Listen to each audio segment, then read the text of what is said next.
6-star heroes. That's something I never want to see.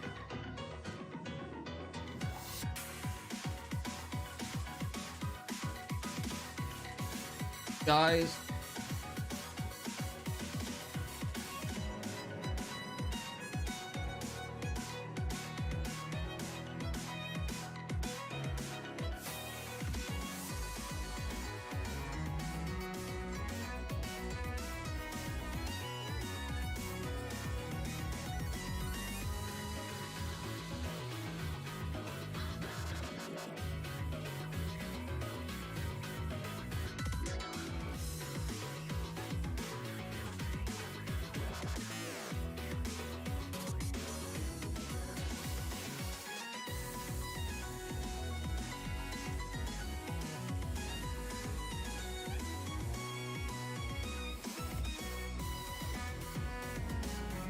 I'm still setting up, but we're almost ready to go. It is in 1 minute, right? As in right now.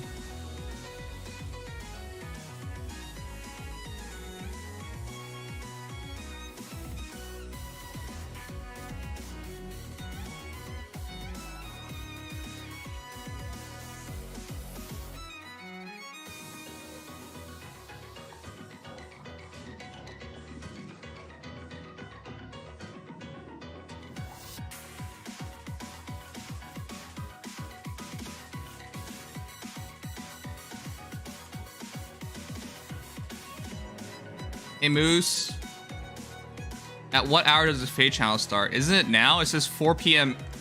4 p.m. Pacific time, right? It's up, right? It's right now.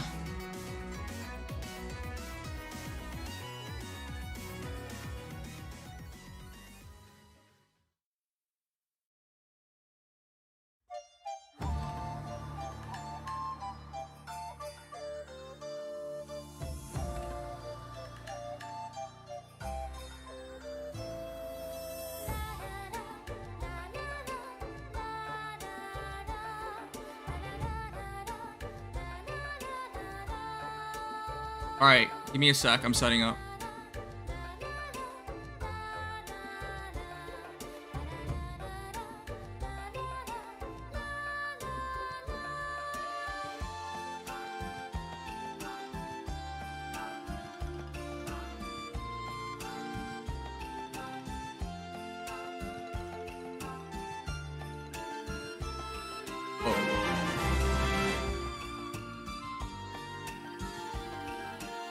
Early Cat, thank you for resubscribing. Welcome back for 9 months. Okay, guys, it's ready. It's ready. I just need a second to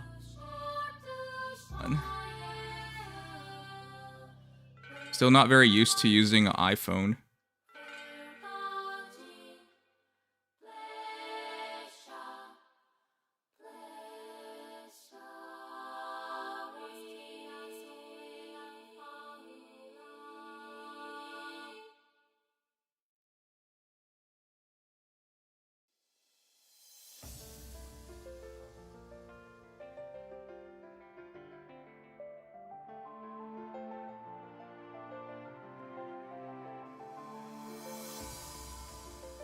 Are you kidding me? Of all days. Hey Noms. Ready for the Fade channel? So what's on the agenda while the game is shut down? Well, we're gonna watch it, and we're gonna talk about it, and then hopefully it comes up.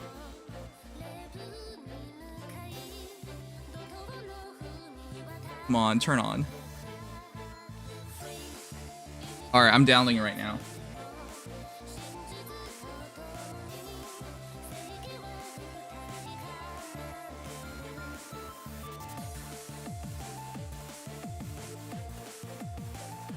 You had a nightmare, woke up, and here I am.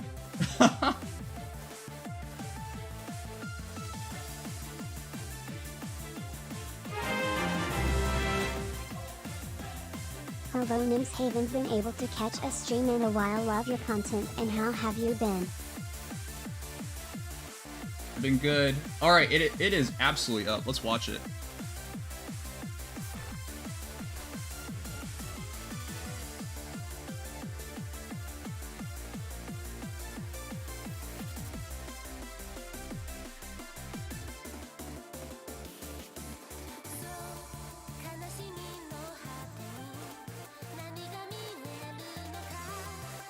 All right, what does everyone want?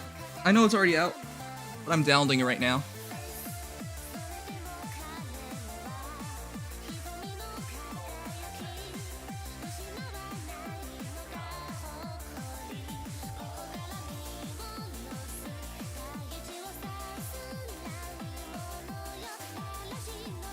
And for whatever reason, my tablet's not being detected.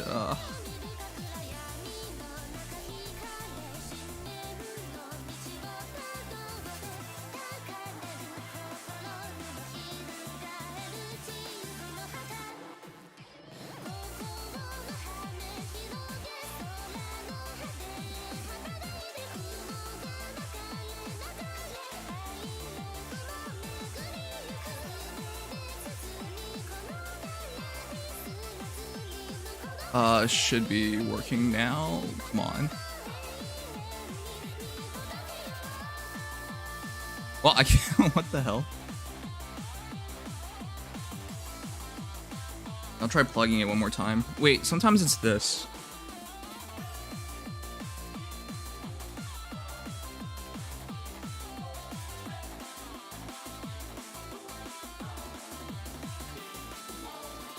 Still no?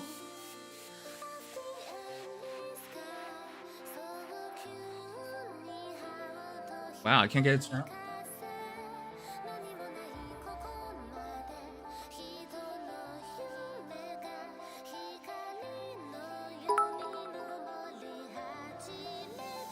Do it like last vid.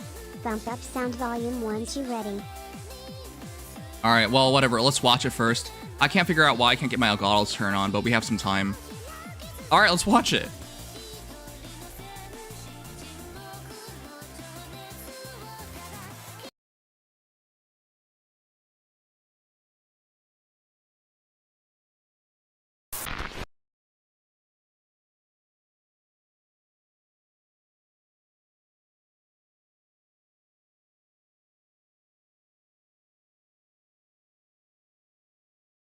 You know what? I'll watch it alone. Even though Dex and Legion are here, it's just I have a feeling they probably already started, and that's probably not a good thing. All right. Well, I hope one of the mods are here to announce that we're finally starting it. Thanks everyone for being patient. Okay. Actually, 1 second. I need to grab some water. 2 years glitch energy. Ruby Sakurai, welcome back. Sorry guys, I need water. There's no water here.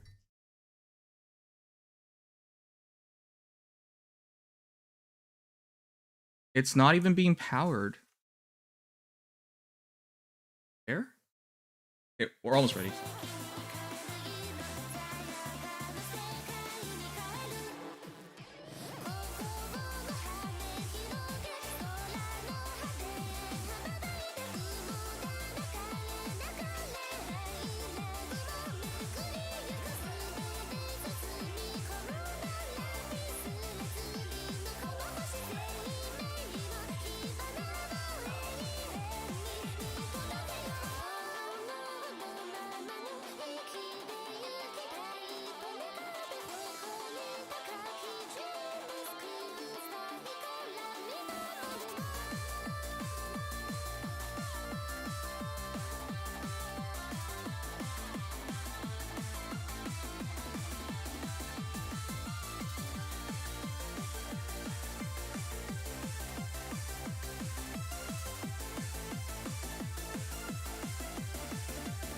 Power got restarted less than an hour ago, so a lot of things got knocked out.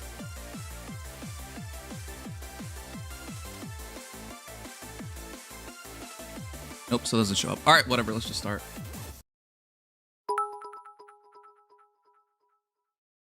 Hey Nimdom, how's it been, Pog? We'll see. It'll be good if it's good. Flap, flap, flap, flap. Flap, flap, flap, flap. Flap, flap. Faye. Is that Awakening? Hello, summoners. In the background. The year is coming to a close, and the temperature has really dropped here in Asker. While the weather may have cooled down, we're just getting warmed up, and I Fae have once again gathered some exciting news to share with all you summoners. Get ready for the latest information on the Fire Emblem Heroes game. It's time for Fae Channel. It's December 5th. I know I'm covering it. Wow, there really is a lot to... Huh? Fae! That's... Oh yeah, the little movie has Alphonse and Veronica being so close together. Wait, bats. Halloween's past. Okay. Who is that? You know, that entire segment reminds me of Gravity Fall. She literally falls into our arms. Come on. That's such a cliche. That's an interesting hairstyle. That's usually the villain hairstyle. Oh goodness. Is that our newest OC? She's such a klutz. Okay. And she's really powerful. Veronica! Saving Alphonse as all. Oh, she smiled. This is weird.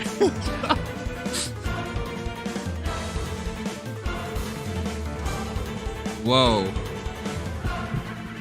Did she get her? Oh, she got possessed. That was quick. I like how the Bread of Blick is just formally a gun now. She's totally possessed. Okay, so that mini movie is heading towards this. I like how they circle back to Veronica. So our new villain looks like a redhead teenage girl. Whoa! That kind of looks like Hell, but younger.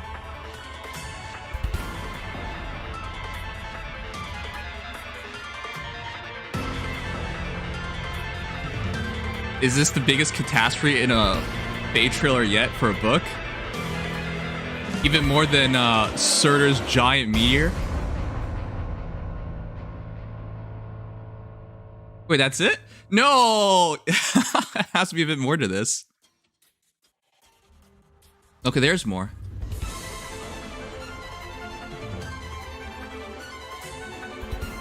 And that's our next realm. Fae! She's the one who was falling from the sky in the movie we just watched. Her name is Ash, and she's the retainer to the god Azur. I'm Ash Ketchum. Oh, she looks so noble. She's gonna be the greatest Pokemon trainer of all. Alright. I've got a bad feeling about this. This frightening figure facing off against Alphonse is named... Elm. Wow. Is that our newest villain? He's That the feels retainer to weird. Embla, god of barriers and broken bonds. Just what do you think he's after? I'm no chicken, but What? I'm getting creeped out just thinking That's a about he? it.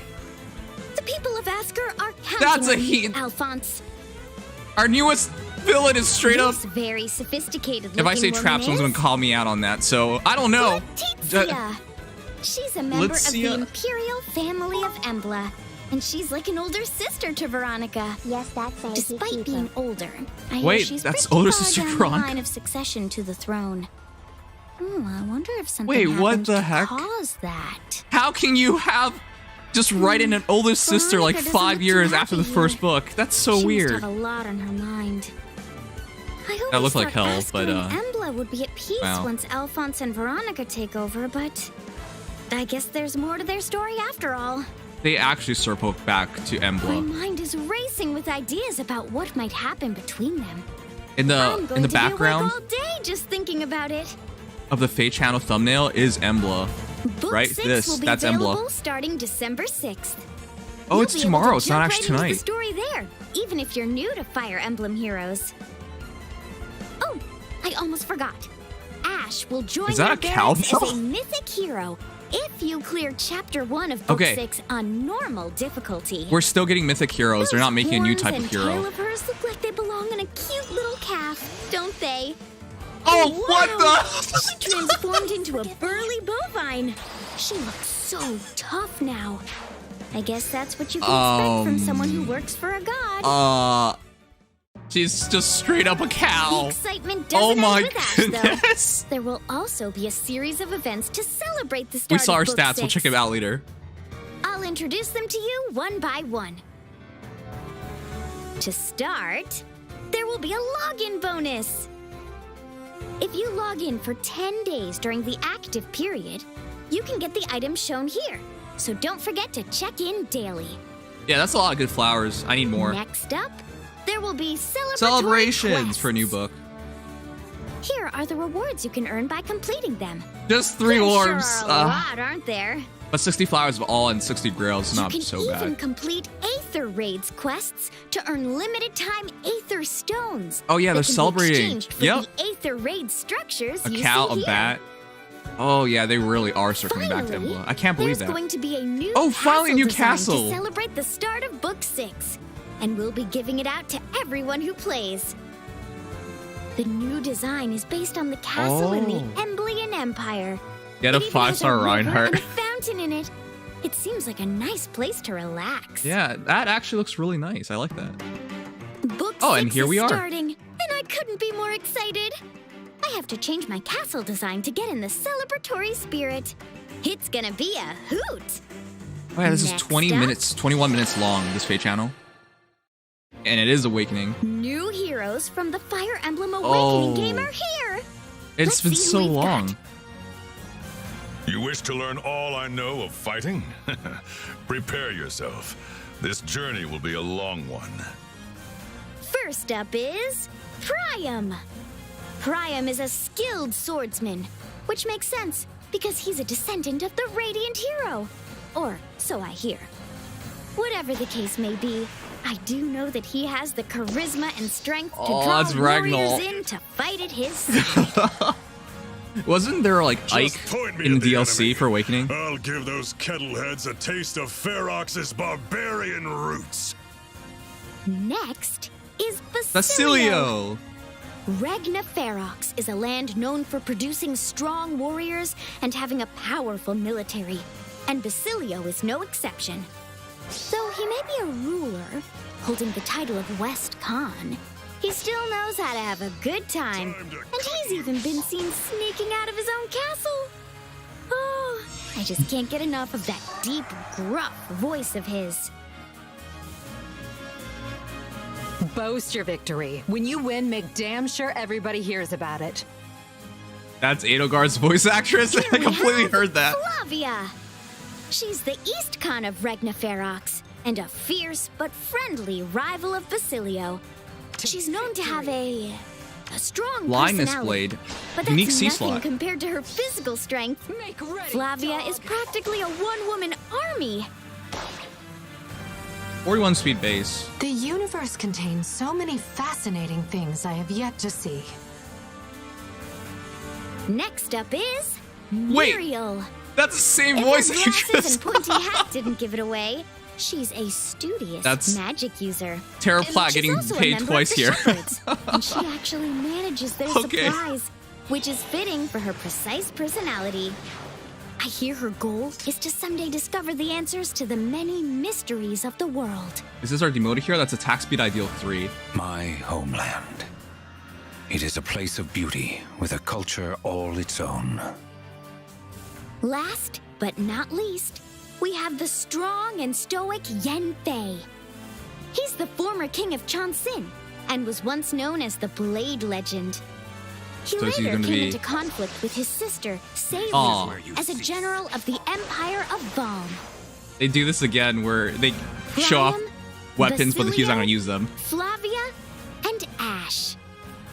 All four of these heroes Oh. will be available in the Book 6 Begins Ash and Okay, More so we know the summoning 3 event. heroes then. You Yen can Fei make and- Muriel your ally by Muriel's completing the the free hero. celebratory quests. And Yen Fei will join your barracks if you clear his Grand Hero battle. You can get multiple copies of both Muriel and Yen Fei. I'd be able to deliver so many more Okay, messages there's a very if there were prominent multiples cow of in Norse me. mythology that the Jotunheim would drink from the udder of. So there's a good to fair chance that Ash will Now have then, something to do with milk. next up is Yeah, I think we could see that. Faye? Is that Faye? Are we It's a getting more summoner. costumes And for they've summoners? got a letter. Huh? What's He going just on stole here? the letter. What's that sound? Oh, I don't like this. Faye?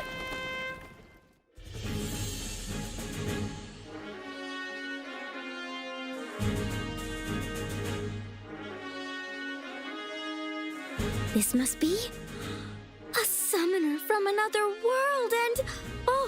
Oh my! Could this mean what I think it means? This is huge! I like how they have the Valentine heroes. Summoner duels! Wait, It's yes, Summoner Duels is New coming to mode. Fire Emblem Heroes!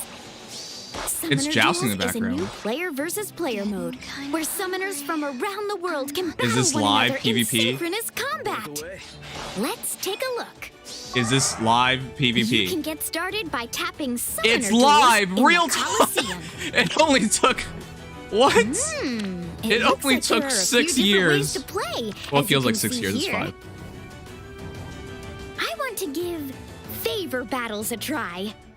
It looks like this is a mode where you battle using a hero that you've selected as your favorite hero.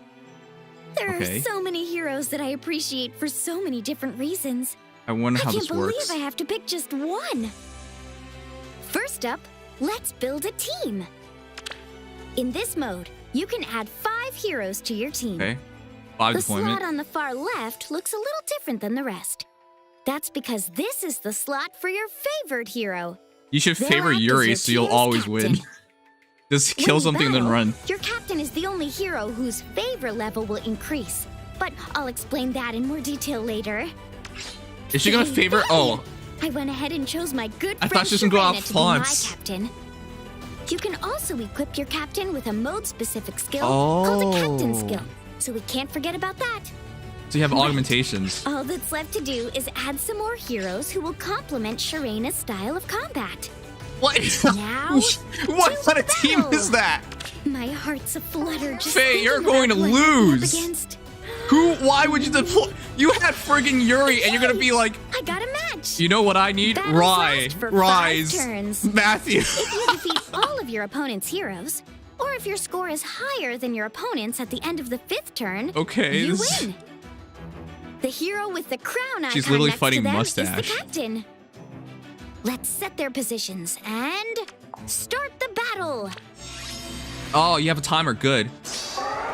Is it like chess? Speed chess? No, it resets the My timer. opponent is... I can't believe it. Did I get matched up with Chief Phoenix?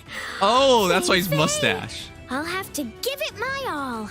Team Let's Xander. get on the offensive. Oh, I have to God. keep the Could there danger possibly area in have been a mind when I worse move, team? so- At least Rye does effective damage, First I'll right? move. Shall we? At least, no, I think My Harmonic opponent got a Veronica chance should to win move this pretty after easily. I moved just one of my heroes. It looks like we go back and forth moving Okay, this one is unit live. at a time. Next, This is live. High mobility, I can already see it, like high mobility teams clock's running around ticking. and trying to pick There's a enemy teams 30-second apart. time limit on each player's action phase, so you And can't then, spend too high long tank overthinking teams. things. Just trying to like Okay then, Chief. barrel through you. I hope you're ready. They finally did PvP, but it took so long. This represents how many times you can move. And each time you move, part of the icon disappears. You Yeah, can it's make up just to like 6 moves in one turn. this is just like Langrisser Additional Mobile when it comes actions to granted by their skills PvP. such as Gale Force or Duo and Harmonized skills count towards your 6 actions. That means if you move 5 of your heroes, you can only use one of those skills or an additional action once. Yeah, so refreshers Alright, are time to as good let as they 'em have it. are. Basically, just delay your turns. Take that! Oh, my score increased! It looks I like can see I this. had the upper wing. I'm about to make Chief Phoenix wish Yep. he could make a tactical retreat. This is like PvP in another That's the end SRPG of in the Langrisser turn. Mobile. It's the same And I idea. added One even character more moves at a points to time. my score. Your score increases if you have at least 2 more heroes in this And you only area have than 5 your total opponent turns to when fight. the turn ends. I guess the Chief didn't know that. I'm doing such a great job. Let's keep going. What? Faye? What? Faye! Faye loses, of course. Team Xander won. Betrayed by Xander. Xander. Harmonic Xander, Veronicas is just way too Xander, good. And Xander. What's an owl to do? I'm sure the chief is pleased with himself, but I'm a humble messenger owl who knows when to admit defeat, and I would never disrespect my superiors. I lost, but my favor level increased. In favor battles, your favor level increases based on the score you earned, even if you lose. What? When your favor level goes up, you'll receive rewards based on the highest level you've reached. So you can straight up even show your lose. favor levels off to people you've added to your friend list. My So you just have to ranking play with my more. current favored hero Sharena is 7. not very high. Wow. I'll have to work on that. Beyond favor battles, you can also take part in free duels and practice duels. Practice duels allow you to check your team's synergy and familiarize yourself with maps while playing against an AI opponent. This is really like In Langrisser free mobile duels, PvP. you can battle with other summoners you know by sharing a password. Oh, Use this wow. mode to battle your friends near and far. Wow. You can challenge These anyone modes then. allow you to customize match rules in various ways. You can choose which map to play on, disable merges, and more. These two that's modes good. are great ways to get in some training. But be aware that playing here won't increase favor level. The That's best interesting. part is that summoner duels will be It's- available oh, as it's soon as the current already here. maintenance period is over. Okay, what the heck do you guys think about that? PvP's finally here. What's so different? Alphonse or Anna? Yeah, obviously I'll stream some matches, You but should that's start giving crazy. it some thought, summoners. Finally, we have this. But there's no overall scoring. You just play more and you get higher. Information on the next version update. Now Free that duel, I've free shared content. all I know about It's an summoner duels, entirely different class of it's content time going to go forward. over even more new features.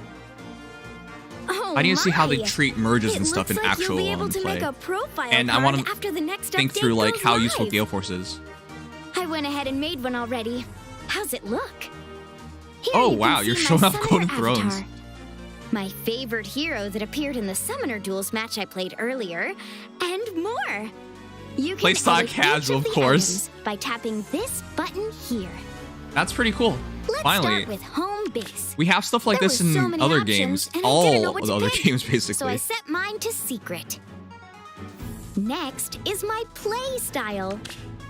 There are all sorts Innovative, of options here, carefree, too. conventional completionist. I'm naturally nocturnal, which means I'm pretty sleepy during the day when I'm most likely Emblemer. to find foes to play against. So I went ahead and set mine to casual. Don't want to get caught off guard. You can change the background behind your favorite heroes too. I'm the messenger owl to the Order of Heroes, so of course I set mine to Asker. You can choose between several options to change up the look of your Wow, profile card. even this little in small edit things you can background. adjust. Yep, I think I'll go with this for my card style. And Wow. I'll give these a try for my frame color and card color. Faye, it's done! Wow, I they can't put a wait bit to of show thought it in off. this. The customization isn't You that can check impressive your since they already profile had these card here. assets, but it's still cool of them And to you do. can see other players' profile cards as well. Ah, Be that's sure to give personalizing your own profile card that's a actually try. pretty cool. Next up, let's go over some additions to the sort and filter functions in Edit Teams. Version and duo and harmonized options are being added to the sort function. Selecting version allows you to sort your allies based on when they were added to Fire Emblem Heroes. The first digit in game version numbers corresponds to the book numbers of the main story. Right, like how we're at 6.0 Here's now. a little Well, that's so trivia interesting. You get to for see the you. yeah, you get to The see month that a version when they of came in the was game. released is hidden in the version number starting Wait, how did it after take them so version long to 2? put this in the game? This is actually so example, sensible. Version 2.2 corresponds with February during Right. Book 2. And that also happens to be the first anniversary of Fire Emblem Heroes. Legendary, Mythic, Duo and Harmonized, and Dance? Heroes with Singer dance skills are being added to the filter Wow, function as well. That's really useful, An actually. option to filter by release version. They should have also actually being called it added. refresh because So not finding everyone's a a dancer. specific hero will be even easier than ever. Wait, that's it? Hey, that's all the news for today. What? That passed by Book so 6 of the quickly. main story is starting soon. Summoners will be able to engage in exciting player versus player battles. New heroes are coming, and so much more. The year may be coming to an end, but before it does, I hope you find plenty of time to play Fire Emblem Heroes. And now, if you'll excuse me. Oh, wow. Why do they make us watch her snore every time?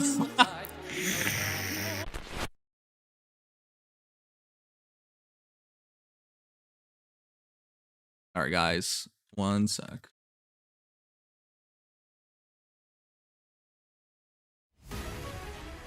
What did you guys think of this Fate channel? I'll talk it over with the guys in a moment, but just to summarize my thoughts. Wow. This sub is brought to you by the Adre Did Nothing Wrong gang. Okay. Like, Saber, I believe that too. What'd you guys think? They finally put in one of the long-awaited things that we gave up on. Like, seriously, PvP? We gave up on that. All the time, there were a lot of players who said, it's not gonna work, it's not gonna work, it's not gonna work, right? And the way they were looking at it was like how PvE works, right? How you deploy, how you use characters in that. I watched this by That's myself. never how it works. What was your reaction towards the new goat waifu who is dressed like Azur? Come on, man. I'm summarizing my thoughts right now. Jelly Turbs! 1 year! Can we get some, crap. Them flappies for Jelly Turbs? Welcome back for 1 year! Okay. Fine, let's go in order first. So, first things first, we saw... I can't believe this is a guy. Goodness. I don't even think it's right to say he's cross-dressing. Because I think Emblem dress is already very feminine to begin with. No free Veronica out of 10 Kappa. Yeah, actually, with the Emblem background, some of us thought we were getting Veronica in the new book. Like, she's finally becoming a free hero. Guess she's gonna have to keep waiting. And I guess it hinted at the relationship that they With have. new gal, can we say that Faye will milk the franchise further? That is very literal. I never even thought of it that way. So, our new OC... Ooh, what do you guys think of our new OC? I'm gonna say right now, I'm actually not very excited. New Goals, thank you so much for 40 months. Welcome back. Do you guys like our new OC? Because I have to say, of all the OCs, ooh, I think this is the one I'm least excited about. Yes, she's cute, but she's a klutz. She does have big boobas. But yeah, thus far, I gotta say, there was a lot more intrigue and mystery to characters like Fjorm, Air. I even, like, heck, Regan was really cool as well. Like, Peony was kind of weird because she was a fairy, but, you know, this isn't far off. So, in terms of, like, immediate response, like, I think she's cute. She has interesting design. The way she runs even shows off a lot of her personality. Like, she's clearly really reserved, and her falling literally into your hands is is what's gonna actually happen as you get her for free. But yeah, in terms of new OC, I'll wait, How but goes I'm first, not second hopeful. to go slow? Second to go, oh boy. Yeah, there are a lot of beast heroes now. She looks good like this, Ash, when she's looking I serious. figured Elm was a guy too. Was getting Girham vibes from Skyward Sword. Yeah, I was getting that vibe as well. Yeah, straight up from Skyward Sword. I was thinking like from Legend of Zelda, but couldn't think of the name at the time. I'm gonna try to +10 her. All right, look, I'm not trying to like discriminate, hurt, or belittle any communities when I say Elm absolutely is dressed like a trap. Like, look at that waistline, and look at the way he's like pushing his butt up. That's like a very, like, this is, and the way he's like shifting his chest towards you, you can't tell if they're boobas or not, right? Until I could not tell whether he was a guy or a girl until Faye told us at that moment. At the very least, though, we do in fact get a new character. Ooh, it feels weird to play this game for so many years, and they're also like, actually, Veronica has a sister. They probably like referenced this sometime in book 1 about her family, probably, but like, or they refer to Bruno's sister, but you couldn't tell which sister. But it just feels so weird for like one of the first characters in the entire game, and you're like, and one of the most important ones, and all of a sudden you're like, oh, she has a sister.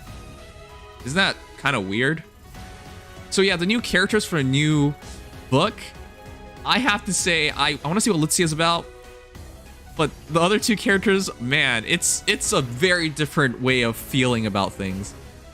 Because all the villains in the past, you know, Surtur, for example, you feared Surtur. Veronica, for example, you were like, okay, well, she's a killer lolly. And then she did all this magical stuff. Elm's the only one that, thus far, it feels kind of silly for him to come off as so powerful, right? So, this animation, I can't even get over this. Literal cow firing a giant laser beam. She has 41 HP, 53 attack, 27 speed, 41 defense, and 34 res. She's a slow hero. I mean, she's a cow after all. Anyways, book 6 begins on December 6th. So we'll talk about that more later on, but yeah, I after playing all these different books, we already know characters don't really go through character development. It's a struggle for Faye to write in character development, and usually with characters like this, they're not going to change. Like, do you see the clumsy character in animes or like books and whatever, and then all of a sudden by the end of the book or series, they're just like this super proficient character? Like, it really doesn't happen unless they're the main character, and I don't really view her as going to becoming such a thing. She's probably gonna be a supporting character in terms of story. It is pretty funny that we're going back to Emblem, though. It does stretch out the books, because if they did start going into other realms, then the story is really heading towards conclusion. Like, if we meet the Allfather, for example, like what are we gonna do afterwards? Nothing, right? There really wouldn't be much of a story left. So I guess they're going back to book 1, essentially, revisiting Emblem, and this stretches things out. But yeah, at the rate they were going, by going one different realm each time, this game wasn't going to go very much further in terms of story. Even more. Been playing Faye recently very casually, but you know how I like PvP, and on an IP that's actually known now. Worried about how good infantry will be though. I'm interested in seeing this. When it comes to PvP, I'll talk about it in a bit, but it seems like, because you're also a Langrisser player and you know how it goes. Because in Langrisser, it's all about tank pushes at the higher levels. And we just don't know yet.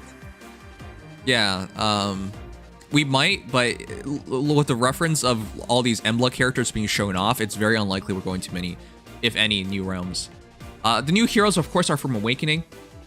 So, very excited about that. 2 of them are going to be free, and at least one of them looks really badass. Wait, does that mean we're getting a... Wait, whoa, I'm going to go forward. I noticed Yenfei has distant counter in his weapon apparently. He counterattacks a blue dagger in his video. Right, so this is what I'm interested in. First of all, Flavia, Terra Platt, back-to-back characters, that's just hilarious to me. Obviously know her very well as Edelgard, unless I'm crazy. And this has been long awaited. The art is really, really good. So if is Imbla's retainer, and if Imbla chose that outfit for him, then we can assume Imbla is a Shota lover. I guess we're gonna see Emblem soon enough. Anyways, Mario's gonna be free. We got 2 copies of her. That is a new tome, isn't it? I guess we'll see. Blarline, yep. And then now we have to wait until the next Awakening banner in roughly a year to have a mirror. You're the only one who wants Vardark, all right? Okay, Valdark. I'm sorry.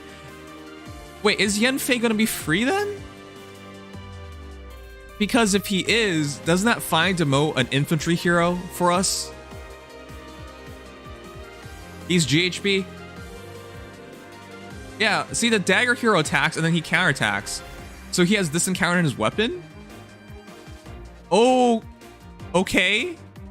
Because if he's GHB, like, I know he's not a part of the banner, but that's what gets me so excited. If he's GHB, 185 BST, disencounter in the weapon, free hero.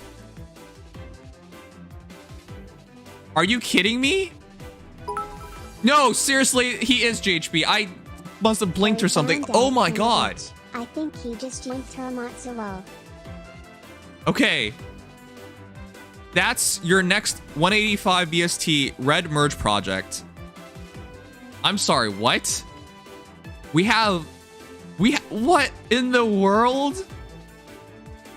So right now, if you make plus 10 Shamir, plus 10 Yanfei, you got two 185 BST heroes. And if you just get one more other hero, that's 185 BST. You have a 185 BST team.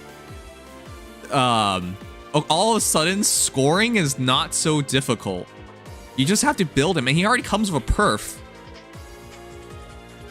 Him and Sari are siblings. Yeah, I'm pretty much aware at this point. Not to mention, I'm pretty sure they said that. But that's why I'm so impressed. It's not about him that I'm like more excited about. It's from the prospect that 185 BST demoted red sword hero, that's not a thing we get very often, and it's been since what? More BST and DC in weapon.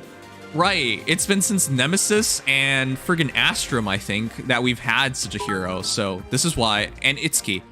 It's been forever. And when everyone has a high scoring team, wahahaha, nobody will. Score inflation incoming. So what this means is if you care about scoring in arena and scoring modes in the future, you really have to focus on legendary heroes. It's the merges and the blessing abuse that's going to keep you in. It's not just having the heroes anymore. This is about to get really interesting. It's also about having merges on the bonus hero. But absolutely, legendaries are going to be your biggest way of staying in then. Okay, this is going to be interesting.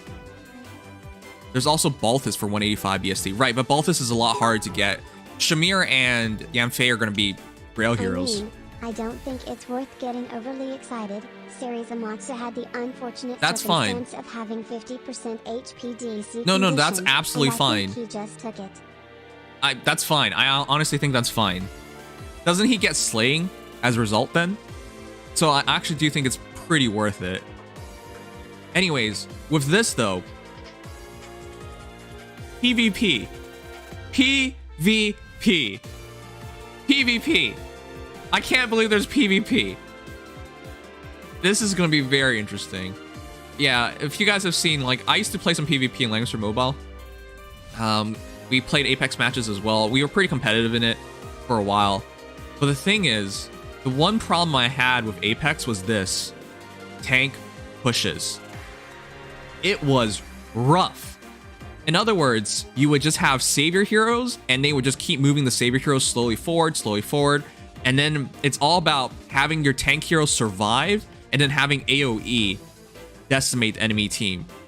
And that's how you would really play. There were odd exceptions, people using characters that are assassins and bypassing guard, which, by the way, at this point, they're going to put in assassins. If you care about PvP, some people literally cannot beat Vector, for example. What the heck are they supposed to do? The one easy way to beat Vector everyone keeps mentioning is like bait Vector. But if it's a player, they're never going to attack with Vector. About the new mode Nemcheer. Applewin, what are you talking about? I absolutely did play. Nims is lying. Do not trust his words. I can literally turn on VODs and you can see the PvP matches I've played in the past. So the problem with that is just like, what are you gonna do? So Langrisser PvP flashback. So the way Langrisser Mobile balanced things out was having bans, right? So you could look at your opponent's roster and ban certain characters so they couldn't deploy them. But there are no bans in this.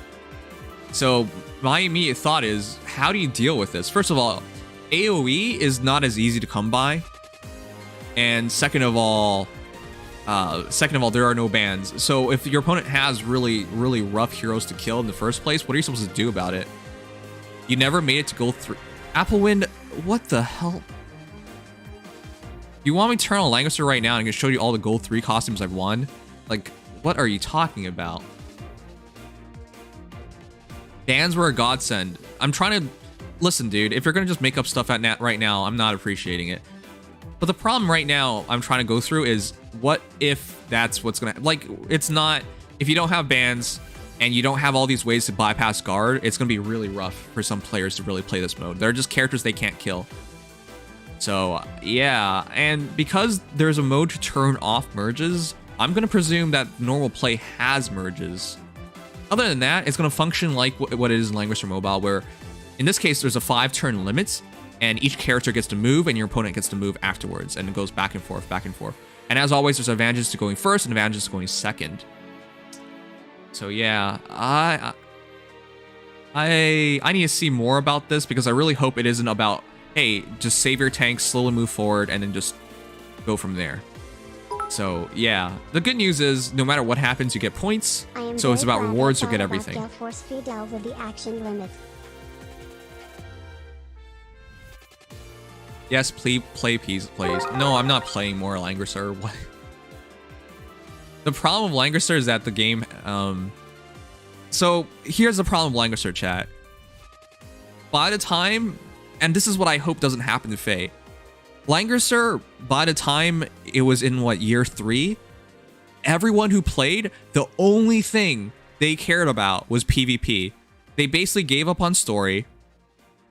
They gave up on basically every content outside of the events and just PvP. Everything was about PvP. Really quickly, that killed the game because there was no casuals at all left. If you're a casual, congratulations. You're just grinding for no reason at this point. So yeah, that's the problem I had with Langrisser. Just it became solely about PvP. People only wanted to watch PvP. People only wanted to talk about PvP, and that was all there was to it. When it came to new characters and whatnot, cool. How valid are they for PvP? Was all the discussion was ever about. And eventually, it just burnt me out because as I played some of it, I played PvP, but it wasn't everything for me. Skills and Tsubaki and Itsuki's weapon useless. So yeah, that's my thoughts on PvP. We'll talk about it more once we know more about it. Obviously, I just saw it for the first time, but as somebody who's already seen something very similar in another SRPG Gacha game, I have a lot of worries. But yeah, we'll talk about that more. Anyways, as a whole, I think this is a really great update.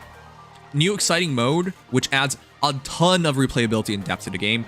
That's immediately cool. Awakening Heroes introducing Yanfei. I mean, I care about the Awakening Heroes as a whole, but Yanfei being here and being a demoted hero, or not demoted, but a GHB hero that we can plus 10 is immense. PvP is coming out in just a couple of moments, so we're going to play that once it does come out. But holy crap, there's a lot to take in here. Yes, also profile cards, because that's cool. Anyways, I'll talk it over to the guys, but that is a lot to take in. This is a very awesome update.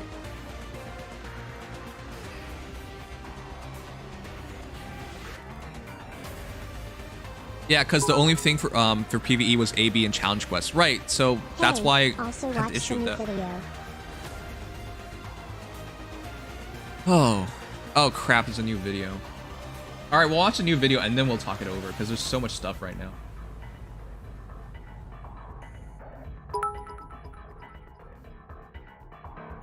A lot of the stuff Nims is saying about Langrisser's PvP is true.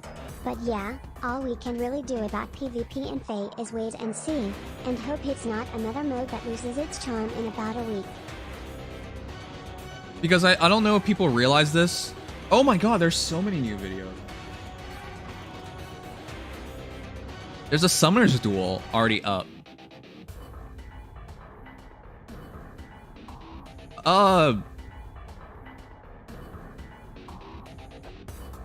There's a Summoner's Duel already up.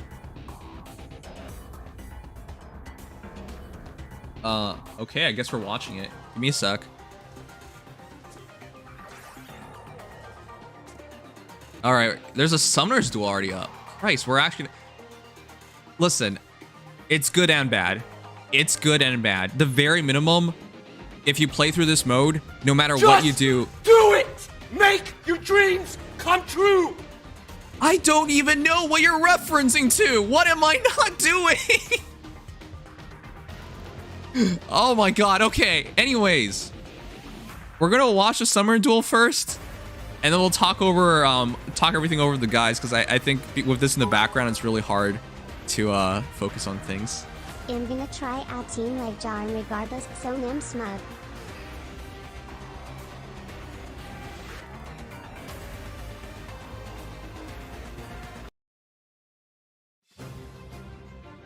All right, sorry, I'm downloading it right now. This is about to get interesting. It's a slippery slope of what could happen, but with Faye, because there's no scoring demerits, you might not end up caring about PvP, but still, PvP could be very much dominated by just tank pushes, where you just center around your tanks and you just heal up, and I don't want to see that again. The reason why I stopped playing Langrisser Mobile PvP was because I hated tank pushes. I actually didn't even want to play with tanks. I used to run boxes with only one tank. And as a result, you either win or you lose really, really quickly. And eventually, as tanks got better and you couldn't just bypass them, it was really difficult to deal with. So yeah, that's what I hope not to happen. All right, let's watch this battle first.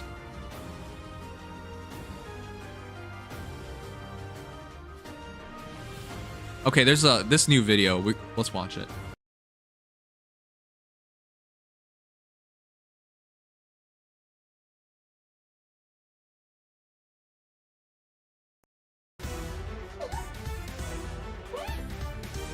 You know, I thought for a moment she was gonna use the iPhone.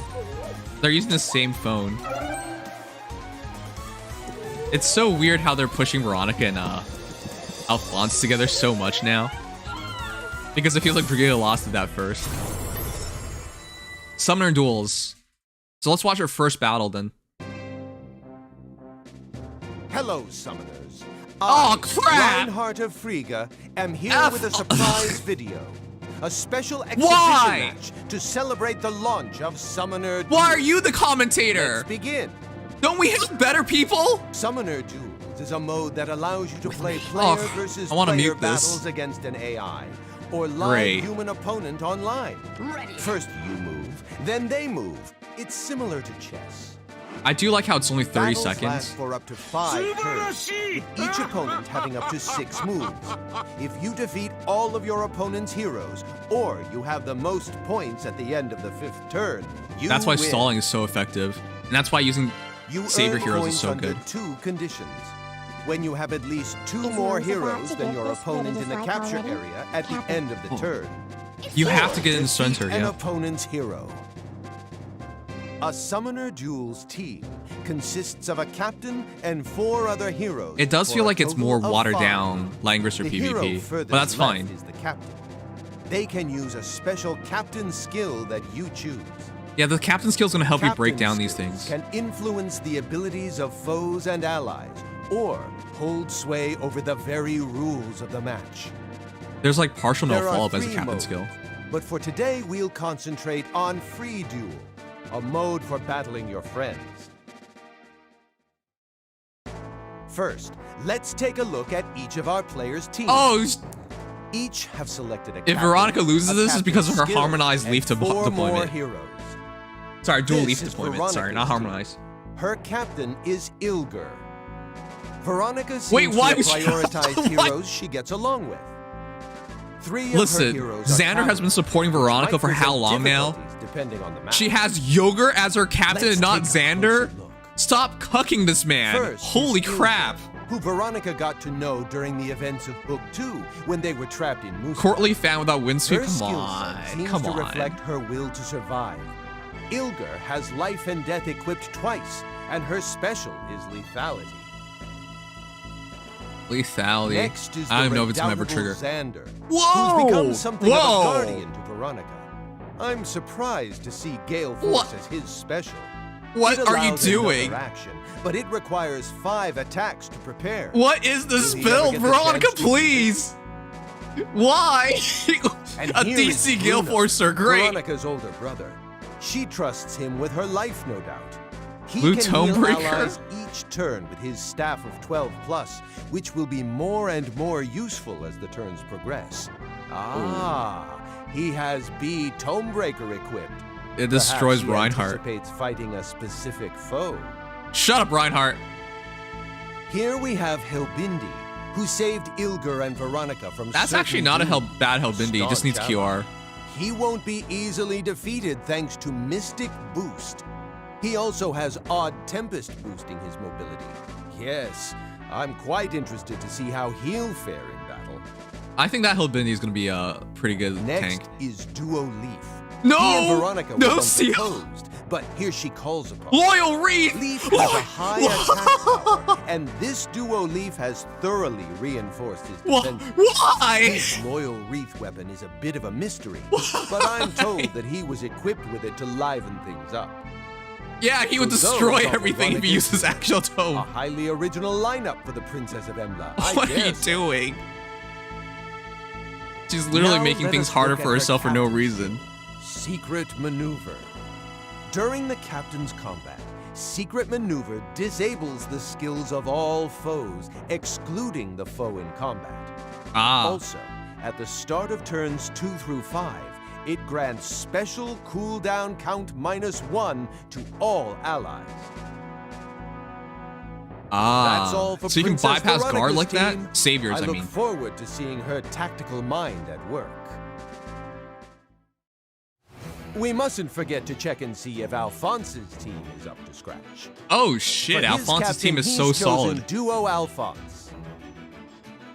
Duo Alphonse is paired with his Whoa. dear sister, Sheree. He's not doing stupid Their things. That's skills actually not emphasize terrible. Defense, but they're capable of powerful counterattacks. Okay, since Alphonse's sturdy captain is stands way in their arsenal stronger. Twice. And here's Spend Commander thrift. Anna. What? She leads the Alphonse Order of knows what he's Heroes doing. And has fought alongside Lethality Yuri Alphonse. no longer a It'll meme. take some time to trigger her special. Lethality Yuri no longer a But meme. her Actually, I think weapon's it. characteristics alongside was never a Duo meme. Alphonse's duo skill might well reduce her No, special's seriously, cooldown. Alphonse has the setup way better. Gustav is Alphonse and Sharena's loving father. His skill setup makes the most of his original build. Gustav has a save skill. Wait, he just used and at a base guess, Gustav? will bear the brunt of the enemy team's attacks. Okay, so savior skills confirmed to work in this mode, which This is why is I think Air, it's a really friend the scary what's Order going to of happen in the Heroes future. met in the realm of the dead. Shield she fought session. alongside them against Hell, who rules over death. Shield She's session? the only member of the Order of Heroes who can heal her allies with her skill, Sparkling Boost. I don't think skills like Sparkling Boost are going to be really worth it. It's Peony. She became an ally of the Order of Heroes in the realm of dreams. She kept Gentle With Dreams, so AS Gentle Star Dreams, that's Trace good. equipped, she'll find it easy to evade foes. after Alphonse's using team her is so much dance better. ability on an ally. Alphonse's captain's skill is Earth Rendering. You can which refresh moves and just the capture retreat, which is area really dumb. Closer to your team's side at the end of the turn. I suspect Alphonse's strategy is to create a strong defense and win a technical victory by earning capture score. Alphonse's team is just Will way Prince better suited. Alphonse be able to demonstrate that he is a true ruler? The people You- of Asker are surely watching. You can't deny harmonic skills, can you? Or dual skills as well. It's time for the match. Are you getting excited? Because if he just- I know I am. If he just starts the battle off Alphonse's team with is Alphonse blue deploying and Veronica's is his dual red. skill. We'll spectate the match from Veronica's perspective. Here we go. Oh, you can't see your opponent's Helbindi you is can't starting see your Ilger. opponent's Good placement. Right thinking, now it's just Veronica. placing time. She's also put her high mobility heroes on the right side of the map. Does she intend to use Leaf as her vanguard? Preparations are complete. Battle commences. It is the start of turn 1. That's kind of weird for Alphonse's team Alphonse goes to. first. Is he gonna move his own Anna up team's first captain, and then dual skill? He'll be heading to the front lines. Or will he? He's used reposition to bring Gustav to the front. His esteemed father leads the charge. Veronica has Ilger use drawback on Helbindi. How touching! I do like hits 30 seconds. It's a fair amount of capture area is time. the focus now. In Langrisser, they give you a Alphonse is pool of using time. reposition to great effect, while After like Veronica 15 is seconds, making it use goes of in her your pool of cavalry's time. mobility. Or not 15 Each are seconds. moving their units forward in good order. Alphonse is considering Gustav's save skill as he advances, whereas Veronica is wary of her foe's mobility and high attack. Oh, he set it up pretty well. Veronica That has peony occupied refresh the capture area is with going to be 3 of so her much units. extra stats. Yep, Duo actually, Alphonse gains he's playing another pretty well move right from now. Peony. You need 2 more allies in the capture area than your opponent in order to That earn extra capture turn also score. means he now Will is this the plan he ends work? last. He originally was originally the first player to move. Now he's going to be a second player, and that is pretty useful. All 5 of Alphonse's team entered the capture area, earning him 2 points. Yeah. Let's move on to the second turn. Alphonse activates Earth Rendering. The capture area moves closer to his team's side. So he's Ilga's gonna just captain's try delay and maneuver win, activates, stall. reducing her team's special cooldown. With his save Yeah, can't skill, attack. Can't Gustav attack offers a Gustav. challenge. Wherever Veronica attacks, Gustav will be This is there. why I'm worried Oh, about the she future of the sends game. Helbindi forward. A Because what are you gonna reckless do? gambit. What are you gonna do if it's Alphonse Vector? do? Ha-ha! You can't He just wait for Vector to activated his attack. Duo skill. He's setting up his team's specials. His Yep. steady hand may Alphonse well in such a pay good off. position right now. And see, the dual skill didn't use his turn. It Duo Leaf bypasses can't turn. advance against Which this means he's- iron wall. he's gonna have Alphonse 2 is turns not to an use opponent at the end of be this. trifled with. And He has now turn Anna advantage. He moves can in move and twice in a attacks. row. Will Helbindi fall in one blow? No! This Helbindi should have He never moved forward. This endured. is terrible. Alphonse can press the attack. This is dangerous for Veronica. He's gonna get the first kill. It's Falls, free. who will protect Ilgar. He even has a refresh. Look, Bruno he can forced the sit healer idly forward, by. but now you can just target the healer Helbindi is instead. healed. This is so rough. And because you can hold Peony's movement, Alphonse doesn't hold back. Oh, He he's just has gonna kill. Duo Alphonse use Open the Future. Yep. Bruno falls. Oh, and God, is his forced to abs are withdraw still from the I forgot. battlefield. His captain earns 3 points for defeating an enemy I forgot hero. how great his abs were. It's Sorry, I Veronica's lost my move. train of thought. She's 5 Anyways, points behind and wants he just to has to close the refresh gap, Alphonse but and kill Peony Leaf. blocks This her is advance. over. Aw, Ilgar has taken Helbindi by This the is over. hand and Look, pulled there's him three back. three My turns sister left. looks out for me 3 the same characters that way, can still though move she is on perhaps Alphonse's team. a little less gentle. This is so bad. Alphonse uses reposition on Anna. A good idea. If this works, he's set up to earn capture score. I would move Veronica advances with Xander. Gustav right. Perhaps she thinks Duo Gustav right, Alphonse refresh. will be reluctant to advance No, with what? Helbindi there. Why? Why would you Alphonse move? pulls Peony back. Why He's would still you not controlling refresh? The capture area. What? Veronica What? has no response. She can only watch She as ran out of Alphonse turns. moves That was a Gustav. really bad move. Why? Alphonse earns 2 points, swelling his score to 7. He could win this by elimination. He Alphonse has doesn't an have to win by points, but I think overwhelming they're trying to show Can win by Veronica points. turn the tables? Veronica tries to bring Leaf to bear on the She battle, can't but do she anything. Can't defeat anyone. Even Xander This- is blocked. Alphonse this has is an so bad. airtight defense thanks to Gustav's save skill. This is why Veronica this is attacks what I'm Duo afraid Alphonse of. With Helbindi. She knows she must advance. Tank but pushes. Gustav blocks, Tank pushes protecting in- his children with a powerful Oh counterattack. God. Now it's He even took it Alphonse's easy by move. not refreshing Peony and trying to Is kill Leaf right critical. away. Aha! It's over. Duo Alphonse attacks Helbindi. Is he taking revenge for his father? Oh, Helbindi will not fall. I don't see how they're supposed What to will win. Veronica do? I think Helbindi he's gonna is the use dual defensive Leaf anchor. skill He really carries well with him her hopes and of hopefully break victory. through. Veronica uses reposition on Helbindi with Xander, fleeing from Anna. But yeah, this looks really Alphonse bad. orders air back. He still has the ability to attack, but seems to be biding his time. Ooh. Veronica uses reposition again. Helbindi moves down, making a play to advance Can't from you the kill bridge. Helbindi now? That's in Anna's range, though. Yeah. Alphonse is ready to take his chance. He attacks Helbindi with Anna. She does some damage, but the big man doesn't budge. Just have to refresh. Veronica's move. She activates Leaf's duo skill, Is that even turning in the range? HP Helbindi has lost into damage and smashing it into her foe. That's 29 damage. Shut up, Zay. Shut up, Reinhardt. Pleasant dreams. Peony gives Anna another move. Will I thought she Alphonse was gonna use the attack skill or bet better. That's her prioritize only chance. safety? Peony returns to her starting position. Veronica moves Ilgar forward, ending her movement. Anna can't do much without her special, so Alphonse pulls her back. We all adore the commander, but we want to see her in action. I'm kind of surprised Finally, he's moving Gustav moves. Gustav Alphonse last. earns 2 more points, widening his lead to 9. There are only 2 turns left. If she's going to win, Veronica has no choice but to defeat Alphonse's entire team. There's How no will score. the battle unfold? Can Veronica He press does have on? specials though. Melee attacks aren't He can getting probably kill through. Gustav. Oh, she's moving to Wait, a leap. what? Oh, it's blue flame. Steely eyes, she unleashes blue flame! A devastating blow! Veronica secures her first points of the match. Alphonse That's is throwing, 3 by the points way. for defeating her opponent's captain. With duo Alphonse off the battlefield, Veronica is one step closer to victory. You can see the satisfaction on her face as Alphonse is just a panics. delay. Because Leaf is the only hero Alphonse that's kind of scary. calms a bit and moves Gustav back.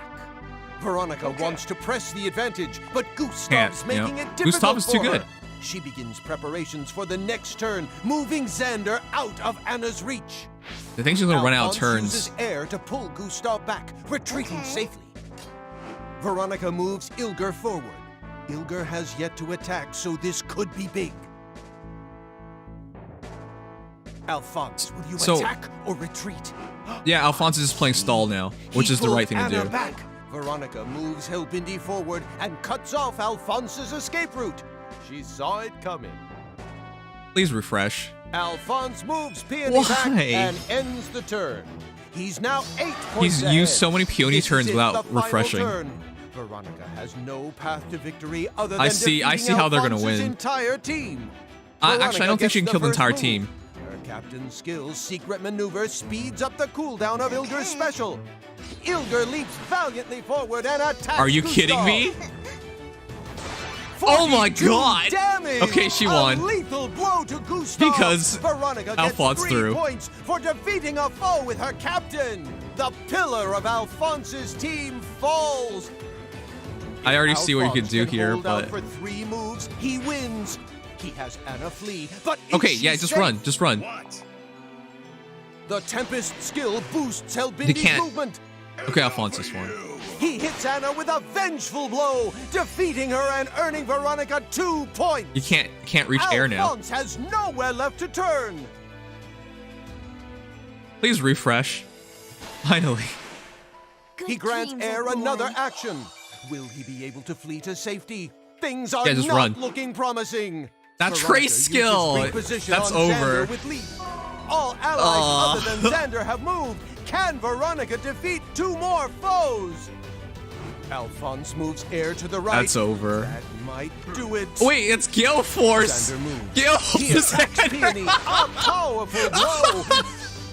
Xander Oh my has activated God. Gale Force. This was Veronica's plan. What a all throw. along. She Uh-huh. played this perfectly. Here comes the final blow. What a throw. And that What a does it. throw. Veronica makes an Alphonse amazing didn't refresh comeback for and 2 claims entire victory. turns on Peony. He could have won. Veronica is our victor. He actually won pretty easily, but alright. What a throw. That was so scripted, man. Ah, that was so scripted. Everything was perfectly calculated, Kappa.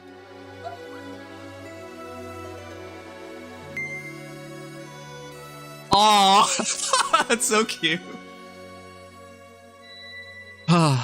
So, are we gonna cancel Veronica now?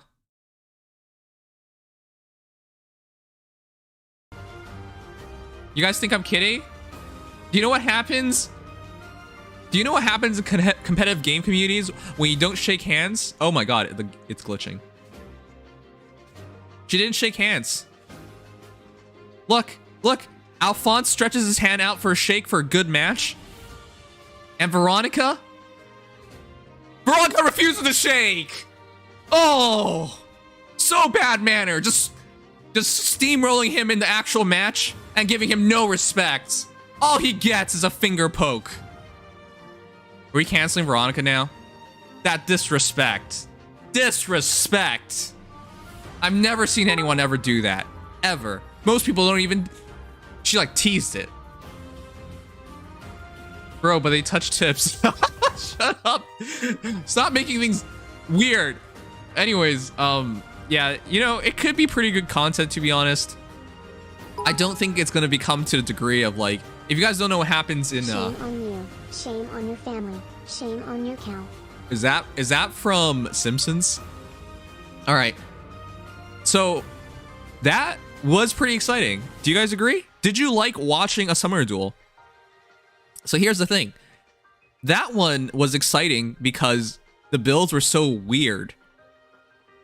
It was so weird that you didn't really know what they were going to do with it. Like, obviously with Gale Force on Xander, you had a pretty big hint it was going to do something by the end of it. The animated more than Disney movie. Okay, great. So the thing is, right now it looks pretty good, but when it's actual serious players playing against serious players, the thing you got to worry about is what are they going to use? If we're going to talk about competitive nature of a game, it's going to really shrink the pool of characters that you're going to deploy. And because your opponent cannot stop you from deploying characters, you're just going to get a bunch of meta PvP characters, right? Would it surprise anybody if Yuri's running around destroying people? Alphonse and Veronica so hard, and I'm here for it. Fatal Love. Yes, they in fact do ship those two. Dragalia Lost ships them even harder, right? What if we're gonna fight dual Alphonse with Yuri, just instant AOE, and he's just running around spamming that crap, Honestly, right? As much as I hate to admit it, Reinhardt sold the hell out of that fight low. He did hype it up. I do agree. He was a pretty good commentator. But really quickly, I also want to show you guys when Alphonse decided not to win. This. He actually had the entire match won at this point. He already won. No, he seriously won because of this. Look at this. Look at this. Doesn't he win? Because all he has to do is end turn with Gustav. This forces either Yogurt to move forward or Xander to move forward or to stay back. And then all he has to do is refresh with... Okay. But yeah, I actually wanted to see if the captain's skill secret maneuver bypassed Savior, but they didn't show it. Right, I wanted to see if it bypassed Savior as well, because if it becomes about tank pushes, it's really rough. Because in this case, he could not get past. He straight up could not get past Gustav, and it was the biggest issue for him.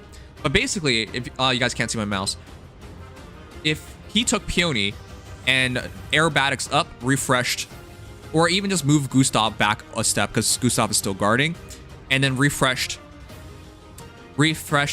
Alphonse, and then with the refresh, he now gets teleportation, and he just targets that leaf. He would have won there, but for whatever reason, he decides not to win. Right? Well, look at this. He has 3 actions to 1. He's actually already won the game. But for whatever reason, he decides to sit Peony. Like, over here, he didn't need to do that. He could have played it aggressively. Well, he should move Anna back, because Yogurt's definitely going to kill. But I would have waited a bit longer. This is where I thought things got really weird. He just moved Peony back. So, if you guys forgot, Peony actually has Trace. So she can actually refresh, then retreat. This is when he decided not to win. Because if you kill Leaf, you just won the game. I don't know. I feel like that was just really, really strange how he decided to throw. His entire strategy from the start was to stall. He did a pretty good job about, but he, for whatever reason, decided not to win at this point. See, if he refreshed, he would have two actions to his opponent's 1. Actually none in this case. Nah, if Peony aerobatics to refresh Alphonse, she can't retreat. Sigma Sensei, as always, you're not listening. As I said, you could just move. You're not listening. As I said, you could just move Gustav to the trees, move up 1, refresh, and then back off. And you still be covering everybody. But I know he wants to stall this and keep everybody in the circle to get as many points. As always. But the reason why I said that is because if he kills Leaf, the game is over. And Xander cannot kill Alphonse. So if you move Gustav right here, move back 1 into the tree, refresh Alphonse, his opponent can't even attack, can't even do anything about anything right now. And then just teleporter and killed Leaf. He would have just won right there. But whatever reason, he decided not to. It's a square. I'm so used to saying circle.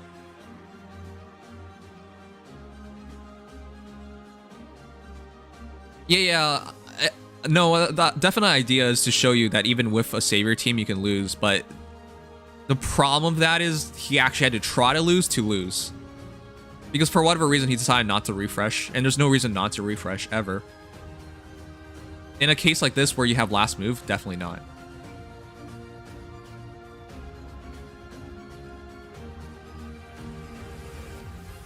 Anyways, yeah.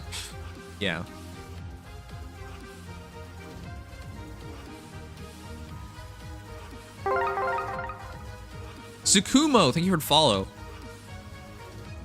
All right, but just to summarize, I think these are going to be exciting, at least for the start, but I worry about the future of this once it becomes too heavy on just straight up meta units being used against meta units. Because let's be frank here, can you imagine Vector not being used? No, Vector's going to be used a ton. Can you imagine Yuri not being used? Yuri's going to be used a ton. And if you can't stop dual skills, oh my goodness, what are we going to do about heroes like... I already think like Alphonse into instant Yuri special is going to be ridiculous. Characters like Soth are going to be really interesting to use, debuffing, buffing your team, preventing your enemy teams from like charging specials. We don't really have much of an ability to get past guard right now, so if they just run, say, Flame with close save, far save, and then run Yuri, and just Yuri's just running around, like, decimating your team, like, what are you going to do about it? You know? So my worry is what happens when it gets too meta, because with no bans, it can definitely just get very meta, and what are you going to do about it? Right? Of course, there is hope. Like, I really do hope Gale Force teams and Rush teams in general can make things happen. Because if your opponent uses all their turns and you just use Gale Force and you have like 5 turns left, like, what are you going to do? Like, not 5 turns, that's way too many. But like 3 turns left or something, you can just run over enemy teams. But yeah, I immediately think tank pushes are going to be the best thing in this game. And if you can AoE spams are going to be very, very potent as well. But I immediately think, just like in Langrisser Mobile, the game is immediately going to head towards stall teams, right? With savior heroes, with healing, that's just going to be very hard for a lot of people to deal with. My fave unit is Fallen Edelgard. Right. So, what are you going to do against Fallen Edelgard? Oh, Christ, I don't want to see that. If this... Has anybody ever seen the guy in Ether Raid's defense with, like, just Fallen Edelgards? Well, it's not just Fallen Edelgards.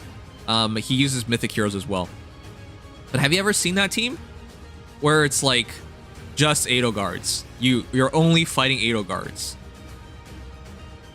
It's not anywhere easy. I mean, nowadays, if you have a hero like Legendary Micaiah, I think you'll win. But... back then, no. Just straight up no. And the thing about just using Edelgards is because they're all beasts.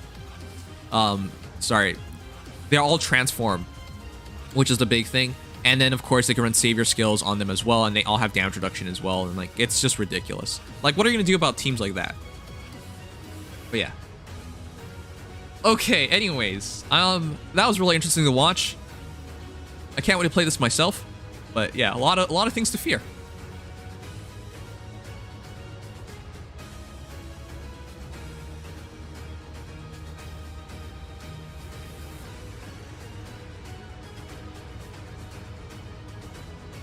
Just use Brave Erica. I don't really think Brave Erica can win all the fights. Fallen Edelgard has so many counters now. So here's the thing. Here's the thing, look at this. This is from Veronica's perspective.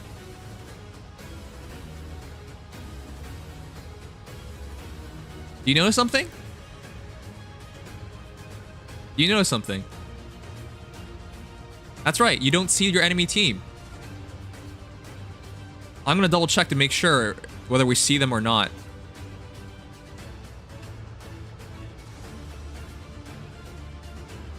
Because if you don't see your enemy team, how are you going to counter them?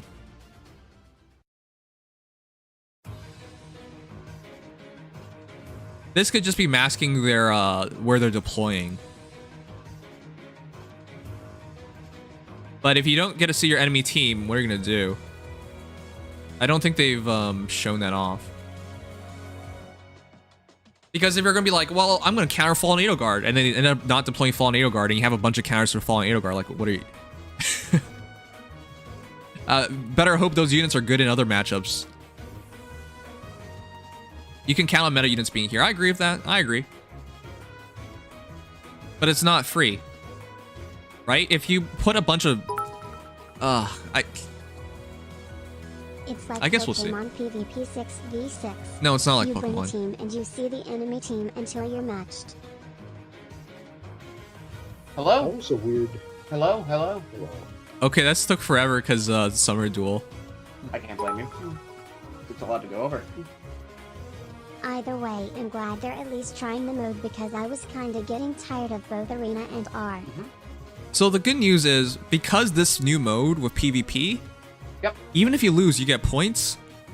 As long as you, even if you suck, like, even in Langrisser Mobile, now we didn't have win trading to the degree at higher levels of PvP, but at lower levels, you lose like nothing and you gain like everything. So you can just trade wins at the start. Yeah. And honestly, in this game, because you lose nothing, literally nothing, if you really don't care about it, you can just enter the battle and just leave your phone. How Veronica values her family and bond, but Alphonse is so narcissistic he used himself as the captain. Excellent. That's a pretty cruel thing to say. Okay, but what I'm trying to say is, if you really don't care about the mode, guys, fine.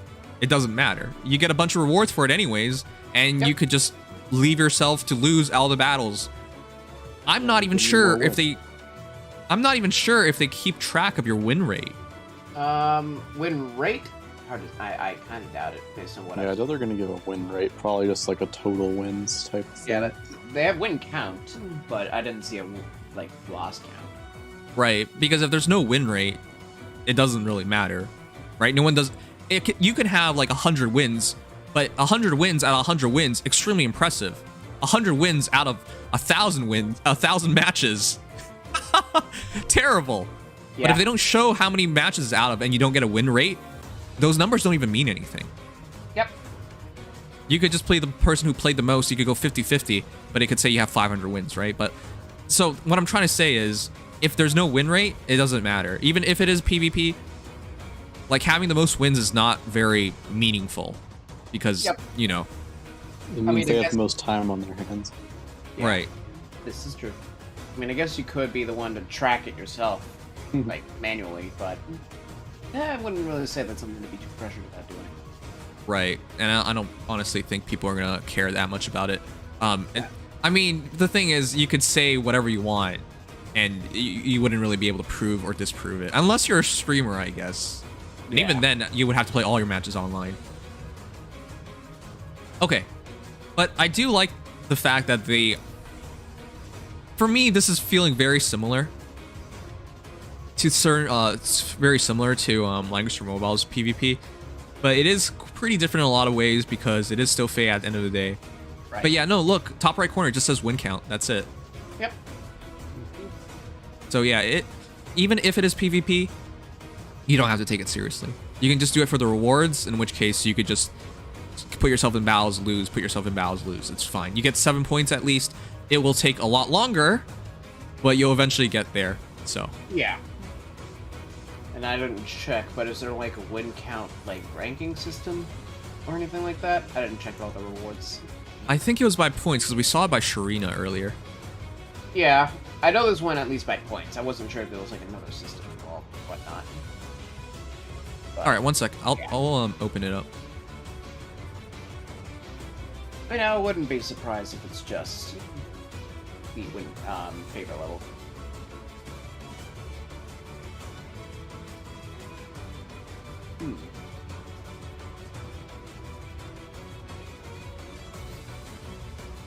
All right, let's go over this since this we'll go over this first since it's the last thing. Yeah. Summer Duels begins. So PvP is finally here. 5 years. Wait, what? What? Isn't it right after maintenance? Yeah. Yeah, you can literally start it in an hour and a half. We'll definitely try it out. Oh, absolutely. Yeah, I'm actually very excited for this. By the way, this Half a Radiance team is a much more better team than the ones we saw. Actually, not that. And yet, still not as good as the Three Houses team. So it's really interesting. It is going to be another mode. Is there going to be degradation? It looks like it resets. So every 2 weeks, I think, or 2 weeks, yeah. I think it's bi-weekly. Yeah, every 2 weeks you just have to attain 1,000 points. So it is extra work for people to do because it's not going to take out a mode in order to be here, from what appears. Yeah. At least it can be idled if you really hate. If you really hate it, yeah, you can just idle it. I'm sure other people will appreciate, but then don't idle it too hard, or else you might. Also, it is interesting to note that Veronica sniped and Alphonse, sitting there as for the no only reason. reason she had blue tone breaker was because she saw Alphonse was using himself. That's what the thing I'm confused about. Like, how does she see the skills? Because they didn't show us that, and if they didn't show us that, I'm concerned because that's a pretty big part of PvP, whether you know what your opponent's employing or not. I would assume you could still see all that stuff, but I mean, I can only assume so much. So here's the thing. Here's the problem with that. You might be saying, okay, I can see the enemy team. Yep. But here's the problem. Look at this. You're putting your team into the fight right now. Your opponent's not here, right? They're not seeing you pick by pick, right? Yep. Who gets to see the team last? And Langrisser Mobile goes, you make a pick, I make a pick. You make a pick, I make a pick. That way you can counterport. But there's no such thing here. There's no pick and ban process. It is just straight up pick your team. Yep. So how do you counter somebody? Right? Like, look at that. I'm pretty There sure is no When you counter. follow NATO guard counters, you know they're going to be there. You just So- have to kind of, it's the same thing as any other PvP mode without the live aspect anyways, where you've got to pick a generally acceptable team that'll be able to fight most people well. Right. So immediately you guys just saw when you're saying like I'm going to counter somebody, you're not countering shit. You don't even see what they are until you're in the fight itself. It's not like Ether raids where you have a bunch of teams preset that you can change and use up.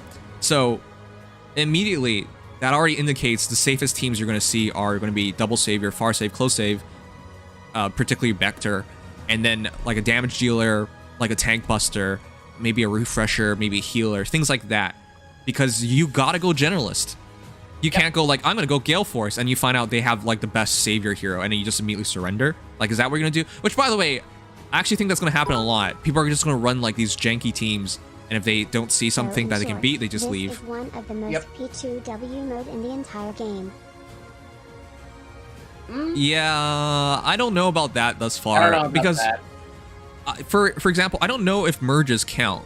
You can turn it off in practice when you challenge somebody else, which is cool, which is like in Pokemon and whatnot, right? Yep. Not everyone's like at level 100 and yeah, same levels. But the thing here is I didn't see that option. It just straight went into matchmaking. That was it. Yeah. I mean, I guess we can't really say anything from this particular one because nobody's going to be merged in the demonstration video. Are you kidding me? So, can't really say anything from that. Yep. I don't know. So here's my concern. This is such a big concept that people don't even realize yet because they're not in that situation. If you have heroes like Peony who have refresh, if you have dual heroes, harmonic heroes that can force your opponent to use their turn first. And that's super important because they either move forward, they ended their turn, or they attacked you. All right, they only have so many options themselves. Yep. If you force them to use their turns, and all of a sudden you have like 3 characters left who can still who are still actionable, and your opponent is no longer has no turns, they're just sitting there as you like smash them. And for reusable harmonized skills, for example, like Summer Mia, she can basically just like sit there every like other turn and just do that. Yep. They can force you to use your turns first. It's so broken in that respect. I'm thinking that they might, like they did with modes like Resonant Battles, they might, in the coming couple months, do a couple of like semi-big overhauls. Oh yeah, it's not going to be... I imagine if there's any particularly glaring flaws, they're going to patch that out quickly, but... Well, relatively quickly, but... I imagine a lot of it will also be quite concrete. Right. So, yeah, that's my worry right now as well. By the way, Anna... Sorry, not Anna. Faye's team. Just... Yikes. I cannot even believe what she's doing here. What is she inheriting?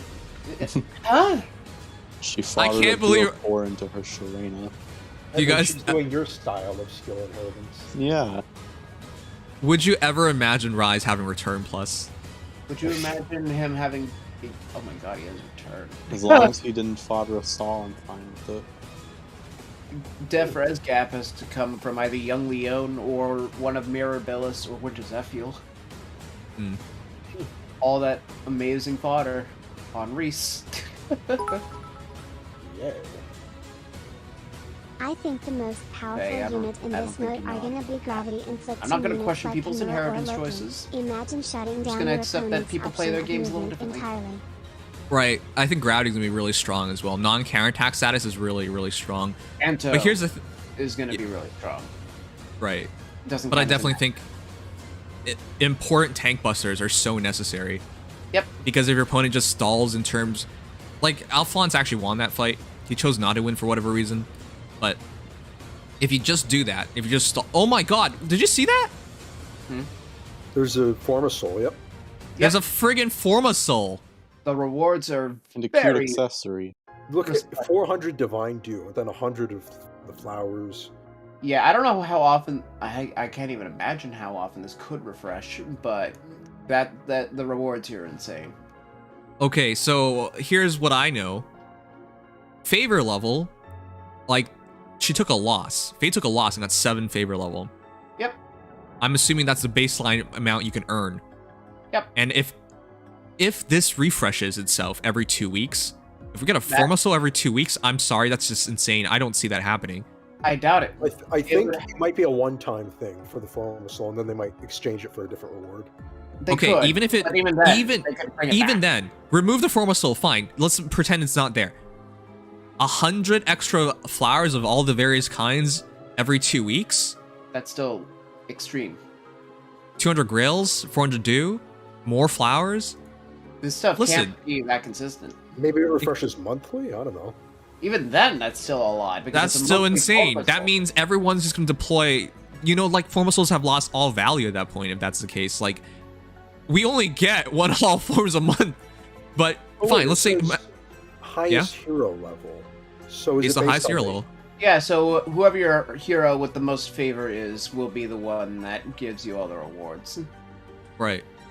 So this one's Sharena, Princess of Asgard, because she deployed her as a captain. So here's my thing. If they do this, is it just a one-time thing? Like it... Maybe it's Ma- once It could be in a lifetime? once-time thing, which wouldn't surprise me. Once per hero? No, once period. No. Once period. Because it was once per hero, it's still too broken. Because imagine, Yeah. like, oh wow, I just switched off Edelgard for, like, Oh yeah, Leaf. 700 Forma Souls, please, thank you. Assuming that that you get like 14 per win and you get 7 per loss, like I'm just assuming here, I doubt they expect you to play like a minimum of 50 matches just to get favor level 1,000 across 2 weeks. But even I know, but you could. That's the You thing, could. you could. But I You doubt And I could do mean, it. what I'm the other saying thing that is- I doubt they're going to expect you to do that and then just The other- reset it every 2 weeks. the other thing is those rewards are the less consequential ones. Just dragon flowers, but still. Dragon flowers are not as important to some people, or a lot, or at least inherently as valuable as like 200 grails or a Forma Soul. The early rewards are the ones that have the most intrinsic value, at least like on a flat level. The flowers, you can get those a little more quickly. So putting the dragon flowers at a point where most people aren't going to do it in like 2 weeks would be reasonable, since those are your stretch goals for less stuff, but not something that you really... It's like having the golden accessory for Abyssals. You're not missing out on as much if you don't do everything, basically. At least that's how I see it. I'm starting to see this as a one-time thing. I am too. I can't... I mean, maybe once per like 6 months, but I can't imagine them refreshing this that consistently, because otherwise that would basically be a Forma pack every month for free. Or Right. high amounts of rewards every month for free. What I'm trying to say is, it looks like they're going to reset every 2 weeks or something, but the what- rewards itself probably isn't refreshing, because that would be way too much. Therein lies the question, is it a purely casual mode once you've gotten Fable 1,000? Yeah, I'd be I fine think with it's... that. I actually think it's purely casual anyways, because they don't care about how many times you lose. It's just about win count and favor level. I wouldn't complain if that's the case. I mean, honestly. Wait. Okay, I'm just looking at this screen right here. None of the Sharena here have wins. And some of them are higher in favor level and some of them are lower in favor level. So I'm guessing that based on how well you do in the match determines your favor level despite winning or losing. Criterion that goes into it. Like, okay. Yeah, like if you get like 4 kills, you'll get like, assume it'd be like, I don't know, 10 lift. And if you get like 1 kill, you get 6. 2 kills in this case, you get 7, something like I think that. there's a baseline. It might even be 5 because they said you get favor no matter whether you win or lose. Yeah, so I think it depends on how well you do in the match, regardless of winning or losing. So I think you get a baseline points, and then if you do better, you get more points. Yep. Which wouldn't be that surprising. Yeah, it looks like 5 might be the base. Well, it could be 5 as the baseline, but yeah, I mean, it's hard to say. Right. But it isn't 7 because. And that makes sense. That way, people who idle obviously aren't doing as well, so that way they get favor a lot slower than people who are actually trying at it. Yeah. And it's not like these matches are short. I mean, they're not long, but they're still a few minutes at least. Okay, let me get to the point here. So, in Langrisser Mobile, and I'm mentioning this a lot because it's the only other SRPG with live PvP, which is a gacha game. There are no others. This is the closest comparable. And from lessons learned there, you can tell a lot of things that are going to happen here. The big thing in Langrisser Mobile is that you actually had to play PvP every single week because you got rewards for getting higher ranks. So when the season ends and they go into playoffs with the top players in the server, entire game actually, you got rewarded based on your final ranking. But outside of that, every single week you got rewards for playing 5 matches, for example. And then you got rewards... you just got rewards for playing through your 5 matches. So you could just make sure you play through 5 matches. So what I'm trying to say is, it doesn't appear to be that way here, because the rewards here are substantially higher than what it is in Langrisser, where that's why they can afford to do it weekly. I mean, that's why we have arena modes. There are non-live PvP, but still weekly competitive modes. Right. That's what it feels like then. So what I think is going to happen is they might have like a grand reset, right? Mm-hmm. Days left for current map. It feels like they just switched a map for matchmaking. And then every 2 weeks they switch to map, but the grand reward is the same. So once you reach 1,000 points, congratulations. You don't have to play the mode anymore until they do a grand reset, whenever that may be. Yep. I think that's something they'll announce. So it's actually interesting that way, because even if I like that in the respect that it doesn't make the game obsessive with PvP, right? Yep. Because once you max out on rewards, you're just doing this purely for fun, and then that becomes the question of, is this still fun for you, or do you want to still play? Like, which is cool, but at the same time, yeah, it's definitely not gonna, because again, as I mentioned, in Langrisser Mobile, the biggest problem is that every character that comes out, all the question becomes, is this PvP viable? How good are they for PvP? It just revolved around that. For most PvE players, you only cared about events, and then maybe some AB matches, like Ancient Beckoning. You didn't really care about all these other things, but it actually was detrimental to you because there were rewards tied to PvP. So I like that in respect that it doesn't become tiresome. Because I eventually stopped playing because I didn't want to play PvP every week, and the matches took way too long, which was the other thing. For Langrisser matches, you could probably expect each match to be 20 to 30 minutes long. And I don't want to sit there for my entire weekend playing through PvP matches, you know? Because if they want me to play 5 matches, and they're each 20 to 30 minutes long, some of them even longer, that's terrible. I can't spend that much time every week. Yeah. No. So, I do like it in respect that it's more casual focused, but it might be another mode that just gets put in the wayside, because if it runs out rewards, then it just becomes about serious players, and if it becomes about serious players, it's not accessible at all for new players. And I don't know how the matchmaking works, right? Yeah. Right now it says no restrictions, but even if it becomes no restrictions later on in the future, what if there's only serious players left? Would a new player who's free to play, who just came to Fae, presses PvP for the first time and fights like an entire meta team and just gets decimated? Like, how's that going to ever like affect their mentality with the game, right? Like, that's, yeah, even if the rewards are capped, there could be like very sad occurrences that just turn people away from the game. But it's not that bad. At the very least, no matter what you do, you get points. So I think it's a good balance. It's just they have to do a bit more to the meta itself to balance things out. I think the matchmaking points, rewards, Fair. It's the other stuff I'm worried about. It's any problems that I could realistically see with this mode are, at least for the most part, Fae. They're not intrinsically involved with this mode. It's just things with Fae, and that's understandable. There might be a couple things, like for example, duo skills can get a little cheesy. Like, and I was just looking at Fireboy's messages for a second. You could use Halloween Hector, just have him chillin' way out west, and have him throw 20 damage on your opponent's entire team. Or they just have to be in fear of the constant threat that is Duo Hector's duo skill. Things like that. So, right, because let's be frank here. What if you fight a team, for example, because you go in blind?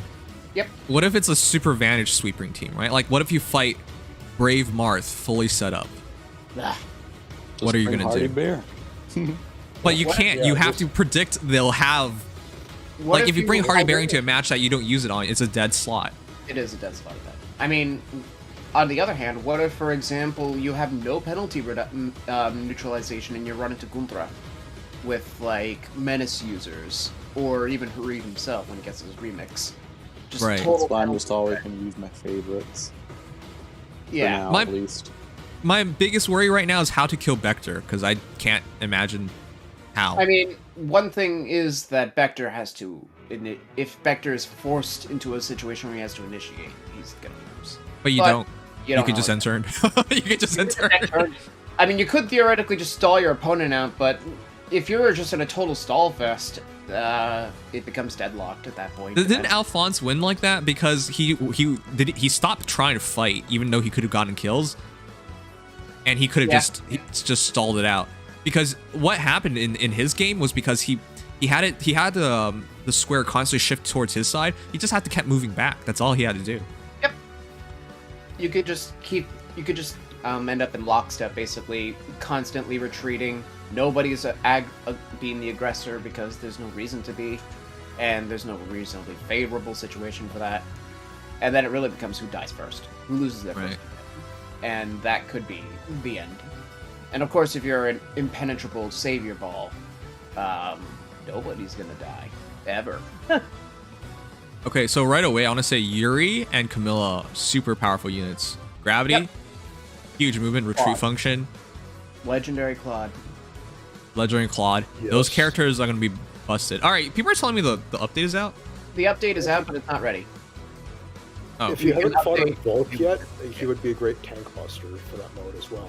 I will say this, a lot of Ether Raid strategies could be applied here, and that includes defense ones, because, like, for example, Katria Ball with Volca and Saviors is the legitimate, feasible strategy in this particular mode. Just saying. Yeah. And, of course, once again, Kanto is quite... because you have limited actions. Instead of having Gale Forces or refreshes, you can just use Kanto on a bunch of units. They can keep running away without wasting extra actions. Honestly, my first match, I'm just going to deploy all the meta units and see what happens. I'm going to find some way to make this fun. I'm going to experiment. It doesn't my hurt. team. I may or may not use 6 Kanto users. That sounds like a used strategy if I've ever heard one. I'm having too much fun with Kanto, what can I say? You get your points if your opponent's DC? Yes. Because I'm just going to assume it counts as a surrender. Yep, it should be a loss. But, yeah. Only 5 points. So already I'm going to say I'm probably just going to use Katria, double Savior. My healer will be Camilla, and that opens up one more slot for one more character, and they likely will be a tank buster. Oh yeah, ally support will work on both sides most likely. Oh yeah. So ally support strategies will be something you actually have to fight against for once. That includes also, things like Lilith. Lilith or Warp. Also, I think Kranya is going to sweep some teams with advantage. I think that's possible. You and your Kranya. I don't know about that. Well, here's the thing: if they don't bring a healer, and look at this, there's only one healer on the field right now. But this is what I'm talking about. If everyone's just gonna do double Saviors, healer plus refresher, or whatever, like it's gonna be way too similar. Yeah, I mean that's just the meta. The meta has its particularly favored opponents, and those tend to be Saviors, Catria. Also, I think Yuri is S tier, because the scary thing with Yuri, guys, is that we're talking about breaking tanks, right? Guess what Yuri does? I mean, he doesn't do it as well as Volca, for example, but he is very mobile. He doesn't. He doesn't. But imagine your opponent deploys Fjorm, and what is Yuri gonna do? He's gonna smash her and retreat. Also, another thing is that you can just infantry pulse him down to like an instant lethality or an instant AoE. Nothing wrong with that. Right. Wait, you said Yuri's gonna smash Fjorm? You can do that. But I mean, not particularly well, because Yuri has no way of stopping 51% reduction. That's the thing. I would have thought Yuri would be terrible against Fjorm. No, he actually wins. I've seen it. I've dealt with it, and we've done the math on it. Yeah. Unless... I'm sure on his second hit, he can... Because if it's a +1 Yuri with just... Not even +1, just plus attack and just built correctly, he should be able to do it. Yeah. And honestly, ruses are gonna... There's a lot of options, honestly. You could just hide away and be a casual buff to buff bot. Things like ruse, rally ruse, Triandra, anything that can just set guard up without having to worry about it could also be the end of Fjorm. Yeah, Gmo also tested it out. Well, that was an Ether Raids. So there won't be extra stats here, but still, I firmly believe maybe he just needs a bit of help. Because, to be honest, if you run like double Savage Blow on like Camilla, for example, that's super annoying. Because she's gravity, chip damage, right? And then afterwards Yuri runs in and it's fine. Because he's red, but yeah, Yuri. I'm sure Yuri can do it. It's just I got to see it in action, I guess. The big thing is, this is, for what I can see, an almost completely limitless mode as far as what you're allowed to use. So there's a lot of strategies that Ether Raids in particular never really brought up because of like Duo's Hindrance, for example, or the Mythic Mandate. A lot of options open up to make even more nasty support combinations and more abusive duo skills. Because this could, like, there are some duo skills that are highly underrated. Like, for example, how Dual Leaf can inflict massive damage within 4 spaces. That's so strong. Like, and then also inflict stat penalties, but there are some very interesting strategies that will open up in this particular mode just because of the lack of restrictions. Duo Sigurd's duo skill will be pretty good, even though he's obviously like not like super useful as a unit, because obviously the Queen Dancer is not as useful. Free reposition across 2 allies is very good. A hero like Dual Sigurd is actually so scary because he's gonna control space. Can we have a Legendary ban system Sigurd. Sorry, so Legendary I Sigurd. can ban Yeah, +10 because he following can the literally dialogue? just control the map. Thanks. Yeah, this needs a ban system, to be honest. I don't know. We'll have to see, but there needs to be a bit more extra little things here for things to really work out. Well, I firmly believe bans need to be a necessary thing, and you need to be able to see your opponent's team before you fight them. On certain movement, like assist skills and stuff like that. Like if they, like Holy Knight Aura, like Foul Play or something. I mean, I know Foul Play would remove Yuri's niche, but they would not ban skills. That's too complex. I don't think they would. It's just. Also, I don't think Foul Play is particularly breaking this game. It's just Yuri. It's not a game breaker. No, it's just I was just bringing up an example of like movement skills that. Oh yeah, yeah. But ban list, I think, would probably be, if anything, the best. Even though it would just become, okay, ban Fallen Edelgard, ban Notes, ban Legendary Sigurd, ban Dual Leaf. You only have so many bans, though. Good. Yeah, you would only have so many, and honestly, I'll be totally honest, that might not even be the best ban list in a lot of people's cases. Right. So, I would definitely say it would be nice to have a ban list. Just, I would be much more careful about it than just ban the units that everybody else talks about hating. Because you may have units that are naturally capable of taking them on anyways. Just saying. All right. With that said, it's almost here, so we'll see for ourselves. But yeah, a lot of promise here. Yep. A lot of promise. The thing with Ninja Lin and Corrin, they are excellent units, but you have to get through their savior heroes first.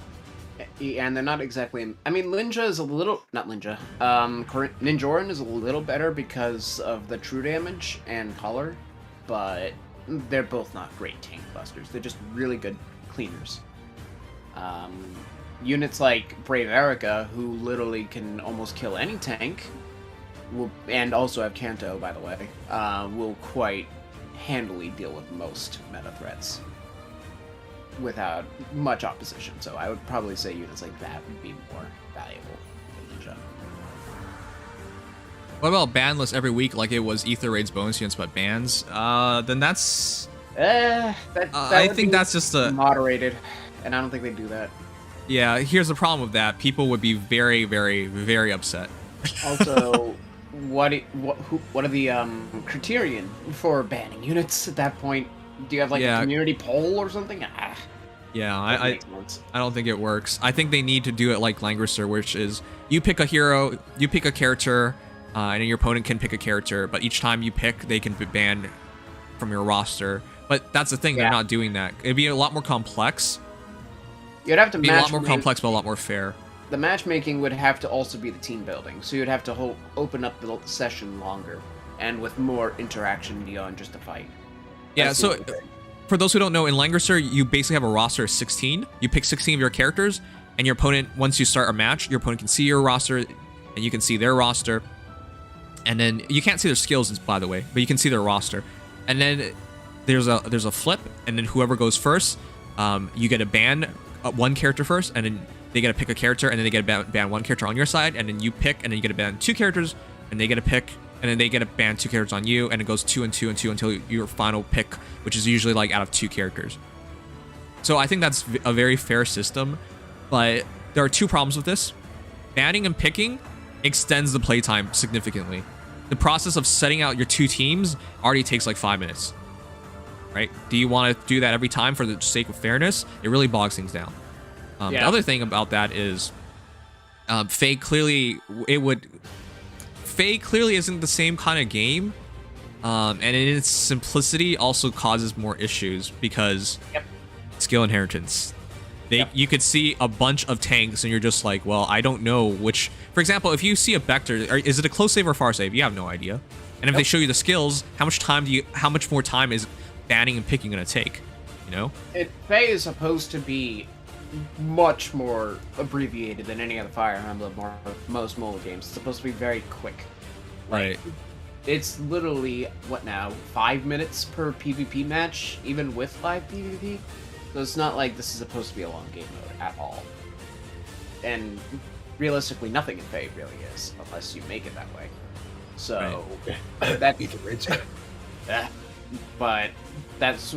So having the added time for, like, all of that particular stuff, some people wouldn't even really like that, because they would have to put in more work than they realistically want to do for Faye.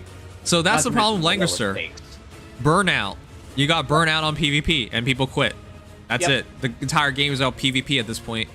Yep. That's why it's a slippery slope, Chad, and which is why a lot of people were convinced PvP would never happen. I gave up faith, by the way. I did. I fully admit that. I gave up completely, and I actually wasn't even thinking about it going into this channel. Yeah, no, this was not even up for consideration. Come on, it's been 5 years. If we were going to do this, we were going to do it. But actually, they did do it. It just took 5 years for some reason. That's not normal, by the way. It's not. Like, if you have an idea, you don't sit on it for 5 years, unless you're a lunatic, you know? Yeah, I mean, imagine the servers weren't exactly... Because this game is very light on internet usage, I can imagine that was part of it, is that it really wasn't trying to take up as much server space. Yeah, but to be honest, 5 years ago, data plans, how expensive were they? What I'm trying to say is, like, what happens 5 years ago, maybe it really wasn't fair, because if you were outside and like, oh, I got 5 minutes to kill, let's do a PvP match, which, by the way, is a terrible idea. Don't rush yourself in a PvP match. No. But say you did that, and you're like, oh, there's some clouds overhead. I just walked into the building. Disconnected, you lose. Like, maybe the Wi-Fi internet structure, not just Wi-Fi, but like data structure wasn't there yet, but yeah, fine. And not to mention the resources that they were willing to allocate to Faye since it was new. I mean, it still took longer than I would expect because they were over time, like Grand Conquest, for example, has live updates. which was that mode, which I can't remember the name of and don't really want to, had live updates of people supporting other teams. So was that yeah, was it relay defense? No. Wow. I love how I can't remember the name of the mode, and I don't think I want to. You know what mode I'm talking about. It wasn't relay defense? No, it's the one where you support 1 of 4 armies and you're fighting. Phalanx. Yeah, Phalanx. I'm sorry, I don't care about that mode. I'll grab some water, I'll be right back. Alright. Yeah, but I guess while he's gone, I'll just conclude my point. They had, like, live updates where you'd be able to see who's supporting what team, so I guess that was one of the first instances of continuous updating on the server's side, but it wasn't exactly something that Faye usually did. Like, once you're in a map, once you're in any content, realistically, the internet is not necessary until that content is gone. So, Faye being a particularly lightweight data-consuming game, it made sense that there was no PvP for a while. Not to mention everything else, where it was supposed to be very short, abbreviated stuff, but still felt a little late, and yet better late than never. That's the way I look at it. And it seems like they tried to fix a couple of the issues that were existing in, like, for example, Fate's PvP, where you would literally just stall people to death. Fate's PvP was such a cancer. It was an attempt. That was an attempt at PvP. An attempt was made. It just boiled down to Midori's with Kaze pairs and like a bunch of like skills like Nori and Trust and Lethality. And, yeah, if you just think kill Fate the PvP, other person before they kill you, like pretty real quick. much. If you think Fate PvP was a bit, I still can't get over this Dual Leaf with Loyal Wreath. What are they doing? No, to make Blue Flame work well. But nevertheless, if you think Fae PvP has any rough edges, it's definitely better than Fate's PvP. I'll give it that. You won't die in one turn, at least. What are these Courtly Fan Lethality Ilger? I'll give it Pulse tie will actually be useful now, like for your own control, because obviously you both move turn 1. Yep, this is very true. Pulse ties in general are going to be very useful, thanks to a certain one of those skills that pulses you down every turn. So that's also quite nice. I can't wait for my Iago and Baeo's Queen Micaiah to pulse tie everybody. I can't wait till Veld makes everybody annoyed because every turn they have to go with somebody having gravity. That's true. The entire game, because it's 5 turns, the entire game has Veld active. It's gonna be very annoying. Veld just to annoy people with that. Yep. You just leave Veld in the back and let him gravity people until there's... Because think about it, you have to use one of your actions unless you have odd or even recovery to stop that gravity. Otherwise, you're losing movement once per turn for all turns. Mm-hmm. Even will he be worth it though? That's the question. Even Solon could be solid for it because by the time you get to turn 2 or turn 3, yeah, that's usually when you're weapon is active. Yeah, and so by the time you get there, he'll be in range, and obviously that'll kind of trap a unit. Yeah, I will say there is an argument to Veld's value potentially because of that pulsing skill. Because if you use Veld as like an AoE spammer, for example, thanks to Ninjoran's devoted special spiral, you could actually make him into a competent combat unit thanks to his base 38 attack. So you could actually have Veld both be a decent combat unit and a super annoying debuff bot that doesn't really have to do anything to make it happen. So. All right, so really quickly, I'm gonna give our Discord a shout out real quick because if you're interested in not just playing this, not just discussing this, but like meeting other players who actually care about the mode and whatnot, we do have a room in our Discord, discord.gg/Nimdom, for like big serious discussion when it comes to Fae. So we have a room called Tax Room. So if you guys are interested, definitely has a lot more usage going forward because this new mode is going to be something. A lot of people again, there's so much depth here. Yeah, like, even if you don't compare about the competitive side, you can still use this to spar with other people. Like, that's such a cool idea, being able to put your units to the test against somebody else. Instead of having to, like, test against Ether Raid's defenses, which isn't a bad thing, but tends to kind of result in the AI being the fault of the player. You can definitively say you're better than someone. I can't wait to see Evan try make Gunter work. I can't wait. I'm not gonna try. I am gonna make them work. Yeah. Okay. Put your mouth words where your mouth is. You're my legion. Ooh, we could have betting for money. No, don't do that. No.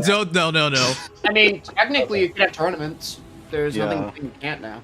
Well, yeah, tournaments, like casual tournaments. Which, actually, that'd be a pretty fun idea, actually. Have Nimdom-based tournaments. I know, but I can't cast them. That's the thing. I wonder if there's replay data. I doubt it, but that would be cool.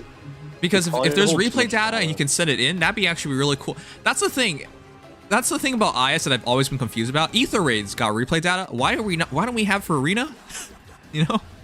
I mean, Arena has a lot more matches, but that's also sure. But it's not actually a lot of data. They're not recording the thing. They're just recording what move happened. Yeah. And there's no like variables, right? It's not like 50% chance, 60% chance. It's none of that. It's guaranteed. So it's pretty straightforward to record all that stuff. Yeah, that is honestly true. And even if it's just like the past couple matches, that'd be pretty decent. Like, you don't have to replay every single game you played. Just like save the last 10 or something. That'd be pretty good. Yeah, I know, but I'm trying to say this is a great opportunity for them because as content creators, I would love to see people play high-level PvP. I would love to. Unless it becomes really monotonous, then I would not love to. But absolutely, even in Langrisser, I casted a ton of matches because it was fun to watch. And as we saw from like Alphonse versus Veronica, it was pretty fun to watch, even though it was a complete mess. It was fun to watch. Yeah, honestly. It would actually be really cool. And even if it's like just spectating, like have it so that you can enter the room code and just spectate a PvP match. That'd be pretty neat. Okay, that might be a bit more complicated, but yes, stuff like that would be immense. And before someone says, "Oh, there's no way they can do it," guess what? Langrisser Volleyball does. When you reach Apex, and it's about the top players entire game playing against each other, not just one person can spectate. Everybody can spectate. Every single player in the game can spectate that match as it happens live. And then afterwards, there was replay data of it right there. So if you missed it, you can go back and watch it. And there are other functions like rewinding, for example. And so what I'm trying to say is, before someone says like, "Oh, it's not technically possible," no, it is absolutely technically possible on a game that came out like several years ago, and they've been doing this for years. So there's no excuse for it. I really think it's a decision that they're making, and it appears to not like there's records, but I'm not sure if it actually records the damn thing. But that's what I want to see. I think that's just where you see like everybody's favor. Yeah. So, which would make sense because the records I think are grayed out if it's not PvP, like the ranked PvP, which is fine. But I mean, I guess technically, if you have a new device, they have inbuilt screen recorders, so you could just do that. But it would not be in-house. It would be it would not be as clean. Yeah. But that would be some good food for thought for potential where they could go forward with this, even though it hasn't even come out yet.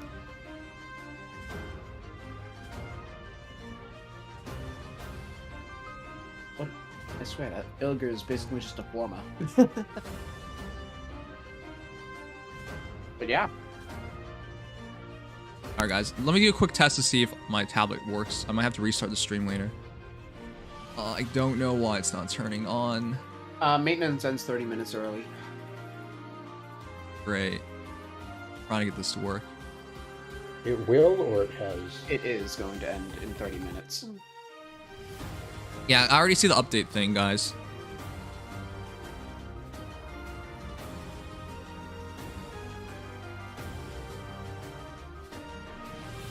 It feels weird having this scantily clad girl with goat ears as our new I wanted to talk about that. Fun. Our new OC. Ooh boy. I'm personally scarred by characters like her, chat, because they don't grow. They're just the same. How often do characters like that do you actually believe they change themselves over time, right? How many fake characters change anyways? Yeah, that's Alphonse is probably one of the only characters with character growth. I would honestly, I would kind of agree with that. I know Noms is not going to agree with that, but I agree with that to some extent. Wait, what? Then Alphonse is one of the few who's had at least any semblance of character Oh, growth. it showed up finally. Well, it's pretty difficult for him to not to have character growth. If he has no character development, do you realize how sad that is? They spent how much time on him? Yep. He literally has an entire book dedicated to not him, but it's still him. Look, I'll just be clear here. Character development in this game is atrocious. It's the definition of atrocious. The writing is so weak. Alphonse, please. I get it, but at this point they've completely banned Sharina and Anna, and he is still not getting enough time, right? Guys, think back to our last book. What the F did Alphonse actually do? Oh yeah, last book. Nobody really did much of anything. Got seduced by Dogger and Kieran. Right? Right? This is what I mean. He's supposed to be the main character, or like important character, and if you took him out of the story, what does it really change? Alphonse, Anna, and Sharina in book 5 basically did nothing except just tag along with everyone. That fought book was Odor a little bit. Reagan. Well, yeah, a little bit of fighting, but other than that, that's pretty much it. Yeah, that entire book was basically Reagan. Yeah, it was basically Reagan, Odor, Fafnir, and Atri. And a little bit of Note and Dogger. But... Yeah, a little bit of Note and Dogger. Yeah, also, yeah, the antagonists, this is what I think is really weird, chat, honestly. What the heck? Okay, let's just have that talk right now, since we still have to wait. I'm gonna update the game in the meantime. Yep. Let me get up the video so we can so people can see what we're talking about a bit better. Oh yeah, I gotta make sure I didn't check if I have the SP to remind these units. Oops. For the update. Oops, Okay, I guys. have most of these. So let's go over the Fate channel real quick because we have a bit of time. Yep. Right away, from the onset, because of the thumbnail, we knew that was Embla in the background. The question was, how much about Embla was it going to be about? And apparently, it's only about Embla because we haven't seen anything else. Yeah, apparently this is actually just the book for Asker and Embla conflict. So I understand why they're doing that because, oh, they already updated Fire Emblem Heroes icon to the new Moo girl. That's what I meant, what I was talking about a few minutes ago, yeah. Oh, okay. I see how it's going to be for the book. Right. So I understand why they did that because if they keep going one different realm every time, the book's ending in like 3 years. Mm-hmm. So yeah, they're going to have to stretch. They're going to have to stretch eventually, but retracing their steps in a full-on book instead of a Tempest Trials, it makes sense. You know. Also, is this is this the first time they changed like the actual icon for the like Fate thing on the app? Like they changed the entire color of it? No. Entire color. I'm almost certain it's like white and like the background's like white and blue now. Oh no, they've done that. Oh no, they've done it's been done before. Woodland. I think wasn't the Mythopoeia one Velvet? Yes. For example? Maybe. I believe it was like a sort of. I don't know what the exact color was, but I know it wasn't the traditional color. All right, guys. Do you know that our new hero is verified as a flyer unit? Look at her majestically go through the air. Never mind. Was that rollout? Oh my god! Oh god! It's Mill Tank. Whitney's Mill Tank. No. Mill Tank. He's gonna ruin his dreams all over again. Oh god. Oh god! All please right. no. But let's just go over the trailer really quickly because it is actually pretty cool. Yeah, the cinematic's actually quite nice. Yeah, that was. If anything, they got a bigger budget for cinematics. Yeah. But that start reminded me of Gravity Fall. Okay. This is how we formally get her. She just falls out of the sky. We catch her, and she's now a part of our team. Oh my god. You're mine now. Yeah, looks make so We have a literally joke, but you Aaron know mapped this little girl out of the sky. Yep. Cliche anime moment, absolutely. Alright, I'm sorry. If you guys only saw this much, guy or girl? Yeah, I thought it was. I was definitely fooled here. I was so sure it was a black girl girl? because, look, Yeah, I actually thought that was a girl for the. the only guys I know that consistently do not wear pants are shotas, and this is most definitely not a shota. So This- I was very Yeah, confused. This is what they call a femboy. Yeah, this is what we call androgynous. Right. And you can't say trap because that's bad. But anyways, Yeah, say it.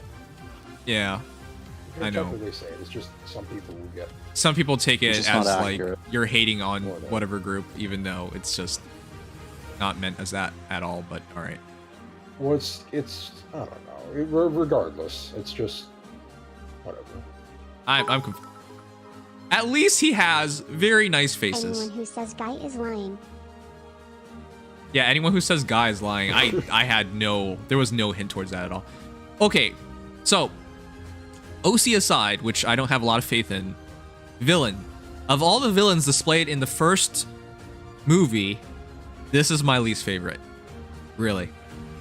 Yeah. When book one first came out, sure, like with all the excitement, I am incredibly biased in that, so I give it a pass. But when I saw Surtur, he looked badass. Awesome. When I saw Hell, yeah, that was interesting. Hell was literally killed Sharina in the movie, so that already piqued my interest. And then when you see Freya, there's like We didn't see Freya in the beginning though. definitely For be book Andra. one. very Did good. we? Like, No, I no, would say I don't- that was by far the most underwhelming. okay, sure, but I'm trying to say, like, of all the villains thus far, this feels like the least villainly villain, if that even makes sense. Like, I can't, like, there's no fear, right? It doesn't feel like a villain. It just feels like somebody throwing a tantrum, honestly. I mean, isn't that basically what Lothar was? Yeah. Yeah, but Oder wasn't really, I guess he was a villain, but, like, does anyone actually consider him, like, oh, super villain Oder? No, we joke he's Dark PM1 instead. Like, he Yeah. wanted to be a super villain, but he's a pathetic loser instead. So Right. So I'm already worried immediately because the villain doesn't I mean, it feel might like a not villain. might not be the primary villain as part of it.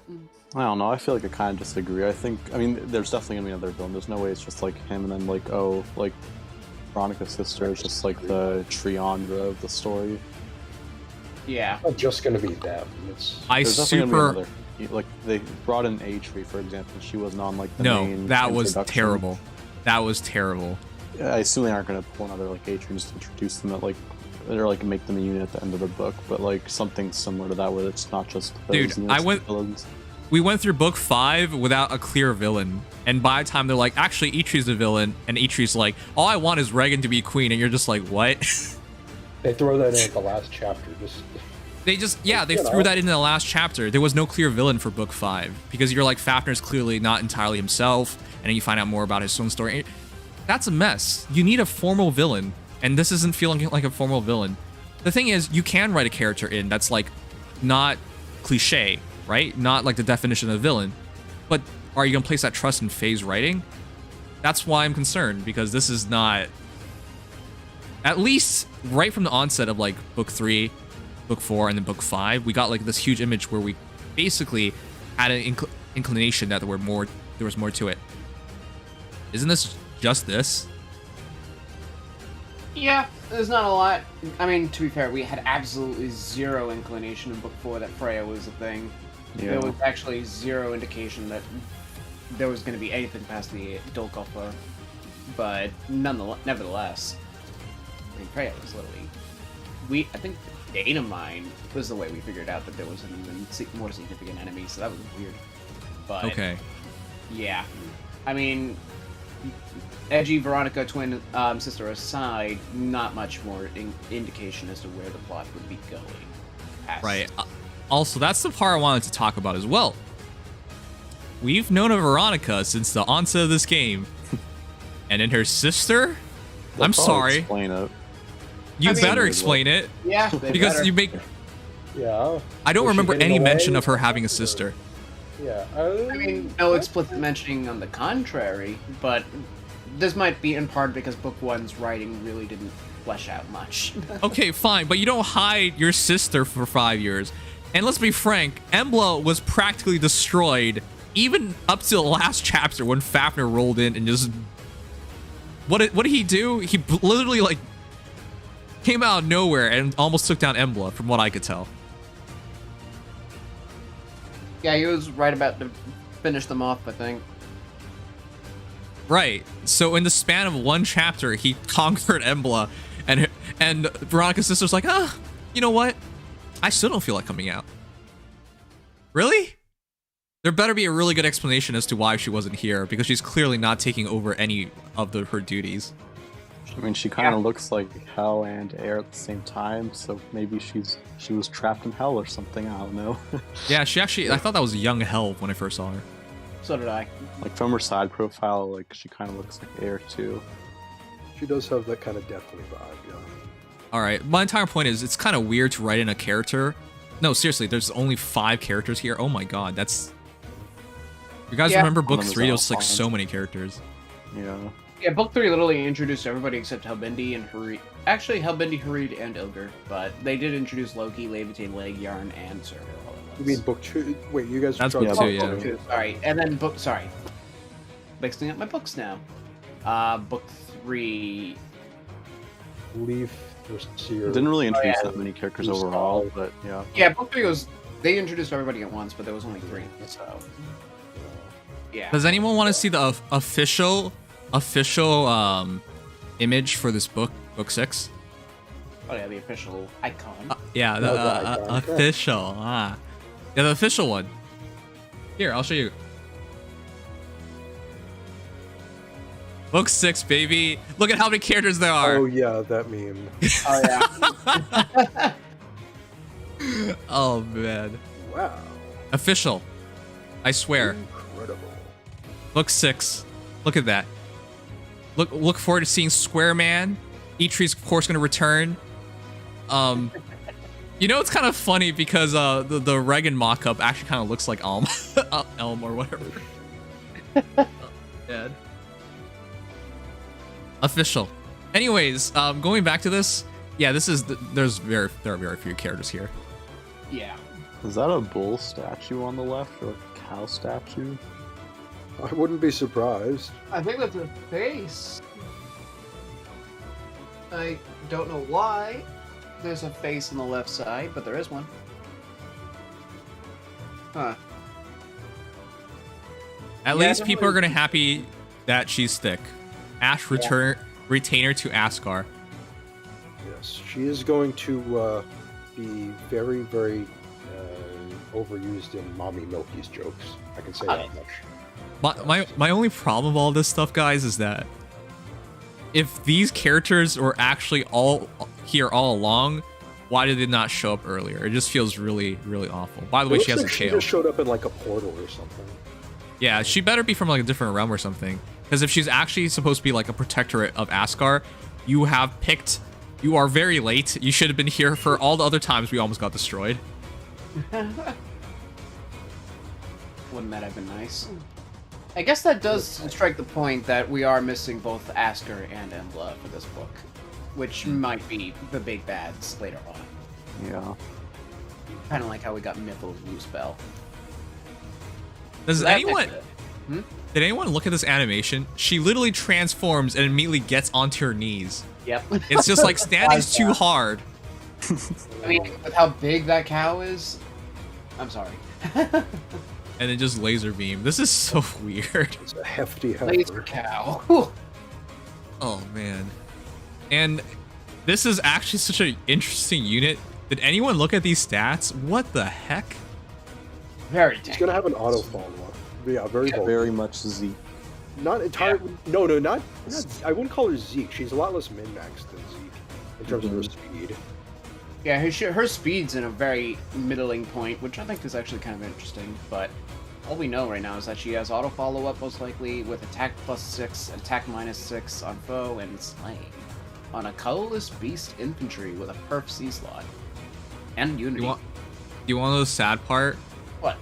You can actually fodder her with minimal consequences. Yes, she'll be a bonus hero, but what consequences really is there now? There are no free-to-play otherwise bonus slot mythics for light. And here I am, who just got 2 yeah. Well, I understand your argument there, but yeah, immediately the counter argument is just like people should have the bonus slot heroes anyways. But yeah, I guess so. I mean, I have Dagger and you have. I have. I Uber, don't. But yeah, I know plenty of people who don't have either.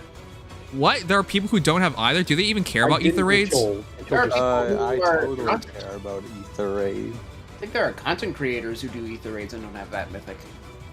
I don't know about that. At this point, you kind of have to deploy 6 mythics. If you were serious about it, you would have gotten Dagger or. It's not my fault I'm unlucky. Evan, look, you suck. You're Evan's like, I'm gonna save my orbs over the dumb things. But I did. I saved them for this mythic banner, and I might be summoning tomorrow. Is her weapon slaying, or did she attack normally after the bonfire?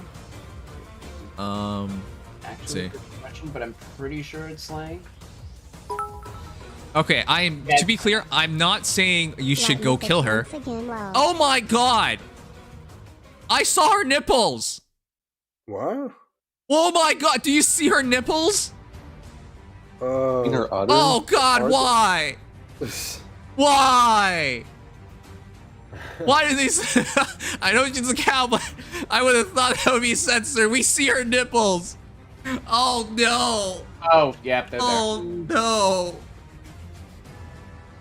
Oh, yeah. She's a cow. Are we allowed to see her nipples? Yeah, they're udders. Yeah, I mean, udders stuff are open up in the game restricted. Aren't udders just nipples? Not really. What? I'm gonna search that up right now. Biologically, they're basically different. Are udders nipples? An udder is an organ formed of 2 or 4 mammary glands. Yeah. Are nipples and udders the same thing? Sorry, I'm late. Are we talking about the canonical mommy milkers? Like, they both form like that kind of shape, but like, yeah.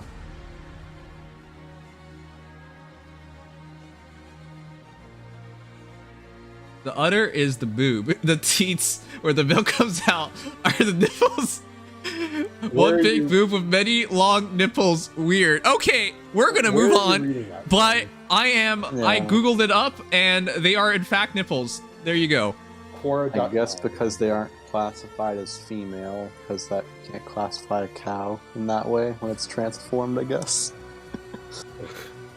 I don't know. That's super lewd. Anyways, she's gonna have a unique C slot, guys, and her weapon's gonna be very interesting. And the question was, did she instantly attack back with bonfire? And we will see in a moment. I just was so distracted by the fact that, wow, we've already seen her. Oh no, she had bonfire immediately. We already saw her nipples. Recharge, yeah. Wow. Nim's furry. I'm not attracted to her at all. The ditzy girls, guys, this is one of the reasons why I don't like this, because it's so cliche. The ditzy thick girl. How many animes, mangas, series have you watched where you have that already? That's why I'm not interested. I've already seen this. We got that in Sumiya, I guess, already in Awakening. Although Sumiya's not like really thick. As long as she's not as ditzy as Regan, I'll be fine with her. As ditzy as who? Regan. Oh, Regan. Well, I guess I don't think we can't assume that she's just automatically like the complete ditz because she tumbled. Yeah, I don't think so. Like I was much more interested in Regan. Okay, so Regan turned out to be shit. So yeah, Regan's like my big disappointment at C-wise. Okay, fine, but at least Regan had stuff going in that got me excited about her. Right now, there were 2 key moments with our new hero, and they spent it on her falling to our hands and then getting blushing over it. Cute, but all right. And then her tripping. Those are the 2 like key character moments that showed you her personality, which is not good thus far, because those are just cliches. I feel like But she's I like gonna be the what- shy girl cliche. But What I have hope for is that since she's not like directly, I don't think she's like directly tied to any character here, right? So like she's not gonna like base her personality off of, like, for example, like Regan, who's like, oh, I need to save my brother. I need to save my brother. No, she's gonna be different. Absolutely. That's why I think Yeah. they did what they did. Matsuo, thank you for gifting 5 subs. They went to Rudy Fressa, Lito Love, Trilosia, Silver Sun, and Evie Bento Box. Thank you so much, Matsuo. Thank you for celebrating this with us. Which, by the way, the game is celebrating because we're getting a bunch of flowers and 1,200. Oh, my, we're getting so many codes actually. We're actually getting so many divine codes this time around. Yeah, I really like it. Was it 6,000 or 7,000 to max out one path? You almost get 6,000. you get right around half a full compile path in one reward set. Right.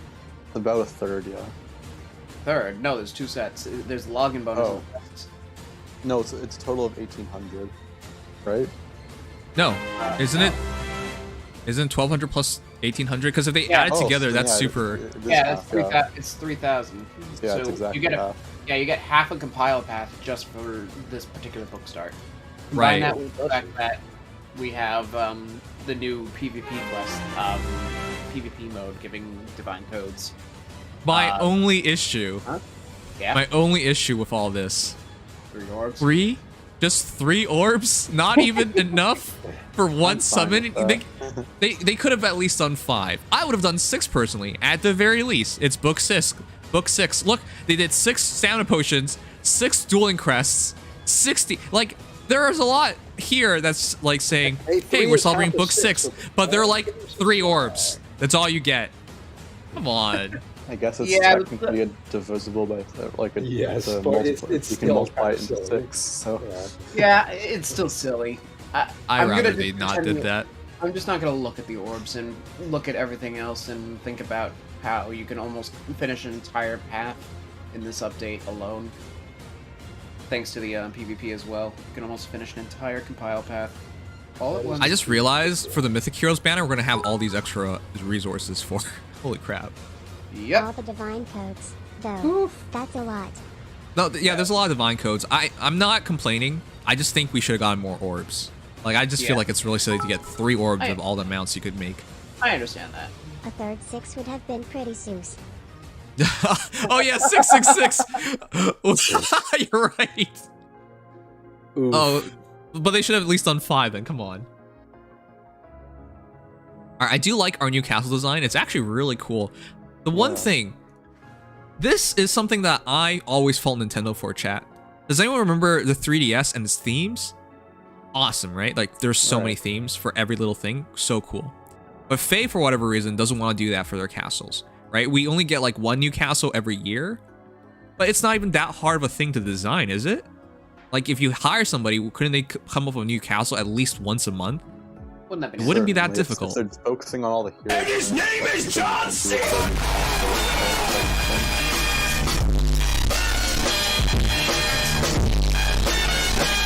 Why? What does this have to do with John Cena? What does any of this have to do? Okay, anyways, thank you, Obama, for the money. Right, it's basically a static image. I guess the fountain moves, but it's not very difficult is what I'm trying to say, chat. So it always feels weird. But you want to know which part of Nintendo does this the worst? What if I told you there was this massively popular console, possibly the most popular console of this year, and it only has 2 themes, black and white. Don't remind me. The 3DS literally has tons, and people even make custom. Black and white. I am beyond confused. Right, I mean- the 3DS had so much, and the Switch only has 2. How many years are we in with the Switch? Also 5 years. Like, come on. I mean, don't get me wrong. I like the black theme a lot, and I think it's really slick. But really, I'm just confused. Like, Nintendo always makes these weird decisions. It's just like, the thing is, they should understand that people care about these very easily seen things, even if it is so minor. If you add a new theme, people would celebrate it, even though it's such a minor thing, you know? things you have to see all the time, even if they're relatively inconsequential. The more you have to see it, the more you have to experience it, the more appreciative you can be when those small things get changed. Right. Okay, so yeah, Switch has been here for 4 years, heading to year 5.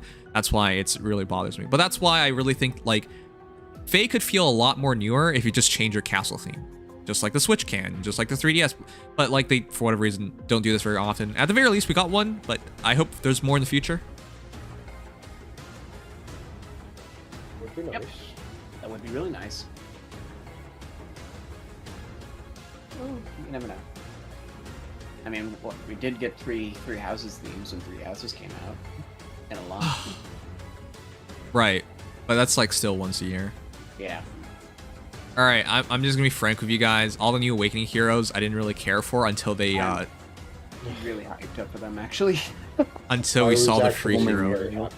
I'm actually even hyped for the characters because I am Awakening bias, but this banner is actually really good from a free-to-play perspective already.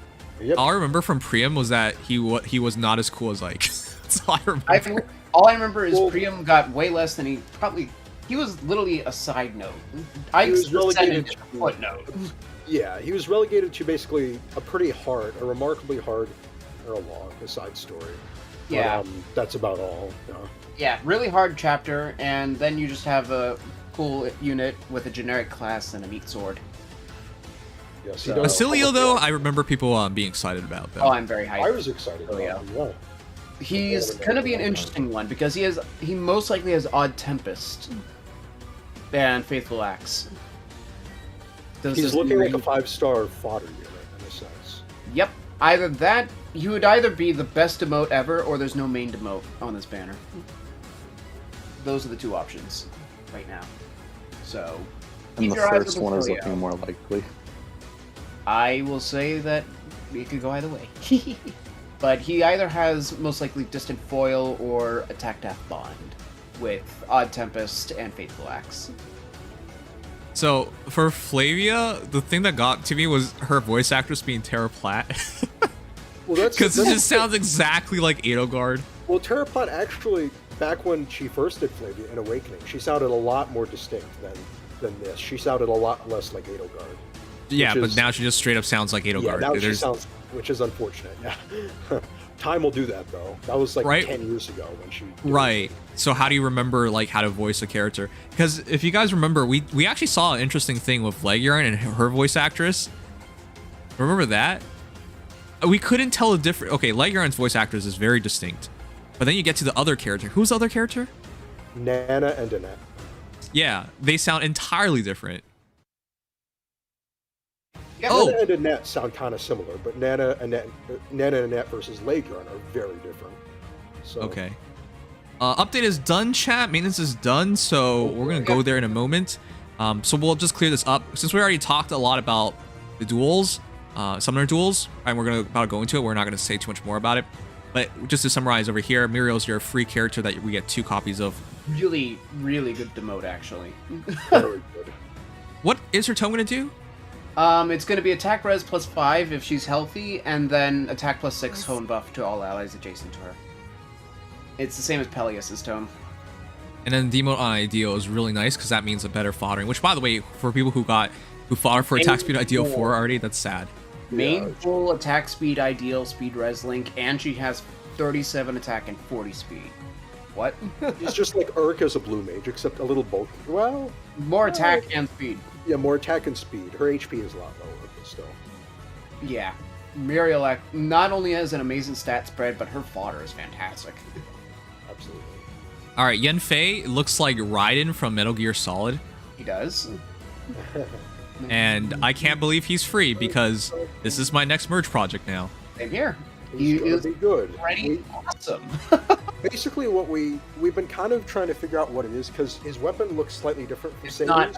It's not based on Amatsu. It's still the Amatsu, yeah, but it looks like it has a different effect. It still has DC. But... No slaying effect on this Amatsu, but somewhere he has damage reduction, and he most likely has Castro Stance. Okay, as long as it's a perf weapon, I'm not even complaining because he's going to be such a perf. Right, he's an excellent scoring hero. Yeah, he's going to be a 185 BST God Sword with a perf. And he's going to most likely be really good because from what I'm seeing, he could have as high as 42 base attack. It could be that high. It might not be, but I guess we'll find out in a few minutes. And we know his speed will be good, because he was able to double that Blue Ninja. Yeah, and they're pretty fast. So yeah, it was a 5-star Blue Ninja. So at the very least, his Amatsu is not the same as Seiri's, and it very well could have a guaranteed distant counter effect and maybe damage reduction stacked up. So okay, it's a lot of potential. This is the next merge project for a lot of people. 185 BST. This is the first time we got a hero that's demoted for swords. Finally. Yeah. The but first, it's funny, well, Nemesis is the last sword. Go ahead. Nemesis was the last time we got one, but this is the first God sword since Rutger, as far as infantry goes. Astrum was close enough in terms of speed, but yeah, I guess. But yeah. Yeah, Astrum was what, 36? I think. Yeah, Astrum was a bit more like Yenfei is like your swordmaster archetype God sword, whereas Astrum was a hero by archetype. All right, but that's enough about Banner because the big thing's out. Hooray, here we go. I did not SP train my Libra at all, so gotta go fix that. We have. Should I say what the description for Ash says? 126 megabytes. Holy crap. Yeah, it's a big update. Oh, you might actually see it if you scroll through here. Yeah, don't bother. We're gonna get her soon anyways. Or we'll go over her when we actually get to the units. But yeah, I'm gonna try to crunch out these refines right now and get them all ready. Okay, chat, I'm gonna ask you right now, would you rather us go through the new refines first or do Summoner Duel? You guys can pick. We will not have to. I will have to actually compile the refines, so you could probably do a Summoner Duel. Meantime. Legion, I can get Wallhearts refined for you if you want. I have everybody except for Nyla. So, yeah. Do with that as you will. But if you want to do Summoner Duel while I SB grind Libra last minute, you can do that. All right. Okay, actually, since we're waiting for a bit, I'll be right back. That's our last little quick pause, but yeah, it's downloading. So give it a sec. I'll be right back. Don't spoil anything, Dex. I'm not going to spoil anything. I'm just... Yeah. I don't have anything yet, but all I'm saying is I'm really hopeful, and now that we know this is an Awakening banner, the fact that Wallheart skipped Canis is not as surprising. Because we get both Libra and Allheart as Awakening refines in an Awakening banner. It just makes sense. Yes, it does make sense. Okay, it's a good thing it's double SP right now, because I had no SP on Libra. I'll be honest, Libra was probably one of my least used axe infantries, so he didn't even have a blessing. So if that can be changed, I will take that. Yeah, this update's going to take a while to go through, though, because it's like 120 megs. As far as data mining, I'm not sure how long it'll take for us, but we'll see. And yeah, we'll probably still go through it as community, but figure that getting the image for later is going to require me to have those refines. Dex, do you have Nyla? Dex? Yes. Do you have Nyla? I do not, unfortunately. KPP? I don't buy the screenshot. You want to send that to me? I hope it's good. I will be working on these screenshots. Very good. Oh, okay, got it. Oh! I will check. That is okay. Oh, do you mean the screenshot or the refine? The refine's good, yeah. I think I need to see the top of the screenshot. Yeah, I don't know how to get that. Yeah, if anybody can send me that, I'd love it. Because that refine is extremely long. Same with... Oh, God, how am I... Loki, why do you do this to me? Oh, yeah, Loki's is also long, right? Yeah. Oh, I look over and I see one word, and I already know this is going to be a good refine. Yeah. Yeah, this is going to take a while. Wallhearts is... I'm not going to say anything, it's just... It's kind of ridiculous, that's all I'm going to say. You know, for the fact that I had fear Wallheart was going to suck, if that's the case, then I have a lot to look forward to. Yes, you do. And I have a lot of screenshots to post. I posted Wallhearts already. I know it's in gray, because I don't have enough SP. You don't have enough SP? Yeah, I didn't... I forgot to... I got all the do, but I forgot to get SP. So. You mind just doing that? I will do my best, yes. I have time. Let me just put it that way.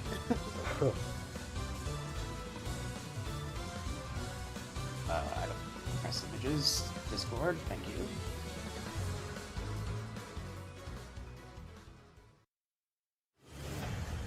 I haven't read the refines, I've only taken screenshots, but yeah, if you want to DM me those decks, I will need all of them.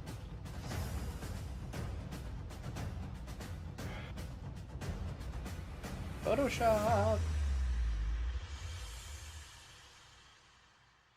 Yes, I've gotten a lot more fancy with my refine images. I'm trying to clip them all together so that they are seamless. It takes a while. Yeah, it's a lot of commitment, but it comes out better than most people's. This is true, though. I would just put for that, at least. Okay, I can't use this image.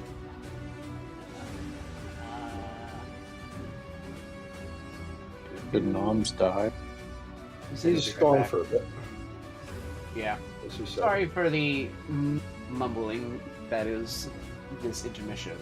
We will be back shortly. That is okay. At least we have 2 times SP right now. That'll make it easier. Yeah, 2 times SP is huge. Yeah. Mr. Department Store man up to speed.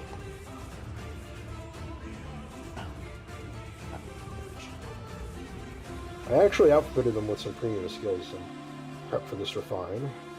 I have not done. I never do skill inheritance until I do the refines. That is my. I knew it was going to at least be good enough to make them work. So. Are you referring to Wallheart? Because I can tell you I had no such optimism. I was pretty confident that it was at least gonna, at the very least, give something that would help him enough to still use solos like I was. So. I hope he has a solo-based refine. You kidding me? Well, yeah, but I was stacking like speed solos. I admit I was being a bit hopeful, but now I feel vindicated. So. Nope, I was about to ask a question, and I don't want to actually ask it. Alright. Okay. Alright. So, we're gonna need some time for the images. So, if you want to do what you gotta do. Oh yeah, Summoner's Duel actually might be a good idea. Yeah. Considering everything's starting to trickle in. You could get the images quicker, but it's gonna look wait a second. I want to know, did the points just stay the same for this battle? Because no one can use a flag, right? So yeah, nobody could, it's just been stuck. Yeah. That's actually hilarious. Yeah, a couple hours where nothing happens. I guess the fighting just stopped. Eldigan gave a little tea break. This is my worst defensive season. I don't even know. Well, we changed the team at this point. I only lost once that actually mattered, so I'm actually doing decent. Yes, I'm gonna look at refines. Okay, so let's try Summoner Duel. Yep. So yeah, you'll have time to do that before I'm ready. Battle in real time. Select a hero to be your captain, raise their favorite in battle. Win or lose, you can raise your favorite level and earn rewards. Win, gain 10 points. So it's a max of 10. Hail score and capture score add to the total, maximum 10 points added. Read on more details. Okay. Hold up. Actually, not that much. Second reward for Summoner Duel is 400 dues. Oh yeah, if anyone Get needs it now, do, they guys. can get I it. just smoked my opponent. They can get it from this Summoner. Oh yeah, you can get 200 dues right. from the, so if you you can get 400 dues. 400. Wow. Okay. Second reward. Yep. Or yeah, according to anybody. Matsuo, anyway. If anybody wants to make a refine from this particular batch, or 2, I guess, then you have the opportunity. Alright, yep. Defeat all foes within 5 turns, survive 5 turns, and earn the higher score. Move order. After you perform action, your opponent will be able to. Using a dual harmonize skill counts as action. They can be used by only 1 hero per turn. If not, your team has a remaining action they can use, the next turn will begin. Okay. If an action remains, you can still use a dual or harmonize skill even if all heroes have moved. If all heroes have performed on action and no dual or harmonize skills can be used, the turn will end even if the action remains. Move order. Continue. The player with the most actions remaining at the end of the turn will move first on the next turn. And if the number of actions remaining is equal, the move order will not change from the prior turn. Okay, so there are pretty good turn manipulation things you can do. Yeah. If a hero with a range of 1 is in combat with a hero with with a range of 2, they will gain defense res plus 7. Oh. What? I guess it's to stop just cheap sniping. Like, for example, use Linja against Alphonse. Bad example, but that way you don't get cheesed. Okay. This bonus will not apply if your unit uses Savior. Earning Chaos Score. Defeat a foe, get 2 points. Defeat a foe using Captain, plus 1 point. Defeats opponent's Captain, plus 1 point. Your Captain defeats your opponent's Captain, 2 plus 1 plus 1 equals 4. So you can earn up to 10 points despite getting kills. Fair enough. At the end of each turn, if the number of heroes on your team occupying the captor's area in the center of the map is at least 2 more than your opponent's, you'll earn 2 points. Free duel does not affect favor levels. Passwords and custom rules can be set battle the way you want to. This is very important. It doesn't seem like you can change anything for open matches. Passwords, if you set a password, you will be matched only with opponents who have the same password. Custom rules, you can choose to set the rules yourself or leave them to your opponent. If you set the rules, you'll be matched only with opponents who set the same rules or those who leave it to their opponents. Practice duel does not affect favor levels. Custom rules can be set. Instead of live opponents, you will an auto-generated team. And then win count limit, there is a limit to the number of tracked wins. This limit is subject to change into further. There's even a limit? The amount of wins you can have, I guess. What the heck? Okay. Tracked, like how synergy doesn't get tracked, but past 100. Even because it doesn't go past 100, yeah. Or 99. That's weird. Battles fought in Summoner's duels will not progress quests. Okay, fair. Very, very fair. Imagine someone's just like, I need to finish this quest. Time to Summoner duel. Okay, thanks. Okay, important guys. Disconnections. Disconnecting in the middle of match may be treated as a forfeiting and be counted as a loss. That's what I figured. So, you can't just DC yourself. Oh, that's better than in Smash and stuff like that, because you DC yourself is just like, no contest. Nobody loses anything. Oh, no, you lose. You get penalized if you leave. You get penalized if you disconnect. There is no... You can't be salty that your opponent's beating your butt and you're like, no points for you. No, you can't do that. Wow. That's actually really nice. That's good. Turns. A turn consists of actions phases taken by both sides, not just one player. Skills during unit's first combat in player phase or enemy phase trigger that effect only once during the turn's first combat. Ah, that was actually a pretty good, interesting detail. We didn't look into this. So that kind of makes Nemesis' effect, for example, pretty bad, right? Yes, because it's the same turn, but it only works once. Ooh. Yeah, Legion. Hate to break that to you, but I don't like that. Whatever. Oh god. Your usual settings may be overridden by settings specific to summer duels. What does that mean? The like, thing for I'm example, concerned like about ending turn stuff like that, like when before you end your turn, like how you can activate some things you forgot to, stuff like that. Because I'm worried about, like in Smash, for example, you can have all legal stages and then you fight some random person and they can have all illegal stages and you just get theirs. Alright, this seems pretty self-explanatory. You can only include one ally that can use Sing or Dance on your team. You can only include one ally that can use Savior. Okay, so no dual Savior balls, but singular Savior balls, yes. In summer duels, heroes other than legendary or mythic heroes that may receive legendary or mythic effects regardless of whether they have a blessing. Pair up cannot be used when playing summoner duels. Legendary heroes with pair ups will receive stat bonuses only when their season is active. Interesting. So you still get extra stats with legendaries. When creating a team, you can set a captain skill. If your captain is defeated, this captain skill effect will no longer be granted. All right. Wow, we're about to try our first match, chat. One savior hero is what it says, though. The game immediately only wants you to use your dual and harmonics. Wow. It's straight up just defaults here, chat.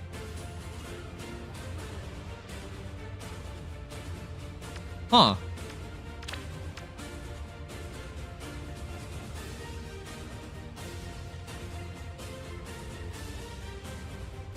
I'm thinking what my first team will be. Yeah. That filter is applied to everything. It's just to show off that new filter. Right. Okay. But I do agree that I think you want these heroes. Yeah. And it's nice to know that feature is now a thing.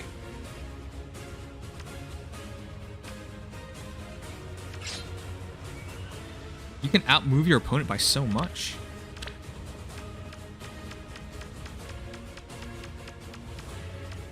these complex bans they have are actually quite interesting. They definitely put some thought into some of the rules to make it a little less toxic.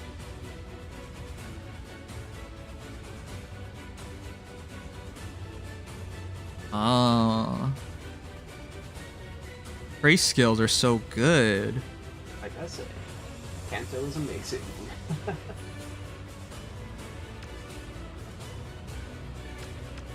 Yeah, refines are out, chat, but we're doing this first. Yep. Working on my compilation now. Guess I'll go back. I'll go back to this later.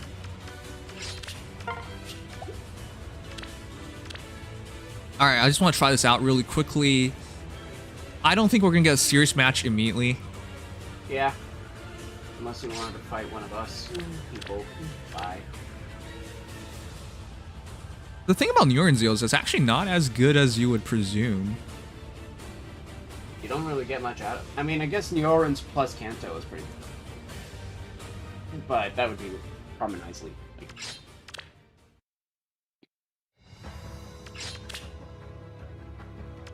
No spoilers for the refines, but I will say we have possibly a contender from one of the longest text boxes in Fae. So I hear. This image is way too long. Hey, did the game say anything about the rewards? Are they once in a lifetime, Yeah, I'm not or they reading reset? these, I'm just making. It didn't say anything yet. I didn't see anything about that yet. Yeah. Yeah, I'm only making the image, I'm not actually reading the effects. Which is hard, but I'm trying. Oops. It's actually nice that they give you Divine Dew, because I was only going to have enough Dew to refine one unit, but now... I mean, I would still say it's worth not blasting your Dew all the time, just because Legendary Refines in particular can be so game-changing. Well, yes, this is true, but it's nice to have the option at least. Yeah, exactly. Oops. Alright guys, one sec. I'm gonna try this out. I do think far save is gonna be much more valuable. I'm inclined to agree with that. But I'm gonna use close save for now anyways. Yeah, I actually can't wait to try this out. We're gonna do one battle before we go into all the other stuff. So bear with me as we go through our first. I'm gonna just try a bunch of concepts right away. I'm not gonna really have a tank buster, which is bad. At the same time, if you want to slap like Brave Erica, that's probably one of the easiest tank busters you can do. I wasn't aware I had Brave Erica, but thank you. Suggestion for everybody else, but Everybody else, yes. My apologies.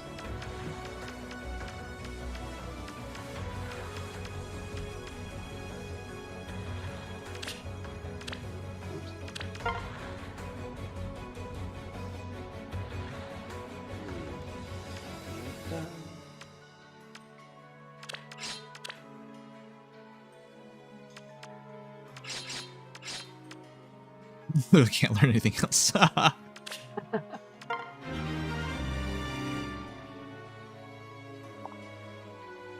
First 4 fights were NPCs? How do you know they're NPCs? Probably because because they have like Alphonse is the name for example. You have Kieran is the name, yeah. Oh, Kieran. That would and they attack into your units when they'll just die anyway. Oh no. I was really looking forward to this. I mean, at least that's fair, because that gives some people some time to at least get initiated into the mode before they're thrown right into the frenzy of the meta. But, yeah. Looks like it's just a demonstration, not an actual serious fight. I know, but they said you could play it right afterwards, so I immediately thought, oh hey, we're gonna just straight up play. Yeah, I mean, you are straight up playing, it's just not...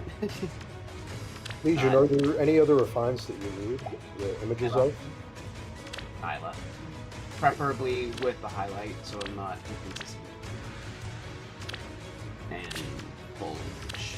I can't hear what you're saying. Oh, sorry. Just cutting out. Full image, preferably with highlight dot. Of who? Nyla. Just Nyla. Oh, Nyla. I do not have that. Yeah, if anybody else can supply that, then I would appreciate it. If you want to just check them out the Discord or something. That's all I need. Well, in the meantime, I'll confirm that one of these provides works the way I think it does. So interesting that there is a discrepancy in the conditions. Authority information to itself.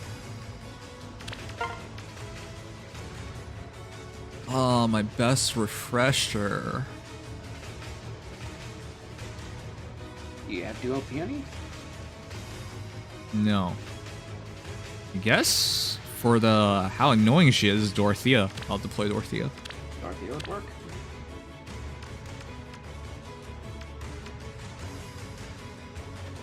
I mean, I guess there's also regular peony, but yeah.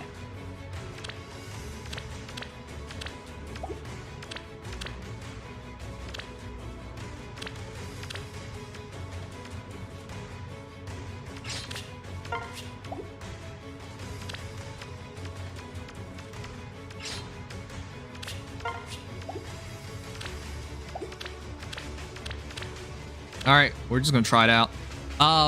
What are we gonna get at start turn? If your captain is in the capture area, the capture area will move 1 space closer to your team. Speed +5 to captain during combat, and captain allies on 2 spaces of captain receive if speed is over foe speed. Neutralize effects that prevents foes follow-up attacks and prevents units follow-up attacks. It's pretty good. During captain's combat, disable skills of all foes, including foe in combat at start turns 2 to 5. Grants social equivalent count -1 to all allies. Secret maneuver is actually really good. Yeah, I'm already interested in that one, honestly, without actually seeing a mode. Yeah, I can allow your captain to bypass things, but I'll do a droid captain because I'm using Catra, so it makes more sense.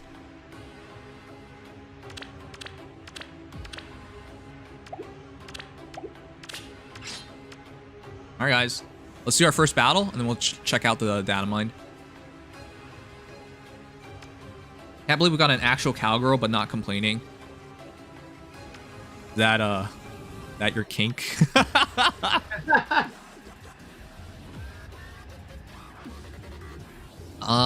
Guys, who's your favorite cowgirl?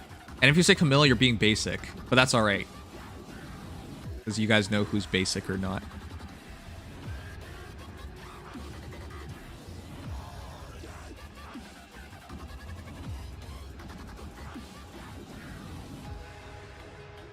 I think if you do the what's this mode? Free duel and not put in a password, it'll matchmake you with other people who are doing that. What? If you do the if you do free mode, free duel mode, and don't input anything for the password, then I think it just matchmakes you with other people. Yeah, if you use a password and are matched with a player that did not intend to be matched with, it is if you have no password, or if you have set it to password but not input one, then the matchmaking system will search for other players as though you do not have a password.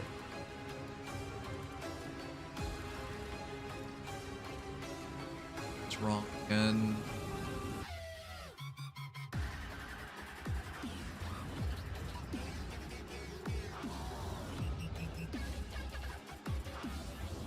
It's this team, but gotta check which. There you go.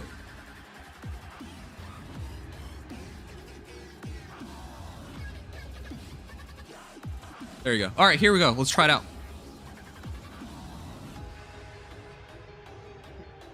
When we get to the actual notification, I think there's something you'll find interesting. Okay. I do. Matchmaking, like in every other game, good. Comforting to see that. Oh crap! It actually is just Kieran. Oh. Thank you, Ether, for the images of Nyla. And you know exactly the way I like it. They move too quickly. If that's what you want. Tread carefully. They move way too quickly. Okay, Legion, if you don't want to get spoiled on their finds, you might not want to be in chat a lot. Let's move. I'm not reading them, I'm just looking for images. Okay. And Ether was gracious enough to supply me with exactly what I need. Even in good resolution. For me? Actually, we have an extra 10 seconds. I'm gonna assume that's there regardless.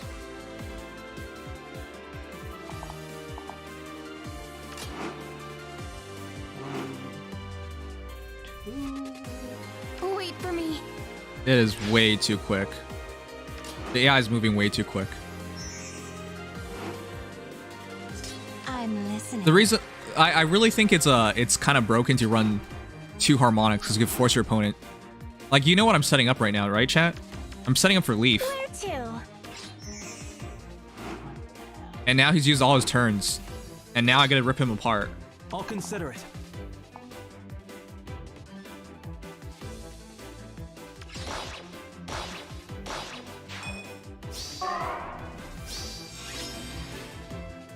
Wait, I didn't get my turn? Wait, did Neuronzeal not trigger?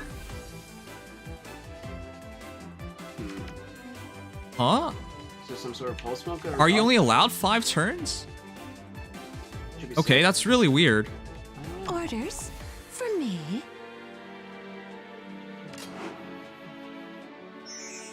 Yeah, you have a max whole turns then. Forward. The choice is clear.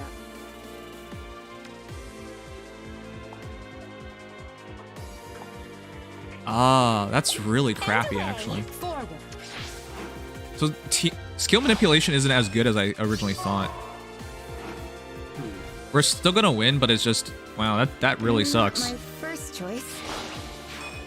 Turn manipulation only really works once you have more heroes dying.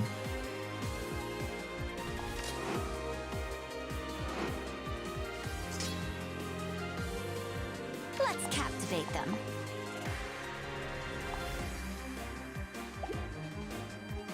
And away.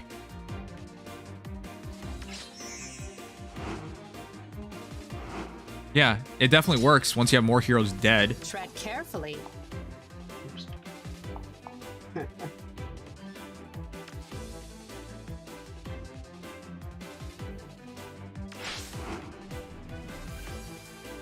I'm gonna win by kills. Oh, and it lets up, yeah. It only works once you lose enough units. I can still use harmonic skills.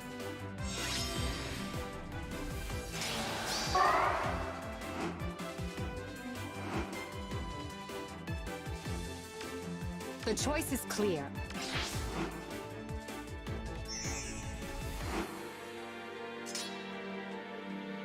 To be by his side.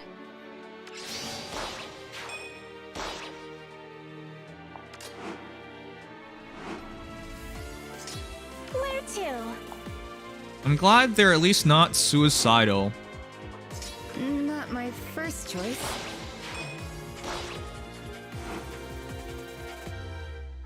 That's... the 5-turn cap is actually kind of rough.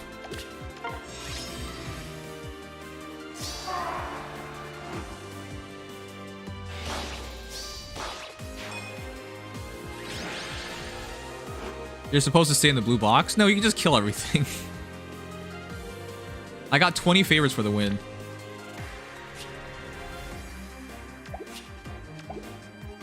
Not bad. Okay, so immediate thoughts. My entire plan was to wait until he burned all his turns and then went from there. Because my idea was, if they didn't have any turns left, Leaf would just rip them apart with Neuronzeal and I would be in savior range. But that didn't work because we only had 5 turns maximum. So even though I was supposed to get Neuronzeal, it didn't work. At least that's what I think happened. But yeah, as a whole, that means Gale Force teams are not as potent. So if you did an entire Gale Force team, it wouldn't even work. Especially in the first combat when everybody's still alive. Because you're only capped out at 5 turns for the entire battle. So yeah, that's kind of rough. I can already see some issues. Talk about how Freaking good again is Kando and Instant Shell. Yep, Well, Regan is extremely good. I just did my first like actual PvP match against a real player, and what happened was they immediately disconnected after like 2 turns. That's not fun. That's gonna happen a lot. Yeah, I think that's the worry that delayed this mode.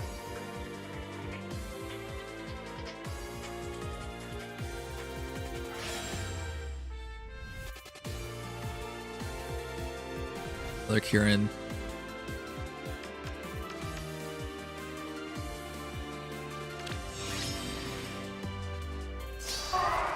Oh, this is a lot more scary of a team, though.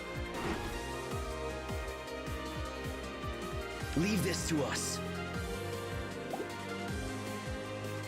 Forward. Wait for me.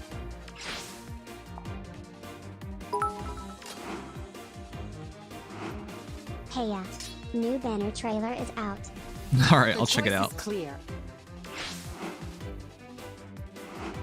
Which one are we going to do first, Refines or trailer? Depends, because I have my image ready, basically, but if we want to just do the formalities of the trailer and give the data more time to get ready. Yeah, sure. Tread carefully.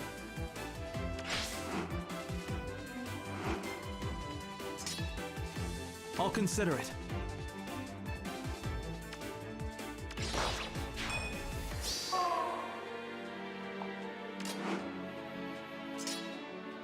If that's what you want.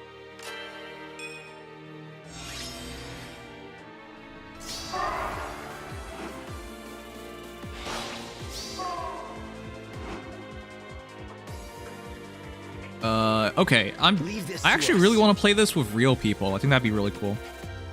I'm inclined to agree.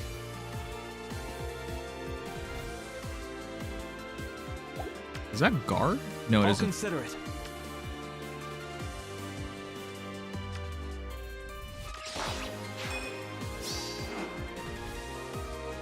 Oh, yeah, I don't instantly get my move, but it's AI, so he didn't attack. Let's move.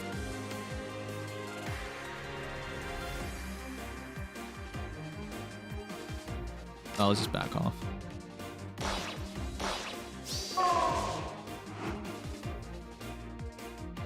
Forward. It is quite different from what I was expecting. Not my first choice. To be by his side. In a good or a bad way? It does, at least it's not the same as Langrisser, but it does have more flaws as a result. The choice is clear. Yeah, if I use that action, I don't believe I get another action. Let's see, do I get another action? Forward. Yep, I don't. I actually, it caps out 5 actions, so you can't just store your actions and decimate somebody afterwards. Where to?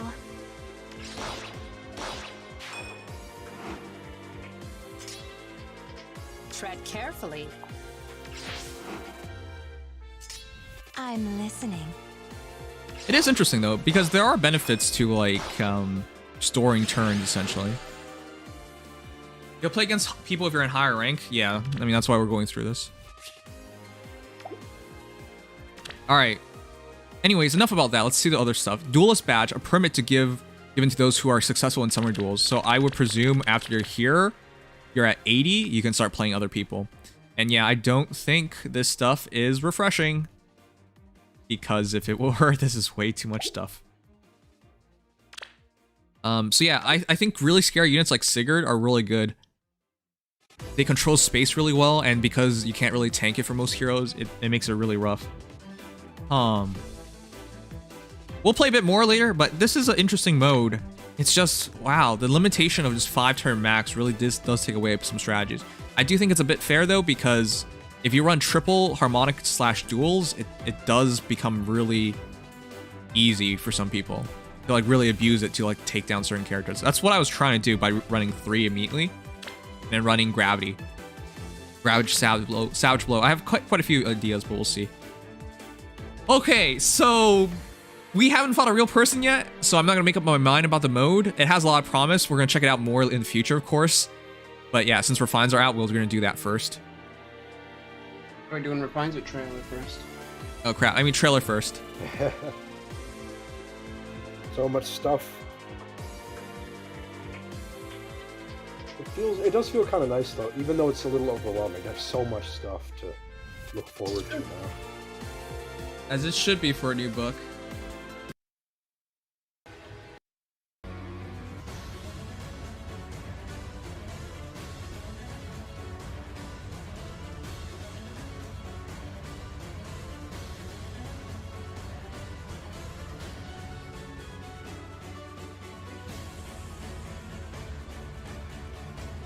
Wait, what new trailer?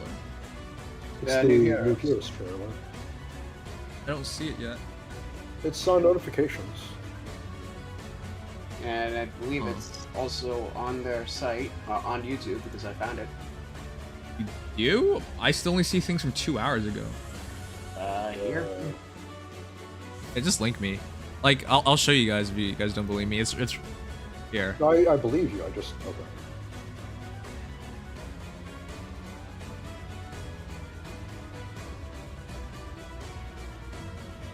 See? That's all I see. And I just refreshed. For whatever reason, I can't see it. It's weird. Yeah.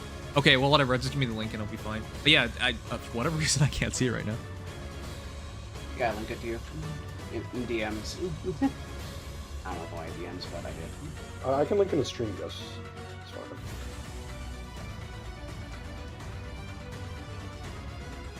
Not available in Canada? What? What? Oh, that'd be so depressing.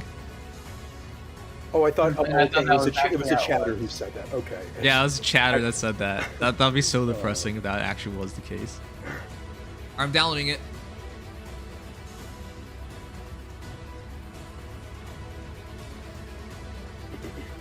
I was gonna say, like, what the hell? That's racism.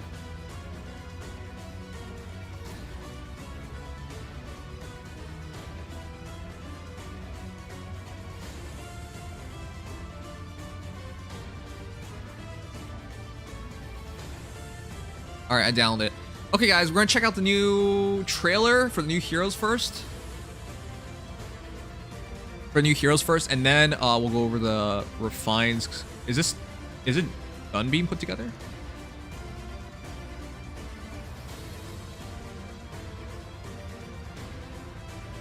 Hello? Wow, that is...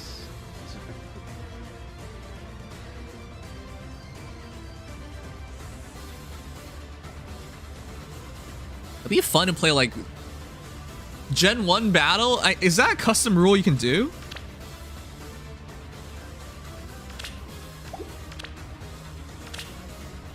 No, that would be such a cool thing, like Generation 1 only heroes.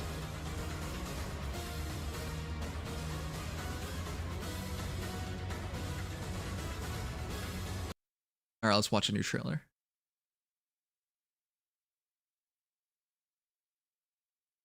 This feels like a spoiled trailer, you know what I mean, guys? Because you already know everything's going on.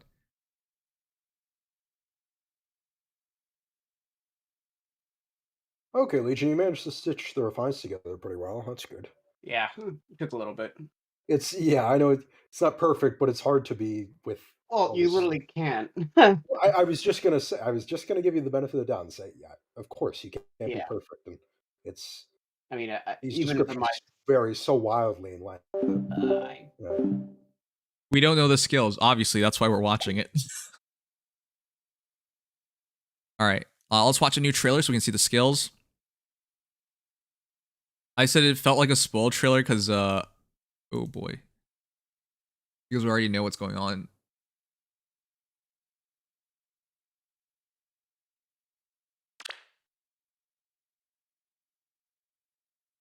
All right, here we go. Oh, we got a new screen. Actually, that's really, really cool. The blue sky turns into red. I'm glad they updated that, actually. Oh, look, Ike. Radiant hero. I will become stronger. Stronger than any man alive. I wonder how he's gonna feel once he meets Ike. Are they gonna... Ancient Ragnar. Can you imagine Ancient Ragnar being better than Ragnar? Because, Think you can take it? that's what it looks like. You know what they say? Age your weapons and they get better. It's like wine. Roxy East Con. Hey, trifle with me and you'll live to regret it. I'm sorry, I just hear Edelgard. If you close your eyes and just listen, there's no distinction. Oh, that's inheritable. Red Feud. Make ready, dog! That even sounds like an Edelgard line. Alright, but the new animation's really cool. I'll be glad to take on any mission, no matter the odds. Better a grizzled veteran goes out in a blaze of glory. Oh crap, now I hear Hector. It is Patrick Seitz. But now it's so obviously Hector. Damn, it's getting hard to distinct voices. Time to cut loose. And our new mythic. A new mythic hero joins the battle. The cow from the sky. My deepest wish is for everyone to both discover and obtain that which will make them happy in this life, holding on to it as long as they might wish. Her voice actress is actually really clean. Opening retainer. It is unique. What the heck was her weapon? It's so long. Please forgive me. Laser beam. Cow laser beam. Terrifying. New story chapter. Darkness. Okay. Space cowgirl. Hey, we fight Alm already. Elm? Basilio is our demoted hero. And it starts on the 7th. 2 days. Sparkable banner. I know the saying is always spark for new mythic, but the Legendary Heroes banner at the end, well, it's already here, but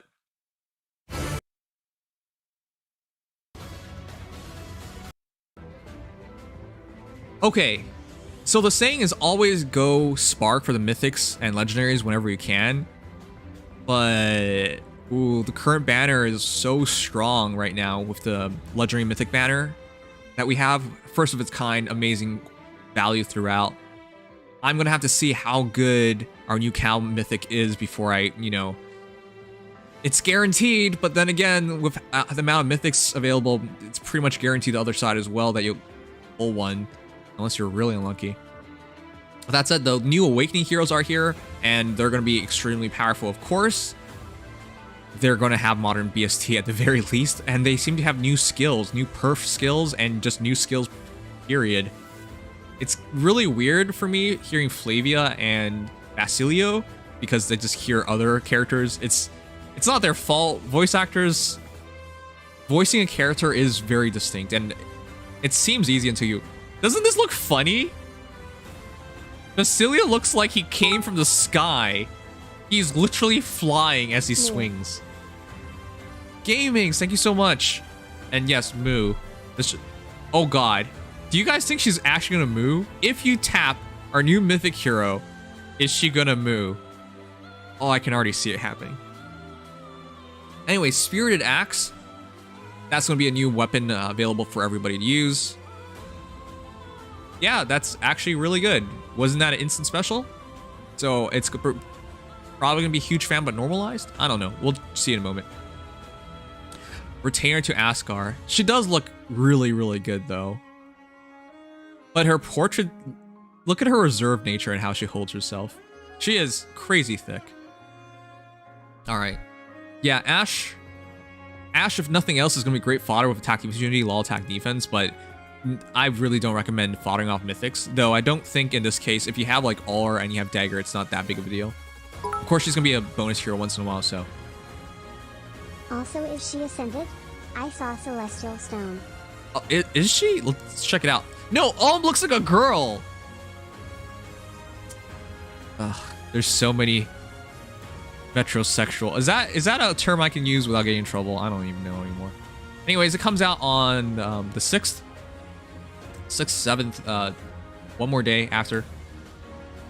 And yeah, Sparkable, Celestial Stone. Okay. Cool. Let's go over the skills.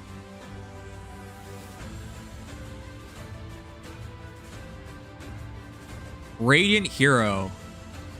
It's going to be sad. I'm going to say right now, Priam's going to be better than Ike. Base Ike, at the very least, if not even Legendary Ike. So, let us see. Ancient Ragnar, defense +3, you can counterattack regardless of foe's range. Okay, DC, which is all that base Ragnar had. And then it's now defense +3. Additionally, at start combat, if unit's HP is over 50% or bonus is active on unit, inflicts attack defense -6 on foe during combat. Congratulations, it's better than DC. It's better than Ragnar, which was just DC. Even if you count the Refine, which is what? Which was what again? It's extra stats plus something else. I'm forgetting. I don't even see him very often. Which was still a good Refine for his time, which is not even that long ago because I think it was like 4 months ago.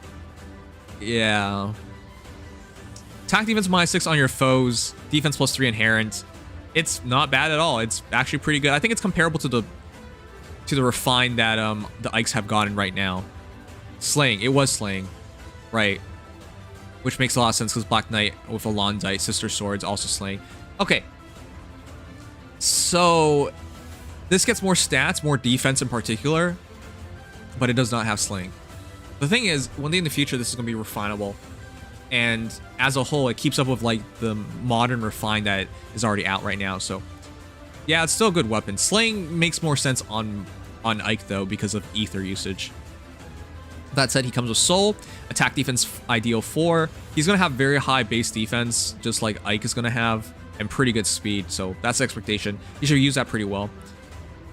If unit's HP is 100% or bonus is active on unit, grants attack defense +7 to unit during combat. Start combat, if unit's HP is 100% and bonus is active on unit, grants an additional attack defense +2 to unit during combat. Fair enough. He's going to get that through the Rouse Speed defense 4, which gets steep speed defense +6 and Null Panic. And I think he's going to have pretty good speed and defense. The question is, how good is his attack going to be? But with Ancient Ragnar and attack defense ideal, it should be pretty good. Alpha Up is pretty much the standardized B slot for a lot of units nowadays, especially because you're infantry. So you can never argue with that. It's a fair kit. Nothing insane. Well, I can't really say that until we see his... Yeah, we can't really say that until we see his stats, but he looks like a fair unit. Probably going to be better than Ike, just because of having still Ragnar and inherently better BST. Just missing Slaying to be 100% better. Okay, Flavia's next, and she gets Linus Blade, which is Slaying ability. At start combat, if unit's HP is over 25%, grants attack speed +6 during combat, and if special triggers, excluding AoE specials, disables non-special skills that reduce damage by X%. So she also gets to ignore damage reduction so long as she gets to use a special, just like Young Innis then. Actually, isn't that just Young Innis? Slaying, attack speed +6, and if special triggers, non-special ignores reduced damage by X. She's just missing one more thing from Young Innis, but we'll see the last portion. At start combat, if unit's HP is over 25% and foe's HP is 75% or higher, grants special cooldown charge +1 per unit's attack during combat. So that's the thing. That's the difference. She has that, which is way better. Young Innis has 7 extra damage when special triggers, so it's a trade-off, but obviously she has the better weapon. Yeah, there's no 7 true damage, but you do get faster cooldown per unit's attack. So heavy blade effect pretty easily. It's not based on attack, it's based on HP, which is good. But there are 2 criteria: if unit's HP is over 25% and if foe's HP is over 75%. Interesting. Anyways, she has Draconic Aura, attack speed push 4. Yet another female hero of attack speed push 4, getting us to like, what, 20 heroes? Sure. And in a new C slot that I'm not sure if anyone's going to use, Red Feud 3. If in combat against a red foe, and she's red, disable skills of all foes, excluding foe in combat, and inflicts attack speed, defense res -4 on foe during combat. During combat, disable skills of all red foes, excluding foe in combat. Huh.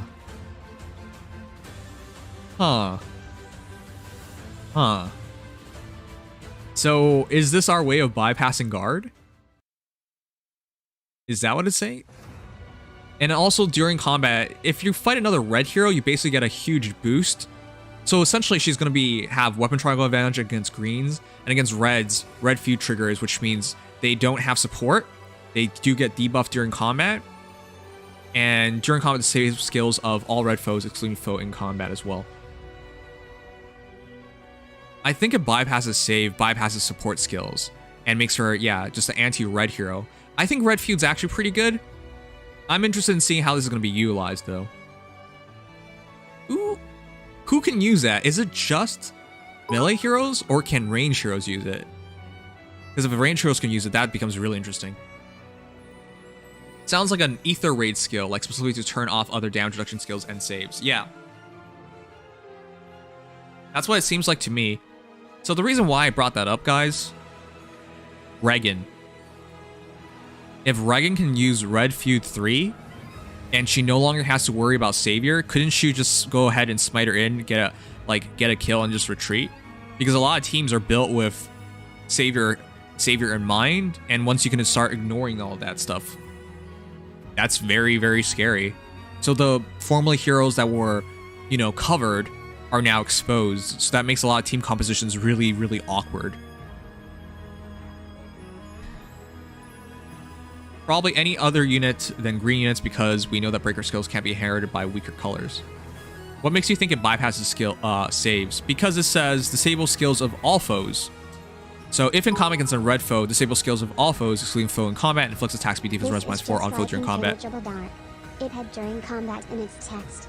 Savior is in that weird pocket between the start of combat and during combat. Because if it doesn't have that and it just supports, for example, guys, if all you have to do is ignore like joint drive attack or something, like, is that really that important to give up a C slot for? Now, with that said, there are heroes like Thor now with World Breaker, and that should stop World Breaker, and that's pretty important. But yeah. So originally I read this, and I think I thought it could get through. I thought it could not get through guard, and I read it and I was thought, okay, maybe the idea is to get through guard. But if you can't guard being Savior, because you're guarding a unit, if you can't though, ooh, it's still good because it makes you essentially good against reds and greens without getting giving up yourself, giving you a weakness in return. So it adds a lot of strengths, doubles down on your strengths. Doesn't double down on your strengths, adds a strength to your character. Okay. So yeah, if it doesn't work against Savior, it's still a good skill. It's still a good skill, just... My issue is just like, are you actually going to kill Flavia off for it? You can grab attack speed push 4 plus red feud. So at least it's pretty good fodder. I don't know. This might end up being one of the skills that don't get utilized very much. We'll see. It might get better over time, like NFU. Especially if they develop more scary red heroes and more colors of the variations that's come out.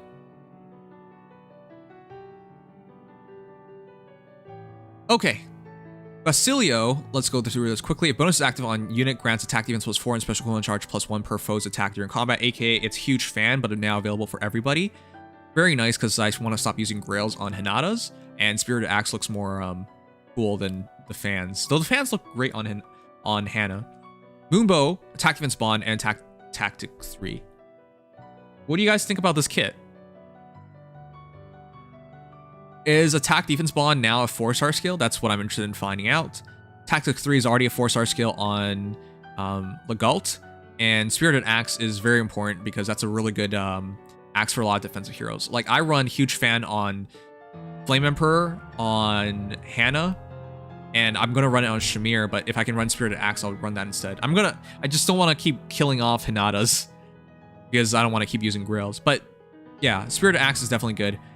So the big thing is, are you demoting attack defense bond? Because if you do, it makes getting Unity a lot easier.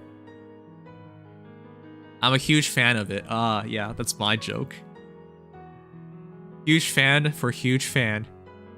But it's great because Basilio will be another 185 hero. Like Balthus most likely won't have great speed, but have really good defensive stats and pretty good attack. Retainer to Askar, Ash. Let's go over the cow. Lily Emile Lammers. I like her voice actress. Kozaki Yusuke, another great artist doing her art. And this is long. Goodness. Horn of Opening, Slaying ability, cooldown -1. If units within 3 spaces of an ally, grants attack +6 during combat, and inflicts attack -6 on foe during combat. Hold on. No. No, no, no. What's the point of Freyr?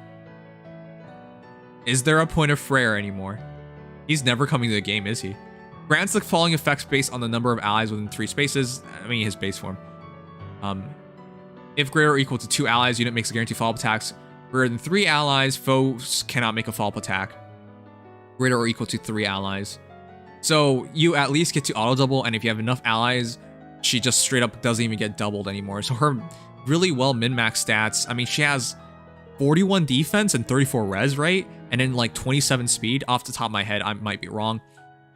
Yeah, she is really, really strong then. So, yeah. Freyr. This just looks like... It reminds me of Summer Freyr, but better because she's colorless and she's free. At start turn, if units adjacent to only beasts or dragon foes... Or allies, dragon foes. I'm sorry. Or if unit is not adjacent to an ally, unit transforms. If unit transforms, attack +2, deal 7 damage when special triggers, and neutralize effects that grant special cooldown charge +X to foe. What?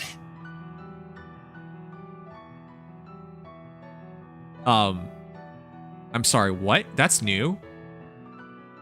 I thought it was just gonna be like infantry beast heroes. No, there's more to this. 7 damage when special triggers and neutralize effects that grant special cooldown charge +X to foe, or inflict special cooldown charge -X on unit. So she doesn't have to worry about guard. And she doesn't have to worry about her foes charging faster. I'm sorry, but how? That's just a straight up new ability. Okay, fine. We also have Bonfire, Attack Defense Unity, Law Attack Defense, and Opening Retainer, which is just something entirely new. Yep. As charge baby. All special charge. I think that's the best way of calling it, you're right.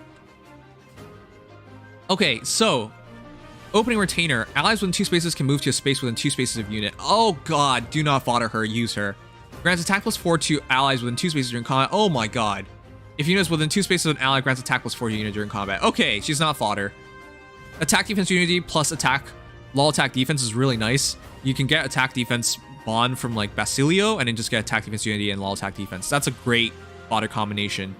However, Opening Retainer is way too good. It's not just like guidance, right? You can teleport on top of her. You can teleport and move ahead of her without using your movement. I mean, you are using movement to do that, but that creates so much flexibility and allows her to manipulate the battle so well. Wow. This also supports your allies with attack +4 and supports yourself with attack +4. So it's basically joint drive attack as well. That's crazy good. That's the Summer Town is Refine effect. That's crazy on a mythic. I now feel baited for having spent orbs to get Summer Donna. Ooh. The reason why I bring this up, chat. Why do you use Dagger? Really? Why do you use Dagger? Use Dagger because she's a good fighting unit. She has no follow-up. And she moves your troops around really well. But what's the difference? Ashe moves her troops along really well. She's colorless. She's going to be a great fighter, right? She auto doubles and your opponent can only hit her one time. She's really well min-max as well. They both provide extra slot. Oh boy, is she actually going to compete against Dagger? She is way better than both Aura and Dagger. Is what... Okay. Ah, that's interesting. Plus you get a kill on the field. I don't really care about that. So here's the thing. With the guaranteed... If you spark for her, you get a guaranteed merge. And that's already more useful for me over Dagger. Ooh. That's... I don't know. That's hard. She is our second attack boosting light mythic, and it kind of makes it easier to make an all beast or all dragon light offense season team. Yeah, you're right about that. She is absolutely so... Oh my god. Fallen Edelgard would love Ashe. Because you can now run like Far Save Edelgard, Fallen Edelgard, and you don't lose anything on movement because Ashe is moving her around. Oh my god, she might actually be better for certain teams. Fallen Edelgard just got a lot more annoying. That's for sure. Okay. Okay. She might be worth sparking. Opening Retainer is just magnificent, and Horn Opening makes her a great fighting unit.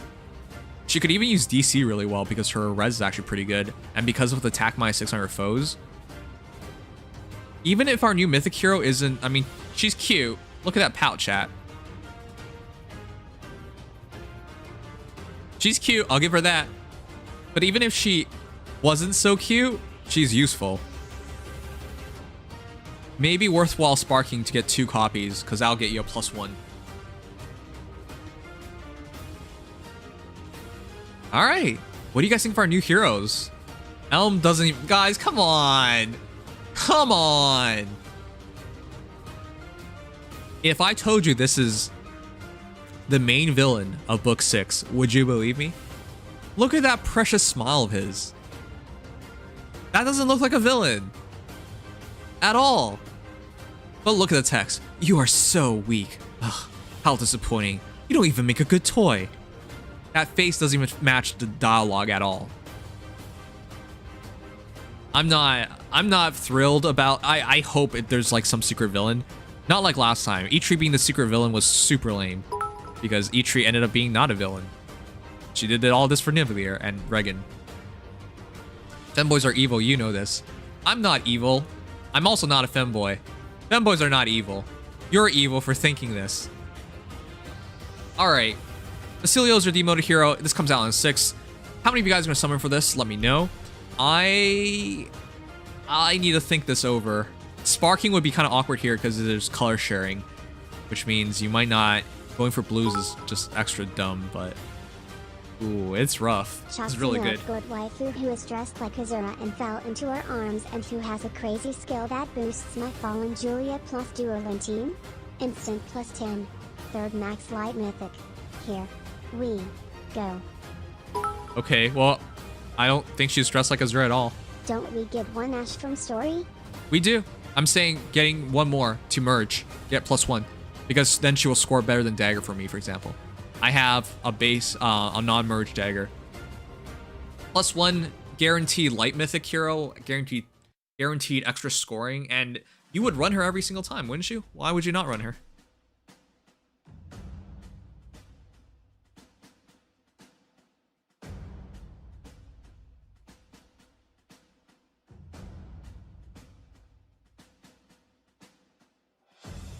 Ugh.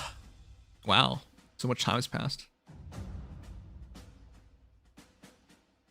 Oh yeah, really quickly, if you guys are super excited and coming back to Faye and whatnot, join our Discord. You can talk with people about the new stuff, play duels against other people. We'll make a new tag for duelists, so that way you can get notified whenever someone is interested in the duel. It'll be fun. But yeah, join our Discord, over 4,000 people. So yeah, big one as well. So check us out if you want. Other thing, I only have 2 more days on our sponsorship. World of Warships. Join us today, please. There's only 2 days left. Help sink some ships with us. It'll be fun.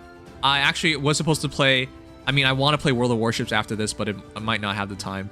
Anyways, are you guys going to pull? Here it is. Let me know. All right, but yeah, let's go over the refines and heroes and whatnot. A lot. Oh, whoops. Hello. Hello. Welcome back. There's so much stuff to talk about today. Holy crap. This is gonna be a long, very juicy. We do not have stats. Alright, boy, I don't have time. There's way too much stuff to do today. Another day, man. There's too much stuff to talk about and cover. And I still have...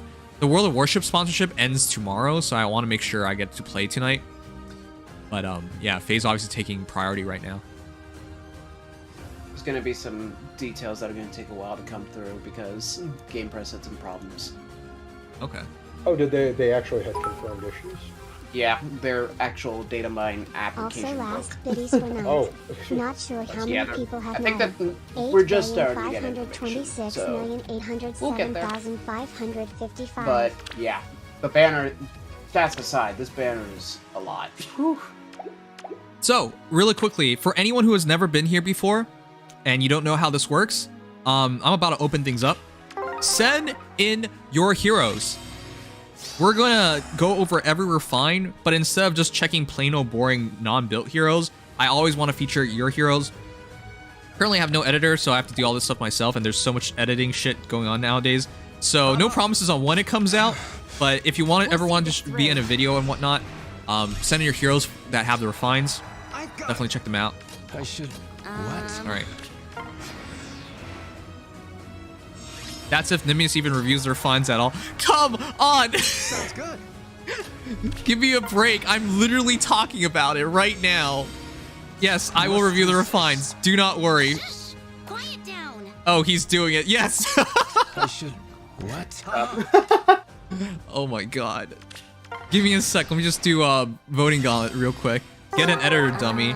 I don't even get paid on YouTube. I make like no money nowadays. That's why it's not feasible to get an editor unless someone's working for free. And to be honest, you shouldn't expect anyone to work for free because then there'd be no quality to it.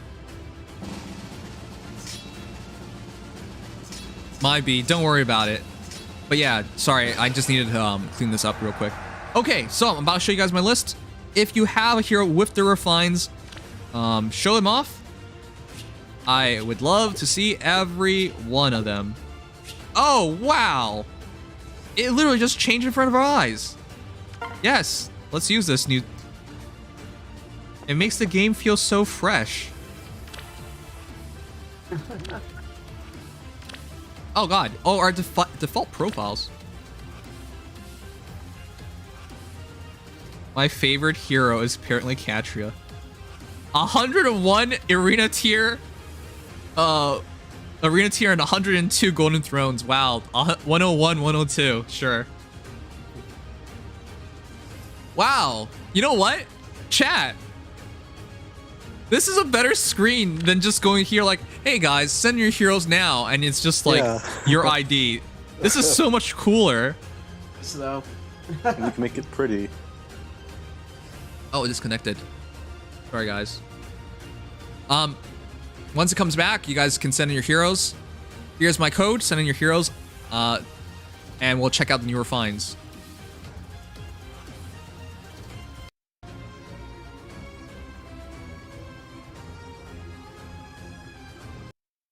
All right. 2. Awesome.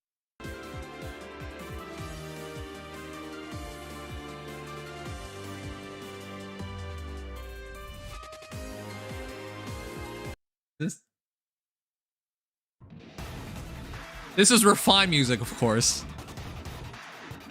All right, I'll be back in 30 seconds. We'll start going over the refines, since we're waiting anyways. Here's my code. Send in your heroes. If they, I hope you guys have been like working on them. But yeah, we'll check them out in a moment.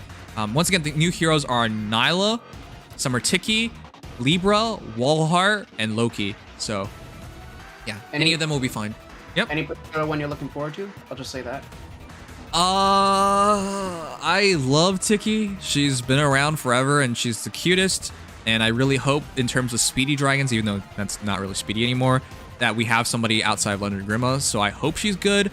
But honestly, the character that I'm most interested in is Loki, because people don't remember this. I continue to use her as an Eve the Raids hero, even into 2021. She's still good. She's still good. So that's the one I'm most interested in. If I mean, I took her out for a couple months, but she's going to come back in if she had some really good refine, so I hope so. Yeah, same. Not to say anything, but say that would be what I would hope for. All right, I'll be right back, chat, and then we'll just go over the new Ruckner refines. There are no stats, right? There are stats in a text form. Oh, okay, so it's not in image form yet. All right. We'll see when they actually... I'm not sure how long that's going to take. Okay. Well, that's good, because we can start refines. All right.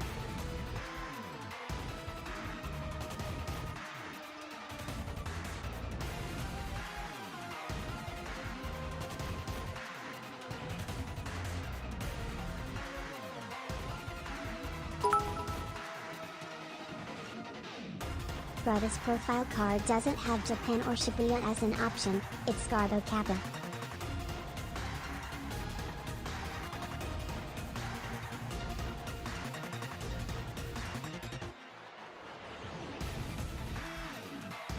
Sorry for the pause. Didn't have anything I wanted to say without spoiling, but this card is actually so cool. I really do like the way they act. So.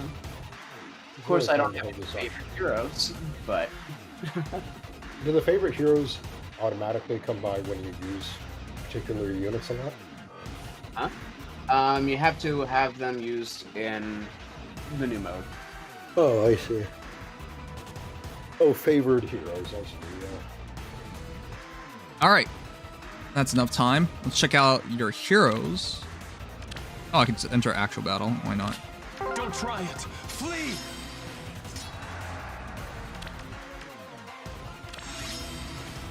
What's next? No matter what. Sure. None of our divine dues are safe tonight. That's a good implication. Yeah. Come on.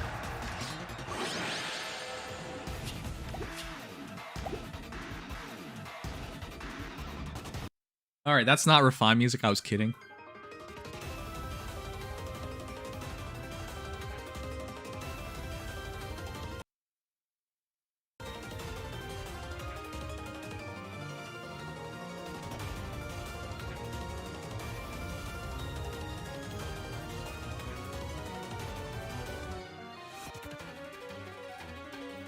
Oh yeah, and Dex was here for us. Great. It's a lot.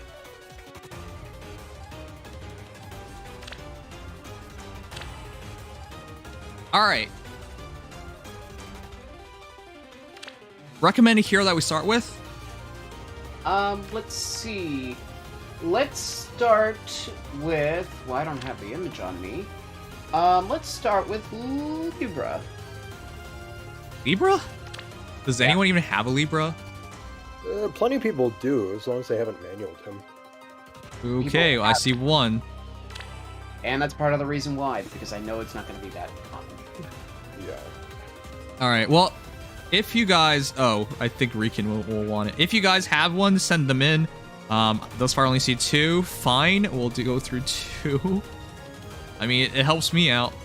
Vic has quit the game, has not logged on in 5 days. That doesn't even make sense. He was on my stream in the past 5 days. Hut, hut. It's okay, he's a whale. It doesn't matter if he doesn't play. Just has to whale for it.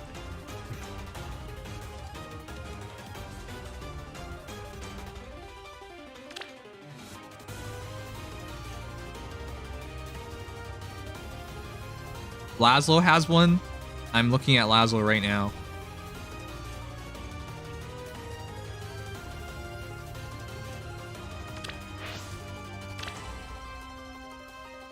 Okay, well, here's the problem. I know Riken will probably have a +10 version of him, but the problem is Riken makes all sorts of dumb builds that I cannot agree with. So do we just go for somebody else entirely? I don't know. If there are literally any Libras. Right, you know what? Let's just not even worry about that. Any Libras is probably better than no Libra.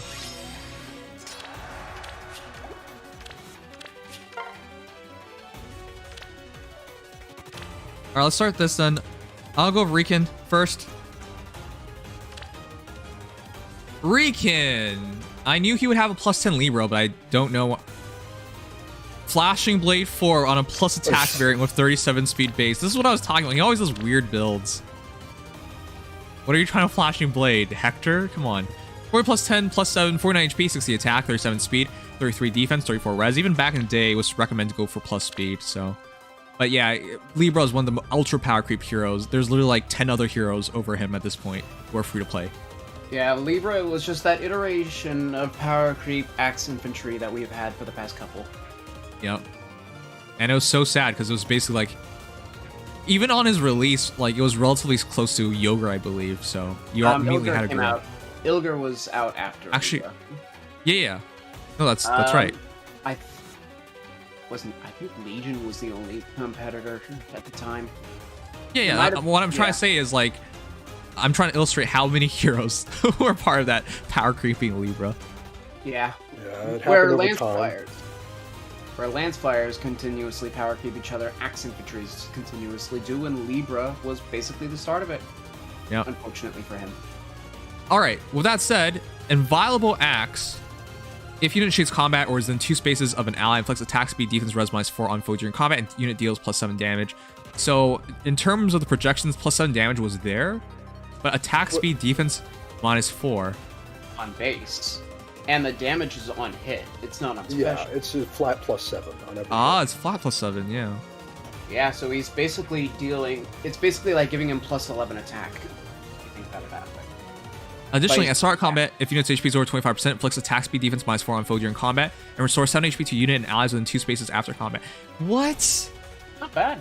Yeah, it's nice healing AoE. But I thought we were... Kind of like Guinevere, right? But didn't everyone agree this would be Bolt Axe? Like, that was what people kept talking about. That was what people thought, but I was personally not thinking that. A lot of people thought that way, but not everyone. Yeah. I thought I'd take the aesthetic and nothing more. So, Yes, that you are is the genius. aesthetic of Bolt Axe, right? Yep, it is the Bolt Axe design. So it's the Bolt Axe design, but not Bolt Axe the weapon. Far The from most it. fraudulent weapon low. That's so, yeah, that's right. This is just fraudulent. All right, but with that said, is it good enough? So, does this fix his biggest issue? What was his biggest issue? That he's been power creep 10 times and there are heroes with tons of extra stats. So His by main giving issue him is plus... Yeah? Stats and lack of like a proper niche. Yeah, Right. he was the all-rounder to define all-rounders. Right, and I think we're still stuck there because 888 is a really good amount of stats, right? Because that is 24, 48 Well, he stats. effectively gets Oh, 8 actually to not. every stat. Yeah, it's- because inflicting attack -4 is like giving def res +4. Right. So 8 total Okay. stats here. So a bunch of extra stats. Great. But that's you needed that at minimum to help him catch up to being usable. So the extra things on top of that, 7 extra damage per shot, which is really nice. But I didn't think he had... actually, he had all issues, so more damage, always good. But then 7 HP healing. Is that enough to make him usable, viable? Chat, would you rather build a Libra or say a Shamir, who's like, you know, more current? For reference's sake, so Shamir has 40 base speed, 44 plus speed, 49 with Springy Axe, 52 with the Speed Refine. Let's just say. He can't catch up in speed. Yeah, so Libra hits 35 base speed with the Dragonflower Gap, it goes up to 43. So he would be 9? And what about plus speed would bring him up to Oh yeah, plus speed. Which, yeah, completely forgot about that. 38, so that would be 46. So he'd be 6 speed behind Shamir. But he would, I believe, win in every other stat besides speed. So you lose 6 speed, but I think he has about the same def res as Shamir at base, and then gets an extra 8 on top. And then add Beater true damage. defensively res by several points. Yeah, add true damage, extra might, and 8 attack. He'll outdamage for sure, just not as fast. Now, of course, the argument here is that Shamir is a scoring unit, and that Libra would need Genital 4. So, therein lies the real answer. Libra, I think, could be argued as being a competitive, if not sometimes better, Shamir as a unit. Libra is not good for Arena, comparatively, though. Yeah. So I would much rather build Shamir, even if it does give up a bit of short-term power and whatnot. It's just a longer standing hero, and let's be frank here, we did that entire test with Springy Axe in mind. There are going to be better weapons. I don't even doubt that. Inherently, I don't see us getting much more than 5s. I mean, we'll get better effects on top. Better? No, I definitely think it's better effects. I'm not worried about package. Yeah. I'm worried about effects. I guess. Yeah, that is true. Though Spring Axe is still near the top of. I don't think we're gonna get like a bunch of like alternatives to Spring Axe. They're like, wow, this Spring Axe looks terrible now. Oh no! I think it's still gonna be near the top. The only reason why I'm putting Springy Axe out there is because it's one of the only ones that give speed. Well, that too, yeah. But speed. Don't get me wrong, though. Even though Shamir is definitely the better long-term unit, I won't say Libra's a bad investment if you like him. or if you've already built him, or if you need a cleric. I think this is what, if you already had him built, this is a character you'd make. Yep. Because outside of that, there's not much point. So the 7 HP healing to himself does extend his bulk by a lot, as well as the -4 all stats twice on your opponents, so -8. Yeah, for reference, it puts him up to, with Dragon Flowers, 39 base defense and 40 base res. For reference's sake. And then he would have 46 HP. So, actually not bad. It's not bad, but the other side of this entire argument is that it's not like Shabir will never get her refined. It's just the question is, will we still be playing this game by the time she gets her refined? Well, I don't even know if that's a question yet, because as we've seen, if you do not have a perf as a seasonal, you're not getting refined. All right. What I'm trying to say is, who really knows how this is going to go? There also might be better units in the... So looking at it in the present is already looking like a bad sell, but in the future is going to be even worse. So I personally wouldn't recommend it. It's more for heroes or players that already have Libras built up. Yeah. So. Yeah, I think this is a good refine and makes Libra way better, but it's not something that you go out of your way for, unless you like a person. So with that said, though, in this build itself, it's 6 plus 8. That's 14. Only 51 speed. 51 speed Frenzy. Flashing Blade is hard, as well as Frenzy. I would absolutely run something to add more attack and speed instead of Mystic Boost. I get it. You're trying to stack up the healing, but what's the point of stacking up healing when you're never going to get a Frenzy? And also you're getting out of Frenzy, yeah. Yeah, this is a counterintuitive... Like, I kind of like where it's going, but I don't like where it is. This is typical Riken, making a weird build that doesn't really function Some of Riken's smoothly. builds kind of work, like the Yuri AoE, but this one is not quite functional. Yeah. All right. Let's see. Quetzal. And yeah, so this is a very weird thing to do. I haven't seen this since basically Julia. Right? With like the healing aspect. It's super weird. Which character did it? Guinevere has healing to self and allies. I don't know. I saw there was another character like way older that had healing. Breath of Life on weapon goes to Lind. In launch. Lind had Breath of Life 2 on Aura. Oh, that's right. Yeah. Sure. I'm just saying, it's been forever since I saw like people trying to do this. It doesn't really work because you're not like, in theory, if you have all your allies there and then you fight somebody, you're gonna heal them quite a bit. Cool. It never really sets up that way. Dancer's Ring is Dancer Inigo's tome, and it has that sort of effect. Yeah. Breath of Life. Right, that's what I'm trying to say. He did it a bit better because it was range, but still, it was such a niche thing. No, would not recommend. Technically speaking, I can get where this is going because you Wings of Mercy in, and whoever you Wings of Mercy on gets 21 HP healing after that combat. But why would you do that? Right, and I'm so surprised you G-Dual afford a +1 Libra. I guess you're committed now. Yeah. I mean, again, I can't go against people who want to commit. I think Libra is very nicely flexible and can be both a good combat and support unit. But it's There's not... Time Pulse on a +1 unit? Oh my goodness. Are you this sold? Wow. Wow. Okay, well, that's something. Okay, moving on. Thank you, Sticky Seat. Thank you for the follow. Who should we do next? Yeah, I don't think there's any more. To be honest, guys, I didn't expect Libra to do well. It's a fine refine, but he's a unit who's very much been left in the dust. He'd need a huge boost to get to a proper place in the meta. Even if you got huge boosts, you have to consider the fact that there are so many axe infantries and scoring is a factor now. Like, so even I think this does a lot to fix Libra. It's just that there's a lot of competition. I don't know how much you could really do to save him. That said, I don't think you can. That said, No. Let's... Dex, how do you want to go about this? I'm actually not sure who to do next. Do we want to do your personal pick in Young Tiki? Yeah, do Young Tiki. If there are any some Young Tikis, I would hope so. Probably At least a few. Guys, want to see something? I just got sent this from Len, who's still playing PvP right now. That's all I can really say.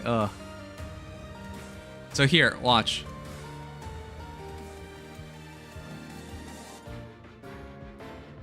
You see it? Isn't that fun? Are you having fun? I hope you have fun. Oh boy. That's what I fully expect to happen. Just spam a bunch of stupid units. What is your opponent gonna do about it?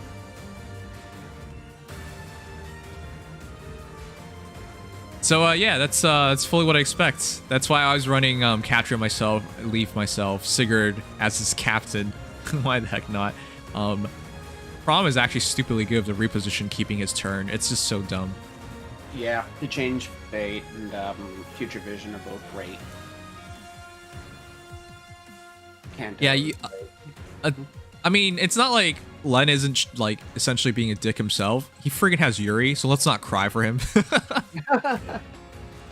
But he's gone crazy enough to try and attempt to Gordon in this timeline. No thanks, that's not gonna work. Plus speed Gordon at that. Plus speed or plus attack Floret. I don't know why he likes Gordon. I honestly don't understand. Gordon is a meme, so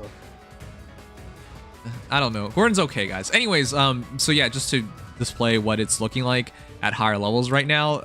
Let's be frank, this is what you expected anyway, so.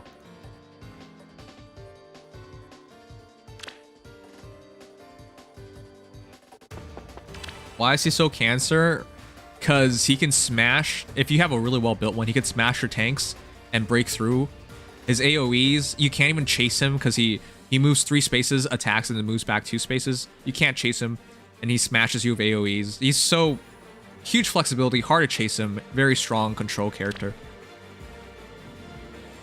Okay. Sorry, which unit was next? Summer Tiki.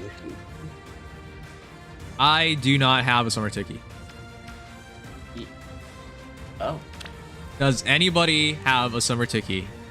I literally can't. So, I don't even see one. Does.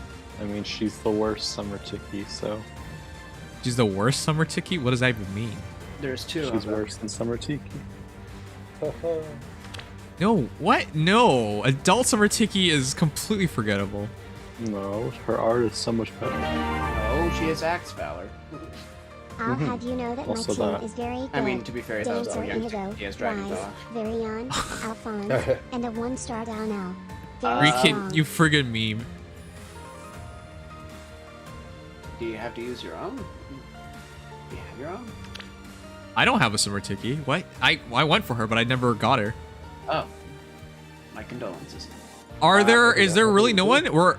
We've in all our time of doing it like in this format, we've never not found a hero. Well, we've gotten close to not finding them multiple times. Yeah, sure, but it's never happened. Chat, would you like to get your Summer Tiki featured? I am surprised. We have 277 people on Twitch alone. Is there no Summer Tikis? Summer Tiki was a popular merge project back in like 2018, I remember. Yeah. I saw some of pretty it. good. It was a pretty good arena unit. Way back when. I'll cut through. Yeah, Sonic Dolphin says I anybody can send one. Of course. Thank you. Be Please. the hero we need. We just need a Summer Young Tiki. I'll cut through. Oh, Gmo could. Give me a second. I can set one up. Gmo is like the micro whale. Or I guess he's not even a micro whale. Is he a full-blown whale? I'm not sure. I'm pretty sure he's a full-blown whale. Your mom's a micro whale. Felt like a microwave. Ready. No matter what. Did you say Must your mom resist. like a British person? What? Canadians say mum too. Yeah. Come on. I see. It definitely has no influence on Britain or anything like that. Nope. Definitely, no. British influence. Canada. No matter what. Of course. I should. What? It's weird though. It's like your real mum about this also means you're being very quiet about something, but that's so weird to me. No. Hence why Americans matter what. perhaps came up with mom. Or linguistic Okay, shut up. You're not even using the right measuring system. I remember like Dave Chappelle saying like, oh, it's 32 in here. I'm like, what the fuck does that mean? I think he means it's really friggin' cold, but I have no idea. You don't even use the right things. You don't use the right measurements, right anything. 32 is like freezing, so it's like 0 Celsius. Yeah. Well, with Celsius, I think we're justified in using Fahrenheit over Celsius. I don't think we're justified in using the imperial system, no. The imperial system just sucks. It's really bad. And when you say it's a yard away or something, like I have no idea what that means either. A yard is like slightly less than a meter, like by maybe. Wait, like... slightly less than a meter? Uh-huh. What? How is that a yard? Is this a yard for gnomes and midgets? Like, what are you talking about? I doubt that's where the origin came from. I'm actually not sure the origin is of that. But... This is what I'm saying. You guys make things confusing for no reason. Yeah, we don't. As Rubber Band Man says, we don't use yards for much. Yard is just 3 feet, and a meter is 3.3 feet. Good thing you. All right, whatever. Thanks for teaching me about how dumb American stuff are. Thank you. Well, the Brits are also dumb. They use the imperial system to some extent too. Yeah, they use things like pound. What the heck does pound mean? Ready 5,430,432,109. All right, I'm gonna do a quick reset. We'll check out Gmo. Okay. Thank you two for saving the day because I didn't think she was this unpopular. I didn't either. No. 5,320,432,109. I have a +1 plus speed summon, Tiki. I would do it if I felt like it and had the dupe. But I will say I already spent mine too. Not where, just that I had. All right, let me see if there's a high merge one right away. Okay, let me check Gmo's. It's nice to at least have 3 though, which is crazy because that's more than Libra.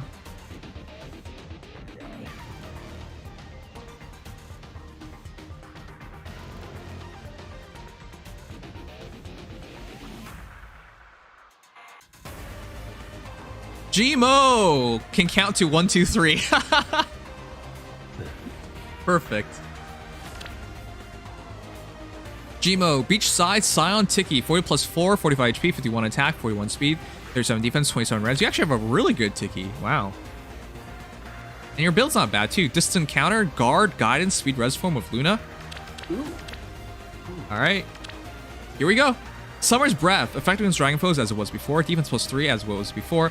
If foe initiates combat or foe's HP is over 75% at start of combat, grants attack speed, defense res plus 4 during combat, and special cooldown charge plus 1 per attack during combat. That is identical to Shamil's, I believe. Yes. Yep. Change it so she's a dual phase hero, no longer just enemy phase, which we always thought was weird because she had speed for a time, and then her ability didn't work unless it was defensive. Why would you do that? Now it makes more sense. Gmo had the same prediction as Shamil, so. But I'm almost certain that Shamil was the first out of all 3 of them to do his refines. So. Oh crap! I didn't go through Gmo's projections yesterday. I knew I forgot something. Okay. Because it was so late and we still haven't started on Back for Blood that I was like, right. I just rushed into it. That you never did it, yeah. Whoops. Okay, but good call because it was very realistic. I mean, dual breath, like dual phase breath is really, really awesome, but it's fair when a hero is this old. You know, this is a Summer 2 hero. Yep. So. Also, if units within 3 spaces of an ally grants attack speed, defense res plus 4 to unit during combat, and deals damage equals X% of foe's res when special triggers. Yeah. Oh, that was so close. Shamir had it as healing, but this is extra damage instead. So instead of having Solar Brace, it's Moonlight Bangle. Yep. So it's the same scaling. So for example, Moonbow will result in an extra 30% of foe's res's damage on trigger. That's really nice. So I really like that because it fully utilizes her new kit. All right, this is now she's now instead of enemy phase, is now dual phase, and instead of her breath now sets up into something even better. So it's synergetic and it builds on top of itself. And obviously, it is the best possible breath you can get for Tiki. Not that there were very many alternatives. I guess the Halloween Breath was pretty good, but this is nice. You got stats, you got a better ability overall, and you got the ability setting up into something that makes her much more unique. So very, very nice refine, actually. It's basically kind of like taking Flame Sigmund's accelerated specials on top of Moonlight Bangle's special damage increase.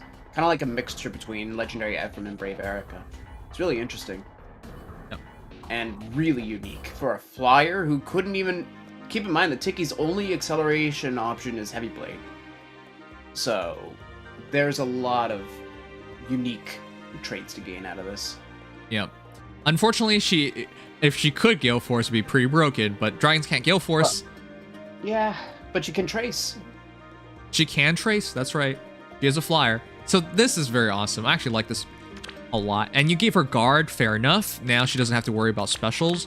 It's just 80% HP. You're going to be knocked out of it. I would have preferred healing in that case. Yeah. Yeah, actually, healing would work really well because you still get damage. So, you know, it's not that much of an issue. Yeah. And the speed res form makes perfect sense in terms of being within 3 spaces of an ally anyway. So this entire thing is very, very well built. Makes sense. Yeah, honestly. Man, thinking about it, Ignis with this, if you player phase with Ignis, it's just terrifying. That should destroy almost anything. Yeah, actually, don't use Luna, use Ignis. Yep. I mean, Ignis isn't, like, it's... First of all, her defense is actually pretty good. But at that point, you're doing Ignis with an extra 60... 60% of foes to res on top. So in this case, you would be doing a 45 defense that goes to 9, 36 damage Ignis with 60% of your foes res is true damage on top of that. You could also just run Moonbow and Glimmer to get it really quickly. Yeah, if you want to use Moonbow or Glimmer, you would basically just have a Luna on 2 cooldown, or 1 cooldown for all intents and purposes.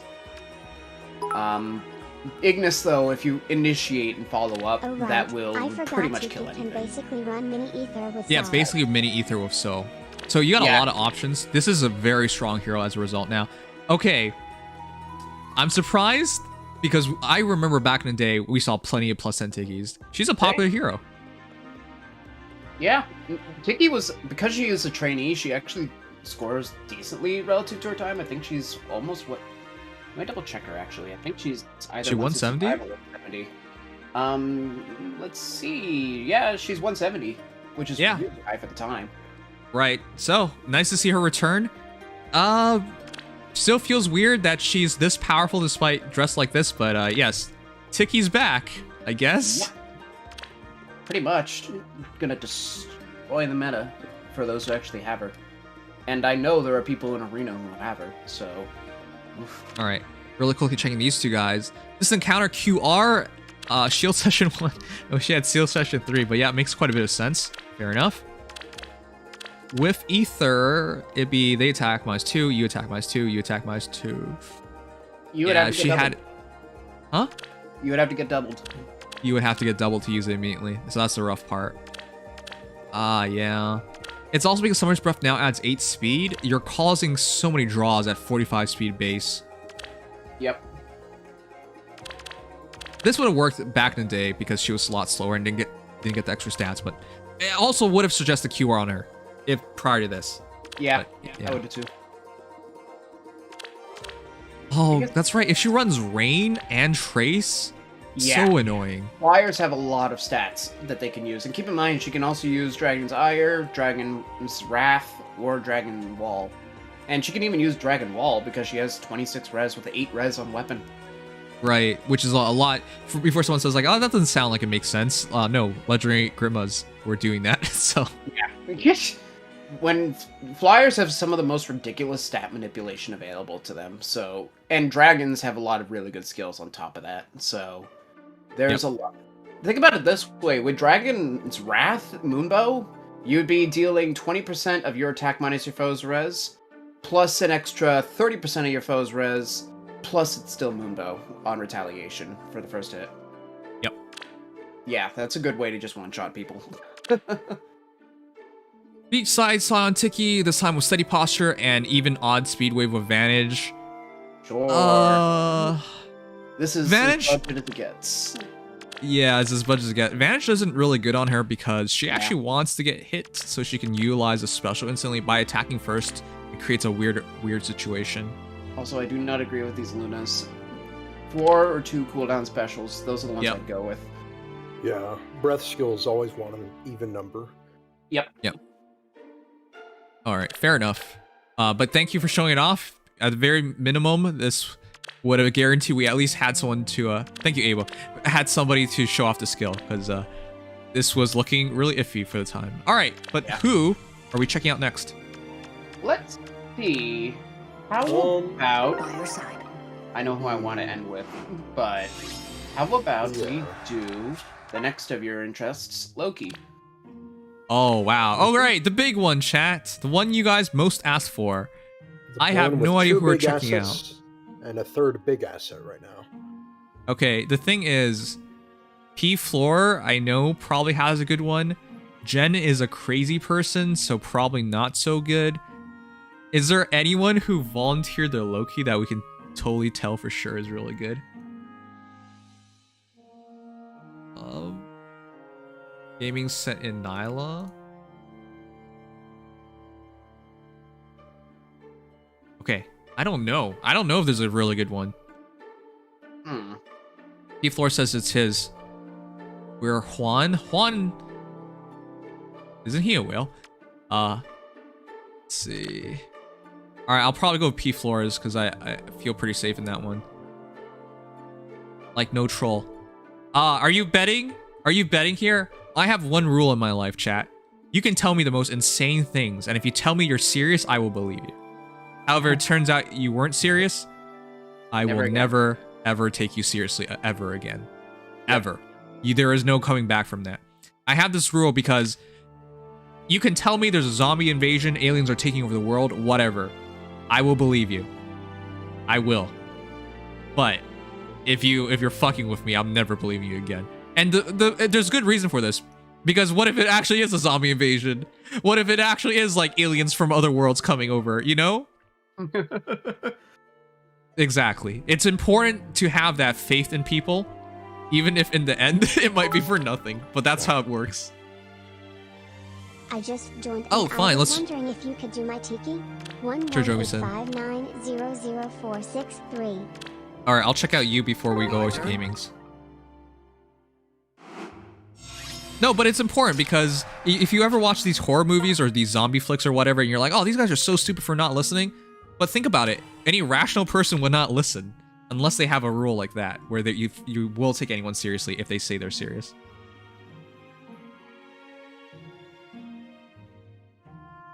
The fact that you think I'm a whale despite never sharing my build hurts. I didn't go over a single Loki. That was on purpose.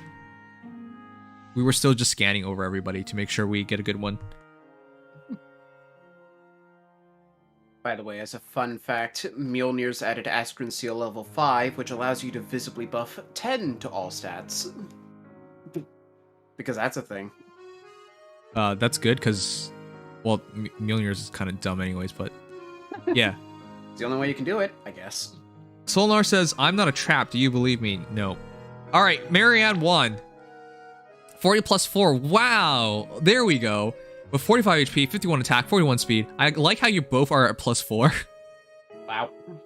37 defense, 27 res, Summer's Breath, Swap, Ether, Distant Counter, Drying Wall. Yeah, that's the other thing. Drying Wall. We talked about this. With attack, res rain is actually so synergetic. Yep. Because now you're hitting 39 base res. Basically. Right. But I wouldn't IOT Shield. I get it because she is a flyer and archers are scary. But actually... Huh? With a distant counter build, I can see the argument. Because you're much more likely to actually want to fight archers. I would rather still take speed res form because if you can get the Drying Wall to be insured to be 40% down, she's going to survive, right? Even if it's effective damage.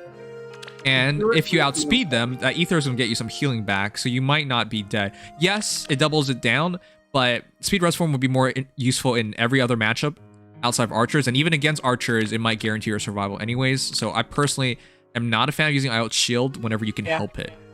But I guess that's fair. Yeah, I'm willing to agree with that. I think Iotes is still fun to use sometimes because you can really annoy people with that. Especially if you're like a Brave Bow Archer. You're just not going to have fun with Tiki anymore. But realistically, if you have like Noontime or Moonbow, Glimmer, any 2 cooldown special, you could basically just prevent, even if the Archer could follow up, they're just going to die before they have the chance. Right, and because they're range and you're targeting lower defense and res, that's why I really like dragons with builds like this. That's why Grandma didn't even have to worry about this because she has a dragon skill.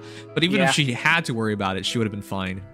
Yeah, I wouldn't really... Yeah, dragon scale is just the cherry on top, but Grima has the stat stacking to make it work regardless. Alright guys, I will however say, yeah, it's outside out shield. I will however say this is still a pretty hard hitter. +4/+4 means 59 attack base, which also deals damage.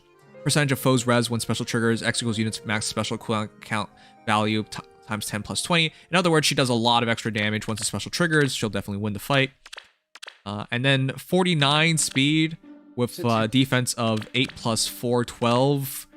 Wow, wait, 63 attack because of the rain. Oh, 63 attack because of the rain, you're right. And then 49 defense, and then 39 res. That's so solid. Alright, great Tiki, this is what I like to see. Yeah. 2 times now, Tiki has actually gotten out with some pretty great buffs. Like, in a row. Between Summer Young and Legendary Young. Tiki's been feeding. I agree.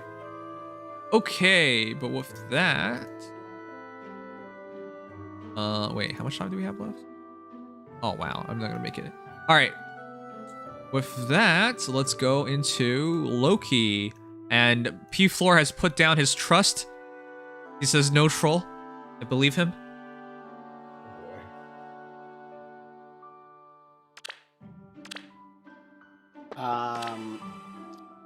Zanuck has put up all the voice clips, by the way. Oh, okay, cool. It's always he always does that while we're on stream, so I can't. It's hard for me to listen to him unless I just, like, put my headphones down. Yeah. I don't even usually listen to them because I'd rather just, if I get the unit, listen to it. I feel like it's more authentic. Yeah, me too. P. Floor. All right. Here we go. Excited. Whoa. The Trickster, Loki, 40 + 3 + 5 + HP. Wow, this is doubling down on what she was inherently, just all about that HP. With 48 HP, 49 attack, 37 speed, 18 defense, and 27 res. Doc, Restore Plus, Earth Water Bomb, attack speed solo 4, even Pulse Tie, Infantry Breath. Wow, Infantry Breath? Staff. The Infantry Breath is actually pretty neat. And attack speed solo. Yeah, some people do not Dazzling Staff her because she doesn't come with it. But, yeah. That's the first thing I did. And now Dazzling is free again because Winter Erica is in the compiles. That's true. Okay, holy crud, it is like 75% of the screen. Like I said, these text boxes are getting long. Freydmar on Fafnir, yeah. Wow. She literally, like, the text bubble is so high, it literally touches the bottom of the screen and even manages to cover her boobas and ends right at her chin. What a window. That's a window. Unlike I immediately see stall, gravity, and guard. What? Yeah. In true Loki fashion, behold, debuffs. Yes. She wants to ensure maximum effery. My eyes She's just totally chaotic. Summoner. I mean, yeah, with the window like this, you can finally see her eyes. You literally have no choice. Her entire body. Yeah. You literally have no choice but to look at her eyes. Only text window for you. Alright, let's try and go through this. Calculate damage from staff like other weapons, as it was before. At start of turn, inflicts attack -7 and stall. What? On sword, lance, axe, dragon sword, and beast foes with HP less than units HP in cardinal directions through the next actions. Yep. Holy crap. Now, if you're a melee foe, she inflicts stall on you instead. Oh my as long god. As you're in cardinal direction of an enemy, she's always going to debuff somebody if she has more HP. She is finally spanking those stupid legendary Sigurds. Yep. You can now... Legendary Sigurd now has a definitive counter. That doesn't have to rely on that only. get immediately screwed too. Yep, flying beasts are now basically restricting their own movement immediately. And of course, if you're any unit buffed by Sigurd, you're gonna just go back down to 1 movement anyways. Wow. Yep. That is so... Oh my... And attack -7 on top of that, just in case. Right. So even if he could hit something, he hits like a Wimp here. Yep. Alright. At start of turn, inflicts a res -7 and gravity on bow, dagger, magic, and staff foes with HP less than units HP and cardinal directions through their next actions. Very, very, very interesting. It's the same thing, but also res -7. Yeah, they add res -7, attack -7. Not together. So depending on which class they are, it's a 1 buff or 1 debuff or another debuff. But essentially, she gets stall and gravity either way. So she's gonna kill the movement to 1 anyways. Yep. I mean, if you're not movement buff, stall doesn't do anything. Oh, that's true. Gravity is universal. However, stall is able to counteract movement buffs when they happen. So that's really Yes. So here's the thing. Didn't we get stall, whatever the heck it was from Nacella? Stall ploy on Pirate Nacella. It's kind of there. Who used it? I never seen it. I have never seen it. Trials units. Yeah, enemy units, holoforms. That's about it. All right. So I'm glad they recognized that was an absolute failure. Let's be frank there. No one uses it. And if you build it into a unit, however, it's much more sensible. So I like this new Loki. She basically does what she did before, but better. Now she has debuffs, and now she cuts down on Sigurd, which, by the way, if you think about it, who is this going to work on? It doesn't work on Legendary Azur, by the way, chat, because a hero that ends their turn and gets refreshed loses the debuff, so... Yeah, that is... We're not a lot of heroes. Yep. Yeah, that is the one thing. And she does not, as you could probably tell, isolate, so keep that in mind. Yes. But she is much more useful now. I'm going to go back to using her because my last team is very open right now. I don't even know what to put into it anymore. So yeah, why the heck not? Bring Loki back. And that's without even reading the refine. Oh crap, there's more stuff. Yep. And then stall gravity, you guys know what it does. At start of turn, inflicts guard on foes on the enemy team's lowest speed, and any foes within 1 space of those foes. Holy shit. Sudden gravity. Oh, not gravity. Guard. It's not quite a sudden panic-like effect because it's just any of them with the lowest speed and any adjacent units to those. So it's a little easier and a little harder at the same time. Who projected this? Nobody. I actually couldn't tell you. No, guard. Guard was projected, wasn't it? That was maybe one of the chatters. No. Yeah, it's kind of like chill guard, yeah. With a little bit of an AoE. Yeah. Was it greed? I'm gonna double check. Yeah, no, it was greed. He saw this coming. Huh. Okay, so yeah, this was projected because from what I remember, it was just like, that is so chaotic, but it makes so much sense. And in this case, it absolutely is there to screw up the save balls. You want to keep everyone together on these slow heroes? Great. Enjoy guard. Oh, you're a slow super tank? Sorry, your specials are gone. And even if you're not the slow super tank, if you're next to the slowest unit, whatever. Yep. Just get hit with guard anyways. You get screwed over anyways. For example, if you use Milla with Ascended Fiorm, Fiorm is not slow. But if she's next to Milla, she still gets hit with guard. And now what? Now Fiorm can't charge Ice Mirror properly. Yep. So yikes. This is huge. And of course, if unit's HP is over 25%, attack speed +4 during combat. I really think she needed that because when she first released, she was such an impressive healer in terms of damage output. And this catches up a bit, not a lot. It catches up a bit. Enough that she doesn't have to worry. Yeah. Like, she could fight. She absolutely could. But do you really need it? Nah. Yeah. Debatable. Alright, but I like that a lot. And with even Pulse High, you are even more annoying. Congratulations. Yep. Yeah. Yeah. Ugh. This is a really annoying offense unit. Wait a second. Couldn't she, like, kite Falling Edelgard now? She'll die. Well, no, if you use Dazzling. Oh yeah. Because stall works on. Well, The only yeah, you wouldn't get hit by Armored Stride anymore, so you might as well just say she got hit by Gravity. Now, of course, you have to be in cardinal directions, though, which can be very difficult. Right. But on the other hand, you wouldn't charge her specials as quickly. So you could chip, not even activate Armored Wall. Deactivate Armored Wall without charging Edelgard's special, and then proceed, because of stall, to let somebody else take advantage of that opportunity. Right, so that's what I was trying to look at, because she's definitely an Ether Raids hero, and that's a bit of extra utility against people who are having trouble against Edelgard. Because, yeah, if you give her Dazzling, and she isn't giving Edelgard her special, and she can't be chased by Edelgard, and if she actually does do some long-standing damage, there is some extra usage here. So I actually like that. Like, this entire thing is better than I expected. Yeah. The one thing is, I find it interesting that they kept her current HP as opposed to her max HP, which I know some weapons have done recently. So you still have to stay healthy with Loki, but otherwise, this is one of the most powerful utility healers, period. And keep in mind, she's still a healer, so she can heal you with assists. You can use like Return, Rescue. You can use Odd and Even Recovery. And of course, she works in both offense and defense. Either as a great gate opener passively, or as a really annoying artillery debuffer in the back for a defense team. So I like this build personally. I just thought it's a bit weird to run even pulse high after double attack speed. So because in this build with Thok, attack speed +4, attack speed +7, attack speed +6, that is 17 extra attack and speed. Suddenly she's hitting hard. Yeah, 66 and 66 attack, 54 speed, not bad. Right. But I would say, however, I really do wish, if you ran Dazzling, either that or double down on your HP, because 48 HP is great, but unless you have 4 mythics with you, this might not be enough to work on everybody. Yeah.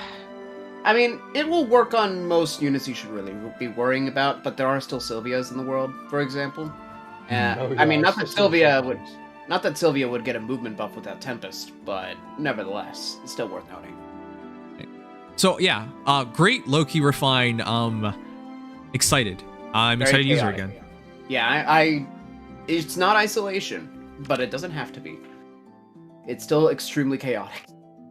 Oh. Okay, let's see someone else's. And of course, the funny thing is she kind of directly counters Thor. I knew you would suck. I knew you would suck. Jen. Somewhere on her refine. It feels so good to finally win one with a bold prediction. Oh crap, Jivo, I feel so bad for rushing past you yesterday. I think I called you out on that too, when I was like, I don't know about stall. I mean, it'd be cool, but I wasn't really sure about it. Yeah. So, good on you. Good on you. The bold predictions when they come true are the best ones. Yeah, no kidding. Yeah. Yeah, I remember damage reduction, like a Spurn-like damage reduction on not Legendary, Brave Valley would refine. Seemed kind of goofy at the time, but then it came true, so. Yeah.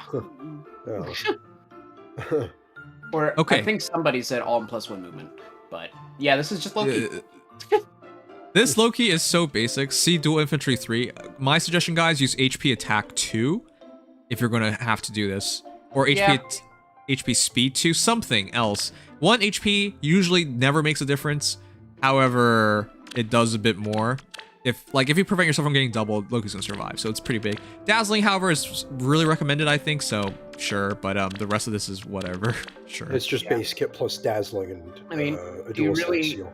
Do you really need anything? No, that's also true. You don't really need anything. Yeah, Loki is Loki. I mean, I might give her like Distant Guard, for example, to actually make a protective use out of her support, but otherwise, she's good enough. We're number 1. Wings of Mercy Panic Ploy. Ooh. So this is the one thing she's missing, isn't she? She has Stall, Gravity, Guard, but she does not have Panic. Yeah. Way to make her even more annoying. Yeah, if you're looking for HP inflicting conditions, then it's between Pulse Tie and Sudden or Panic Ploy. So yeah, Panic Ploy makes sense. Wings of Mercy. I mean, if you don't have a B slot available, it's not bad. I personally run Renewal, but I fully understand Wings of Mercy. I opted for Dazzling because I had, I think, an extra something at the time. Yeah, if you can afford Dazzling, do Dazzling. Yeah, again, Compile has Winter Erica this month, so everybody could get Dazzling if they so choose. And keep in mind, by the way, Loki is in the 4-star special rate. And I can't wait to get another one, but her banner just ended. Mr. Key! Mr. Key! Oh no! No! Not this push! No! The start. It's a start though. Infantry rush is really nice to have. Dazzling I can absolutely agree with. HP plus 5. I wouldn't. You already have speed plus speed and you have attack speed push. So I would have done HP plus HP speed 2 instead. Lose one. Yeah, lose 1 HP, 2 more speed. You might actually use her offensively. And gotta remember, Thok adds attack speed plus 4, guys, so there's actually some promise here. Yeah, it's 42 speed already. Not bad. Please tell me you don't seriously only have it. I mean, it's nice to have it ready. Rip, yep, you're looking for a push 4 now. Which, by the way, isn't push 4 plus Dazzling Staff on Brave Camilla? No. That's the good one, right? Yeah, that's actually... No, I didn't use that on Loki, but I've used it twice. It's a really concise fodder for any healer. Yep. Mr. Key says, this is all I have! Man, I was gonna use one of my Lokis to path this colorless dual infantry for my young Innis when I get a Yuri, but I guess now I'm not doing that. Who is this? Vic-kun with tier 1.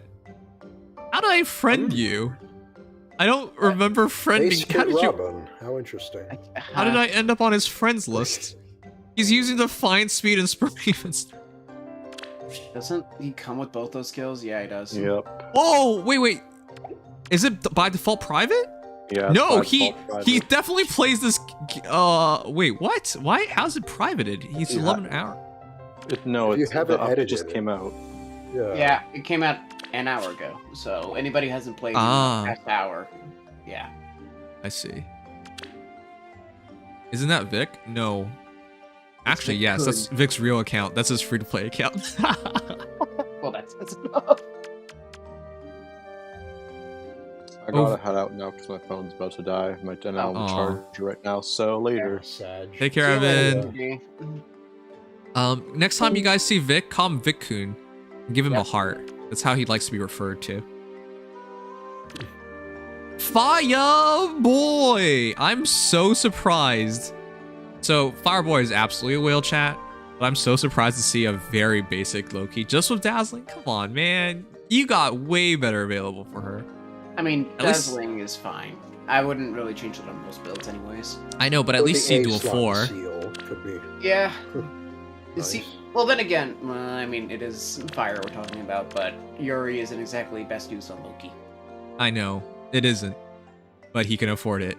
Yeah. At least he's not a dumb whale. But I would say HP plus 5 is overkill. Come on, you're at plus 10. HP plus 5 is for heroes who are like non-merged. You're like, I need every point possible. When you're plus 10, don't worry, I think you got enough HP. Yeah, I would even just go with a support skill like Distant Guard or a tactic at that point.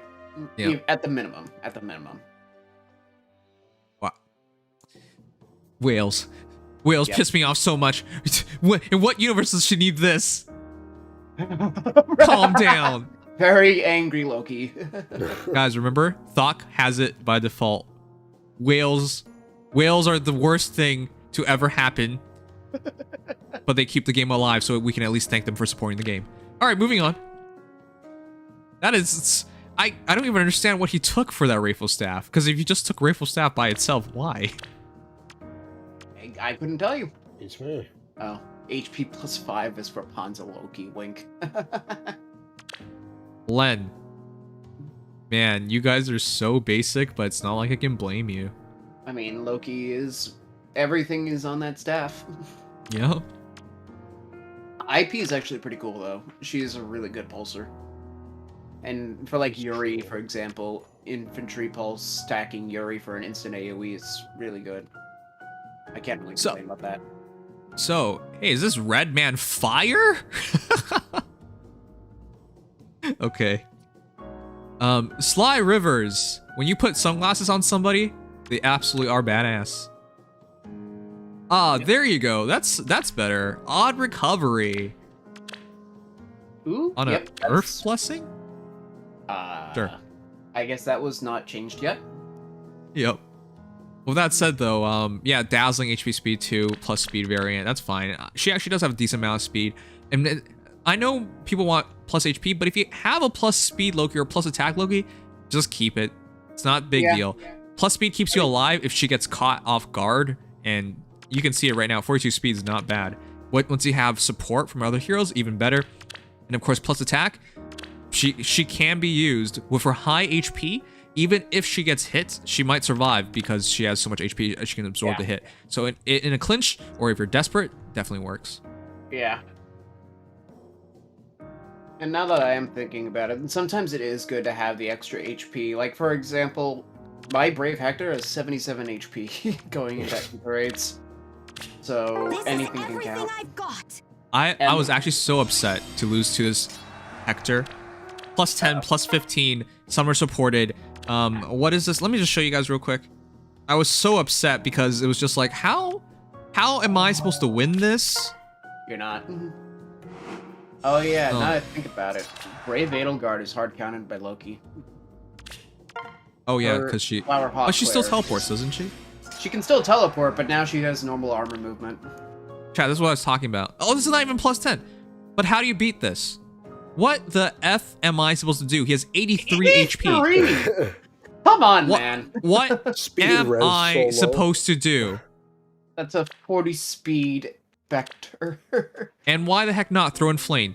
Like, it's just so dumb. It's not even it's not even Savior at this point. It's just Pulse Smoke. This was so upsetting because with Alm and with Innis, I'm supposed to blow through tanks, right? If you try Vector me, Alm does quite a bit of damage, and then Innis comes in. If you have 83 HP and freaking Flame, I can't. I just don't deal enough damage. What am I supposed to do about this shit? Yeah, you literally have way too... There's just too much going into this fight for Innis to have a chance. At this point, I feel like people wail out of spite. Yeah. Is it with Flame as well? It's with Flame. Fuck this. Yeah, if I fight something like this, I just lose, because I just can't kill. I have Attack Buster Innis. I have Alm. Doesn't matter. You just cannot take him. Even I would actually, ironically, be more worried about this because I don't use Pulse Smoke Vector, I use Farsave. And that would actually cause me more problems here, but that guy is... Ugh. That's a true glue eater, in the truest of senses. Yep. Even more so than me in some ways, jeez. Alright, I think I went through everybody. Which hero's next? Next up, we're going to do... Nyla. Yeah. Which leaves our final hero as... Walhart. Whoa. I didn't think Walhart would have it in him to be a final hero. We shall see. You'll see. And it's also a good segue, too, because he is awakening. Oh, that's true. Yes, yeah, because we got the stats and all that. Are they in a picture format? Image format? Not that I have seen. Because we only have raw data, unfortunately. Yeah, sorry guys. I don't want to do... I've seen people say, like, hey, you should just show it off anyways. No, it really ruins it. And we end up shooting it twice. Because we can't use that. I'll see what I can do. Oh yeah, unless Legion makes his famous Legion image again. Yeah. I probably should have been doing that sooner, but I just didn't think we'd need it. I'll look it up. I'll look into it. Dex, okay, sorry, just flashing back for a moment. What's up? This is actually way too good of a Libra to not talk about. Holy crap. Yeah, this is, I think of all the Libras we saw today, this is probably the best one. By far. Even though it's not plus 10. 41 speed, I agree, going plus speed. Inviolable Axe will add essentially 8 extra speed to get you to 49 base. And then Distant Counter Null Follow-Up, Pack Defense Menace, Speed Res Solo. That's actually not bad. I think you can still get one more point of speed. Yeah, but that's where you see the problem of Libra. If you use DC on him, he's actually being pushed to his limits when it comes to speed. But still, he hits really hard at this point with plus 8, plus 7, 15 extra damage. And then, of course, Attack Defense Menace, adding up to another 12. Actually, is it 12? It's 12. So yeah. Very good, Libra? Yeah. Actually demonstrating a bit more of his generalist playstyle there. Right, the 33 defense, 34 res is actually really showing off. The attack defense menace and the speed res solo, he actually gets to near, what, 50-50 in terms of defense and res, almost? Yeah, right around. This is actually really impressive. Okay. By the way, Meet Some of the Heroes is updated. Yay, it's been a while since we've done that. I don't think I'll have the you were energy asking for me, that. I couldn't hear Yeah, you. I I don't know you said it. anymore. Oh, you don't need them? Okay. Yeah, because Meet Some of the Heroes is updated. I can just take them. Okay, good. So we can check them out there. Oh, and I guess while we're at it, we'll be able to Yeah, I'm see working them. on the mock-ups right now. Okay, Gaming sent this in, and I believe I have faith in him being a good Nyla user. Which, by the way, I'm surprised Nyla didn't get more love. I mean... Yeah, I mean, to be fair, she was the ultimate fodder for a while. I mean... I wouldn't simp for anyone, but if she wanted me to be her subject and her my queen... I'm sorry, chat. If you've ever played through that games themselves, you know that's literally what she does. She literally makes you her subject. Well, not you, but you don't exist. You play as like, but she literally makes people her subject. Well, I guess when you first meet her, you're playing as Micaiah, but yeah. All right. Yeah, you don't. I actually like that, by the way. I actually rather not be like. I mean, you see the problem with like being the summoner in the story because like we have to make him feel important, and then they just throw all this crap on top of him, and you're just like, stop sucking my D. You know, when they do that, it forces the story to take a self-serving direction for just the sake of the player, which distracts it from an actually good story, which is why I prefer to not be in the story. I'd rather watch the events go on rather than being inserted and forced into it.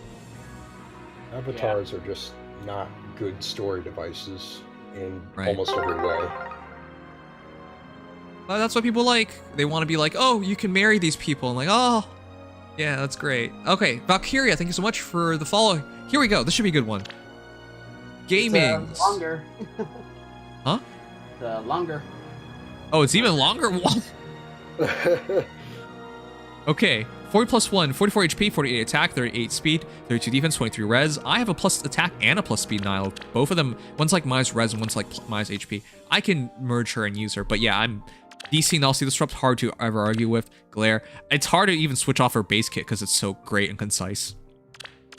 Yeah. Moonbow, honestly. 1 cooldown. Yeah? Yeah, no, honestly, that kit is just great. Yeah. Okay, so trying to discern this, is that Good luck. she can make it so you can't heal. So deep wounds infliction is what it looks like, and there's something else there. There's a wolf face. It's so small. But all right, let's see it. Guys, remember what we said earlier about going all the way, covering Loki and going all the way up to her chin?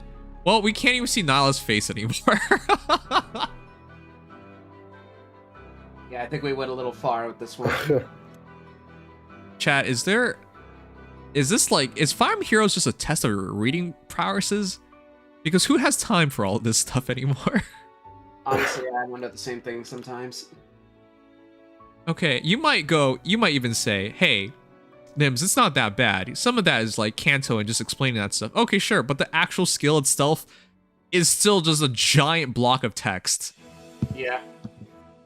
I mean, Kanto. Alright, let's do this. It's gonna take a while. Slaying ability, nice. SR combat, if foe's HP is over 10% or if unit is within 3 space of an ally, grants attack speed +5 to unit during combat. And also, if both conditions are met, inflicts attack defense -5 on foe during combat. Oh my, this is even better than what was projected. Yep. So now So before it was, I think, attack speed based on the number of allies in 2 spaces. It was attack speed form, except it didn't cap at 7. It capped at 6, unlike attack speed form. Now this is just, it removes that, unlike Shamil and Greed predicted, it doesn't like add on to one of those stats, like the extra 9 attack, for example. But it does give you basically, if you meet both conditions, that free -5 to both attack and defense, which is really nice. So basically, you're getting +10 attack and then +5 speed def res total. Yep. That's insanely good. Oh my goodness. Yeah. Nyla needed that because I think she has, what now, 32 base attack? Yes. Yes. her attack was so bad that I was like, that's why I ended up with 2 Niles with attack and plus speed. I was just like, I don't know which to go for because she needs both. She really does. Did you commit either of those yet, by the way? Huh? Did you commit yet, by the way? No, I still have both because I couldn't pick. As soon as I pick, I'll be able to give this encounter and also disrupt to Brave Ike, but I haven't been able to pick, and after this I'll be able to pick. So let's keep going. At start of turn, if units adjacent to only beasts or dragon allies, or if unit is not adjacent to any allied unit transforms. If unit transforms, grants attack +2 and 7 damage when spent. What is this? What is this? They did this for the new girl. Yes, too, Ash, the cow. She can also do this.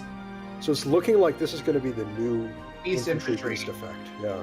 Which is fair because I thought Cav beasts got way too good of an effect, and beast infantry was just like, attack +2 with 10 damage when special triggers. We're so good. No, what the heck was that? I got Woodao. Wow. Oh boy. Oh. Yeah, because they all got attack +2. So Armored Beast heroes got distant counter, and you're like, crap, that's really good. Flying Beast heroes got 1 extra movement, you're like, crap, that's really good. Cavs got impact and then more stats, and you're like, crap, that's really good. And then infantry heroes are just keeping out like, Wudao's pretty good, right? Right, guys? Hello? Yeah, so infantry beasts were so depressing, but now they get null specials essentially. So guard doesn't work on them, and your opponent cannot charge on you.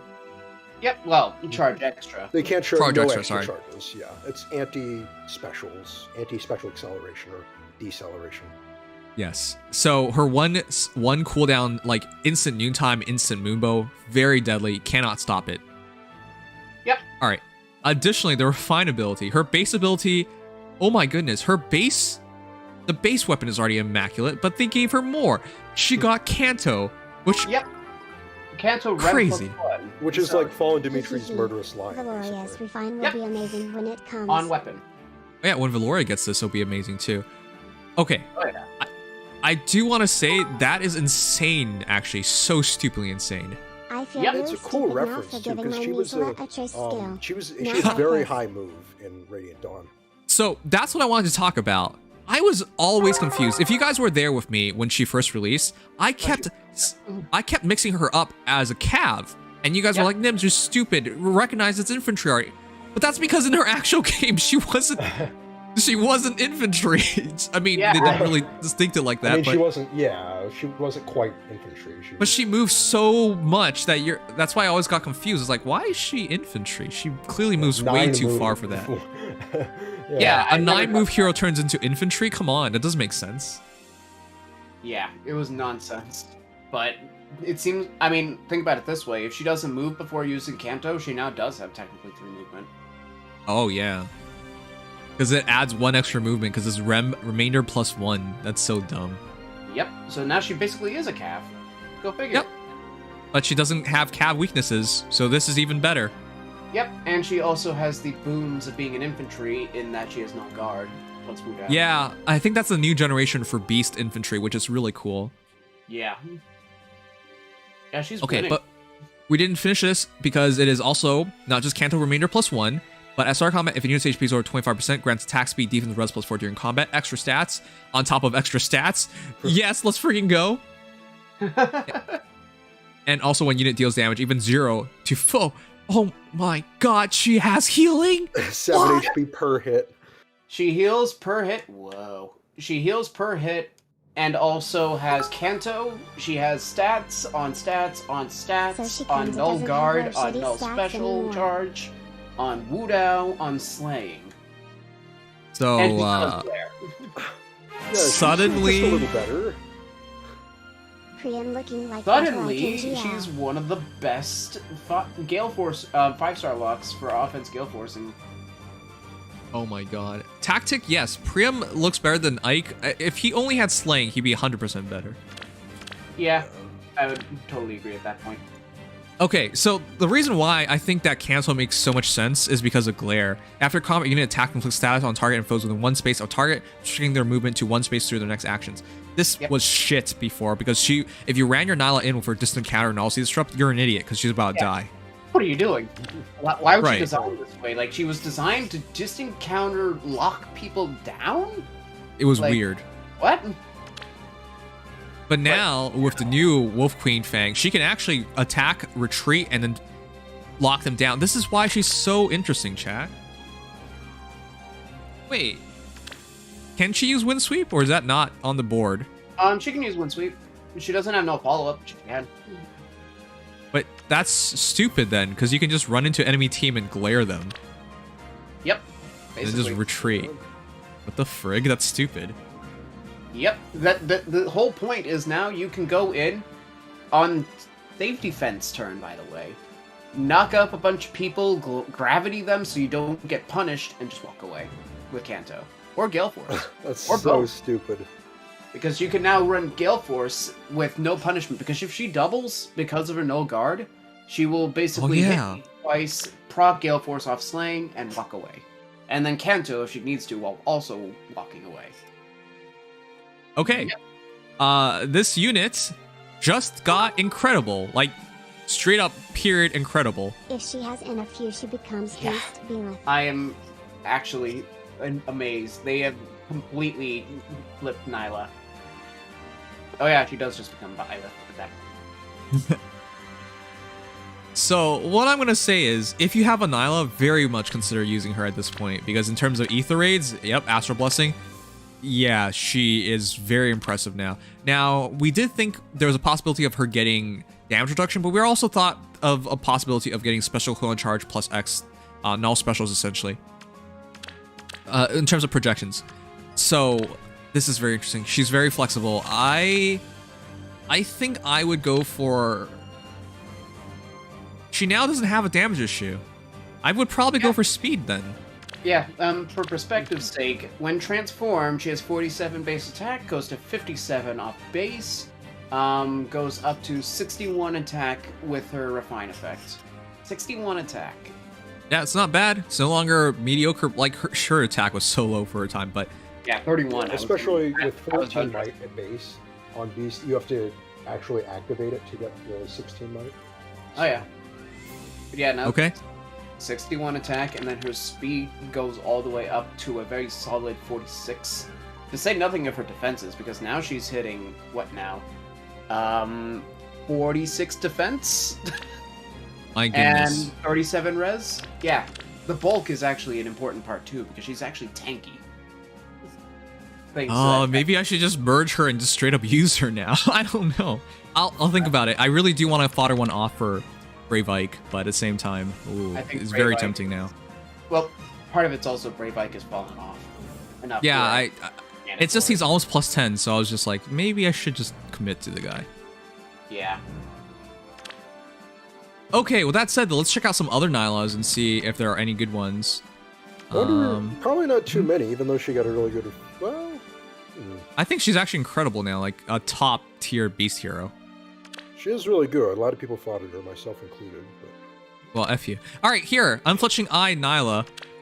Distant counter, analysis with glare with steady breath. Hard to argue with that, but you're doing move why? It's easy to argue with that, I think. Why Moonbo? Why Moonbo? Why? Why? Why? What's the point of this? Because now with the ability to prevent them from using guard on you, 3 cooldown is just 3 cooldown specials are just no contest if you breath.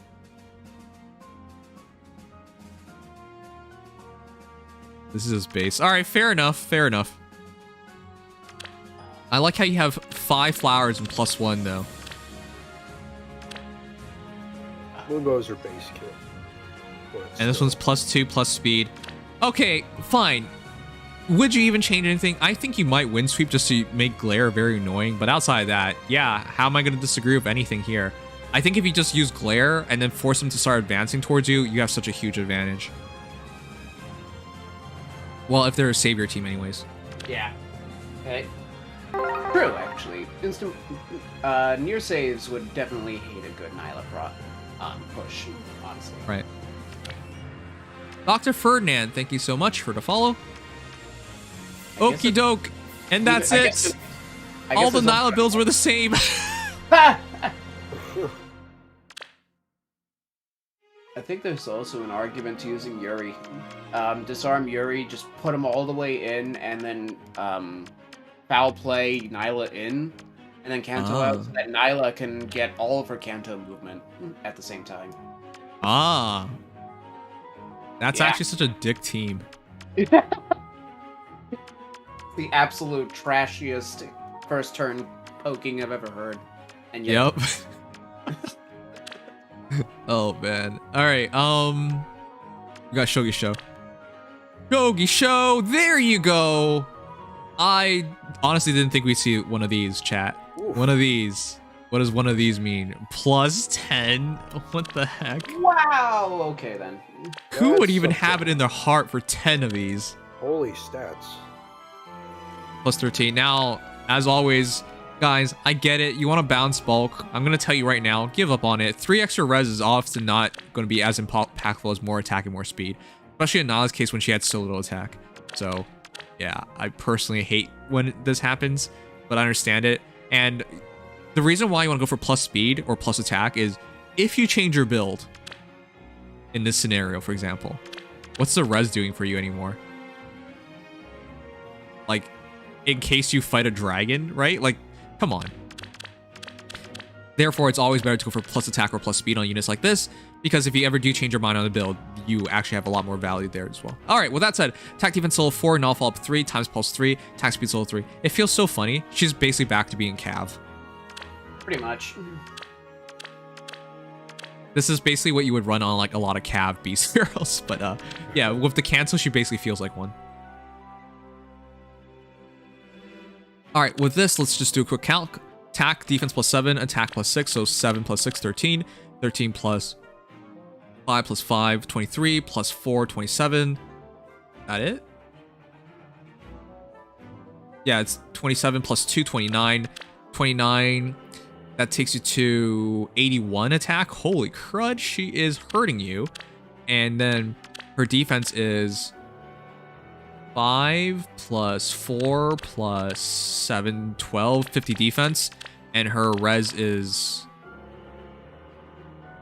40? 40? There's so much numbers at this point. I think it's 40.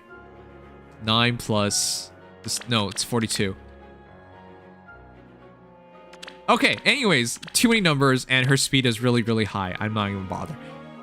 Great Nyla, obviously. With 1 cooldown bonfire. She's a Cav without Cav weaknesses. Yup, basically. She doesn't move. In this game, she doesn't move like a Cav, but in her game, she was basically a Cav. In this game, unfortunately not, but she at least has Kanto, so she only still moves 2 spaces, but she retreats like a Cav. I mean, infantry can't run Kanto unless you're Yuri or Nyla, apparently. Dig 'em. Dig 'em. That hurts, man. Minus speed plus res. Rip. But alright, double form. You know, this made sense back in the day because she basically had attack speed form. So if you're going to run 1 form, might as well run 3. Triple form Nyla. This is a good cheap build for her, I think. But then again, her base build's already really good, so... Are you guys dead? Oh, I'm trying to work on the stat mockups. Ah, fair enough. And I'm just kind of scrolling through things here. It'll take a little bit. Dex is fapping. I knew it. No. Should be faster than that, though. Oh. It's okay. It's okay. Anyways. It's natural. I deny your baseless accusations. By the way, if a guy ever says their first time they had a proper time, they're lying. I'll just say that much. Have you guys ever been on Twitter and there's this joke tweet where this guy who said asked his roommate to be out for 3 minutes because he's having his girl out. And I'm like, okay, it makes sense if it's the first time. I believe it. All right. Since we got more, let's go through them quickly. Dazzling, Joint Drive, Res, Solo, and Solo. Fair enough. This is actually pretty good. I can agree with this. Support function. Yeah, Loki actually does have a bit of a res. I would question whether you want to get her hit, though, because she still has to use her HP for this stuff. And there's another Libra. Okay. You sure took your time to show yourself off. So, we were challenging whether there was a proper Libra out there. There is a proper Libra out there. 40 plus 10 plus 20. Floretted. Maxed out. Yeah. It's quite a something. Blue Flame actually made a lot of sense on him, actually, because of Wu Gun. So, nice to see it. 56 HP, 64 attack, 45 speed, 38 defense, 39 res. G Dual Infantry 4, low attack defense 3, times pulse, Mystic Boost. Drop this to 2 cooldown. Actually, Mystic Boost on him is actually so good. Just make sure he'll get a lot of healing. 13 HP after combat. Yeah. And then 2 cooldown Blue Flame. It's actually really good. You can just wall certain physical units. Right. Okay. I don't have much to say. I really like your Libra, actually. This is a scoring Libra, and I think he actually works in the current meta. If you floret him, he catches up in stats, definitely. And then his attack is really high at 64 base. With this, plus 4, plus 4, plus 7, 15 extra attack, 69 goes to 79. 64 goes to 79. 82 attack with a Blue Flame. But your defense is actually not that high because you're dropping your opponent's stats, so... 38 Blue Flame actually makes a lot of sense. Alright, really good Libra. Okay. What were we doing? Oh yeah, Nyla's. We did all Nyla's. On to your final hero? Yes, it is time for the department store manager, Mr. Walmart. Welcome to Walmart. May we be of service to you? Would you like a good refine? Yes or no? I've seen so many of those memes. I will go with Killer Mario because I know he has a plus 10 wall heart. I have a plus 1 that I'm interested to see what you think. I just slapped Please do a guy a big favor and take a look at my max invest wall heart, please. I tried my best to make it worth a look. Low Nova Kid, you are 5 seconds away from being too late. Alright, give me your code. Let's do it. Okay, Sandwiches did have a good one for Walmart. Welcome to Walmart. How can we kill you today?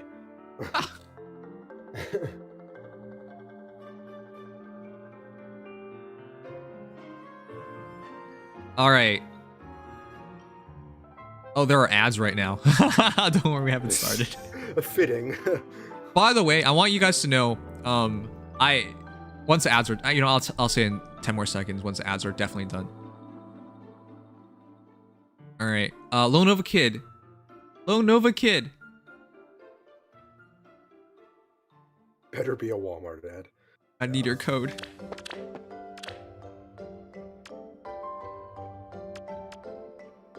There it is. Okay, thank you so much.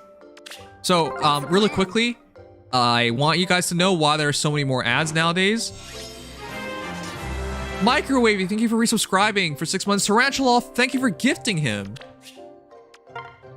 Nice of you to do that. Did you do it because he seems like he's not a human being? He's definitely a human being. He's not a microwave. Maybe he's built like a microwave. That's... Wow. Microwaves are unattractive, flat-shaped, and chunky. Way to go. Okay, with that said...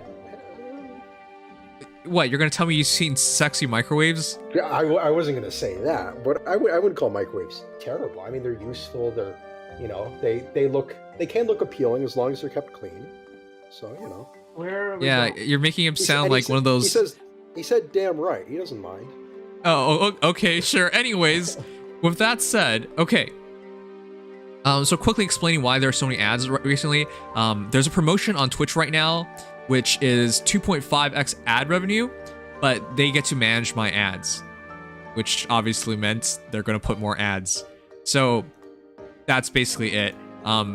It's a special promotion. I usually don't want to run any ads, but they are running a promotion right now, and 2.5x ad revenue means a lot because I make no money. Actually, you want to know something sad? I make more money from Twitch ads than YouTube ads right now, which is depressing.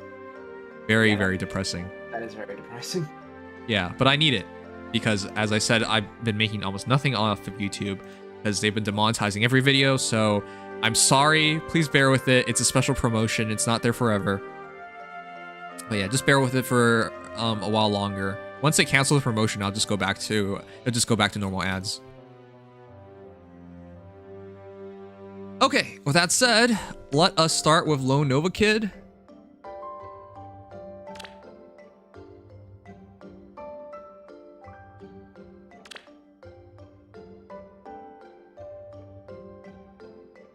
Yeah, so if you guys were wondering why there were more ads, and it's not just me, virtually every Twitch partner got that same promotion, so from what I can tell, almost everybody took it, so it's not just me.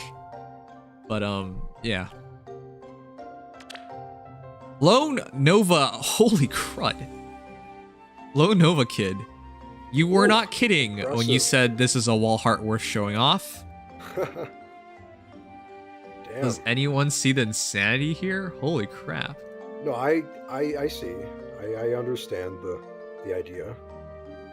Alright, I don't because I haven't read it. 40 plus 10 plus 15, 51 HP, 63 attack, 37 speed, 46 defense, and 23 res. That is rock solid. Holy crud. This man reaches 37 speed base? Yeah, Wallheart is 27 natural. He can get there. Oh my. Okay. Okay, let's read Wolfberg. Is it actually threatened? Please no. Okay. Defense plus 3. Wait, sorry. The kid is attack speed solo 4, flow refresh, joint drive speed, attack speed solo 3 with Ruptured Sky. Makes sense. Triple solo because he didn't necessarily have to be solo before, but it basically was solo. Okay. Grants defense plus 3 at start of turn if unit is within 4 spaces of foe. 4 spaces. Menace range. Grants all stats plus 6 for 1 turn if unit is adjacent to if unit initiates combat or is within unit is not adjacent to an ally, grants all stats plus 4. Oh my god. Yeah, if you exist, Wallheart is getting 6 to all stats visibly, and as soon as you enter combat, he gets an extra 4. Right. If you're in range, if he's in range of you, he gets plus 6 to all his stats, and then he gets that easy plus 4. Yep. That is disgusting. He is like literally just barfing stats. Okay. Yep, that's just the first part. Yeah, that already puts him up to 47 speed. At start turn, inflicts attack defense -7 on foes within 4 spaces for 1 turn. Wait a second, he had chill defense. They're literally saying don't use chill defense then. Yeah, they're literally saying sorry about that. Fix that real quick. Whoops, our bad. Okay, cool. On foes within 4 spaces for 1 turn, inflicts stats on those foes, preventing... No. He does it to everybody. No. Yeah, he does it. Every unit within 4 spaces of Wallheart gets hit by this. Every defense -7 and flash. What the frick? I already thought it was so obnoxious La Rochelle has it, but La Rochelle's only, unless they tied for spaces, should be 1 target. Everybody. It's not 5 spaces like La Rochelle, but everybody gets hit by everybody within range gets effed over by Wallheart. Imagine this in Pawns of Loki. Yeah, for reference, if he's leading in Pawns of Loki, that means that if he's in the middle too, 1 unit avoids the flash status. Everybody oh my else god! For Pawns of Loki, this is absolutely absurd. You're right. That's not even fair. Why would you even run Kemp? He doesn't even have to use his action anymore. Nope. You literally exist to use flash. Yep. It's so funny. And on top of that, heavy penalties, and Wallheart buffs himself for 6 to all stats. This character makes no sense. It's insane. It's and like the other everyone's thing, just intimidated by him. Right. Right, it's intimidation. Oh my god. Did he actually have something similar to this in his game? He didn't have something similar to that, but he was kind of renowned as like yeah, he's supposed to be intimidating. Counterpart to Crop, yeah, like an his signature skill. Leader. His signature skill is translated to Sival, Granny's Shield in this game. Yeah, it's called Conquest, and it nullifies any of the armored or cav bonuses that he would take, because he has his own personal class called the Conqueror. That's kind of like a Great Knight. So yeah, it's cav armor. Okay, so this is super cool. Yeah, that's really cool. So I mean, kind of insane, but. So apparently he became a debuffer, which makes sense. He's supposed to be intimidating. But throw in at start combat, foes HP is over 75%, inflicts attack defense -5 on foes during combat. Why not? As if he needed that, yeah. Yep. So now he gets +9 attack defense during combat, attack def res during combat, speed +4, visible +6 to all stats, And if you're within remote range of him, you're also giving him effectively an extra 7 attack def res. And flash, so you can't even counter him. I just realized this guy is gonna be so annoying in Ether Raid's defense and so useful in Arena Assault. Uh-huh. Yep. No, seriously. These coupon He's a deals are supportive sick well. unit too, which is insane. Yeah, you don't even have to use Wallheart for himself if you don't want to. You can literally just have him on your team, and your entire team could just capitalize on him existing for debuffs. Oh yeah, he did have DC, but a lot of characters when they're main characters have DC, but yeah, you obviously can't just keep throwing that on everything. And you get a DC, and you get a DC. No, I much prefer this. This is so unique and so this is incredible. Unique, it's just and it actually legitimately makes Wallheart into one of the best Grail units, unironically. Like he's better than Kemp. He's better than Kemp. I don't even know what to do. Oh my god. Arguably better than Niffle in some ways. Yeah. Oh my god, you're right. Combat. Not in terms of the Niffle's C skill is still. Domain of Ice is awesome, but being able to avoid combat, being able to avoid combat to get everything is still insane. Okay, let's just put this in perspective, chat. He's essentially plus 15 all stats. Yep. Just straight up plus 15 all stats. And it could get even worse for your opponent because they could be hit with attack defense -7 and then also non-counter attack. It's not speed, it's only 4 speed. Oh. So, yeah. Sorry. Right, 10 speed if you count the bonus, but yeah. Plus 22 if you include the debuff. Okay, sorry. Outside of speed itself, my bad. But still, this is really insane. Also, this is the absolutely wrong song. Okay.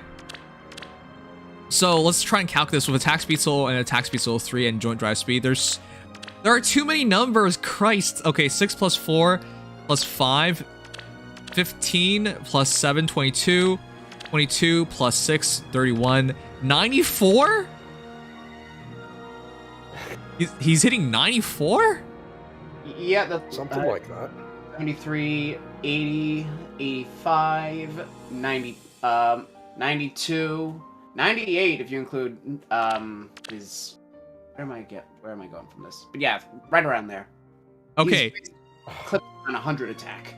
Okay, there are too many stats. It's a good thing Evan left because I'd be shitting on Gunter right now so hard.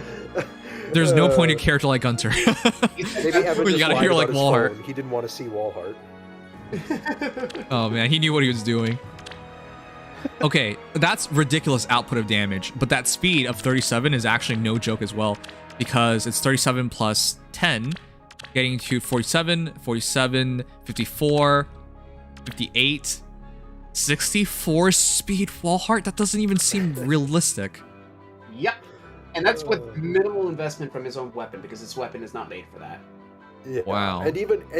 No skills outside of his weapon are granting him defense, and he still has 46 base, and then with his weapon, that's like, what is that, 6, 10, 15, 22, right? Or 21? So 15, so he would be able to hit reasonably about 61 defense or 68 against a debuff foe, effectively. And that's just off Wolfberg. These numbers do not even make sense, chat. They straight up do not make sense. And even his res can get into the 40s. Yeah, his res is a natural up to 38 or 45 with the debuff. And that's Wallheart we're talking about. He has like 18. He has less than that. I think he has like 16. Yeah, I think he has 16 base res. And he's able to hit the 40s. Yeah, 98 attack. That doesn't even make sense to me, chat. Flow refresh means even have the wear, he breaks through and he has some healing. His defense doesn't even make sense to me. Nothing makes sense to me. This character is stupid. Someone said his flash is pretty easy to avoid, though. No, I don't think you understand. It's 4 spaces, everyone within that range, not just. It's not impossible to avoid. It's not impossible to avoid, but. If you are in baiting range, you're gonna get hit. So the only heroes I have, okay, so the flash thing, if you think about it within Savior, yeah, the hero who is within range of Wallheart hitting them gets hit by flash, and then the hero behind it does not get hit by flash and then can guard. But come on, if they actually had more range, this would be even more ridiculous, so no thank you. I think this is fair. This is a free-to-play hero. Let's be frank here. Free-to-play heroes usually don't get stuff like this. Grail units are not supposed to be meta-destructive. Right.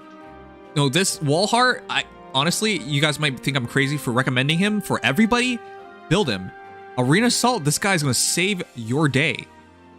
You don't even have to really build him, just refine him. Yeah, just refine him. Maybe throw in a few skills in case he needs to see combat. Maybe a solo if you can afford it. Right. Yeah. So, absolutely. Because, again, in Arena Assault, sometimes there are just enemy teams you cannot hit at all. But once you put in a Wallheart, oh boy, free reign. You can just fight them, and he buffs himself, and he's a good fighting unit himself. Excellent. This is just crazy good. Exactly. And I mean, solos aren't exactly the most expensive either. You could literally take Urk's speed res solo if you wanted to and make Wallheart work with it. Right. And it wouldn't take much work too, because that would put Wallheart up to, in the case of basic Wallheart, 37 base speed, which is still not bad. Yeah. And it works completely with his kit. Yep. Okay, really, really impressive Wallheart that you have here, fully showing it off. But I'll be honest, all the Wallheart builds we're going to see are going to probably be triple solos, so... Yeah. The nice thing is that Wallheart's playstyle hasn't changed. Yep. Like, you can still use Wallheart the way he was, and perfectly be fine with it. You believe him and Crom have these Buster Refines? I know. The heck? Like, we've had some bigger refines recently with GHBs too. Like, we just came off the coattails of Julius, and I didn't think they could up that. Yeah. Oh shit! You just they just point out. Tronic says, "What is Libra to a Wallheart? Nothing. What the heck is the point of using Libra when you can make Wallheart?" Honestly, it's actually amazing how much better refine is. It's kind of sad, crap. and I know Libra's not that important in Awakening the Wallheart. Well, he's not important for the whole game. Like, he has a whole art dedicated has just to him. now uploaded Art has his own stats of the new He's pretty units important. here. Yes, he's That's great. We're almost done, Sigma. All right. Oh, Mr. Gengar. Okay. All right, let's run through this. Yes, this is what I was expecting to see. This is the old school Wallhearts, guys.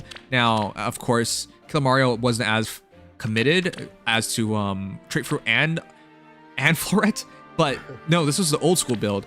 Attack speed solo, because you can do triple solos. Attack speed solo. While attack defense was often the best B slot at the time. You didn't have an option. You either lulled or you didn't.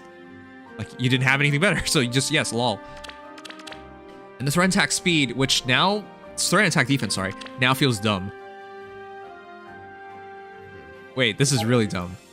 Yeah, it's even worse. That actually, there's no point to this at all. Yeah, rouses have no point, except for a rouse 4, which would give him no panic. Yeah, if you want no panic, that's the only thing you'd go for. What the heck is the point of threat attack defense 3? It's actually so depressing. There's no point to it. Yep. I actually think smokes are technically okay on him, because it is a budget-ish option. You want to keep him going after he's like already... speed smoke, or, Walmart with flow guard? Oh god, that is stupid. Yeah, stupidly that's good. Scary. Oh, that would be terrible. Now it's basically like the whole Ingrid conversation again. You can't counterattack or charge your special. Yeah, I actually like that better because I don't think he's taking much damage. His defense, the first one we saw with 46 defense base, like, how are you gonna hurt him? He's not taking physical damage, and he's not. And if you end turn within 4 spaces, he's not even getting hit. So, yep. Yeah, just take flow guard. Oh, it's unfortunate he left chat. It's And funny he's in- how big Gunter lover doesn't even floor at his Gunter. He's still in Fate chat. He just says, "Oh no, my phone's still about to die." Oh man. Hey guys, look, can you believe, look, he doesn't even care about Gunter's refine. Evan, biggest fan of Gunter, does not even care about his refine. Can you believe, let's just put this in perspective. To be clear, I think Evan was the only person who celebrated Gunter getting a refine. I think the majority of us did not give a crap. I didn't. Much. I considered it for a little bit, but I even thought Jagen's refine was better at the time. Yeah. Honestly, yeah, at least Jagen can support. Chat, is this even fair? Want to read through what Gunter got as a refine as a free-to-play axe hero? At start of turn, if unit's HP is over 50%, inflicts attack defense -5 on foe on the enemy team with the low speed through its next action. Okay, I'm sorry. I misstated. Oh, God. Gunter can support from a range, but he's just not good at it. Yeah, he is a support. He is a support unit. Good luck making any use out of it, though. But Walhart does this even better. Holy crap. Yep. Oh, Even if the role he wants to be in, it didn't work out. This is so depressing. And then attack defense +4 to infantry cav allies within 2 spaces during combat. Okay, I guess he supports his allies slightly. And if units within 2 spaces of an infantry or cav ally, grants attack defense +4 to unit during combat. That is so depressing. It's not even close, chat. Yep. Not even remotely. Well, rest in peace. Moving on. All right, I'm double checking. Fernie, attack speed push. I man, there's no point to it. If you can triple solo, I would just triple solo because you're already soloing anyways. To be fair, Wolfberg is no longer solo skill because if you initiate, it's fine. Yeah, you could actually use Surge Bear on Wall. Yeah, actually, right. Yeah, that'd work well. But yeah, attack and speed, I fully agree with that. And then lull attack speed this time, I agree with that. Gives him a bit more bulk and allows him to utilize the speed better. I do think if you guys want to hit Walhart's potential, definitely trade for him for speed. He is at the cusp of really good speed. Just needs a slight push. You just have to force him, and he will actually be competently quick and be perfect for refreshes. Alright. Great. Why does Sang keep passing my builds? Where are you, Tarantula?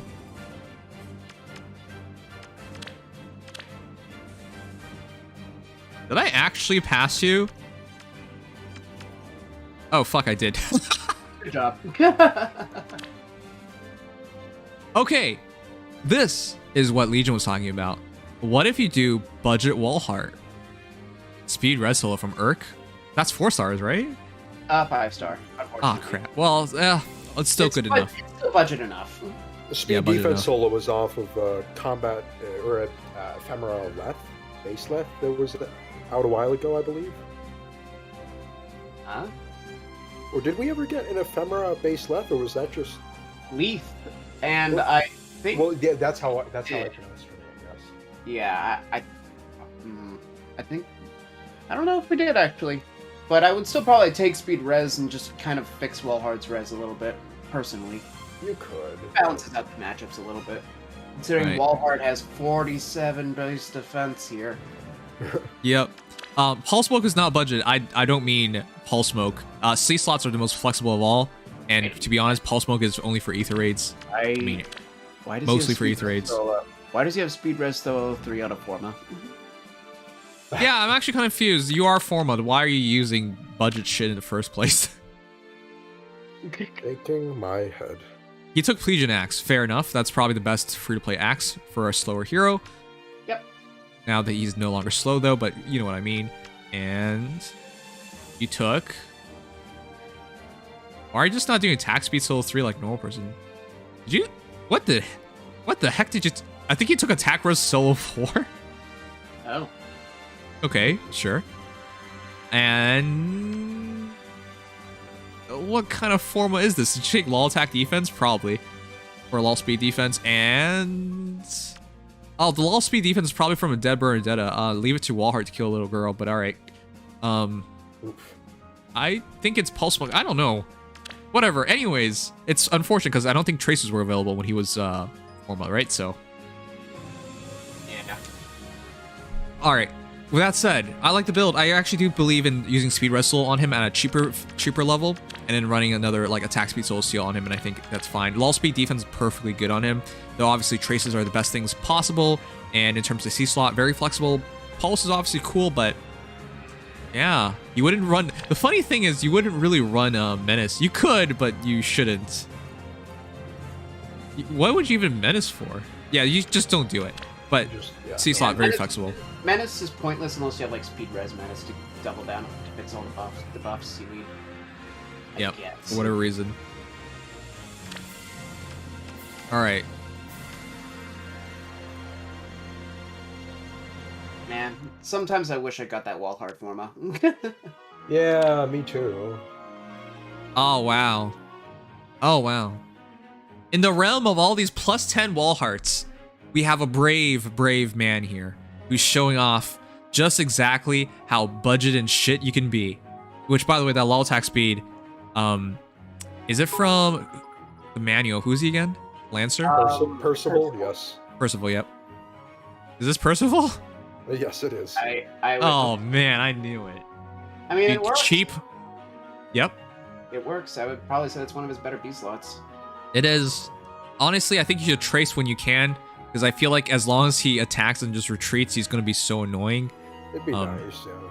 Yeah, but if you can't, lulls are perfectly fine. And speed defense, who did you take that off of? That was a left that I had in my barracks or in my combat manuals for like a year, and no one was using her, so I figured, hey, why not? Fair enough. But thank you for showing us budget Wallheart, because I feel like every person is a big Wallheart fan, except for you. I like Wallheart a lot. It's just I never invested into him entirely with Grails because I didn't see like a defined niche for him at the time. I thought he looked so cool. It's funny how like, you know, Ryoma's the lobster and Wallheart is the beetle. People also call Wallheart a lobster, but he looks more like a beetle.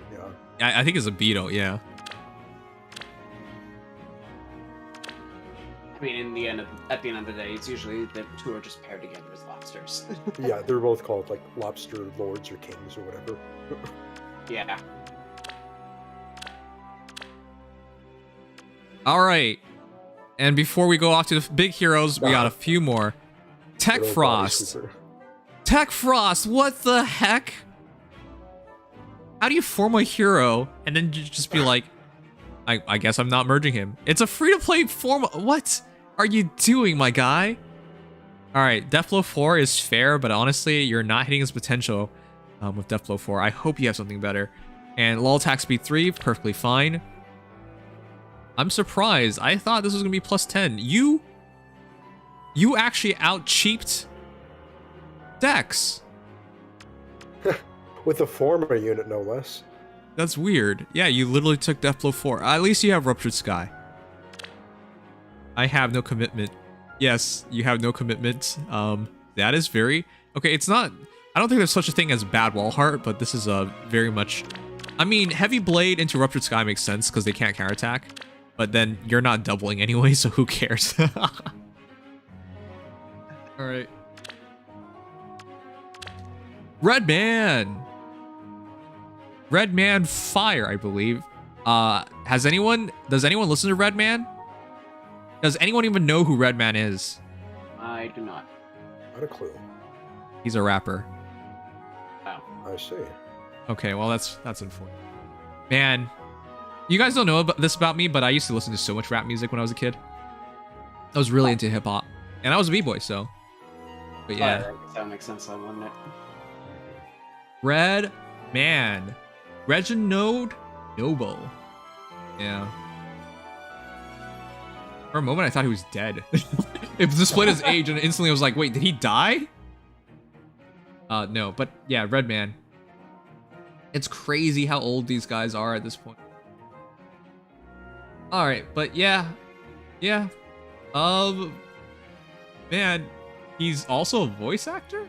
No, he's an actor, never mind. Method Man and Red Man. It's been forever since I've heard those names, but it's nice to see Red Man again. Anyways, rappers aside, Wallheart. This one is Steady Posture 3. I disagree with that. Come on. Gives him guard, which is nice. Lull attack speed is fine. Attack speed smoke 3 is good. But attack speed solo 3, yeah, I would just triple solo. Having guard is cool and all, but I don't really think you need it. Considering when you attack any of them, they can't counterattack. And if they're attacking into you, they're already debuffed. I don't know. Yeah, with specials it could still be dangerous, but you got 46 defense base. I don't really worry about that.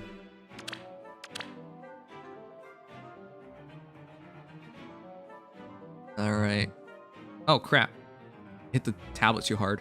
Been disconnecting a lot. Should probably use another wire soon. I also play on tablet, for those who don't know. Okay, there's a lot of skills. Yeah, using him defensively feels bad. I would solo. All right.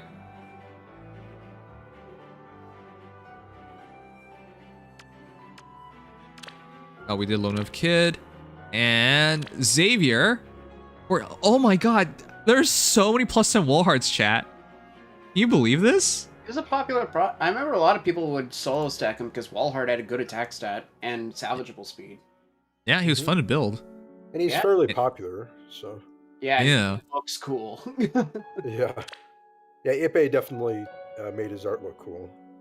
Ooh. But yeah, nowadays, guys, plus speed him. It feels weird because his base speed isn't that high, but with 15 flowers available, trait fruit on speed, Wolfberg adding 10 speed by itself, plus speed is his best plus stat now, by far.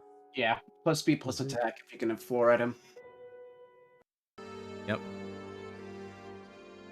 Alright, this is so similar, we're just going to skip through it, but congratulations on getting a really good wall heart. And that's it. We're done. Ooh. Just in time for my mock image to be ready. Wait, did your mock image take so long that the official image came out? Yes. Well, I'm trying to do it with my extra flourish. You know how it is. Yeah. I'll still use yours because I don't want to. Yeah. It's only 1 row and it has all the IVs on it, so you don't have to bother. All right, guys. New unit stats are also out. Just please give me a minute.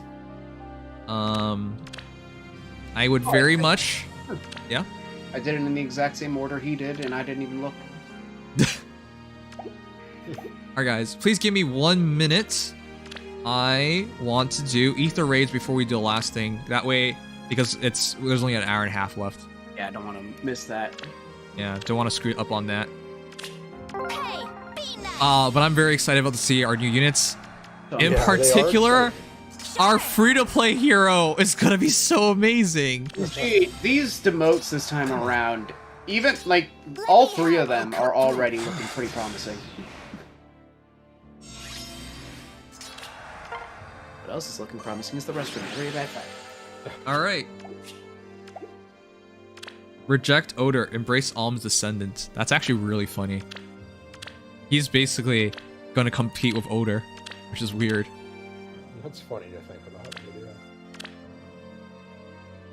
It looks like Kozaki Yusuke is the confirmed artist for this book. Again.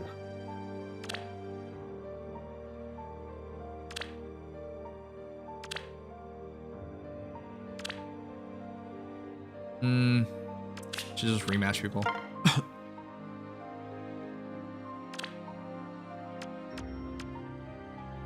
Volk. Ooh.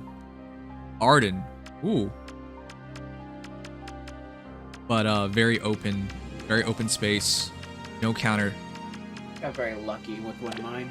All weaponless units, and they were all very tragic references. Flame Sigurd. Oh no. Bonfire. You see where this is going. Oh god. Someone who had a bit of a sense of humor. Yep. This actually looks like it could be annoying. I don't know. I'm gonna Kronya this.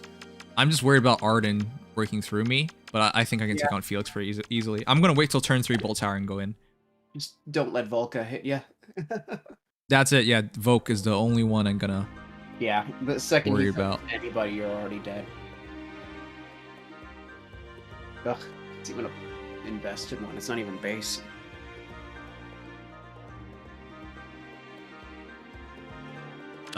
This is what I don't like about this team. It's very open, right? Look at that duel's hindrance. Just take it. All right, guys. But yeah, let me finish this up. Yep. There's so much stuff to cover, and there's so much stuff to edit later tonight. Yeah, no kidding. It will be done. Lots and lots of stuff. Like, I still am kind of in disbelief that they finally added PvP. Like, I'd resigned myself to just having it not be a thing. Floored me. Yeah, it's kind of insane. Something else, but hey, we have it, and better late than never, as they always say. It will be done. I haven't even tried it yet. Nor have I. I've been Okay. too focused on the current stuff. Yeah. I won't lose. Close your eyes. Over here? What is your desire? I would not have fun with this team. Time to kill? Yeah.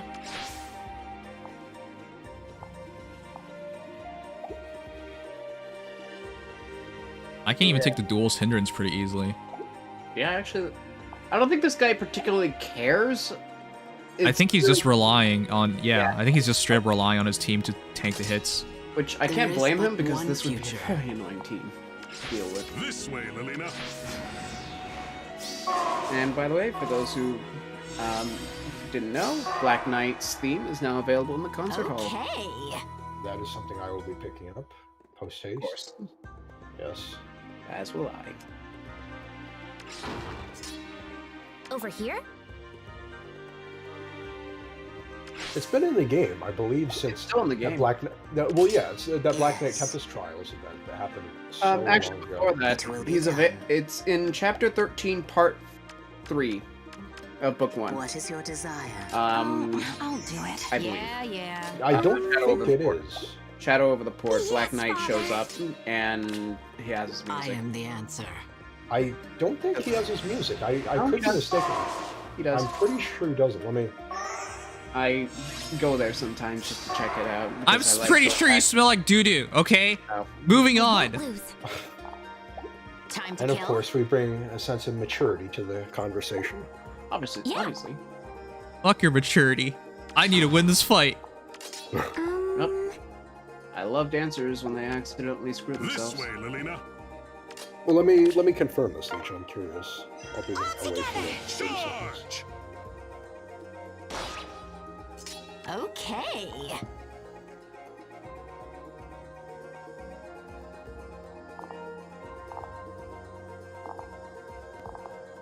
Alright, I think we got this. Yeah, that bolt tower really coming in clutch. I'm pretty sure that was a plus 10, right? Yeah, plus 10. Yeah, plus 10 Felix and plus 10 Arn. I would hope so. Plus 1, plus 3. Yeah, it's unfortunate because with no healing, these heroes are not scary. Why not? And with no Time to kill? investment to stop Hectors or bolt towers. Yeah. No catapults or anything. I actually do 26 damage to Arden. Wow, that's actually impressive. I mean, he's a full melee focus, but still.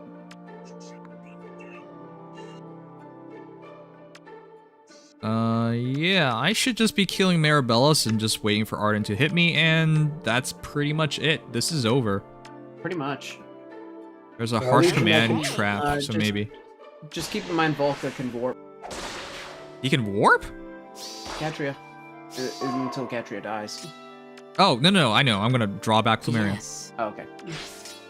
Legion, I can confirm he uses the standard boss music when you fight him, and the music on the map doesn't change. No, when you start, because there's an intro cutscene. Oh, the intro cutscene. Oh, Yeah, the intro cutscene has him with his music. It's the only time it plays unless you have that Tempest Dragons. Oh, okay.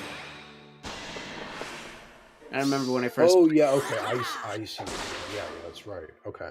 Yeah. I always skip the dialogue because it auto does that for me. You fool! Yeah, no. Very niche. Yep. Stream problems?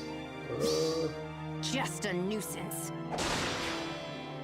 As one of the few people who uses Kranya, this always feels good. I think that stream isn't lagging.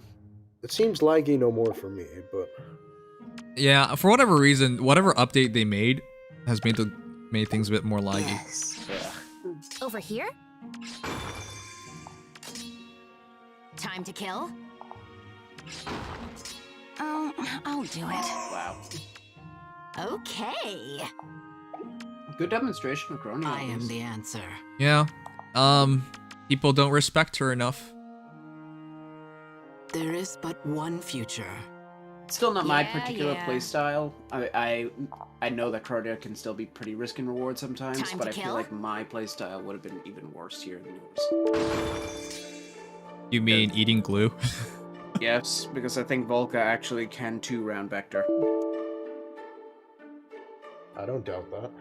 In fact, I know he can. My Volca, no investment, does like 47 damage with lethality. Keeping in mind, my Vector is like 80 defense.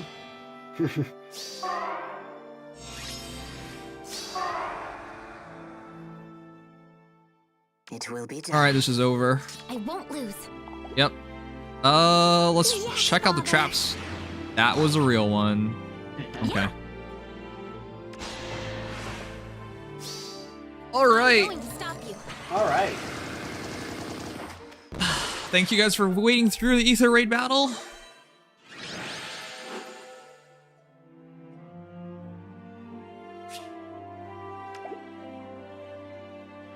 Nice windows, yeah. Sorry about that. I really need to build my new PC, which I put off for over a year now. It's not like my current PC is bad, it's just disappointing.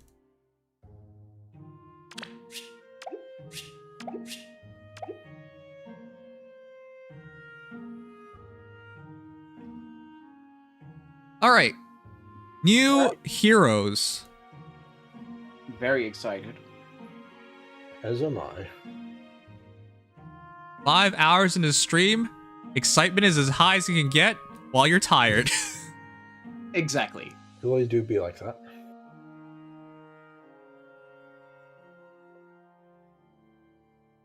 I think I had a weird dream yesterday. I don't remember it anymore. I did too, and I'm trying to remember it now that you say that, and I can't. Yeah. I did too, but I remember bits and pieces of it at least. I remember I was like at a school or like at an academy or something.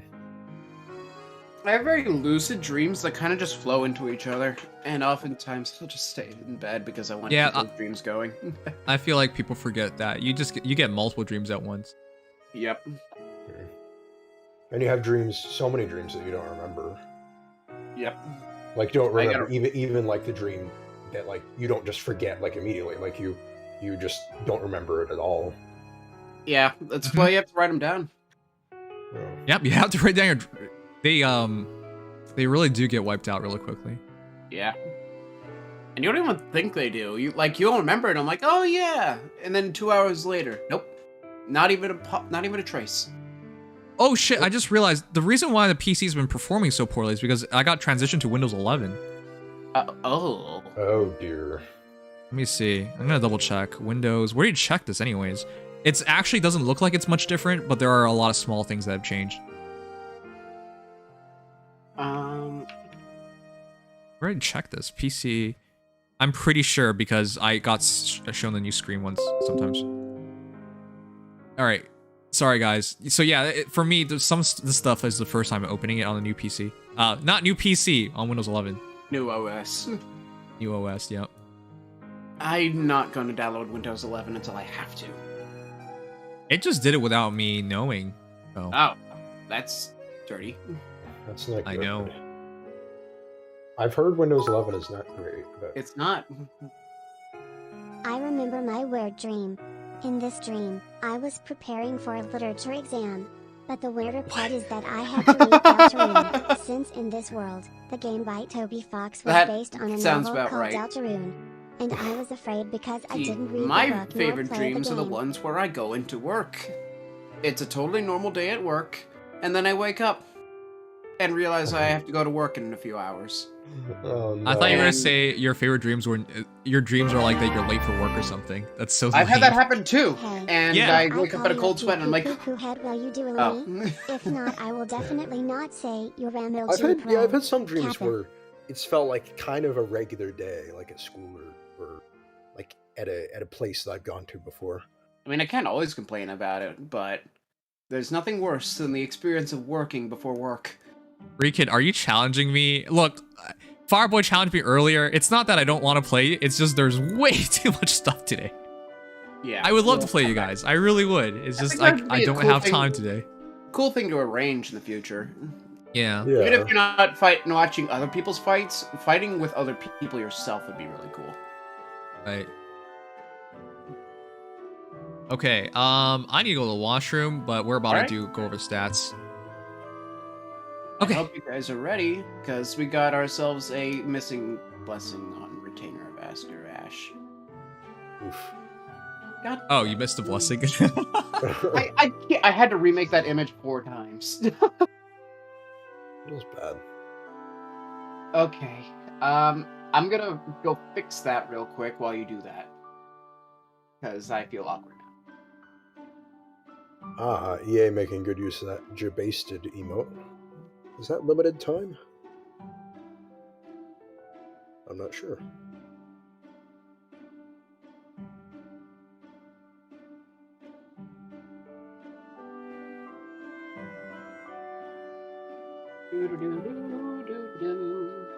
Gotta fix the whole image. By the way, Tara Platt voices 2 characters in this banner for some reason. That is true, and that is because she was their original voice actors. Yep. I just find it funny. Where did my picture go?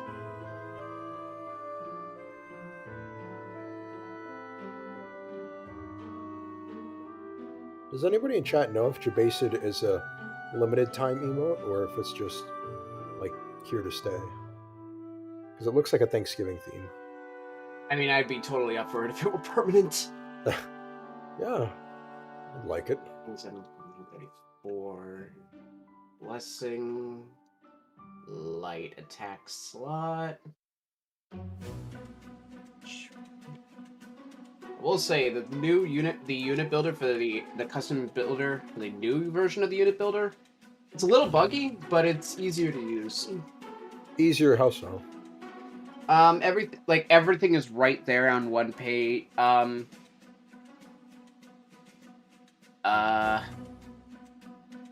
think it's just that the menu navigation's a little easier. But I guess it's not like a huge difference between the two. Mm-hmm. But it is a little buggy. Whenever I try to make changes, sometimes random things will just throw. I don't get it, but whatever. I am fixing Ash so that it doesn't look like she's not a mythic, because that was... Oh, okay. I'll wait a moment. Yeah. Last thing I want is to make that mistake. Let me see. 2 AO guards and 1 banner? It cracks me up how it was back-to-back Tara Platt as the voice actress. Yeah. I got a bad IV Thor at one point. Should I just give Flow Guard to Walmart now? No. No. She's too good. Thor's IVs don't matter as much. She's actually a great support unit. She's a great support unit, yep. I will say that Flow Guard Wallheart is really good. So I'm not going to discount that as an option. Just not on your, especially on your first Thor, I wouldn't do that. Yeah, you'd want to make sure you're really, really going to commit to Wallheart if you do that. Chat, is anyone looking at this crap? What are these free heroes? What the hell? These free heroes are unequivocally some of the best of the entire year, or just among the best of the entire year. Right? I'm about to say at the beginning and the end of the year. Yeah. Plus 10ing these heroes is a real easy yes. Yep. Is a yes, Faye. Okay, I am posting the fixed image so I don't have to look at that anymore. All right, cool.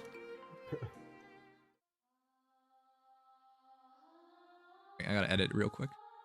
Yeah. Guys, give me 1 moment.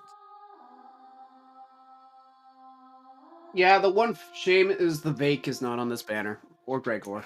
Yeah, Vake, Gregor, Valadar is not a GHB yet again. Valadar is once again been invalidated. And then there's this, like, one Armor Knight from Awakening that I thought was, like, I thought he existed, but... You thought he existed? Yeah, are you questioning existence? I think he's a unit. I think he's a unit, but wait, I was can he never in Fae? He might... I thought he was in Fae already, but I could be wrong. I'm not entirely sure. It's tough to say. All right, my confusion right now is that you guys are questioning the existence of something. You know, it's just this guy in particular. It's kind of hard to, yeah. His name starts with a K, I think. I can't remember it though. Is it Kiel? No. Oh, I think it doesn't sound right. No, it doesn't sound quite right. I don't think that's it. It's an Awakening Arknight. Yeah. Is it? Wait, male maybe or? You don't even remember the gender? What is wrong with you? Are you sure this is real? It's an elaborate joke. Do you know the gimmick of Kellum from Awakening? Yes. I know Kellum. His gimmick is that nobody notices him, and so everyone's like, whenever anyone brings up Kellum, it's always who or I vaguely remember someone in Awakening like that. But that's really sad because he's really ugly. Well, he's a cool guy though. In general, I still like him. I actually really do like Kellum, but his gimmick is nonetheless one of my favorites to abuse. If he never gets added in Fae, it wouldn't. People would actually probably rejoice. So they're talking about Rickon. Oh yeah, they're confused. Yeah, you know what? You're right. Poor Rickon. Not really. I don't care about him. So. Okay. All right. Thank you, Black. Can I take this off? Okay, sure. All right. I don't know what music to play in the background. Playing Mastermind from Awakening. What? Mastermind from Fire Emblem Awakening. But that's a little too dramatic. Yeah. I don't know. If you wanted to fit the theme, you could do Champion from Awakening. That also works. Yeah. That's Priam's theme, basically. Good point.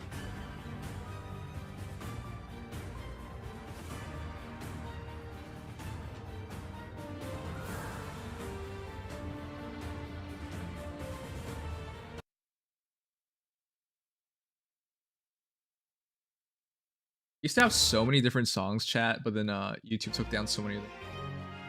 Yeah.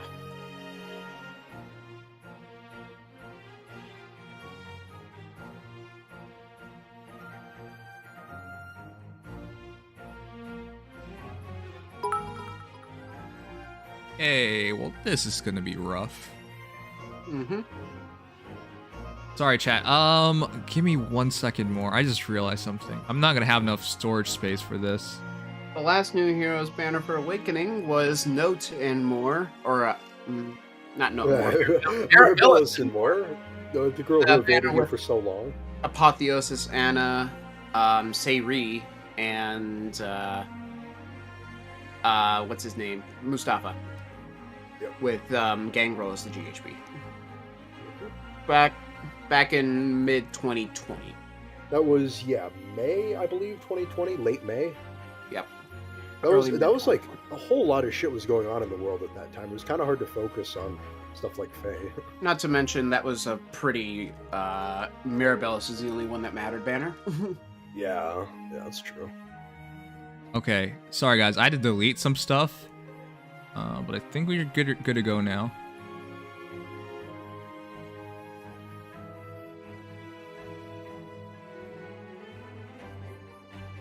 All right, cool. All right, we're good.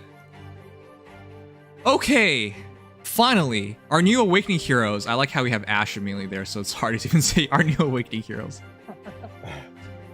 Retainer to Ascar. I wonder what her role is. What? But yeah. They retainer to Ascar. And I wonder what I mean, is. You know what she feels like? She feels like an Indian goddess, you know, based on like Indian religion. Or sorry, Hinduism. Wow. I literally said Indian religion. What's wrong with me? Because of the entire cow thing and the way she's dressed and everything. Now, it's not quite the same, obviously, because this is Fire Emblem Heroes and not actual religion. It's supposed to be Norse, but besides the point. Right. Yeah, but that's the thing. With the entire cow motif, it actually feels like something that we've seen before. Well, in my life anyways. But outside of her, I want to see what her connection with Ascar is, because her title is literally Returning to Ascar. That said, though, huh? I want to see what Ascar is. That's also true. Oh. What Ascar is, which, by the way, feels weird that Hell is in the game. And then we got Nifo and Muspel, and they're like different class. Anyways, Radiant Hero Priam Feroxy Eastcon Flavia, Feroxy Westcon Basilio, Rapier Intellect Meryl, and Blade Legend Yan Fei. Looking great. I cannot believe he's free. Holy crap. Is this another one of those banners? The faster kind? Yeah, everyone's so fast except for our Cal, which is fine because she's a Cal. But Yan Fei is 42 speed. Holy crap. Yeah. Yep, fast. We have a lot to go over with Yan Fei. Basilio's actually quite good himself. He's basically Killick? No, his res is too low. No. He's kind of like Summer Caspar in a sense. Yeah, I guess that's a good way of putting it. Like he's like Ross. Yeah, he's comparable to Ross, like a modern gen Ross with a shitload of attack. Yeah, like by the way, Basilio is the highest attack of all axe infantries. He actually beat out Balthus for it. Axe infantry. All right, yeah. Actually, he ties with Charlotte, so that's in perspective. Okay.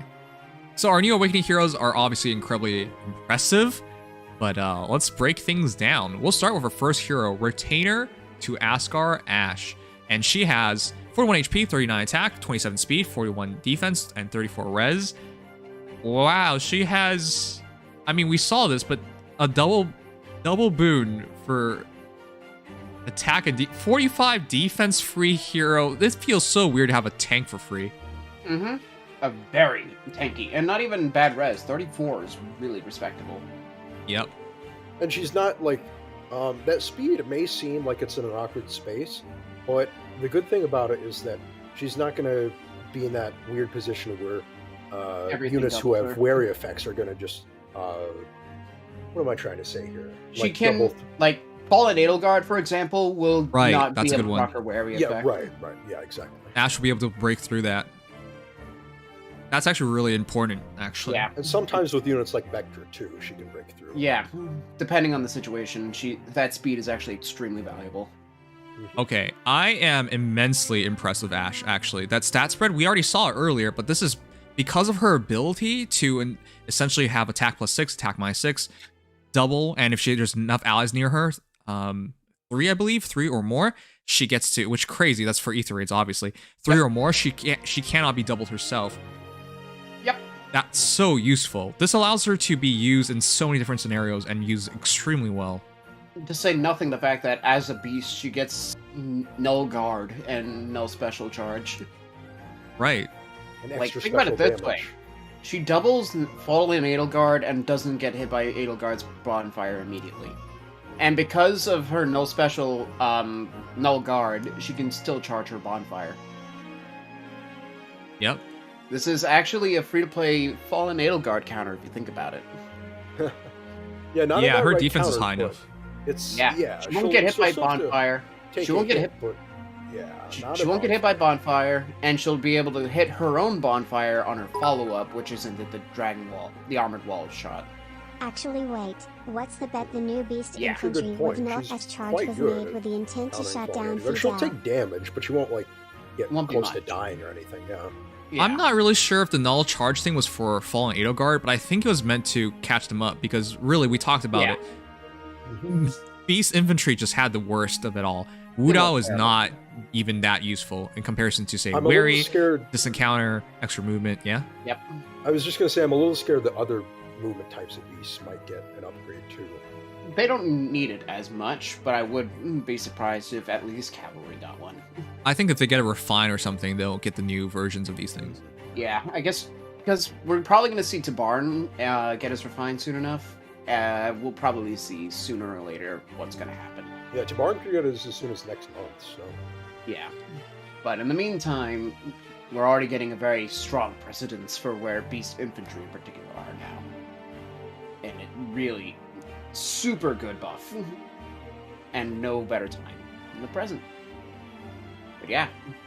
Give me a second, chat. I actually just realized there's a better way of doing things in the future. Oh? We're in the future now, chat. The future?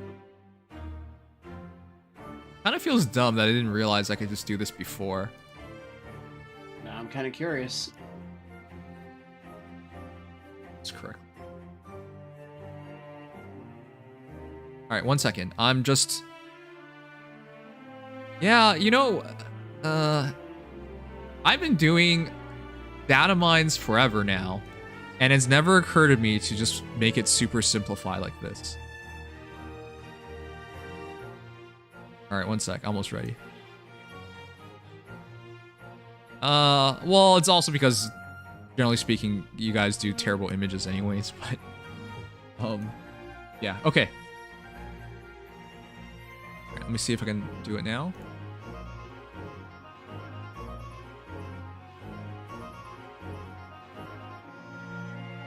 All right, let's see if it shows up.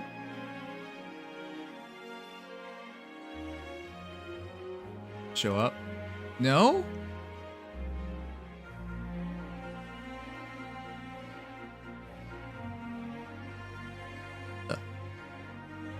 Why does it not show up? Okay, 1 sec. I'm trying to figure this out. That's that. This one is not showing up. There you go. Okay. So this is what I was talking about. I never thought about it this way, but we could straight up just show you the stats and stuff immediately. You know. Skills and stuff immediately. This way it makes it easier. Okay, 1 sec, 1 sec. Oh, man.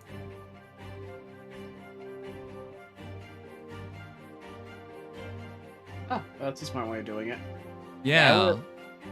It's not Why gonna did work I for never everybody. think of this? It's not gonna work for everybody, but it'll work a little bit. Yeah. Couldn't you This just technically makes do it that- easier for you guys to see. Yep, huh? Couldn't you just do that with a crop video, technically? Crop video? Yeah, Yeah, like- I guess. Crop a video tab, and that way the resolution's fine, and you don't have to scroll images. Actually, fuck, Legion, why didn't you mention this 3 years ago? Man! Alright, let me try that, actually.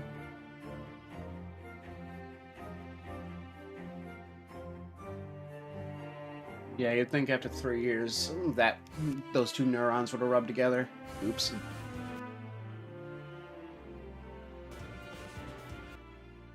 We'll have the bar on the bottom, and that's not very pretty, but it is better. Actually, I could just put the player up instead. Also true. Huh. Because you have to download these anyways most of the time. Yeah. This is...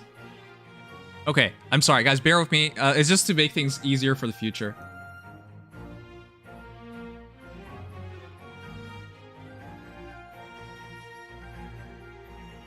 Alright. Copy it over. Did Nim see the new Faye tweet? What happened? I'm checking that now. Oops.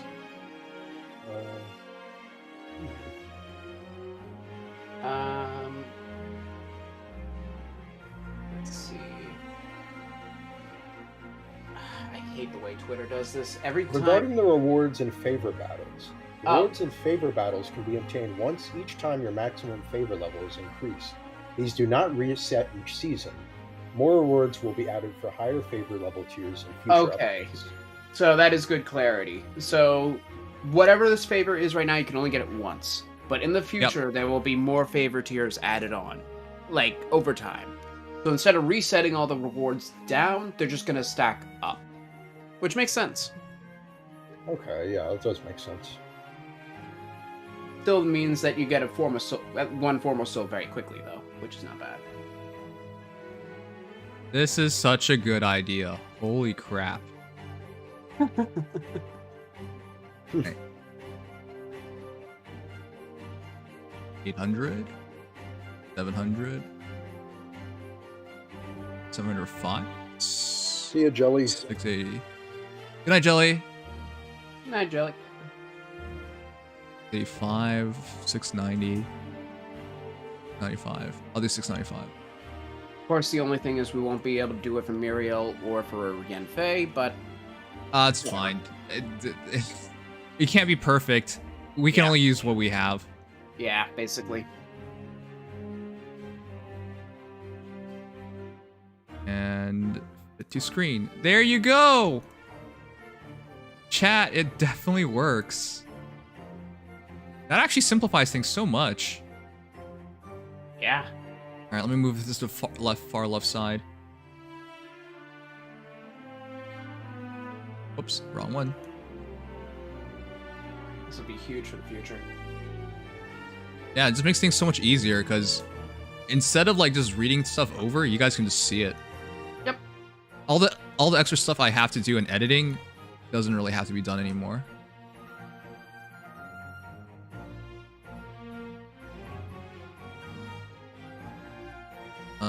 $650.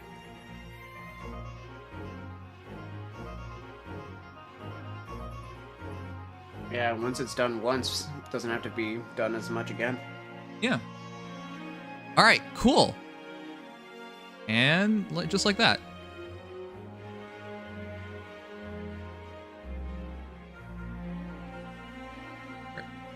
Okay, wow. This is actually really cool.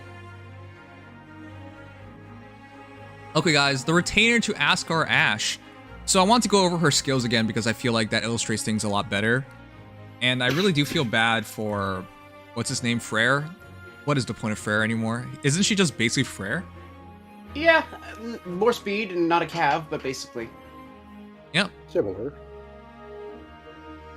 So, Horn of Opening having Slaying, attack -6, attack +6, auto doubles, denial doubles, and then of course the new beast abilities.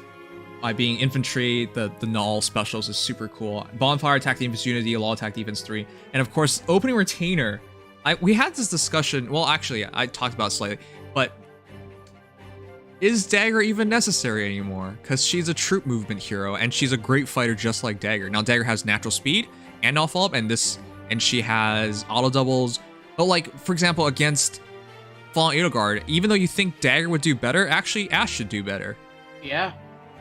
I mean, the one thing is, she's a beast. Not as easy to use as Axe Infantry, as far as flexibility. However, you don't even need to transform most of the time, and opening retainer, barring against Gatekeeper, is just going to give you more movement. It's just going to give you more, period.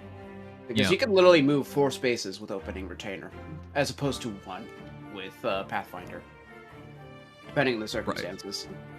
Right. Right, this might even be more helpful. And in teams of beasts, it's even better. Because even if Ash doesn't transform... Huh? With Milla, you already got an easy way to do it. Right, Ash with Milla, you can like isolate, say, a Fallen Edelgard with like far save pretty easily. And she now moves really easily, thanks to Ash. So it's ridiculous what you can do with her. She's such a great troop movement hero, while being still a very good fighter. I feel bad for Dagger, actually. Dagger is still not bad, but... Man, she's still good, yeah. I am not disappointed that I don't have Dagger anymore. And I'm feeling a little silly now that I have her. Because Ash is free. And the thing is, because you have a guaranteed spark, you could just run Ash every single season instead of Dagger, unless it's Dagger bonus season, of course. But you can run her Ash every single season instead of Dagger, and then still score more. Yep. Even if it's a little bit. Okay. This hero is ridiculous. I also think if you just give her distant counter and distant counter and shield session? I don't know. Defensive seal. She'll actually rip apart. Form would be great. Get it, or steady breath if you're that generous. Yeah. Yeah, if you run more, she has slaying, so you could run steady breath bonfire very easily. Yeah. So what I'm trying to say is this character is ridiculously good. Why? I don't... They literally have found a way to make a combat unit into an amazing mythic, and I'm very, like mythic, not just a unit. I'm very impressed. Yeah. When you have Dancer Peony, when you have Regan with her Canto to go off of, how do you go up from there? An infantry with basically just Tana, Summer Tana's weapon on a C slot. That's how. Wow. Okay, So with that said, her base kit is immaculate. You don't do much unless you want to put DC, I think, because I think double form is really good on her. Wings of Mercy. Wings of Mercy. And also, by the way, because she has the slaying weapon, she's technically a Gale Forcer. Yep. Weird. Nothing. Yeah, you could technically do that and be not impeded in any way, especially with no guard. And then she moves your allies around really easily. She's great for Gale Force teams, just like Dagger. Yeah, like I said with Wings of Mercy, at that point she warps in, they warp and the out. spindrift in her weapon. Activating heavy blade should be pretty easy. Yep. And now, of course, the one thing is this warping may not always be the most useful, and it may sometimes be redundant with Peony. But honestly, if anything, Peony's warping is not as powerful as Ash's. And more mobility is always better. Yep.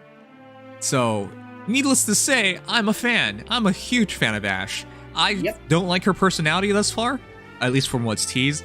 A klutzy. Very, very little. But... Yeah, but I have no faith in Faye writing. I'm sorry. But a klutzy, thick girl who's probably really shy. I mean, this is a stereotype, a trait, like a trope. We know how this goes. If you've seen enough anime, even if you haven't seen a lot of anime, you know how it goes. But as a hero herself, she's amazing. Yep. Easily amazing.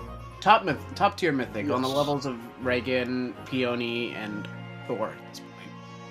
Yep. A cool thing about her voice actor that I just learned, she's a huge Fire Emblem fan, and she like wrote a whole series of paragraphs to herself after recording for Ash about how happy she was. She started Heroes on day one. She's been like a huge fan of Fire Emblem for like years and years. Relatively new to voice acting too. Yes, relatively new, it seems like. Yeah. I am really happy about her because that's what stood out to me during the entire thing. Her voice actress is very clean. I was actually surprised by her voice actress being as good as she is. Yeah, no, I'm honestly happy for that. Really, really strong start, and definitely huge for the voice actress. Congratulations. Yep. And she also confirmed that you get to the voice actors get to see the concept art if it's like a character like this before they voice him. Oh, so they at least have some preconception. That's good. Because one of the huge criticisms for English voice actors is that they don't understand the character enough. Yeah. Well, if they don't even get to see the character enough, how are they supposed to do that? Yeah, I mean, like with Priam, for example, bad example, but at least you have seen Priam because he has art. There's nothing. Yeah, he's got art There's by, nothing rash. Ironically, Kozaki Yusuke. So. Yeah, which Kozaki Yusuke ends up putting it at the concept art afterwards, anyways. So still cool though. Okay, but enough about that. Let's do some comparisons, and I would like to put Freyr to his deathbed immediately. Well, Freyr still has some interesting. The most interesting thing about Freyr is that he's a cav, so he does have some advantage. But yeah, let's bring up Freyr. Are we? Do we want to? Yeah, I'm gonna put it up. Got it. Really interesting. I don't know if it's the best, but I think Fallen Edelgard is a comparison worth doing, since we're there. Sure. All right, we've been listening to the same song for a while now. What other song is there?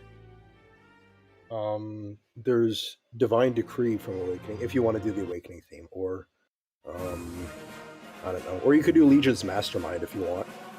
I did Divine Decree, but this is the Blaze version. Oh, okay.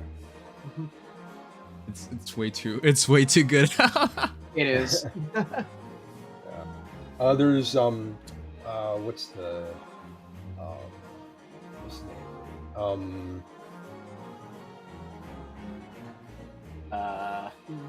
What's that, Legion? What's that like mid-game map theme from Awakening? Conquest. Well, Conquest works too, but what's it called? There's Duty, and there's Duty.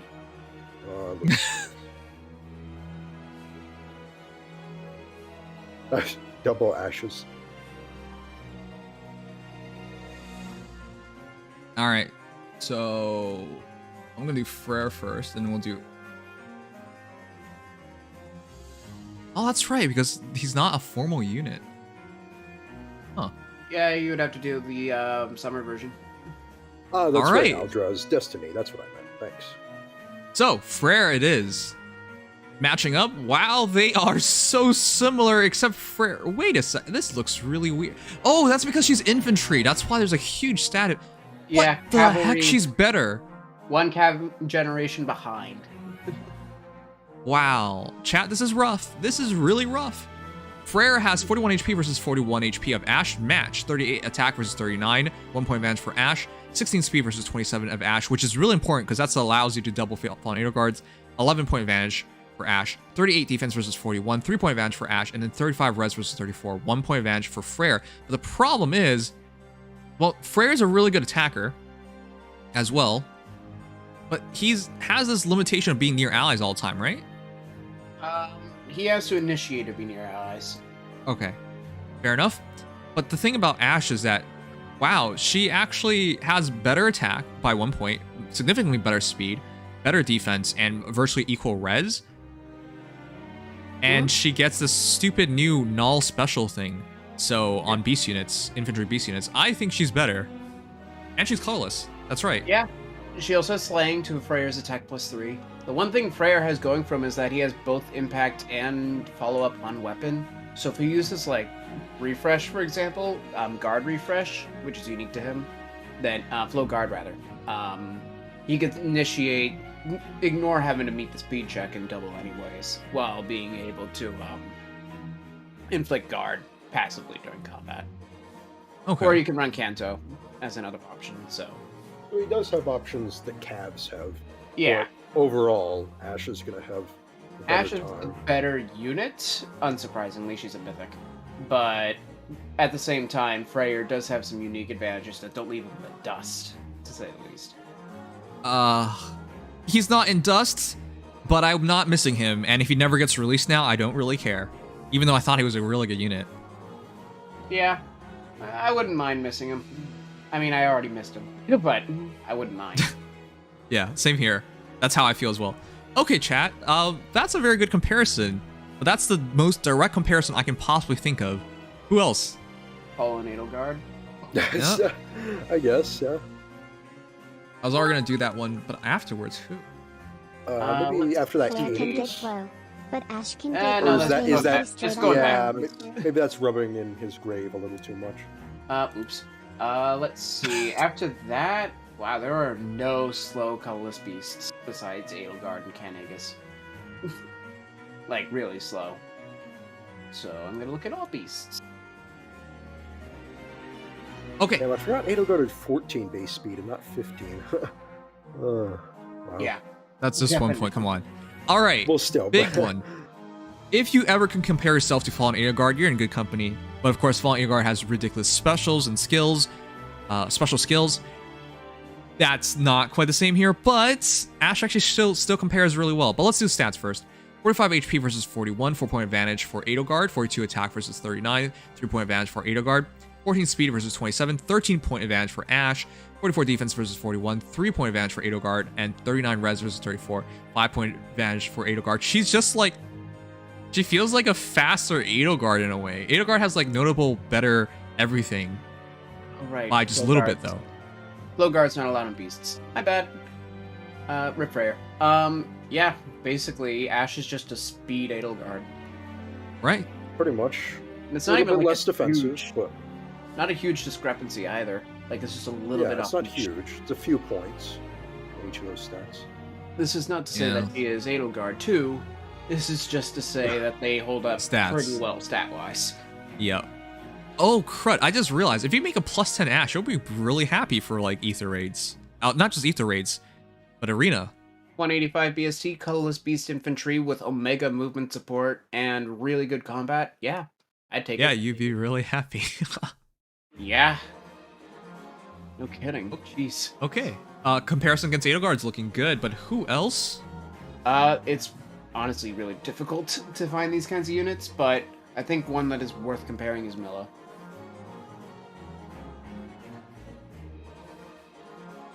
In particular, because they are often going to be played together. Yep. Not a direct comparison, but because the deployment of Milla is very common. I mean, if you have Milla, you basically use her every single battle. Even when there's no one to isolate, you might still deploy her because she just adds so many stats to your hero anyways. Why not? Yeah. I love using Milla. Even if it's just for a rally buff, I love using Milla. Yep. So with that said, 41 HP versus 41 HP match. 37 attack versus 39. 2-point advantage for Ashe. 17 speed versus 27. 10-point advantage for Ashe. 40 defense versus 41. 1-point advantage for Ashe. And 37 res versus 34. 3-point advantage for Milla. She's basically a more offensive Milla. It's funny. She doesn't have the stat support, but she is better offensively, better defensively outside the bit of a res. Yeah, keep in mind, Milla has 15 Dragon Flowers. So if you were to put that into regard, then Milla is just better in everything except for speed, where she loses pretty hard. But otherwise, but not much better in other things. She has tiny bit more HP in defense, and a lot, and significantly like more res. Significantly more res. But basically, still, Ashe is just a fast Milla. And Ashe gets the debuffs from her weapon, so she ends up having a lot more. Milla has no stats on her perf. She's pure support. Defense +3, and then or now, is it? You know what? Huh? I was gonna say it's funny because we talked about using Milla when she first launched as a DC QR hero because she actually felt like she could do it because she was so min-maxed. She could still do it because Lantern Breath is awesome. Right, but we're even more deeply in that now. Yeah, it's not to say Milla can't do it, but Ashe is just a better unit. Better unit, yeah. No contest.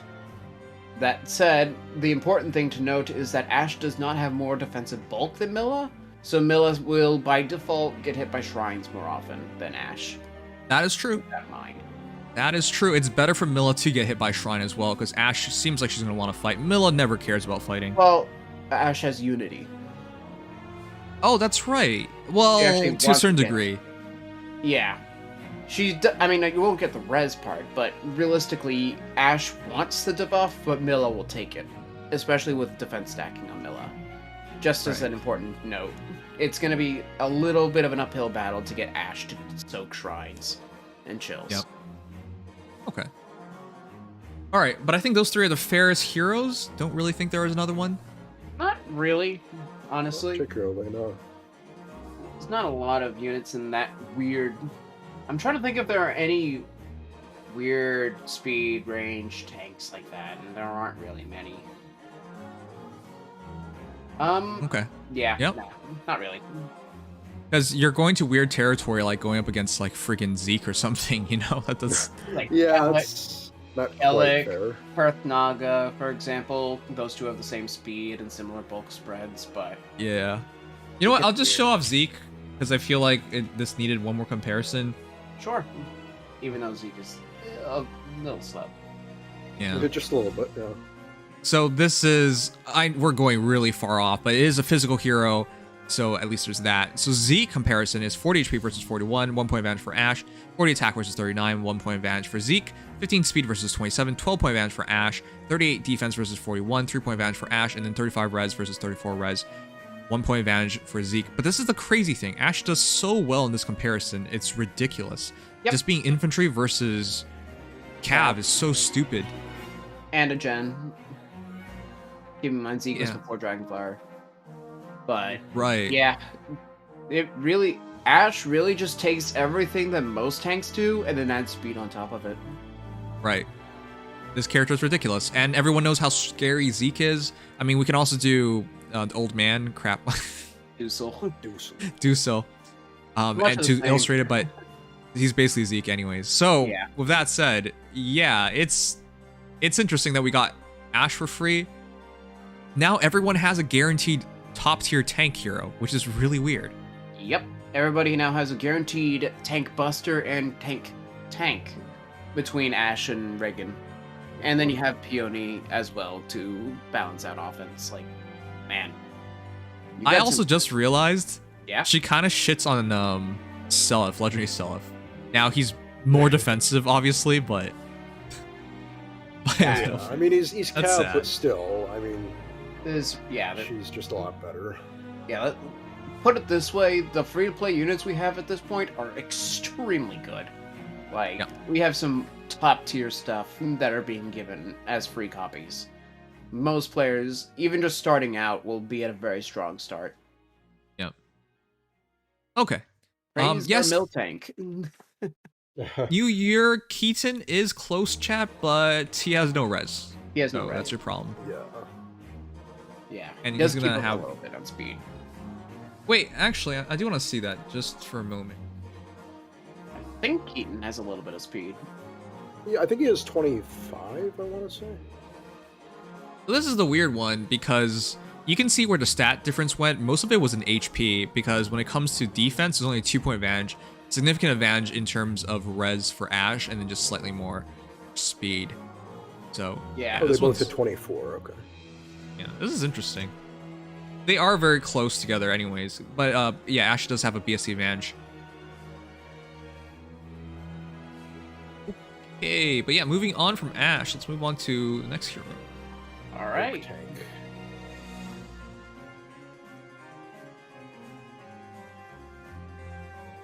I feel like Ashe is going to be very popular, though. Like her design is just too much of a it's weeb bait. Her design is weeb bait. Yeah, there's already fan art of her. Oh yeah, and there's probably already hentai of her too. Hentai? I don't think anyone can animate hentai that quickly. Well, not animate it. Well, like draw it. Okay, sure. Here we are with the Radiant Hero, Priam. He actually looks pretty badass, to be honest. I like that. I like this art. It does him justice more than his base did. Right. So that slick armor, I really like that slim armor look. It's really interesting, actually. I think it's meant to be kind of modeled after Ike's style. Or yeah, it's the generic hero design with some added flair. Yeah, with some Priam. Right. I was gonna say, yeah, also the generic hero from Awakening. Yeah, okay. It's here. Let me see if I can get an idea of the glow up from his. Here's his portrait artwork from Awakening to give an idea of how much of a glow up it is. I honestly didn't mind his portrait art in Awakening. I thought it was fine. Very long. He looks like a dweeb. he looks like a neat. Like he his never. His face is kind of funny though. Yeah. His face is horrible, and he's hunching. I hate this look. I can't believe you're a descendant of Ike. Did Ike like marry a hunchback or something instead of Soren? What happened? Okay, well that sucks. I don't like this. I think the headband makes it also look really flat. Forehead. But, got a flat head. Like, if we didn't know he was the Radiant Hero, he looks like generic background character. Yeah. Like I said, this art does not do him justice at all. Kind of see. Actually, looking at it now, I can kind of see it. Although I think his official art looks pretty good. Yeah. Okay, but with that said, the Radiant Hero Priam is in the game with 40 HP, 41 attack, 40 speed. Oh god, he's over 80. He is literally rolling on Ike right now. 35 defense and 26 res for 182 BST. This is amazing. Yep. Behold, the next God Sword. It's so weird. He's better Ike. Yep. Not surprising because of how old Ike is, but yikes. Yeah, even with the Resplendence, even with the Refine, Ike is... The only advantage Ike has is having Slaying. Priam looks to be better in every other way. Yeah. Yep, he's a lot more bulk, especially res. Priam just dunks on Ike.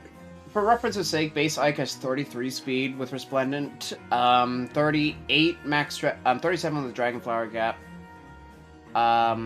41 with Ragnall's. Sorry, 36 with 36 Dragonflower Gap, 40 with Ragnall. So he ties with Priam, with Ragnall Refine.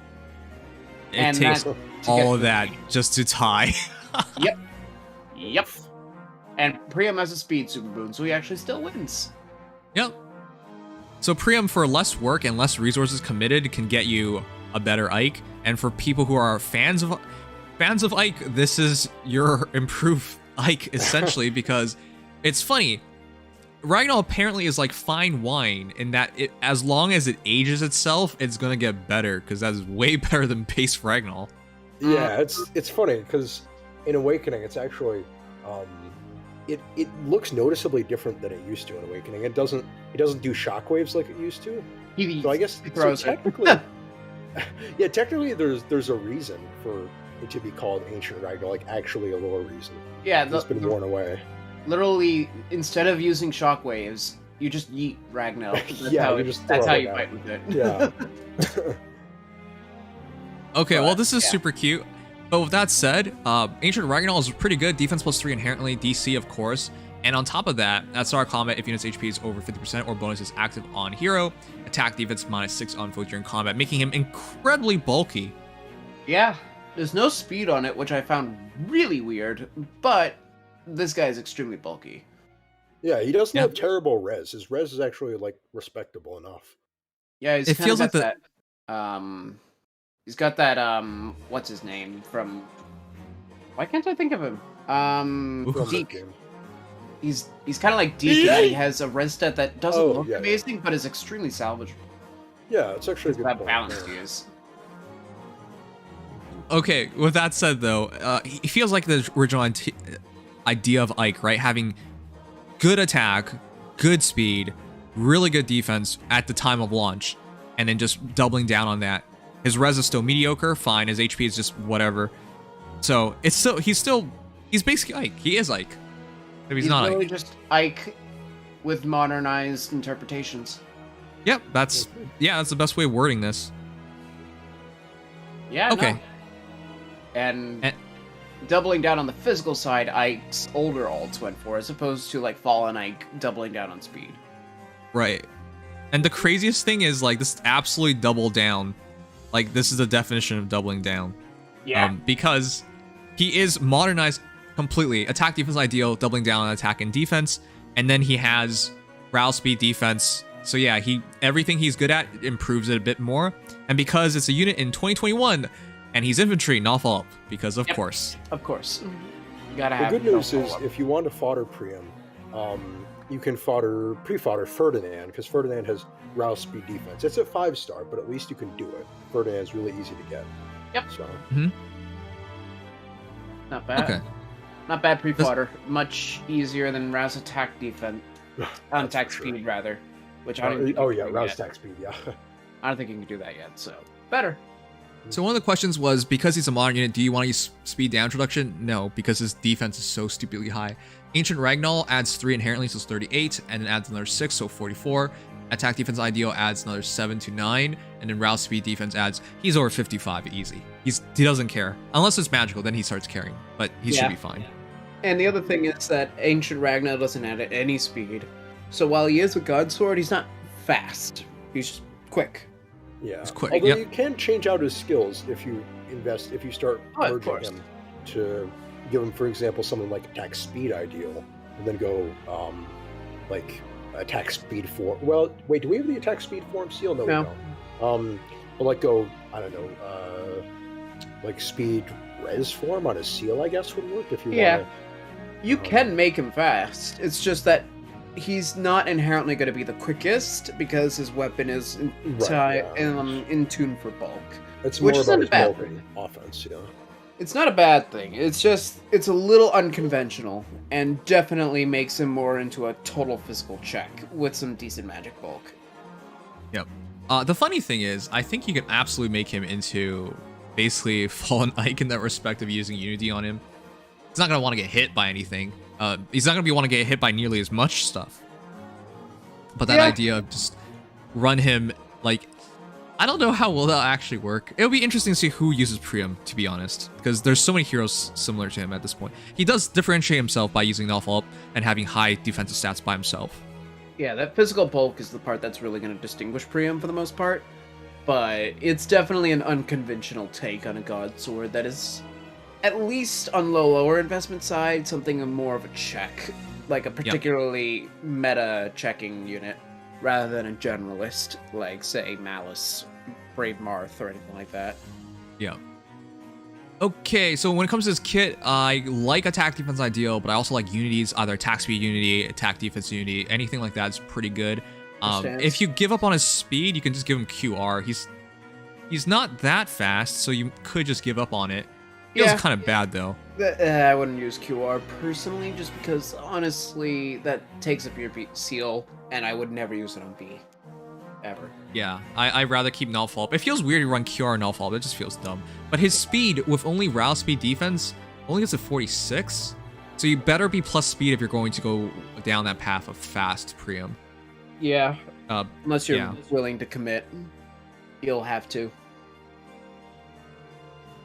Okay, but with that said, yeah, it's weird to build him, so I don't have anything off the top of my head that screams like this is Priam.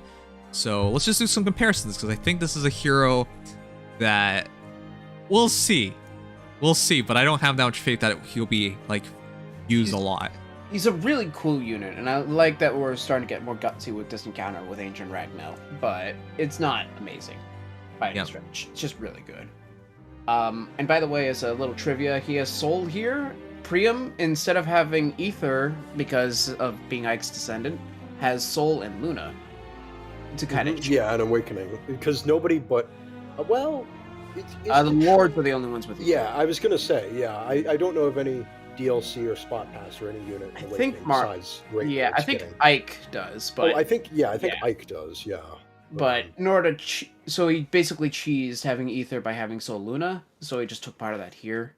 And then he had Sword, Axe, and Lancebreaker. So that translates no follow-up. That's stupid. I didn't think of how that translates to no follow-up, but that's actually pretty cool, Yeah, it's a very silly, neat translation. That said, I think to not slaughter on the poor Ikes, let's go with Fallen Ike. You don't actually want to slaughter the poor Ikes? That's... Give him a fighting chance.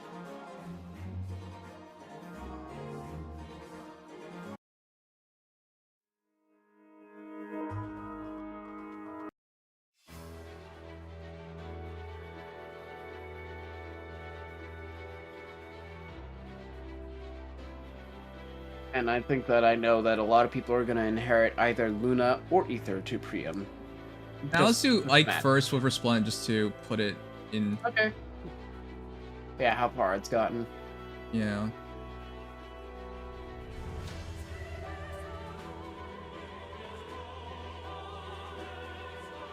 Don't mourn for him, chat.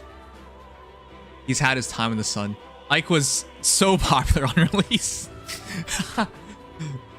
Yep. But yeah, it's clearly been too long for him. His Woofers were fine. Woofers were splint. He's not a bad unit, but yeah, it's not a competition anymore. Even as Resplendent, chat, 44 HP versus 40. At least he has the HP advantage of 4. Not sure why that even matters anymore. 37 attack versus 41 attack. 4-point advantage for Priam. 33 speed versus 40 speed. 7-point advantage for Priam. 34 defense versus 35. 1-point advantage for Priam. And 20 res versus 26. Which is why this is so insane, because Priam is a much better DC user. Yeah, I mean, in Ike's defense, he does have 15 more Dragon Flowers, so he'll only have 1 less attack, 4 less speed, 2 more defense, and 3 less res than Priam overall. But considering that Priam gets more stats to attack, def, res in combat, a defense flat plus 3 flat, and is still much faster. The only thing Ike has going for him is the slang effect, which is good, but does not save you compared to, you know, being a god sword. Yep. Okay, so with that said, horrible for Ike, but we'll move on to Fallen Ike. He's base Ike is a 4-star focus unit, special unit. Alright. Here is base Ike and... Sorry, not base Ike. Fallen Ike. Here is Fallen Ike instead of base Ike. And is it better? Okay, 40 HP versus 40 HP, match. 35 attack versus 41, 6-point advantage for Priam. 42 speed versus 40, 2-point advantage for Fallen Ike, wow. 32 defense versus 35, 3-point advantage for Priam. And then 23 res versus 26, so 3-point advantage for Priam. They're actually pretty good together, huh? Yeah. The attack is the biggest noticeable thing, but he does have more speed. Yeah, it's actually not too bad, all things considered. I mean, Fallen Ike's attack was always on the low-ish side at only 35, so it's not surprising that he falls behind a bit there, but otherwise, he's pretty comparable. And Chaos Ragnar, obviously, is potentially one of the most ridiculous stat-scaling weapons in the game, so... It's gotta have that. Yeah, you have to debuff. So, yeah, if you're not debuffed, then...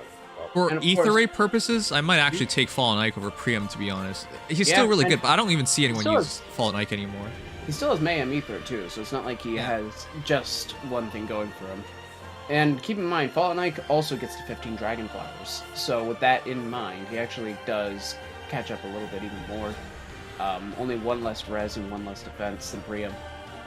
And 4 less attack. Not bad, considering the age gap. Good for him. Yeah. I mean, I'm hoping Fallen Knight doesn't become completely irrelevant, because... He is guaranteed a refine, too. And within 2 years? Or is it 1 plus? It should be 2 years at least, because he's a 3rd generation fallen hero. Alright, who else, though? Because we're talking about heroes with defense. Or heroes with defense. Heroes with high speed and defense... Rinka. Rinka? Why? Yeah, if you're Rinka does have distant foil, so it kind of makes sense too. Yeah, as for defense, you got defense. Okay, Rinka is not what I expected to do a comparison of, but 40 HP versus 40 match, 34 attack versus 41, 7-point advantage for Priam, 39 speed versus 40, 1-point advantage for Priam, 41 defense versus 35, what the heck, 6-point advantage for Rinka, and then 18 res versus 26 res, 8 advantage for Priam.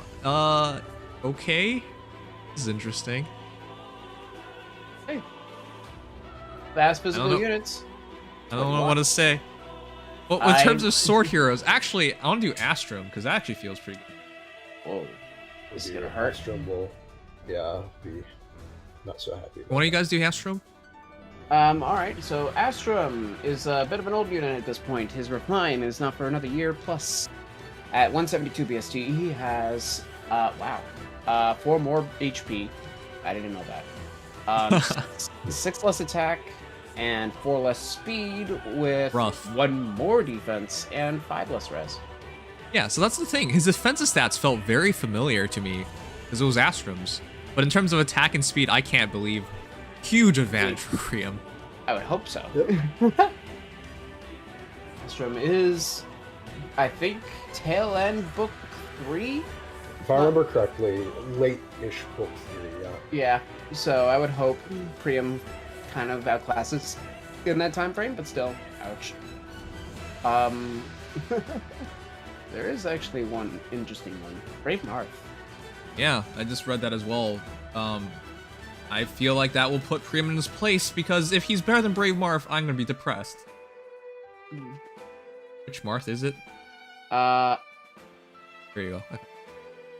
Prince of Light Marth with 41 HP versus Priam's 40, 1-point advantage for Marth, 41 attack versus 41 match, 43 speed versus 40, 3-point advantage for Marth, 32 defense versus 35, 3-point advantage for Priam, 25 res versus 26, 1-point advantage for Priam, but virtually identical. Yep. Yes, Marth, put him in his place, please. I don't want Priam to be better than Marth, it just feels so weird. Marth is faster and less physically bulky. Now, of course, Marth does not have an 8 DC, but distant pressure does alleviate some of that, considering that his falchion is still ridiculously broken, and he has Shining Emblem. Man has like 9 abilities in his sword or something. Yeah. So, I'd rather take that than DC, so... Yeah, I mean, it would be nice if it weren't for the fact that Marth also has DC by default. Right. Like, I like having default DC, but when you already have that, there's not really much reason. If you have Marth, Priam is not going to be useful outside of dedicated physical checking, which Priam's defense will beat Marth on a default, but in long term, no, not worth it. I would like to say, thank goodness, Marth is still the best when it comes to... It's funny because there's only a 3-point defense advantage for Priam, and once you can factor in all the stats, extra stats they get, right? Marth self-buffs, Priam has attack defense -6, and, well, he has defense +3. He does have a defense advantage, but Marth hits harder, and he has all these weird little extra things on top of it, like healing, like Vantage, like not follow-up, like, and then, of course, his own special. Extra attack on top, his own special, like... Yep. It's hard to manage, though, sometimes, but what? Yeah, I still think Marth is better overall. This character, I'm surprised not more people use him. I've seen Solnar destroy my team with Marth, and I didn't think that was possible, but he showed me. Yeah, this character is busted. It's just not enough people are using him right now. I will say that he is competed with Legendary Marth, ironically. Yeah, now with that competition, that's not really fair, though. Sometimes. Yeah. Legendary Marth is like watered down Marth. I guess with better sweeps. I don't know about that. Really? It's a whole, Okay. Yeah. I mean, that's a whole different can of worms, but I do genuinely think that outside of, really goes for sweeps, so. outside of Vantage and Instant Shining Emblems, I think that Legendary Marth has a lot going for him. Huh. Yeah. I obviously think Legendary Marth is really good, but it's just... He's a very strange God Sword, if we even can call him that. I mean, God Sword, realistically, for most people, is just high-speed sword infantry, so by definition he is one, but he's very unorthodox. But then again, that's the kind of thing you need to be distinct, and that's the kind of thing that Priam not necessarily does bad, but not well. He doesn't really distinguish himself in many ways, aside from his defense. So the reason why I don't like this comparison is because Priam being so much newer just got more attack, more speed, more defense, more res. But as it should be. Oh, yeah. Yeah, that is pretty rough. I mean, I was more so considering Legendary Marth against Brave Marth, but... Oh, okay, sure. Okay, anyways, I think that's enough comparisons for Priam. Very evident what he's good at. That defense especially is so surprising, and I really like heroes with high defense and good speed with no fault. I really wish his speed was a bit higher, but still, it's good enough. Yeah, I mean, 40's fine with a super boon. It's just that his kit won't make it. But... Yeah, if you really want to use him correctly, you have to really switch it off. Yeah. Off that attack defense ideal to something else. Though I will say, he might live a Fallen Edelgard bonfire because of how physically bulky he is. And then possibly kill in retaliation because of his high attack. And if that can happen, then I think that's a good enough unit to pull. If you get one. So, very neat unit. Not like as milquetoast as like Malice, for example. I like it. Okay. Alright. Next hero. To our second of 3 sword infantries on this banner. Christ, there's so many swords. It's a good thing that Yan Fei was not, you know, on the banner. Well, to be fair, I mean, him being a sort of side story character as well as a... he's a villain. That's all you really need. Well, I was going to say, criteria. I was just trying to figure out how major the villain is, which is to say kind of minor, but yeah. But, alright, Flavia, I'll be honest, I've already kind of forgotten her a little bit. I don't really remember her, and then I heard Edelgard's voice, and I really don't remember her now. All my memories of her are Edelgard's. I mean, I remember Flavia the character, but man, I cannot remember this unit for the life of me. I can't remember her sounding this way back in Awakening. She definitely had a different tone. She definitely sounded different, yep. Granted, there weren't many voice clips of Flavia, but such as there were just as many as anyone else. Oh yeah, well, except for like some. Well, Awakening was basically most people would just grunt at you. Yeah, well, that's the problem with Awakening the Fates. Unless in the you actual got like story. The rare Basilio Hell No, for example. Yeah, or there'd be something like a big line a character would say that wouldn't fit. Yeah, it's Awakening and Fates voice clips for you. Yep. Well, they couldn't help it. They were going broke. All right, with that said, Flavia has 41 HP, 40 attack, 41 speed, 36 defense, and 23 res. Christ, that is so similar. Our first comparison should be Priam versus Flavia. Christ. Yeah, they're very similar. She's actually a little more min-maxed defense res-wise than he is. Ironically, she's actually more physical, yeah. Yeah, which is kind of ironic, because in Awakening, I think it was a little bit the reverse, actually. Do Priam and Flavia even interact? No. No, they don't. Why are they? This is nearly identical then. Priam doesn't interact with anyone except for Crom and I guess Robin. He doesn't have a support with Crom, but he does interact with Crom. In the DLC, he can interact with people like Ike and Walhart. Oh, that's right. Are you saying he? Am I hearing you guys say he? There's clearly a girl here. Priam. We were talking about Flavia Priam interacts with more people because she's in the main story. Priam is a DLC character. Right, no, Priam's the DLC, yes. Okay, I just realized Kellum not being in this game is canonically the same thing as him being in your barracks. Good night. Good night, Matsuo. Thank you so much for being here. Thank you for recognizing that. Yes, he's not here, and people keep making that joke now. All right, with that said, just like Priam, Banes and HP, boons and attack and speed, but no additional Bane and res. That's super interesting. That is actually kind of interesting. Huh. I mean, I'm not complaining, though. Minus res is an obligatory Bane, and not being destroyed for it is pretty good. Yep. Now, this is a very weird hero, and I don't think she's going to be used as much as she's going to be foddered off, because Red Feud feels That like a is a skill. Funky skill. That is a very funky skill. I don't think it's that Flavia herself is that weird of a hero. It's just that Red Feud is so strange. I mean, her weapon is also 3 sections, but yeah. Right, you can take push forward and Red Feud. Yeah, but... yeah. Attack speed push Red Feud is a very neat foddering path. What a weird skill, though. Yeah. So I just want to say, at start combat, if unit's HP is over 25%, why am I reading push? Red Feud, in combat against a red foe, disables skills of all foes, excluding foe in combat, inflicts attack speed, defense, and res -4 on foes during combat. During combat, disables skills of all red foes, excluding foe in combat. It's so weird. But basically... Yeah. Yeah? Huh?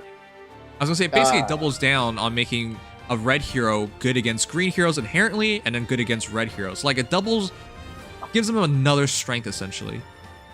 I gotta look at those inheritance restrictions. Yes, I want to know if you can, because Red Feud, I was thinking about putting on Regan, but then again, you know, actually it would be pretty good on Regan, because then she kills greens, kills reds, and she runs around a lot. Yeah, let me check out those. Let me see if... Dex, you know them offhand? Because I didn't look for that. I did not see those, no. I didn't go digging into the data mine. Okay, well, while they're looking, her Linus Blade is Slaying ability. Cool. At start combat, if unit's HP is over 25%, attack speed +6 during combat. Seems really familiar, right? Special triggers, excluding AoE, disables non-special skills that reduce damage by X percentage. AKA, her entire start of her kit, it looks like Young Innis. Okay, I found it using the Oyfer bot. So it just cannot be used by any green unit. It doesn't have any other restrictions. Colorless can use it, in other words. Yes. Yep. Can't be used by green, so blues can use it to be extremely wow. Yeah, blues can use it to completely nuke reds, and colorless can probably use any feud. So you can pick your poison of how to. Wow, that is super cool. Okay, so just finishing up on Linus Blade. At start combat, if unit's HP is over 25% and foes' HP is over 75%, grant special cooldown charge +1 per unit's attack during combat. It's weird that she has a double criteria. I mean, we're getting to the point where double criterias are happening a lot more. Right? Yeah, Triangle Adept, if you're just trying to completely turbo nuke red units, would be very fun. And then you just run a red breaker. But, yeah, double conditionings are happening more and more, where units have to fulfill multiple requirements to get an extra effect. But, well, because what I find weird is, you could realistically just say if unit's HP is greater than or equal to 25%, attack speed 6, and if special triggers, disable non-special, and then also if foe's HP is greater than or equal to 75%, grants cooldown +1. Yeah. Like, it's just an extra condition on top to get that so one extra basically, effect, it's a which is what weapons are doing more. Also, if you but, look, the item is literally impenetrable dark, but shaded red and like, for example... You're right. It's impenetrable dark. It is, yeah, it's basically... Impenetrable dark. Impenetrable dark on both sides, which is interesting. I'll just be honest, I don't know what red support units you're using. That's the one thing. Plumeria, I guess. Yeah, I guess. Like, that's the one thing, is we need a red support unit that would be worth shutting down for this to be good. I have no idea who's going to use this. I think it's pretty interesting. I think people are going to try it out, but I'm not sure about the long-term effectiveness of this. It's cool because, right, Plumeria is a support unit, and if you fight somebody who has Plumeria support, congratulations, Plumeria is doing nothing. But, like, it's so small and minor comparison. So, yeah. Honestly, like, for example, if we got... not that we would ever get Colorless Feud 3, but that would, like, shut down Flame, for example. Not that that would happen, but hypothetically. And the other colors, if we just get all 3 colors, then there would at least be, like, most units covered in terms of if you want to stop them from supporting. And I mean, I guess for example, like if you're up against Vector and you want to completely stop his flame reduction on any unit besides obviously red units, then you just give them blue feud 3 in the future, and Vector can't use his reduction support or disregards or anything like that. Very flexible as to who basically can impenetrable dark Vector, hypothetically. I'm just gonna say this feels like another skill that they put in the game, which is super cool in concept until players don't give a crap about it. So it's not gonna be a boy situation because at least you can pull for it whatever. Yeah. And in fairness, this will be a good way to shut down meta units. Red's not exactly the best case, but like Ardent, for example, could get shut down hard. Sure. An example. No, I get that. It's just, will you go pull for Flavia just to get red feud? I don't think so. I don't think people can go out of their way for it. That's what I'm trying to say. No. If you have it, sure, you might try it out. It might be really cool, but I don't think people go out of the way. It's not a game changer, so yeah, it's weird. Just a really cool it's purely anti-meta is the way it is. If you want, if there's a unit that's causing you problems, you get this skill to shut them down, and it will work. But it's not a skill that everybody can just slap on and expect it to do something. Half the time won't even do, 3/4 of the time won't do anything, realistically. So that's the important thing to note. So going into Flavia, it's actually kind of funny because if she does in fact use Time's Pulse, it would drop her Draconic Aura to 1 cooldown. Yep. I mean, realistically, I think Luna or Bonfire would still be better, but yeah, that would basically. I mean, why would you do that? Because you're already getting cooldown per unit's hit. I understand that, but in case they have guard, it guarantees it. But I don't know. This is true. This is true. It feels weird, is what I'm trying to say, because it feels like she also sets up for Time's Pulse really well with like instant specials as well. If she wants to do like Time's Pulse Moonbow, for example, or a pulse setup with Luna, then she could break through Armored Wall on Edelgard. Not to keep bringing up Fallen Edelgard, but technically it's an option. Or like breaking through Gustav, for example. You can very easily damage reduction bust with Flavia. Right. Double Moonbow is actually terrifying. So that's what I'm saying. Like Red Feud might not even be used on her because you technically have something that sets up to something really impressive. Yeah. Right? Ignoring a damage reduction is huge. Yeah, honestly. Like Young Innis already showed how powerful it is to have that on a weapon. Put that on a melee unit and you get some interesting expression options. Yep. Not to mention that it's more self-sufficient in the cooldown acceleration. Yep. I also think she's a good user of Spurn because of how she wants to use specials a lot. So more damage and then damage reduction, 41 speed base and adding of 6 speed from her weapon itself and another 7 from attack speed push. Yeah, she's gonna have enough speed for Spurn. But of course, Null is always a good option. So this is a character that you actually don't change much. Yep. I mean, unless you want Time's Pulse and you need a B slot. But yeah, there is not much you really have to do here. And I mean, granted, push does push you out of the HP threshold, but honestly, actually, yeah, that's really freaking weird. Why does she have push for? It's at least 25% HP. They did that with Thor as well, so yeah. Thor has better than maxing for defensive stats. Well, yes. Okay. Yeah. Weird.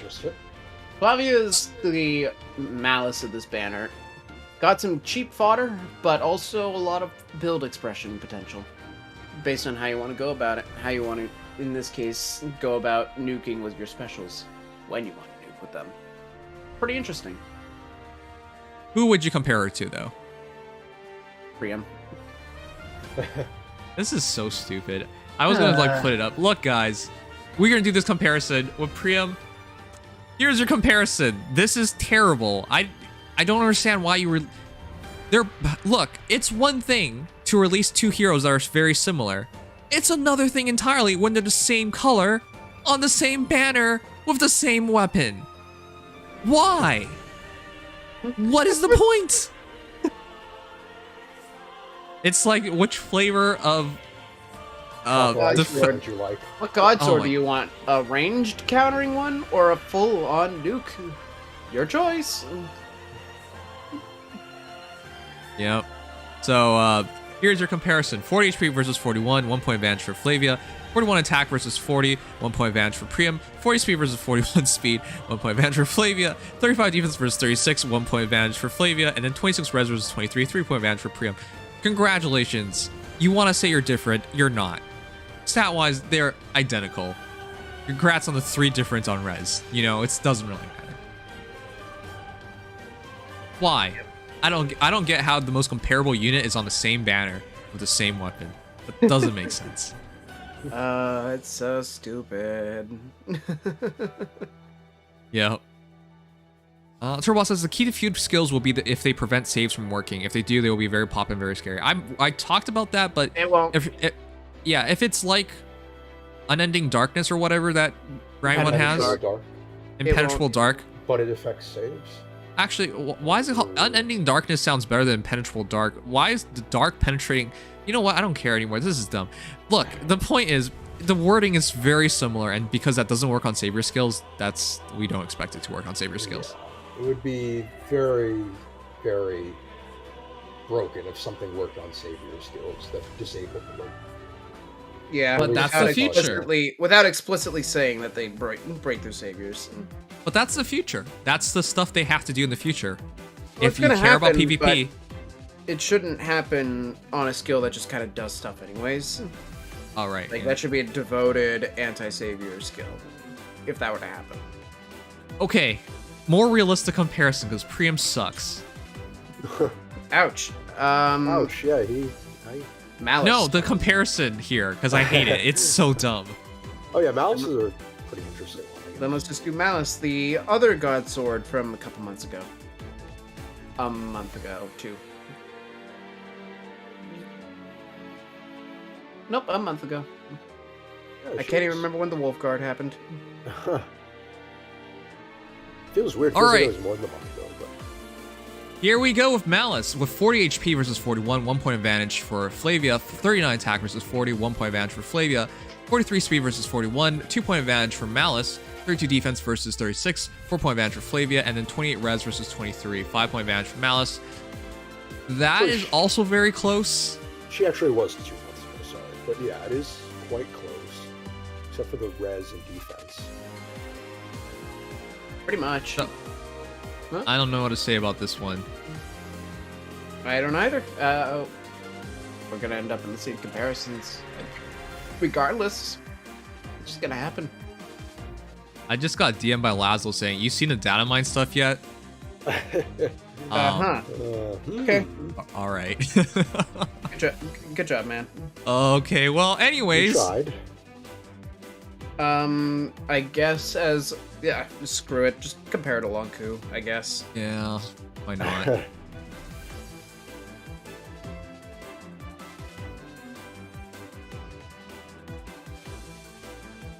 The fastest hero on launch. All right, this is called burying people. This is completely unnecessary. Longku is already dead, but let's go dig him up just to put him back into another grave. Yep. All right, with 45 HP, congratulations, you have done one thing better. I forgot he had that much HP. Dear God, man. Early HP inflation at release. 4 point advantage on HP for Longku, and then everything else doesn't matter. 11 point advantage on attack for Flavia, 2 point advantage on speed for Flavia, 14 extra defense for Flavia, and then 1 more res. Okay, that's a comparison, I guess. I always thought it was funny how Longku had balanced defense and res, and a lot of HP. Yep. What a weird god sword. In a time where that really wasn't the thing to be doing. No. All right, this is terrible. Do we have anything better? Do we even want anything better? No, not really. Let's see. I guess we could do like male Chris or something. Nah, let's do. Screw it. Just do young Erica because she was recently available again. I guess this is fair to a certain degree. She is fairly new and she's available right now. And even with her little kid arms, she actually compares pretty well. 40 HP versus 41, 1 point advantage for Flavia. 36 attack versus 40, 4 point advantage for Flavia, which makes sense. She's a kid. 43 speed versus 41, which makes sense because she's not even armored, and Flavia is. 2 point advantage for Erica. 30 defense versus 36, 6 point advantage for Flavia. 28 res versus 23, 5 point advantage for Erica. Wow, they are pretty close actually. They switch up their attack and speed by yeah, they switch some stuff up. And then their defense and res actually swing quite a bit. Basically. I don't know who's going to use Flavia. I'm sure someone is going to. And I also said that for dual Erica, and I've almost never seen her. You see a couple... as with most of these good units, you'll see them every once in a while, but it won't be very often. Yeah. It's just too much of a commitment to making a project at +10. That's not such a hot take. Come on. And Math Crash. Hope y'all are having a good time checking out the new heroes. Did he just call Dex back? Let's go. Let's friggin' go. Oh my god. Have I ascended? Have I become... I mean, it's an upgrade for you. I think it's better that you're Mad Crash than Dex. So. Well, Mad Crash, that name doesn't fit me at all, but I guess it's a compliment to be. It was funny because it used to be Legion getting confused with Mad Crash or something like that. Yep, that sounds about right. Leslie, you totally knew what you were doing. Yeah, you knew it. Don't worry. Kappa. All right, forget it. We're done with Flavia. There's nothing more to talk about. Yeah, not even gonna bother. I guess we do sound kind of similar, yeah, in some respect.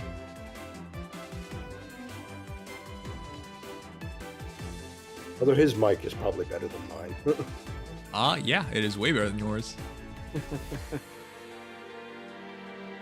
Oh yeah, she actually does feel like Catherine. With that said, the Feroxy WestCon. Wait, that really sucks. The EastCon is a 5-star and the that's basically how it is. 4-star. Flavia always beats Basilio. Except for the one time Crom helps him. Yeah, that is pretty much very sad.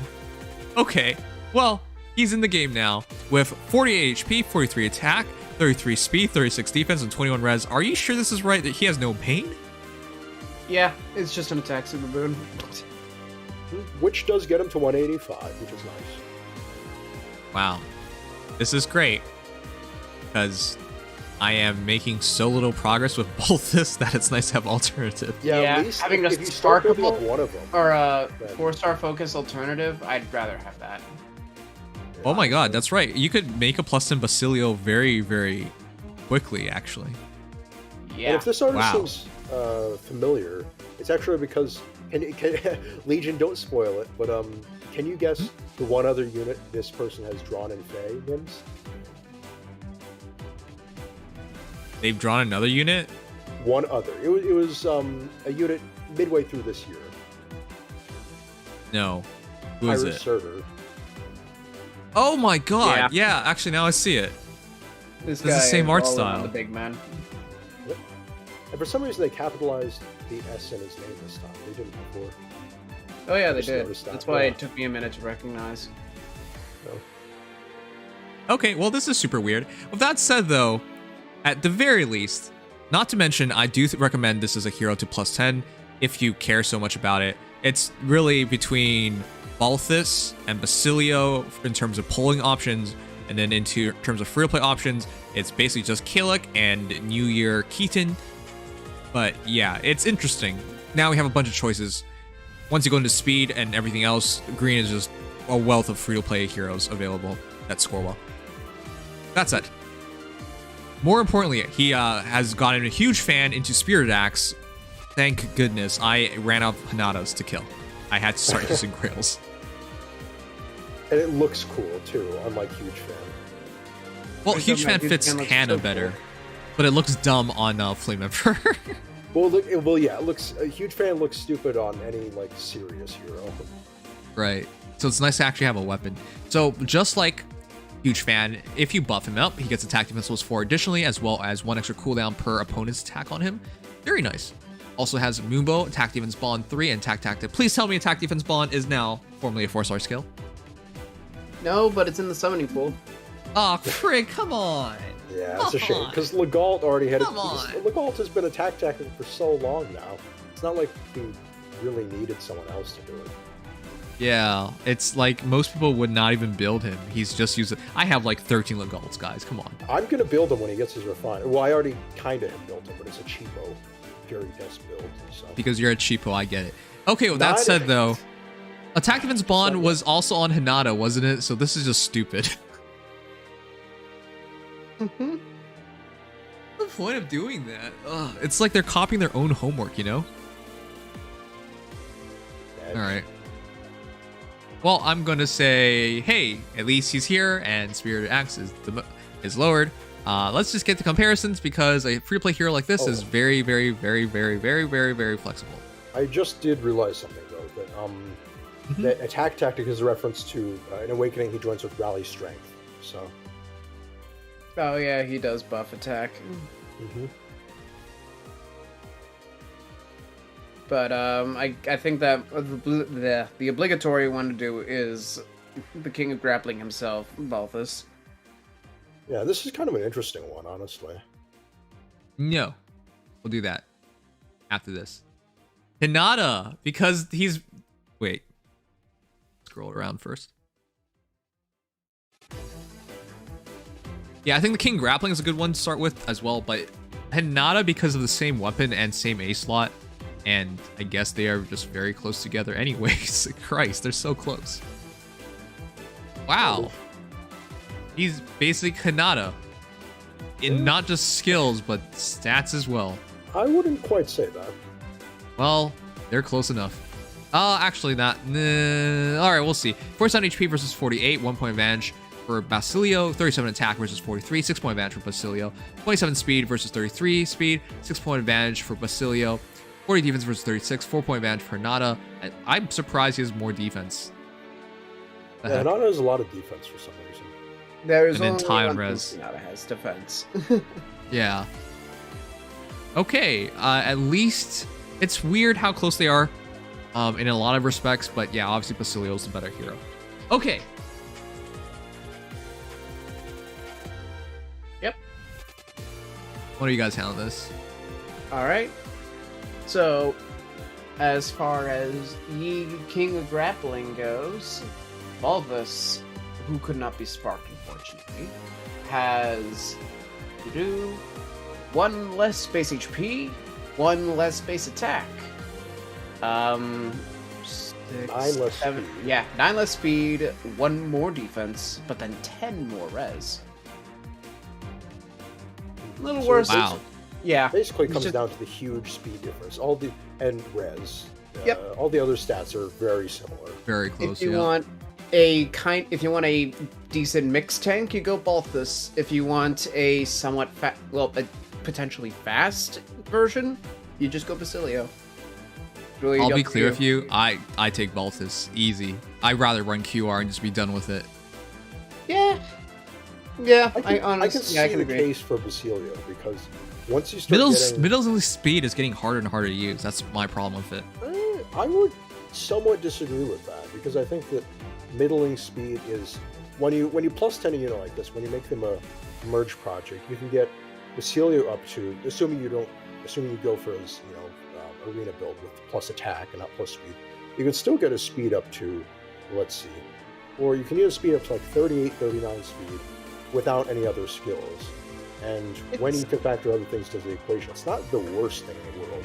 I know, but you're going to aim to take physical damage.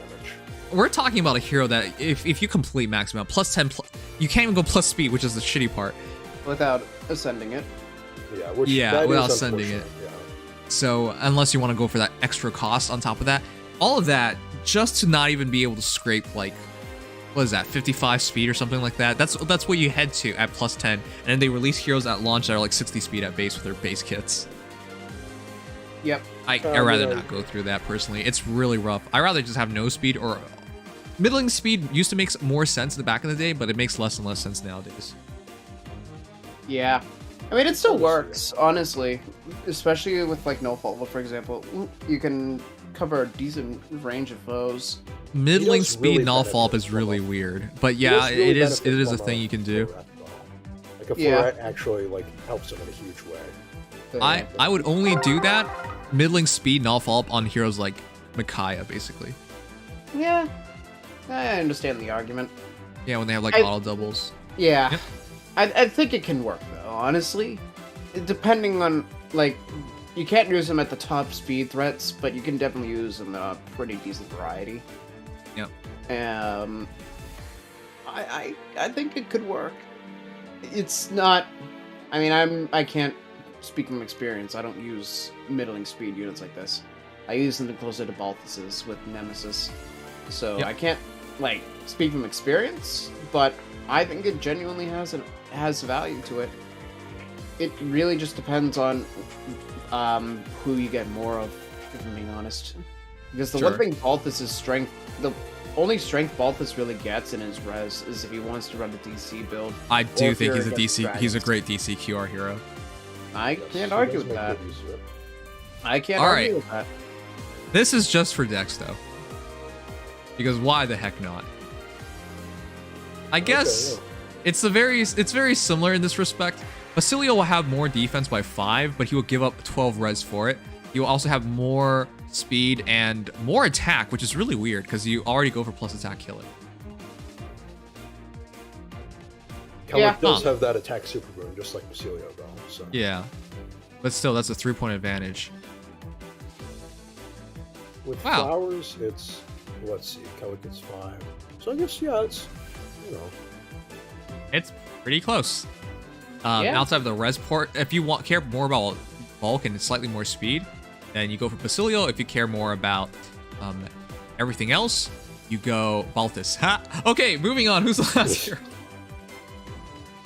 The last? Maybe? Could we do like Ross or something? Caspar. Oh god, you want to do... Okay. Caspar? Okay, we could do Caspar.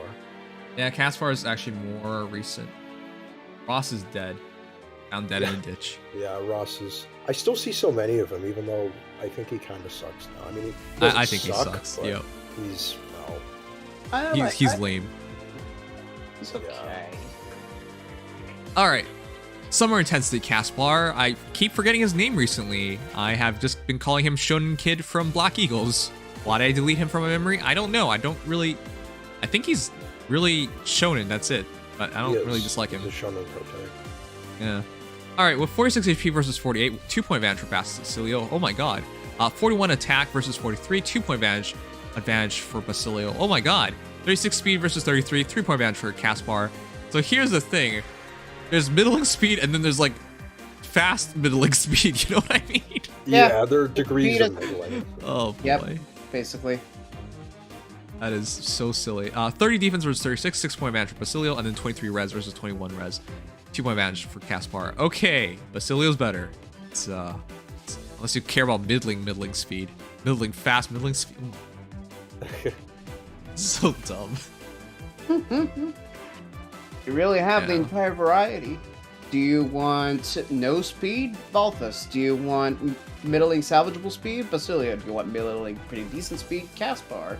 Do you want fast? Shamir.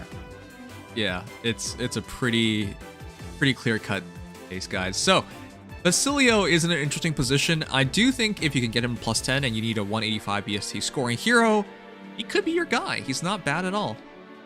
Yeah. Honestly, and again, I don't think that the res is necessarily always a bad thing to lose. First of all, you got Pledgian Axe, so Pledgian can fix that, no problem. That's true. And he's also an extremely respectable pawn at Loki. Oh yeah, I'd say nothing of that HP is amazing, but there's a lot of... you could really easily slot him in as like a pure melee check, for example. And this is so funny to me. It works. Holy crap, he's Keaton. It's just Keaton with speed. He's Keaton with speed, but Keaton has more defense. Well, yeah. And, Keaton, he has Keaton's HP and attack and res, I guess.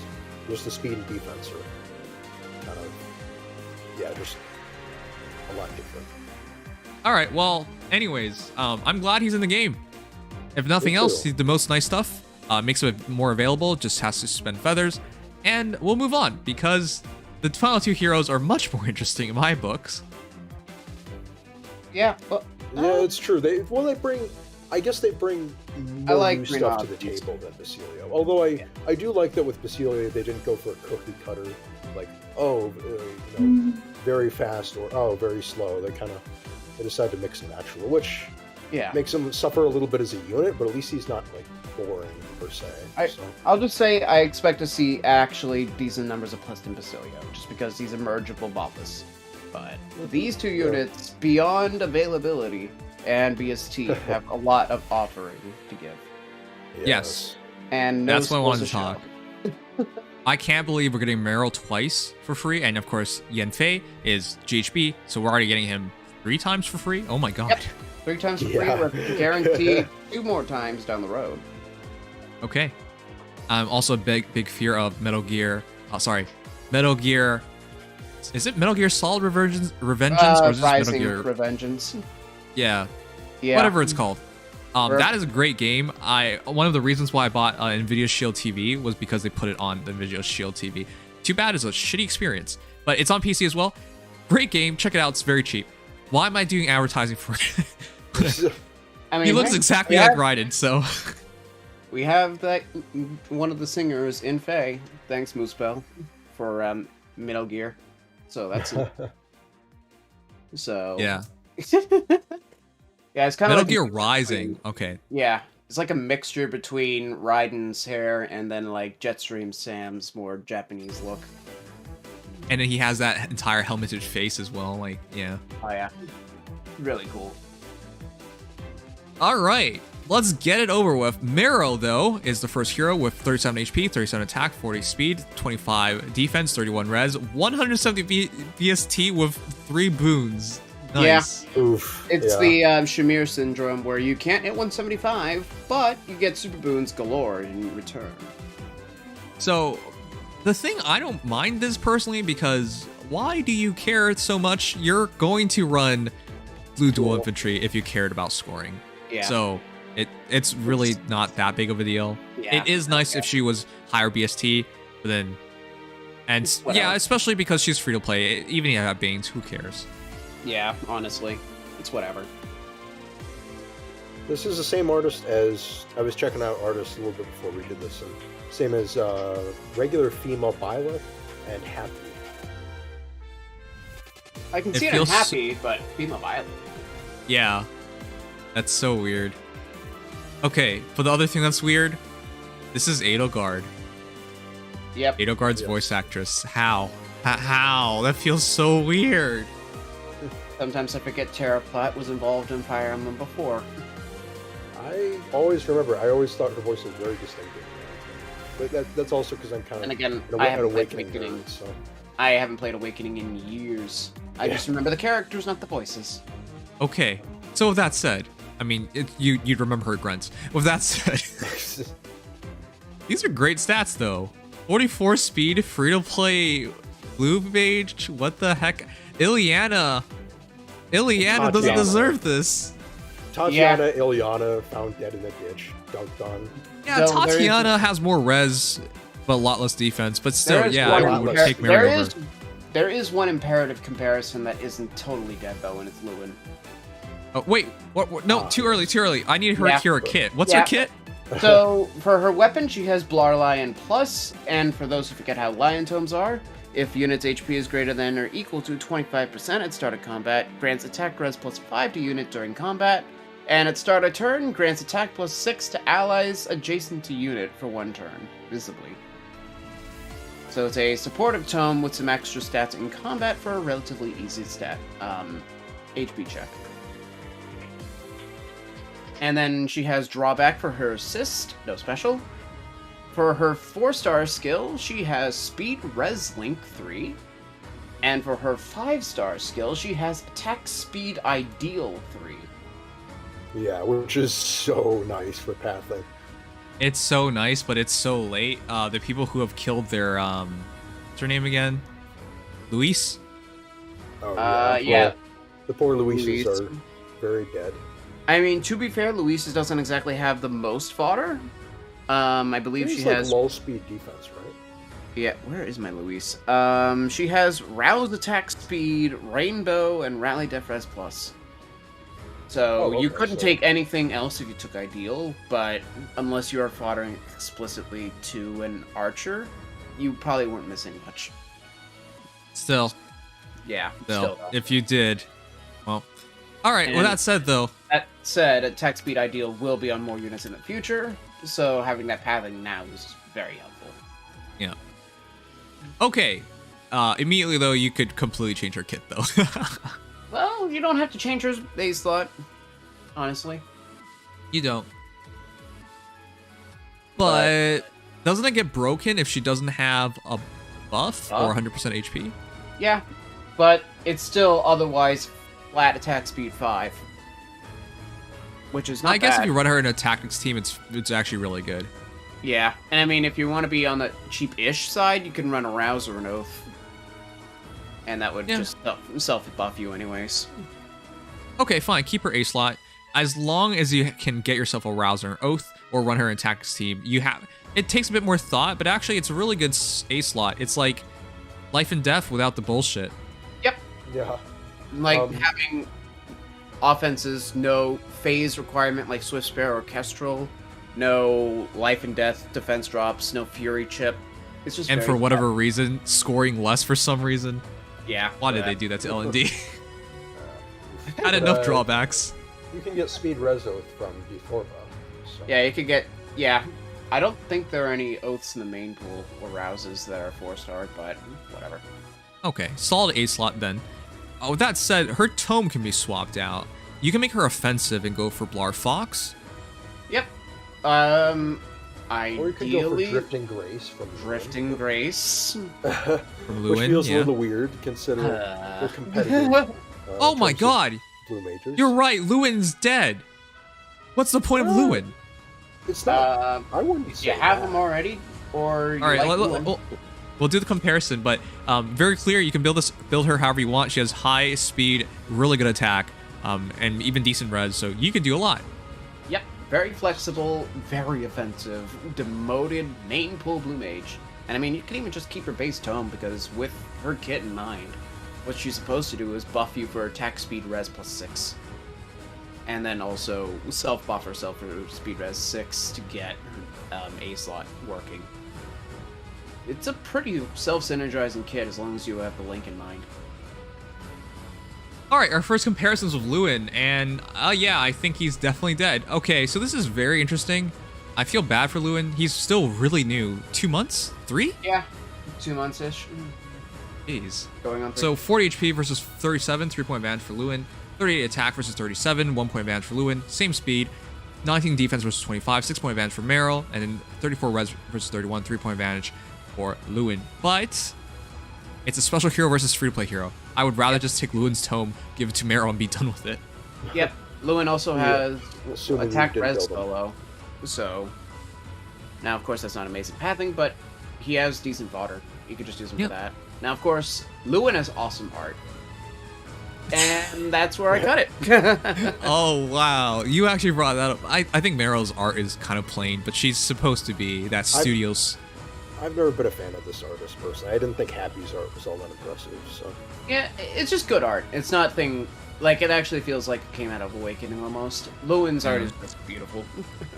Happy's hot and you're not. Okay, moving on. Who's the next person? Let's do Tatiana. But, yeah, needless to say, Muriel is one of the fastest main pool units, and her attack... The one thing I find interesting, 25 defense is not low. Yeah, it's not. Yeah. You actually... A plus defense Muriel almost breaks 30. She took a hit to her HP in exchange for that extra defense. I'd actually rather her do that, to be honest. Yeah. Low HP is not completely a detriment. It could be, but she's also a good desperation user, so there you go. If you're going to run blue dual infantry, you're going to get pretty good HP anyway, so... Yeah. Yeah.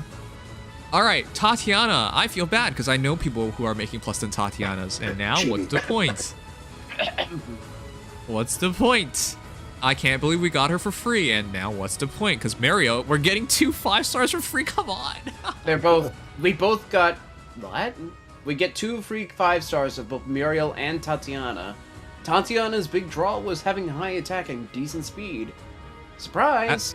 I thought her big draw was that she was really cute. But anyways, that yes. Too. Oh, and a res. And a res, but that's so this is sad. 40 HP versus 37, 3-point advantage for Tatiana. Yay, good for you. 37 attack versus 37, match. 34 speed versus 40 speed, 6-point advantage for Mario. Holy shit.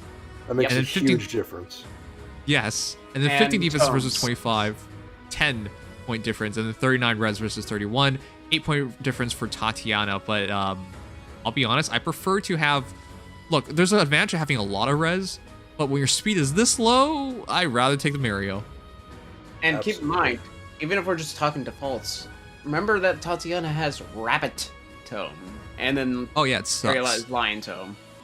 Lion is definitely more consistent. Even if it's not amazing, it at least has consistency going for it. It's a consistent attack res 5 with some support, whereas Rabbit is attack res 5 once per phase, and then healing.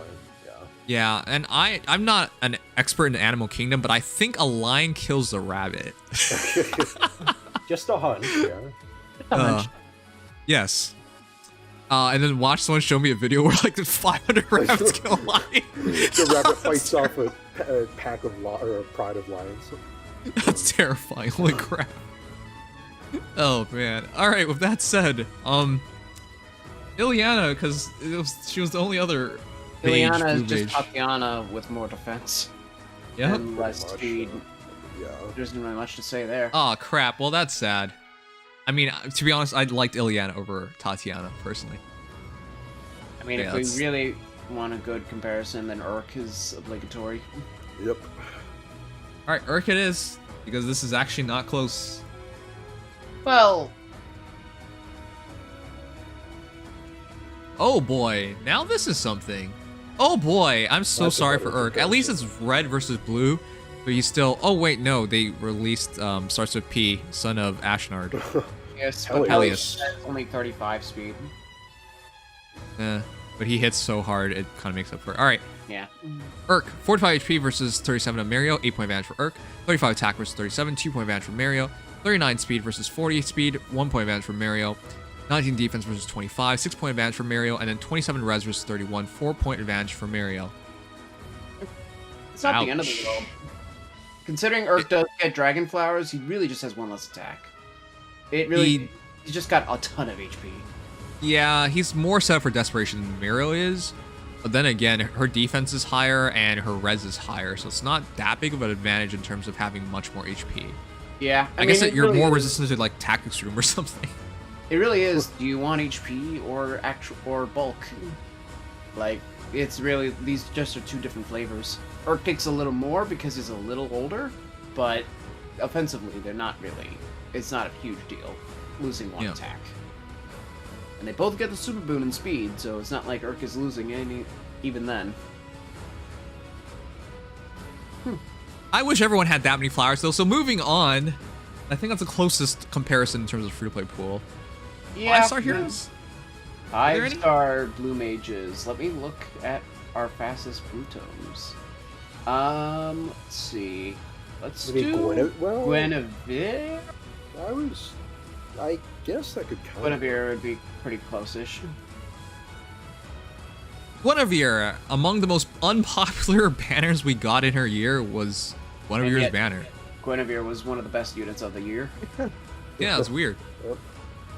With 36 HP versus 37, 1-point advantage for Miro, 35 attack versus 37, 2-point advantage for Miro, 40 speed versus 40, match. 16 defense versus 25, 9-point advantage for Mirio, and then 38 res versus 31, 7-point advantage for Guinevere. Ah, that's actually a pretty good comparison.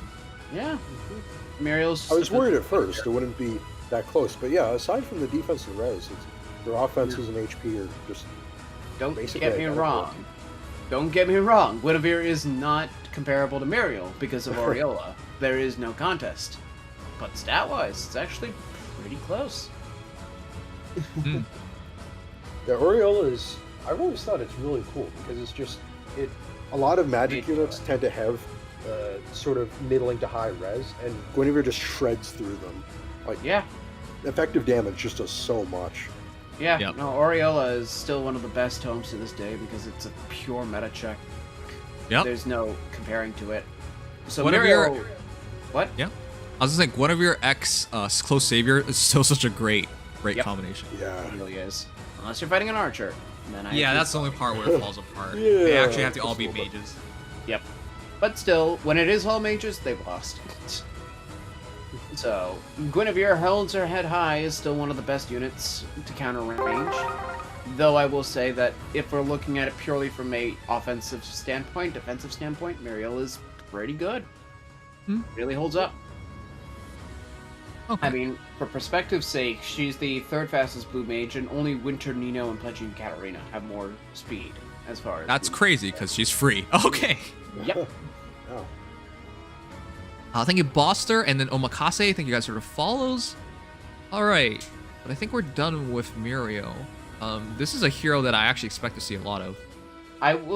Let's do one green mage. Sure. Let's see what demoted. Let's do Luthier just to give an idea. That sucks for Luthier. Luthier, welcome to the game. I mean, I was so happy he came to the game, but to be honest, I think more people killed him off for guard. And Guard or Swift Sparrow, either one. Or Swift Sparrow. He just has a really good kit. Yes. So the problem is he keeps dying. So welcome to the game. He has 43 HP versus 37, 6-point advantage for Luthier, 37 attack versus 37, match, 36 speed versus 40, 4-point advantage for Mirio, 20 defense versus 25, 5-point advantage for Mirio, and 1-point difference in terms of reses, so virtually identical. Yep. Wow. Yeah, Muriel's really flexing on most demotes with that speed stat again. Yeah, that's why she's so impressive. Guys, build her. She's good. Yeah, honestly. Just take the two copies and merge them unless you need attack speed, ideal fodder pathing. Really, really good unit. Okay. All right. Finally, I think we're moving on to the star of the show. The kind of hidden star of the show, in a sense. Yeah, because he's not on screen. The star of the show. Yeah, I guess, yeah. I am plus 10ing this man. Same. This is not much of a debate. Nope.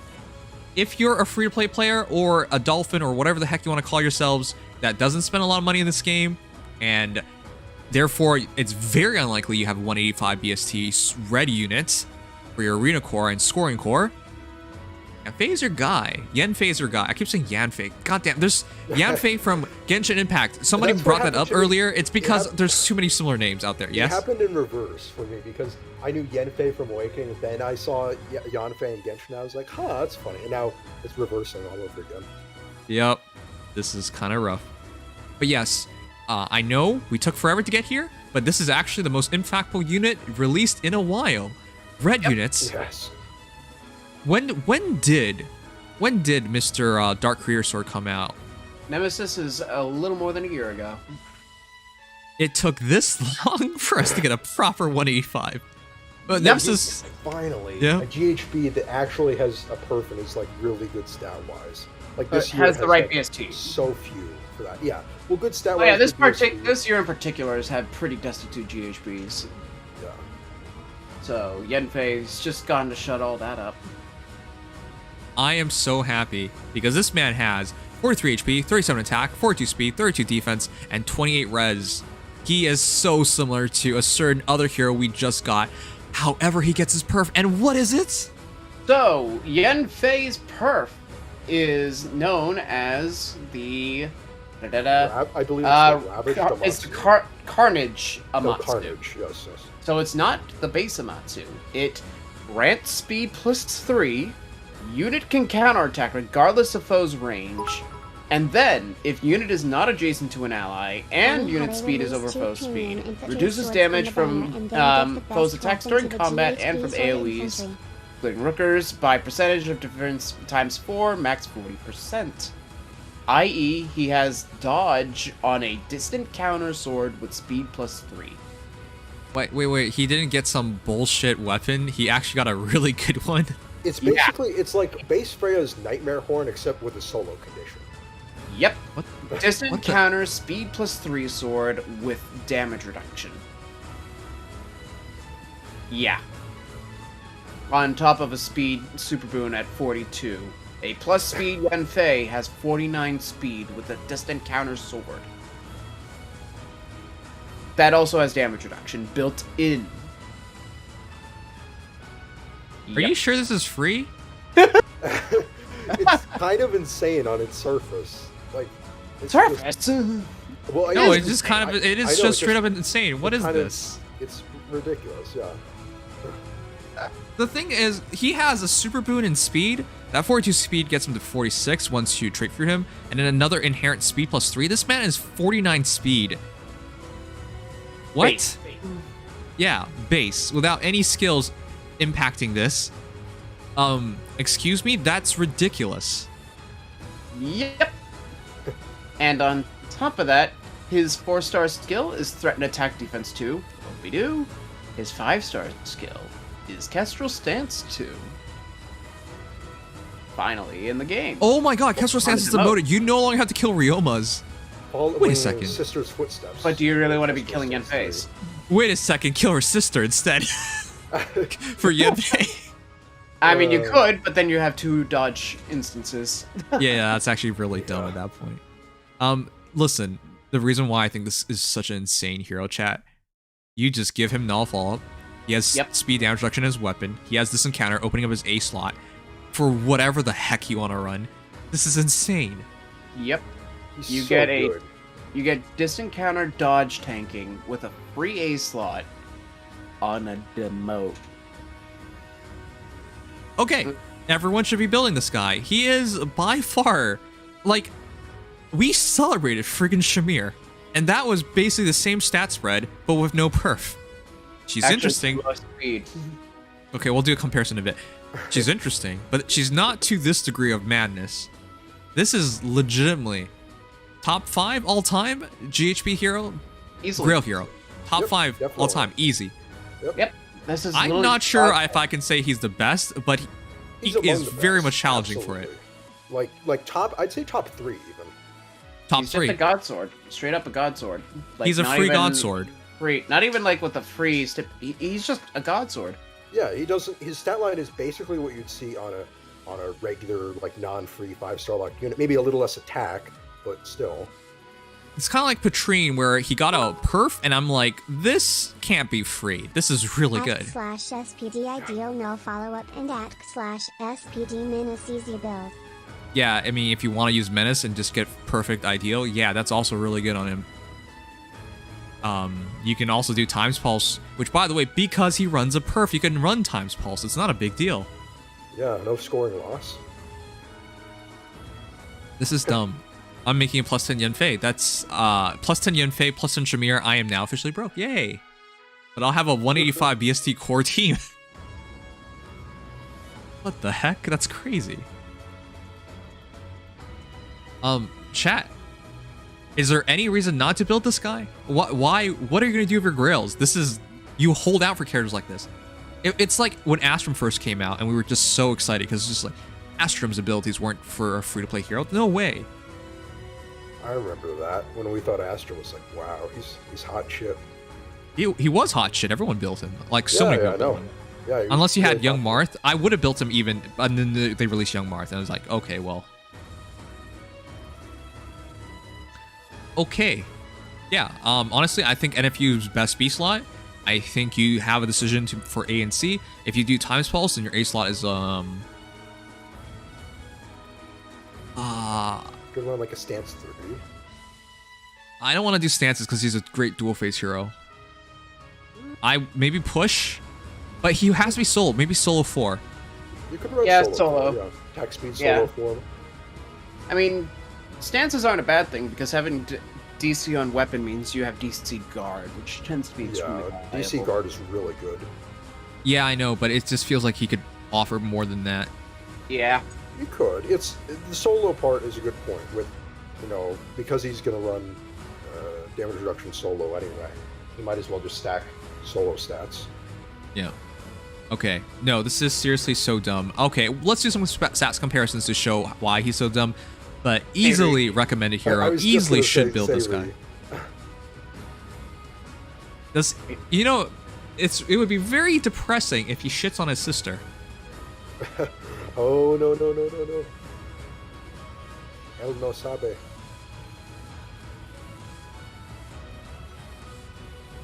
Alright guys. So, this is very sad because one hero is a 5-star locked hero, and one hero is a free hero. This is not okay. Oh my god, look at this. Art looks better. Even his art, yeah, actually, Sayri's face always got to me. It was a bit weird. Yeah. I guess I should mention while we're on it, he's the same artist as Resplendent Brave Ike, Gal, and the third one is Legendary Violet. Wow. Good track record, actually. Yeah, really good.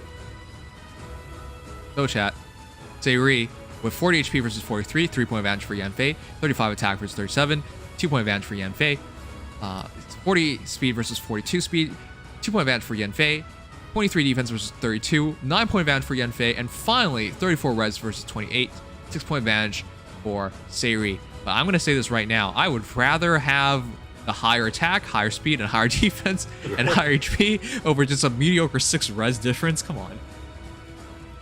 And considering that Amatsu base is slaying DC with a 50% HP threshold, yeah, I would much rather have Yanfei in every case. Like, you could, just for perspective's sake, if you were to literally just take Yanfei with Kestrel Stance 2, he has the same stats as Sayri with 3. And they both have damage reduction. That's depressing. This is depressing. Yeah. Effectively, Yanfei is just Sayri without knockback, which you can just give, and without slaying. But that's it. And he's a GHB. Yep. Yep. Take care, Infrared. Good night. And she's dead, beyond dead right now. Total annihilation. Yeah, this is the saddest one. When you're a 5-star locked hero and you're power creep by a free-to-play hero, not fun. Not fun at all. It's not supposed to happen like this, but it happened today. Yep. It often takes an exceptional free to do it, but it doesn't make it any less depressing. And this is absolutely an exceptional. Yeah, exceptional, like practically beyond belief. Yeah. I want to do this really quickly because this is the closest thing in terms of free-to-play heroes that we have. I can't believe it. Astrum is how old now? Astrum is, I believe, going on his 3rd. 2 years? Wait, I don't know about 3 years. Maybe is it year 3? Yeah, and change. We're now entering, I think, year 3. Year 3. It took this long before we got like a fast, hard-hitting enough actually, hero with defense. And look, the entire point is it took far too long to get an Astrum replacement. Here we are with Yanfei. So 44 HP versus 43, 1-point advantage for Astrum, 35 attack versus 37, 2-point advantage for Yanfei, 36 speed versus 42, 6-point advantage for Yanfei, which is incredible because I don't think Astrum even has a speed super boon. No, he doesn't. That was before things like that happened much. Rip. 36 defense versus 32, 4-point advantage for Astrum, and then 21 res versus 28, 7-point advantage for Yanfei. This is not close either. It's bad. No, Astrum is looking a little worse for wear there. Yep. Yeah. Can't even keep up an attack, and his weapon is attack +3. Yep. That high attack stat. So this is kind of rip, but I'm glad this had to happen. It should have happened earlier, but I'm glad it happens today. Yep. Am I obligated to build Yanfei because my name is Dexter Legend and he's the Blade Legend? Yes. You're so lame. Do you know that? Okay, who are we comparing next? Let's compare him to Zahark. Oh yeah, that's actually an interesting one.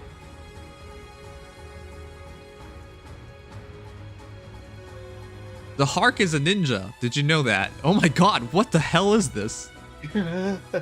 Okay. Ninja Blade Master Zahark versus Yanfei.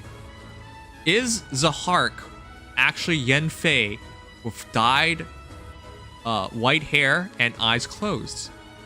Find out in the next 10 seconds. Because they both have 43 HP, both have 37 attack, both have 42 speed. And then finally some differences because Zahark has 30 defense versus 32 defense of Yanfei, so 2-point advantage for Yanfei, and then 24 res versus 28, 4-point advantage for Yanfei. They're the same guy. Pretty much.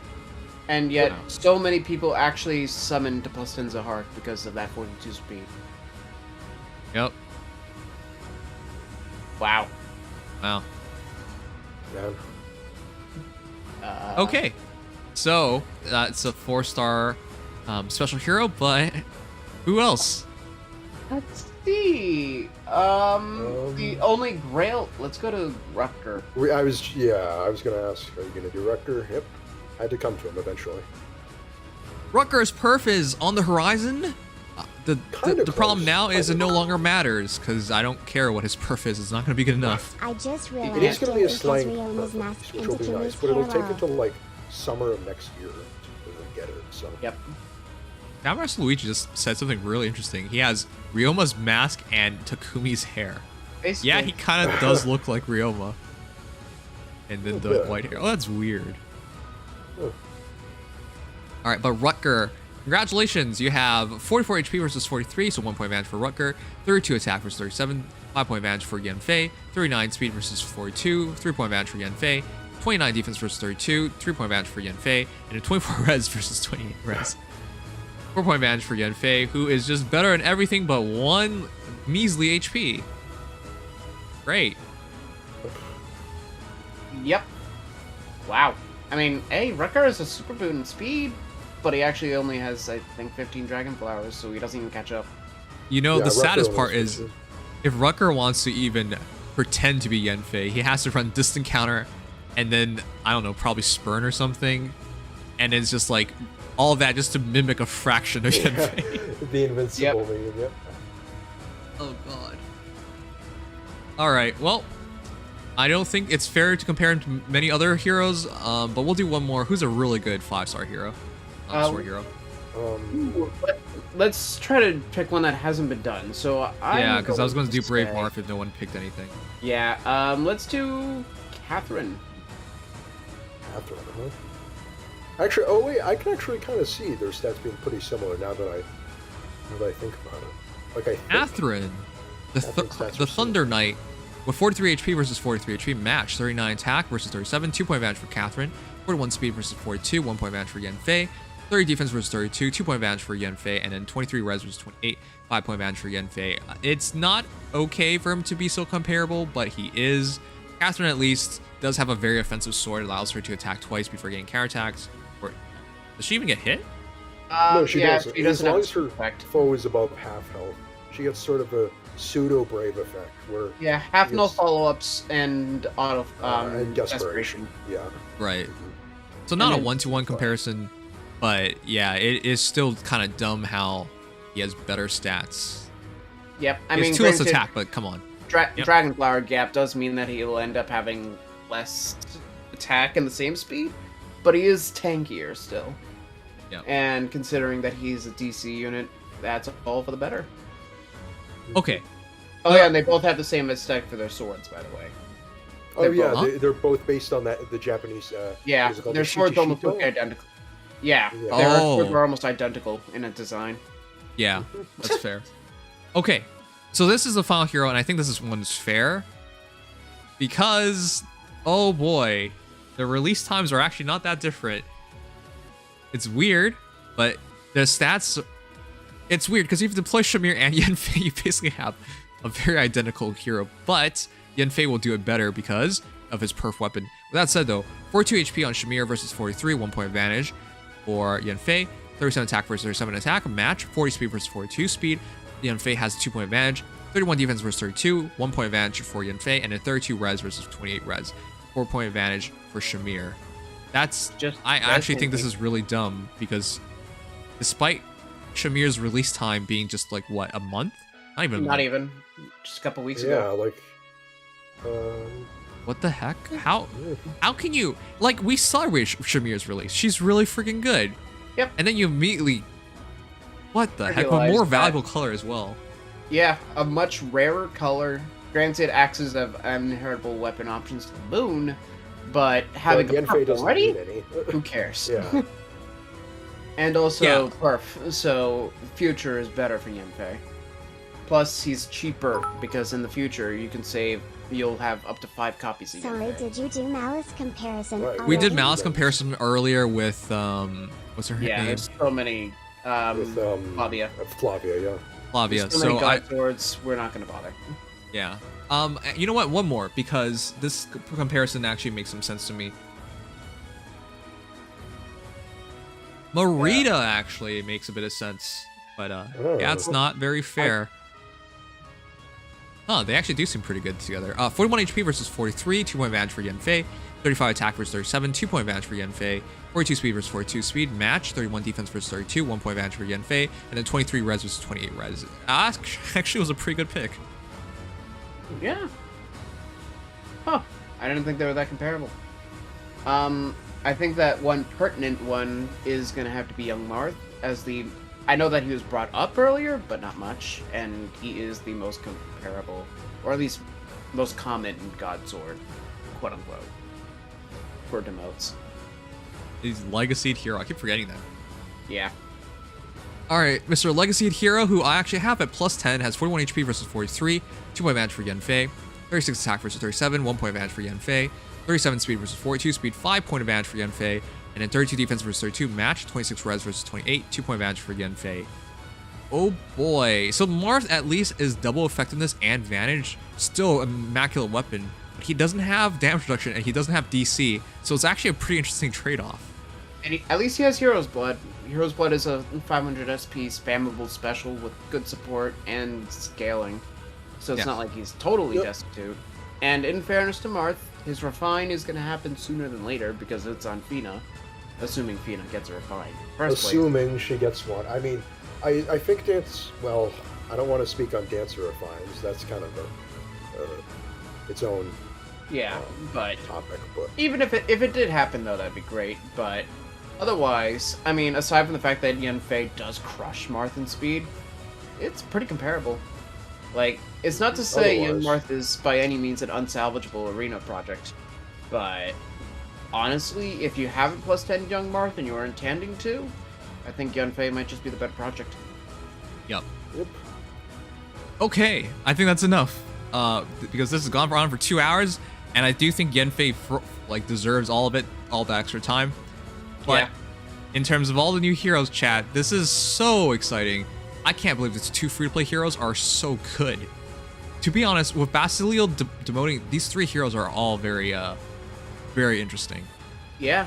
The worst is a main pool summonable 195 BST Axe Infantry, who is also on the banner. When that's the worst though, a lot, you're doing pretty well. Yeah. So I will rate the banner. I think I am super biased here because I mean I buy the Fate Pass, but I don't really buy anything else. I give it a 9 out of 10. It's just the free-to-play heroes are way too good. Yanfei himself, I'm sorry, we waited 2 years since Astrum. 2 years. August of 2019 or something like that. Yep. 2 years. For a sword with a perf. GHB sword. That is a record. So, incredibly biased. For people who are whales, you probably like, who cares? For people like me, that is so dumb. It's so special. So, 9 out of 10. Mirio is also a very, very notable. Basilio is buildable. Flavia and Priam, we'll see. And then, of course, Ashe is really, really freaking good. And she's free. Yeah. This is the free-to-play heroes banner, actually. This is so good. Yeah, the demotes and free unit in particular, this banner is just... Like, if I were to just rate the GHP 10 out of 10, I'd honestly even almost push 11. But, like, seriously, one of the best GHPs ever. The banner itself is still no slouch, though. Granted, Muriel isn't on it, and that does take away from it, but it's still a really good banner. And the introductions this time, no matter what, are fantastic. Like, this is gonna go down as one of the most impactful banners in arena building history. Yes. Yeah, and I think it'll... I know this is a ways down the line, but for voting on like which banners to revive, I think it'll be a very popular... I think it'll get voted in pretty quickly. It's gonna win. Yeah, it's gonna win the first time it's option. It's gonna win the first time it's an option. No question. Yeah. All right. And remember, Male Corrin, Fallen Male Corrin is in the compiles. So if you just want to build Yanfei, go and take that. I've gotten so many random Fallen Male Corrins, so I'm gonna definitely give Yanfei one. Yeah, especially considering that we have so many extra manuals coming tomorrow. You could literally just go, if you haven't already done it, compile Fallen Male Corrin and just immediately give that over to Yanfei. Assuming oh my god. I am doing that. That's amazing. Yeah. Who do you get Solo 3 off of? It's easiest off Summer Ogma, but I'm sure there's a bunch of Solo 3 units you could possibly have. All right. Anyways, that is your data mine. It is very, very long and it's very, very late, but absolutely worth it. It's just I have so much work to do tonight. There's only like for our extra OC. Oh yeah. All right, fine. We'll do one more. All right. Was what I. If you guys left, I feel sorry for you because there was something very big left. Well, first off, here's the Veronica's sister, or whomever. No combat art, but we got their portrait, or their neutral. You start us off. Wait, what? Wait, what'd you say? As far as the OC is concerned, this is Veronica's sister, or whomstever. I actually didn't miss that part of the story. Oh. Okay, one sec, chat. Let me get through this real quick. Yes, the new characters, we actually have some information on them.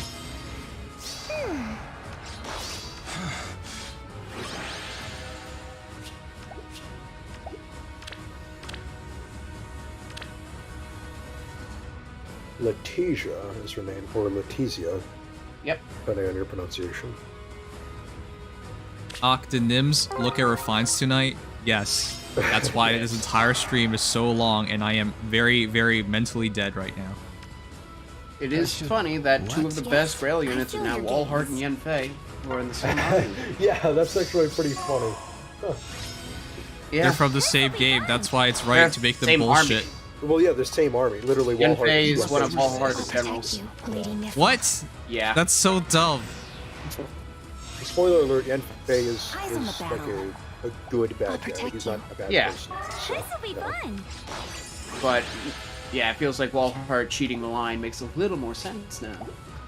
What? Walhart's a good guy. Yeah, he tells you to eat your vegetables. Yeah, yes, Walhart is a base vegetarian. Yeah, he's not a vegan or a meat eater. He's a vegetarian. Wait, what is? I don't think he needs magical powers. You only become a vegan if you need magical powers. No, he doesn't need magic. He needs brute strength and the flash effect on like everybody on the map, and then he's pretty happy. Yeah. All right. So wait, where are these images? Same place as always. Stream guests. All right. Come on, Tsubasa. Why can't you just lose for a little bit so I can use my flags? I know. You so can we use go it to right bed now. afterwards. She's Oh wait, never mind. Tsubasa, dude, you're not listening. This is why you're tired too. Well, no, I just didn't register. I forgot Legion's on team Tsubasa, not Eldigan. Register your mum. Oh, got him. This is actually the proper. Feels like it's pretty low quality. I don't know. Let me see. I just took the direct link. Sometimes the direct link is bad for some reason. Yeah. I'm just waiting for people to waifu her up. I know they will. Is there another link? Maybe I'll just Google search it. Good luck with that. It'll immediately draw upon. Yeah.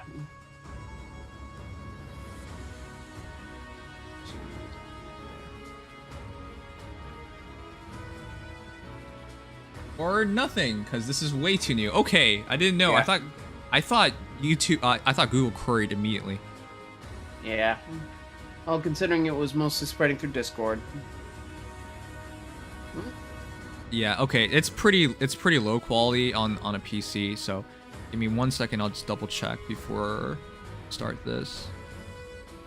There was so much new. Holy crap.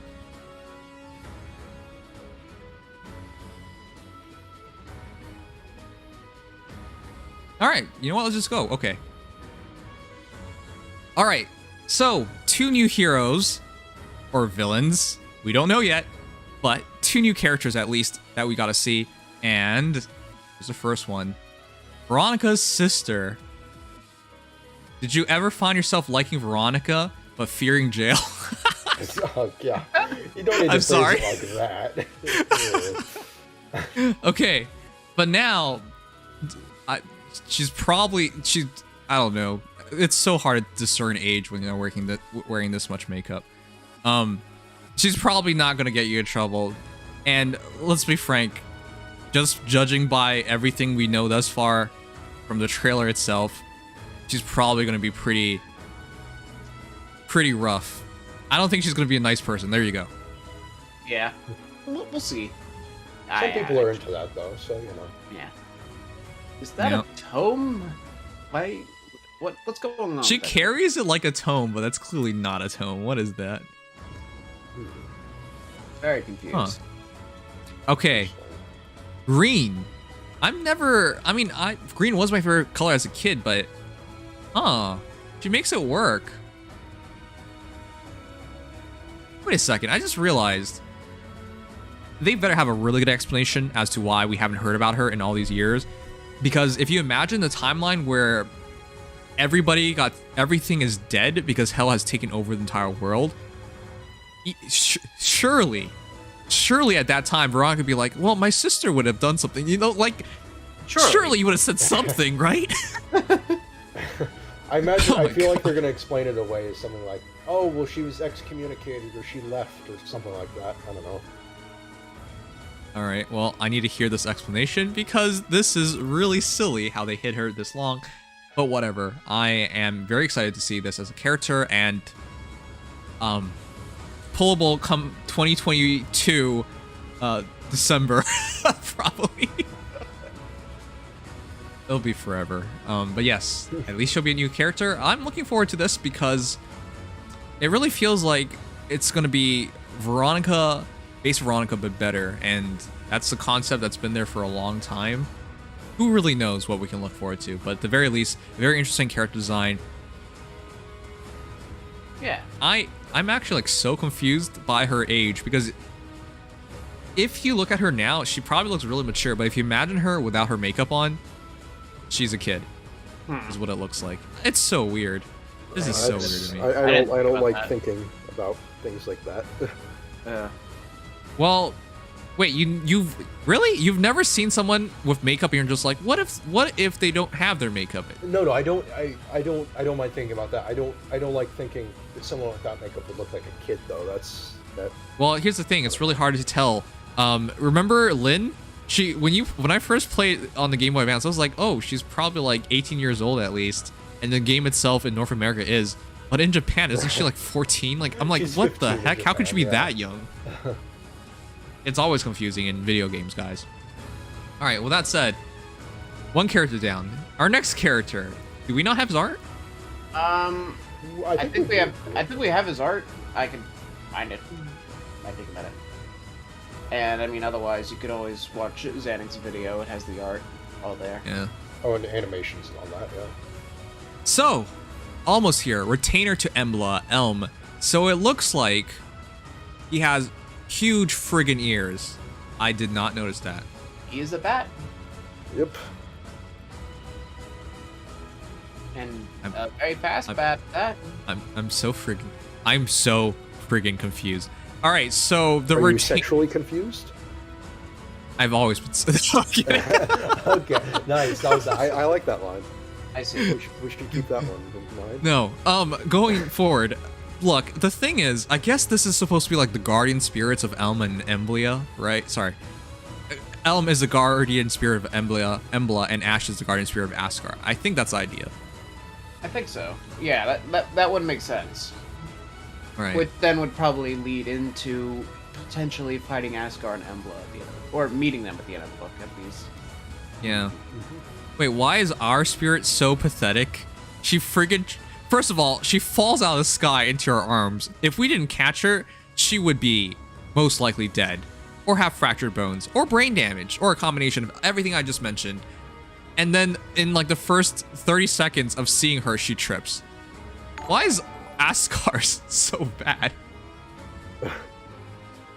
Aki, thank you so much for the raid. Hey, if you guys haven't checked out Aki, please do. He's also a great VTuber. He actually made his own model, unlike me. And it's a very cool one. Hey, Aki, thank you so much. Yeah. Can someone give him a shout out? Wow, this is a big raid. Aki's here to crash the party. Thank you guys. Welcome, welcome.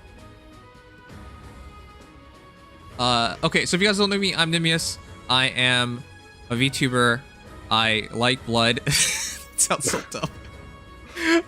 And then if you guys join us, you can join the Blood Packs. Thank you so much. We are checking out the new downline for Faye right now, and this is the newest book, and this is the newest character, and if I told you this was a cute girl, you'd probably believe me, but actually it's a cute boy, so there you go. This is so weird. Thank you, Victoria. Thank you so much for the follow. All right. Sorry, I lost my train of thought. What was I talking about? You were talking about how you felt about Elm and the different, how the story was going to go, I think. Oh, yes. So with Elm, I guess that's the idea. Obviously, Emblem looks like is under a much better control. Elm definitely seems very aggressive, very non-chatty, and the dialogue thus far makes Elm look like a dick, which I like, but he does not look like a dick. Doesn't he look like he's just... I don't know, he has a pretty cute smile. He looks like a pretty boy.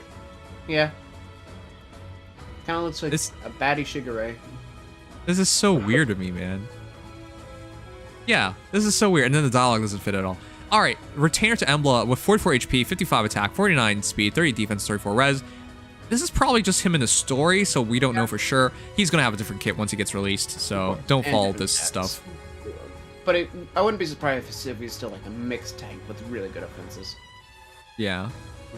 With that said, though, his tome should remain the same. Beast weapon. It's a red beast weapon. He's a red beast flyer like Tabar. Oh my god. No, this is so weird. In the entire trailer, he's like flying around shooting laser beams and darkness at us, and then he's gonna transform into a bat in the actual game. This is so weird. Alright. He grants speed plus 3 at start combat. If unit's HP is over 25%, grants attack speed plus 6 to unit during combat. Unit's first attack during combat deals damage equals X% of unit's speed. X equals the number of foes within 3 spaces times 10, maximum 30%. He fights better the more enemies are closer. Wow. Yep. 3 spaces is generous, but yeah, the more the better. Yes. He is physical. What? The stupid animation was laser beams. In the trailer. And then reduces damage from foes' first attack during combat by X percentage. Wait, based on number of foes in 3 spaces times 20, maximum of 60%. Oh my god. He wants to just run in and destroy things. Yeah, his first attack can be boosted by 30%, and your first attack can get reduced by 60%. So he basically more than halves your first hit, while also hitting you for pretty serious damage on that first hit. Okay, it's very good that he's not infantry, or we'd be screwed. You put Null up on him with a build like this, what are you going to do about it? I mean, you can still run something like Dive Bomb on him. He's going to have a perf skill, don't forget that.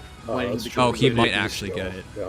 Yeah, it won't be until probably like September of 2022, but notice for the future. Yes.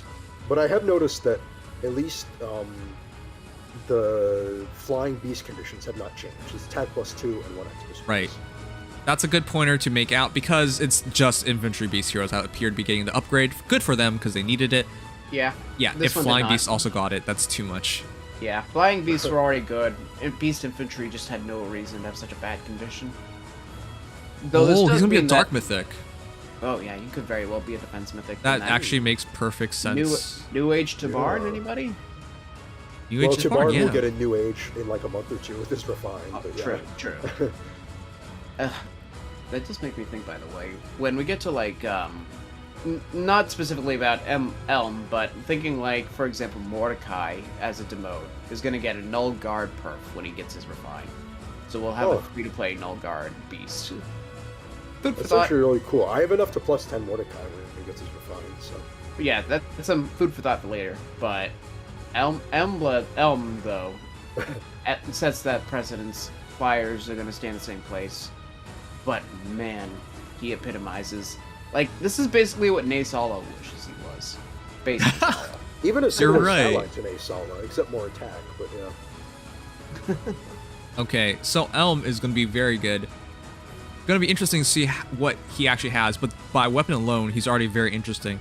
This is a hero, if they run into your position, is going to be very hard to displace. Oh, interested. Zephyr, thank you for the follow. Okay, is there anything else? There's something I wanted to say. He probably has a tiny peepee. No, no, something else. He's a Shota vampire. Wait, you could have been saying that about... Anyways, no. He could be like Odor. He could have a similar personality to Odor, and people would still like him a lot more because he's pretty. And Odor's yes. Yes, actually, I like that so much more. Odor, okay.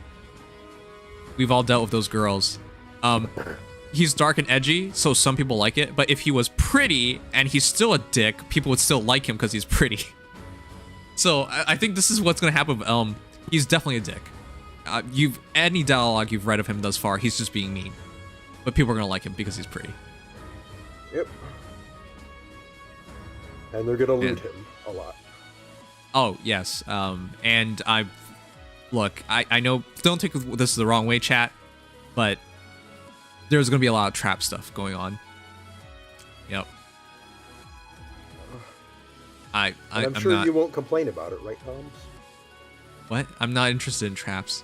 Anyways, with that said, I can't wait to see what he actually is. But yeah, this is our new boss, new villain. I don't like this. If a villain's smiling at you like this and looks this cute, how can you even say they're a villain anymore? I can't. Well, that's that. Legion, you've been uncharacteristically silent during this. I have nothing to say. Are you looking up Rule 34 of him right now? Oh, no. Sorry. That no was rather quick, but I'll take it. All right, might as well listen to him for a moment. What does he sound like?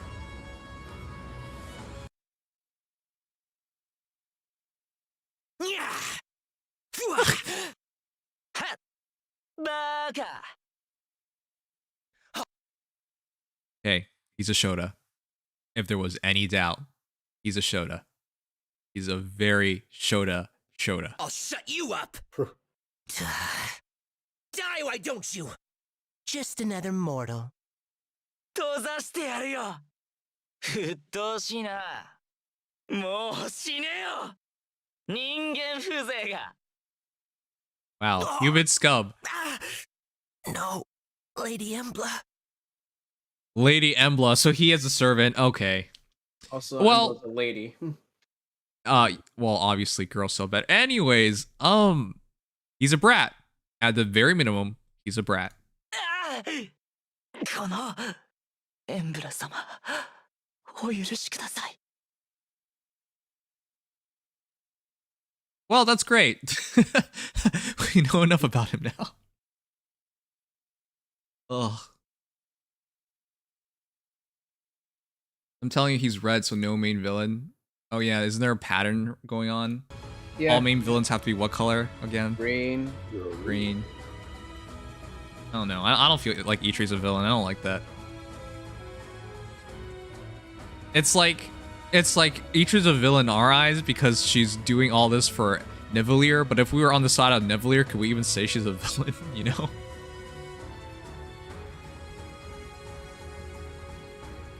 We are now 8 hours into the stream. Is the data mine over yet? Yeah, I don't think there's anything important. Like, I guess anybody else can go listen to Zenix stuff and whatever. I literally started streaming like a couple minutes before the data mine. Oh, sorry, the Fate channel arrived. And we're now 8 hours in. I guess there's more new music tracks for this particular book. So that's yes. Those are available, but I don't know if we need to listen to them right now. We can. Obviously not. Next, are you aware that I have physical limits and that my brain is now mush? Well, yeah, are you aware? That's why I was saying that, yeah, they're not really necessary to do now. They're kind of accessories.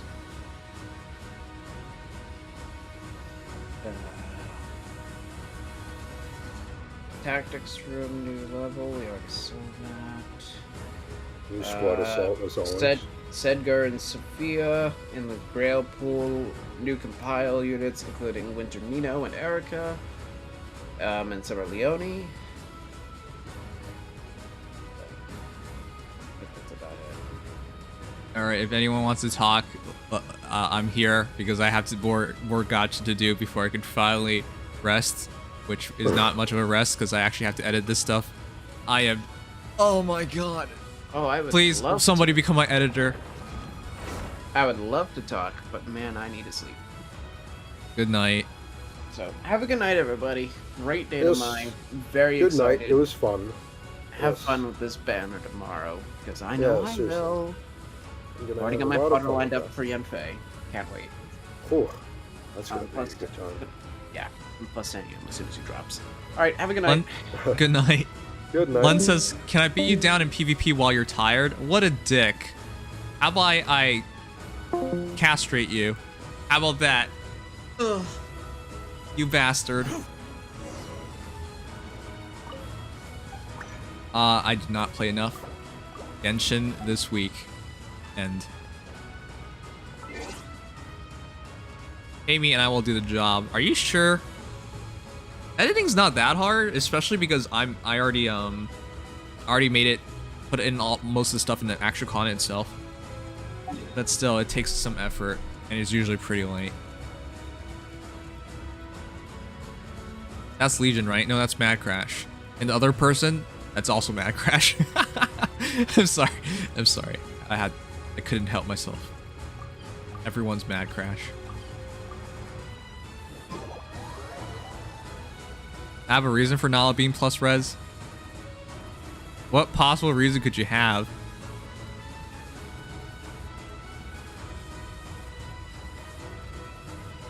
It's all about the mad crashes we made along the way. Yeah. If you guys haven't joined our Discord already, consider it. Discord.gg/Nimdom. I should probably write that.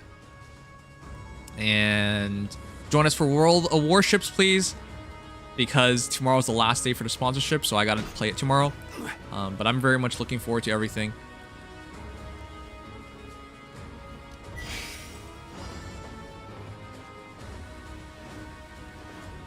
Oh crap, I completely screwed this up.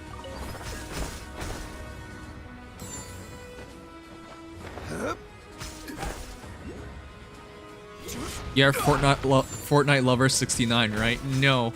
Strone, is your address still the same? I finally got to return a lot of things, and so now I can finally ship things out. So I'm shipping you and 2 other people stuff. So I hope it's the same place. I'm sorry it took so long. I've been holding on to the same thing for like a year. Also, why are you even awake? It's super late, isn't it? Did you get my contribution for registration for World of Warships at Nimious? When did you do it?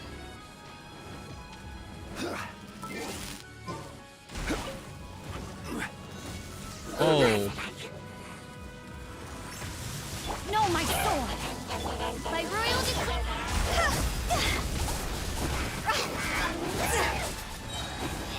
Nothing's changed yet. All right. So I'll verify with you before I ship anything out, but yeah, I really want to get that done with. Yeah, everything's been such a mess for a year now. Can I kick a vampire while it's down? What a loving fan. Yeah, what a loving fan.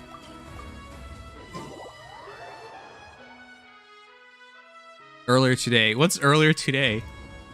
Did you buy a ship? Willful, all you have to do is finish the first mission and buy a ship. Any of the ships. The 0 cost ships are fine. What time is it there? It's 3 a.m. 3:30 a.m. We've been doing this for 8 hours. My goodness.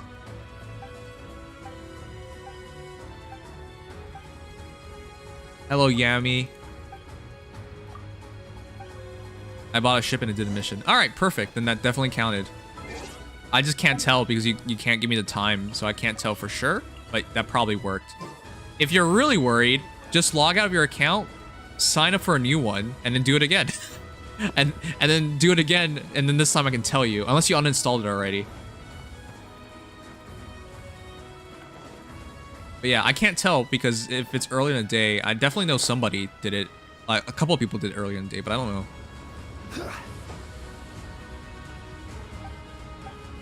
Wait, what? We're a criminal? What the? Of luck copies of now I pulled none were attack or speed. Yeah, my luck was poo-poo. Shogi showed. You realize like the impossibility of that? Attack and speed is 2 out of 5 chance, right? Because you have 5 possible stats. So of 11 tries, you could not hit a 2 out of 5. That's crazy, man. That's crazy, dude. I guess it's 2 out of 6 because neutral's partially an option. Or is it 2 out of 5.5? I don't know, because neutral is just 1 stat.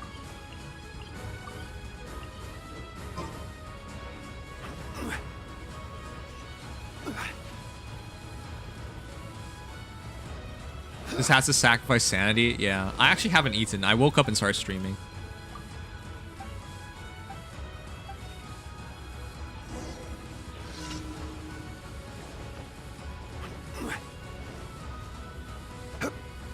I need a trait for her. I'm glad that you're gonna commit to her. She's so stupidly good.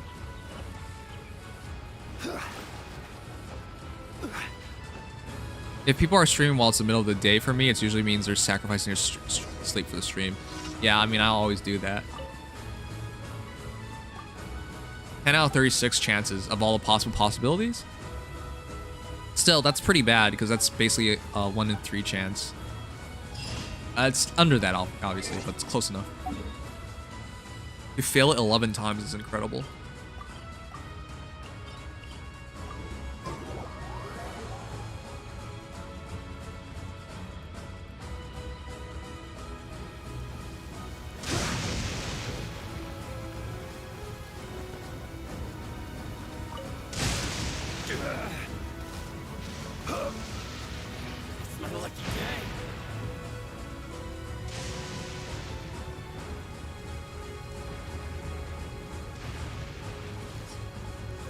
Stabilize. What sleep, baby? Don't hurt me. Oh, I don't even know what sleep is anymore.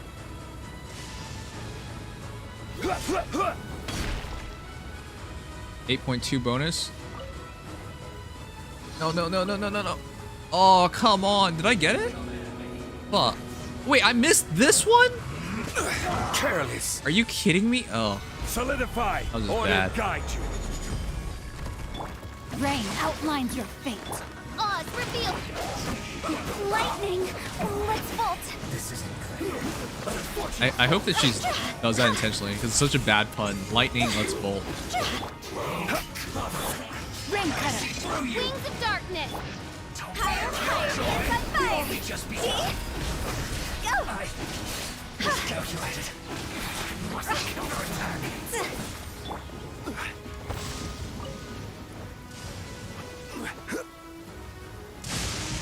Laura Barbados will forgive you, but my Tommy gun don't. Gun sound effects. It's super cute that Barbara does that. That's actually like adorable, to be honest. I saw that and it was so cute. I like Barbara. Good night, Strone. Oh, you have a cold. That makes sense. Violet grass is a plant that enjoys a moist environment and is best picked after it rains. If you should choose to pick any, Rest in peace, Milcorn supports. Milcorn's been dead for a while, but yeah. That I mean, if people actually care about using it. By royal this isn't good. It'll screw me up, that's for sure, because I still run Milcorn. Where are they? You're up there?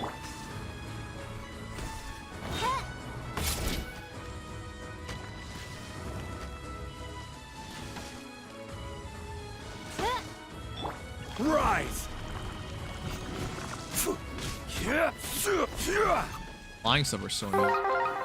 Solidify. Daddy Sora Hearts. Thank you so much for the follow. Daddy Sora.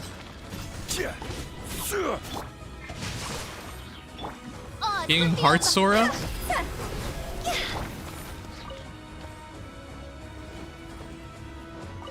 Where are the last two? The heck?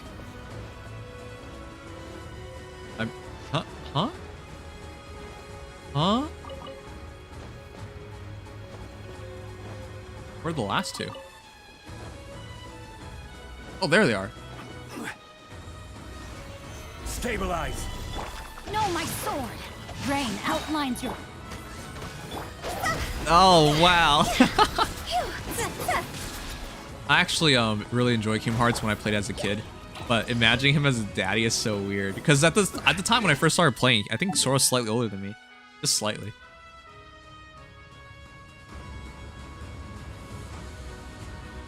All right, 28 minutes.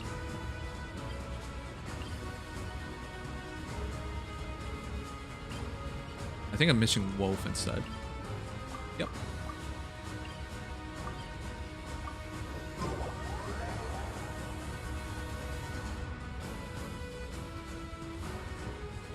Oh man, it's so late now. Oh, wrong way. Hi, Shiny Fruit Punch. I don't think he's daddy. It's a different reason. Oh, what is it then? That has definitely piqued my interest. I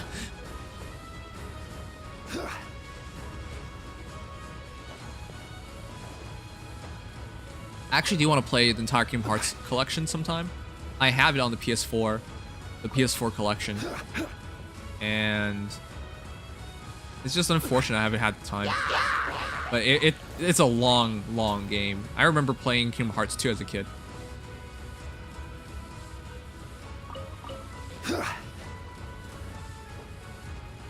I'm new to Genshin. I saved like 12,000 gems. I really hope I can get Ito with it, but I'm not optimistic. Yeah, you need 28,000 to guarantee 2. I went back to your stream about 30 minutes ago. Yancy kinda invalidates Priam, doesn't he? Yeah, he invalidates most characters, most 5-star sword heroes, unless they have something ridiculous on top of their weapon. They're basically invalidated. So yeah, Priam, unfortunately, even though a launch character, launching with him is just not really worthy of anything. So Priam is a special spammer, and that's really good. Actually, it's close to invalidating Ike as well. Sorry, Priam, yeah. Not special spammer. Oh, crap. Yeah, basically invalidating him. Man, I'm tired. Rain outlines because of the DC, and his DC function is basically the same thing. And you can put up Nullfall on him as well.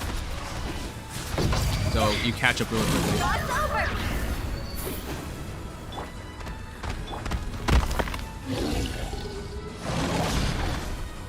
Oh man, the shield broke. Stabilize.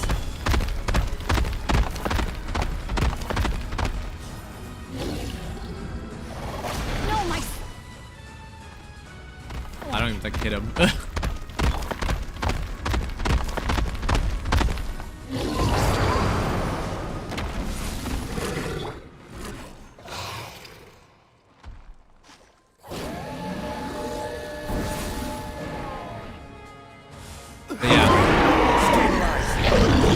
Pulling in Genshin is really rough.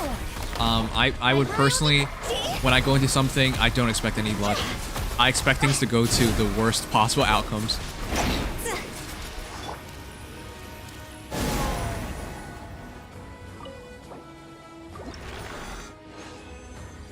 Daddy's just for me. Been called it a lot. You're called Daddy. That was completely unexpected.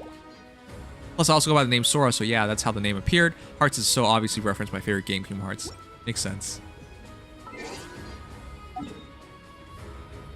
It feels weird personally to be called Daddy, but... Alright.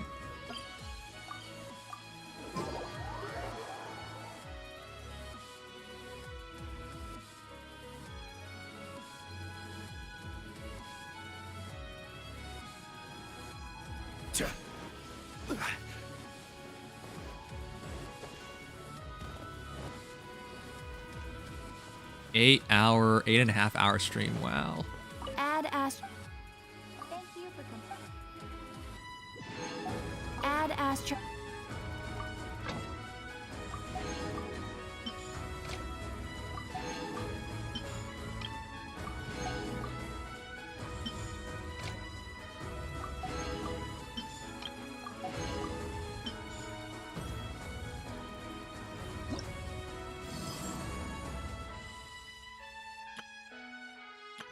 was weird to only have 2 things there.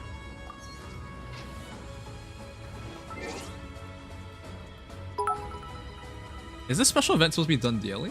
I haven't looked at it yet. It's getting late over here, so I'd better get to bed. Good night, Gmo. Chat, stay well. Thank you for dropping by.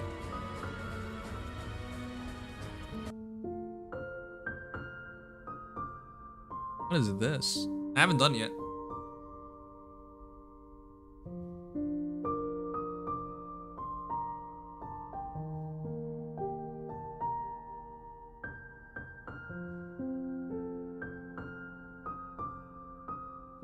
What is this?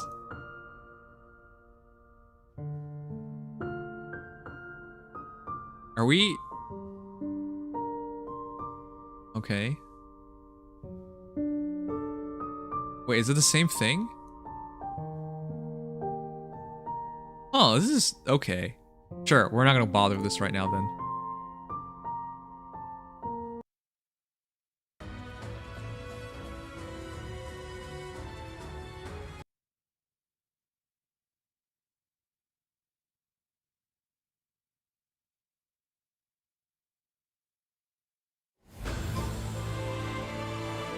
Good night, Archeron.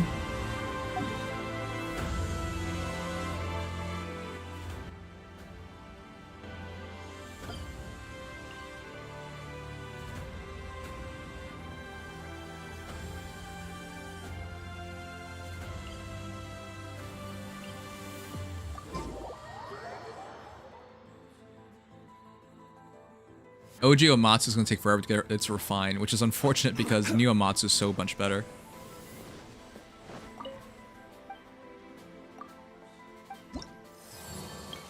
Oh my god, I still don't have these unlocked.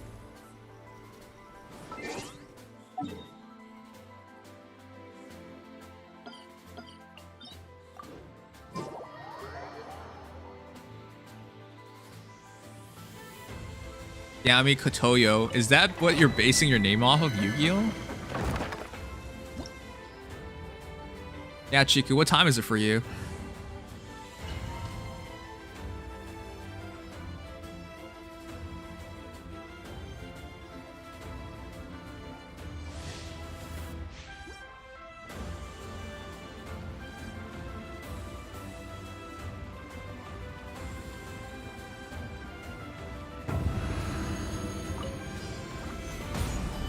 I will have order. Alright, good. I missed one.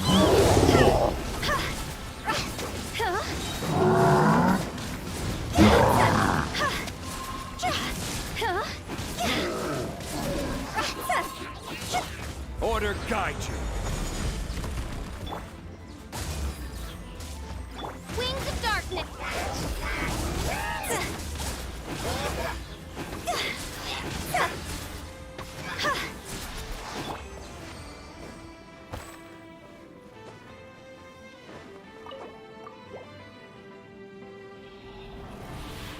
Someday you'll have time to do story. Yep. It was too busy. I only took 2 days off last week, and I think it's more healthy to take 2 days off. Otherwise, I'm too stressed.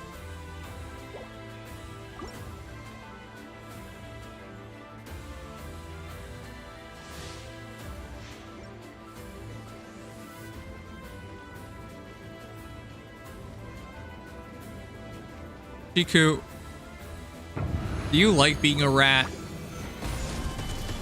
Before anyone's confused, Chiku actual username is Rat Chiku. Oh boy.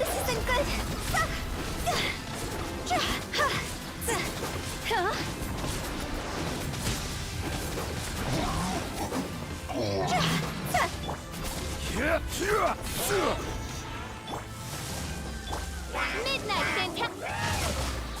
Rim cutter.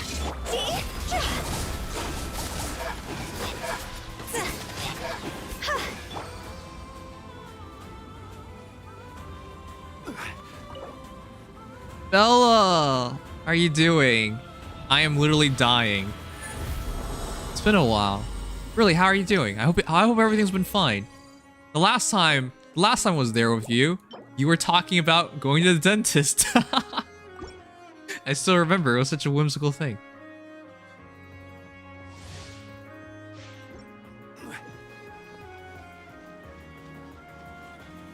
Oh yeah, I forgot to ask. Aki, how was your stream? Sorry, I was covering something and I wanted to finish it this immediately. I actually haven't eaten yet. I just woke up and started streaming. It was a big day for Faye, so as they introduced their newest book. By royal decree.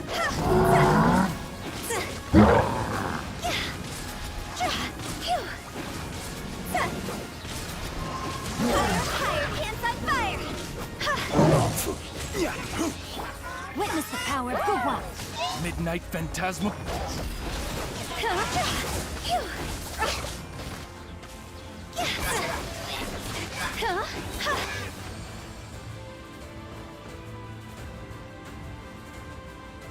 I'm curious if Fireman's when I watch you. Oh man, it's such an old game at this point. It was first released in 2017, something like that. Yeah, been around forever now. And it's on to book 6, which is like the events for year 6. Your feet are frozen. Is it cold in your house? For me, I have way too many electronics in my room. And obviously there's heat on as well, but yeah, it's usually pretty hot nowadays. My room's ventilation is very poor compared to the other places in the house. Rain outlines your fate. So during the summer, it's especially bad because it's way too hot.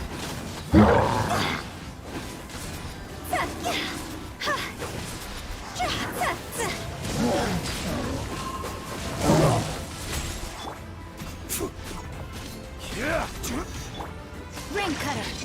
Midnight Phantasm.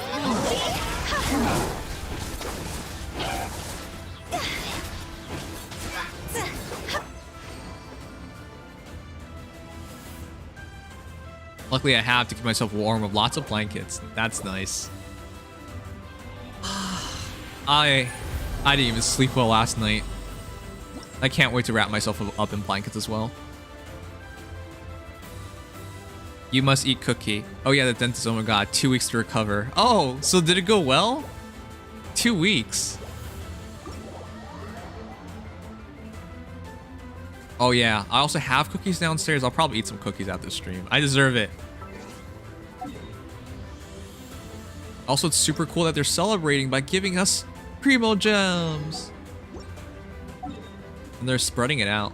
Nice of them to do that.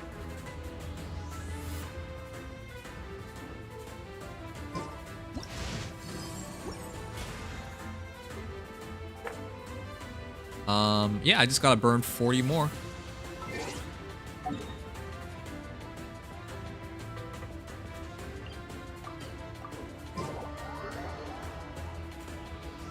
I took a dirt nap. Is a dirt nap literally like going outside and sleeping on the dirt? And if so, why would you do that?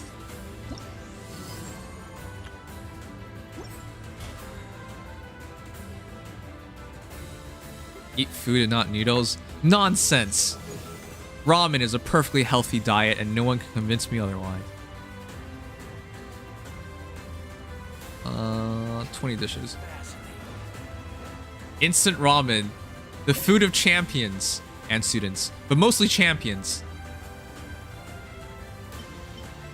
I don't know. I don't know if I have leftovers, but if I don't, I'll just make some ramen after this. The grilled tigerfish gets me a lot.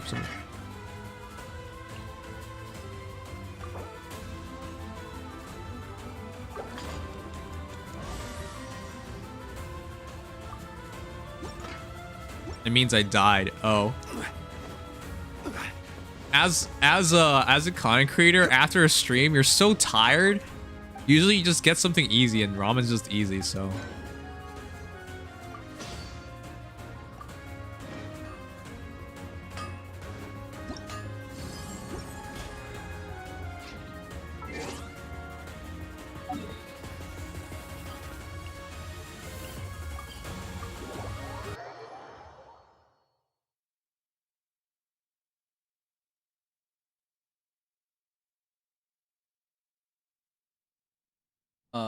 Okay, I actually don't have any music playlist available right now. The wrong account.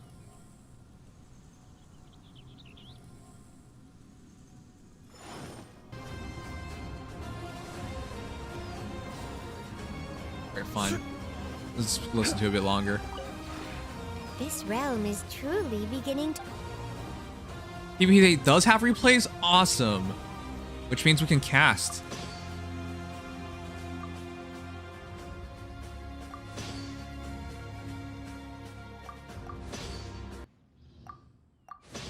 Actually, I am very interested in casting some PvP, some top level PvP.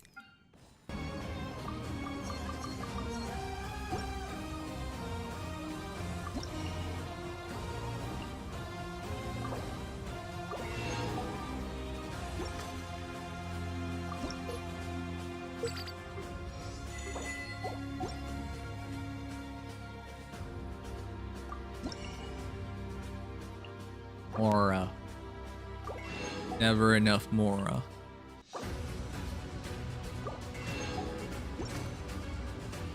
If you ever...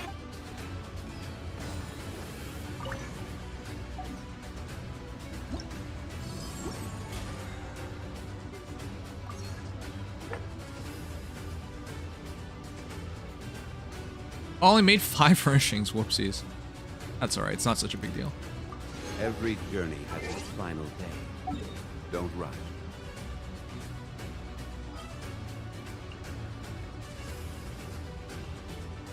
Alright. What am I doing? Oh yeah, bounties. I have to do them the extra long way because I still have not unlocked Inazuma stuff.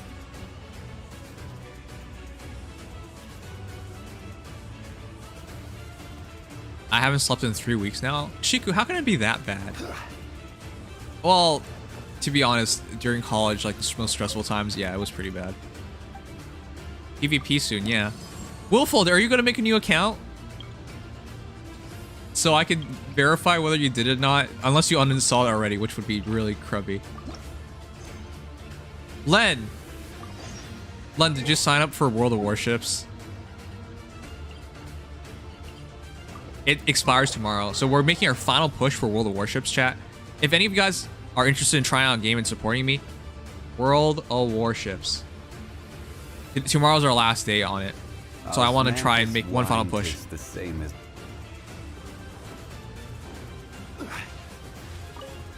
Are you planning to PvP other VTubers? No. I don't really have any VTubers as friends anymore, so nope.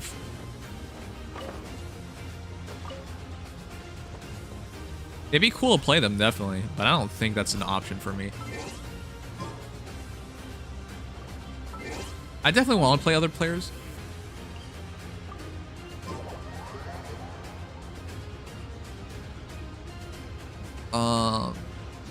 Friday?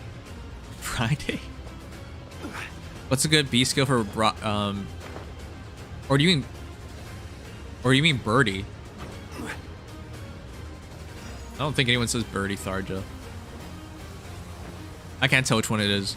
I wish I could, but my graphics got fried some time ago, which sucks. Finding replacement is tough. Yes. Graphics cards are a pain. I am still looking for a better graphics card. Mine is having so many small issues at this point.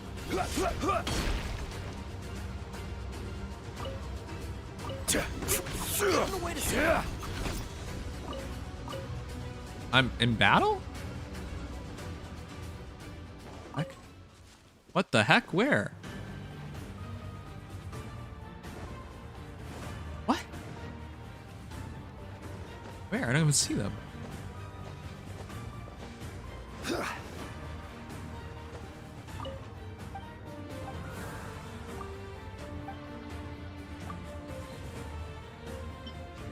What if I just gave him normal steak? Does he care? I'll just give him normal steak. He doesn't care. Do they give you better rewards for using like better steak? All rise Nimdom PvP, that'd be hilarious.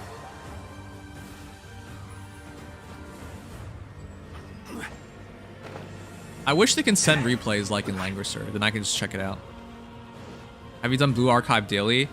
I've been playing Blue Archive daily except for today, because I woke up and started doing stuff. So after well, to be honest, it's not over. The day's not over in Blue Archive, so I'll still be able to do it after the stream.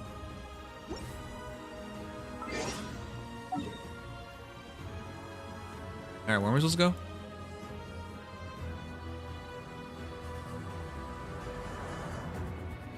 What's your favorite fast food that you can make yourselves, chat? Because for me, it's ramen, and that's such a cheap answer. But I'm thinking about, I don't know, I don't have much energy after the stream. Maybe just eat some canned food.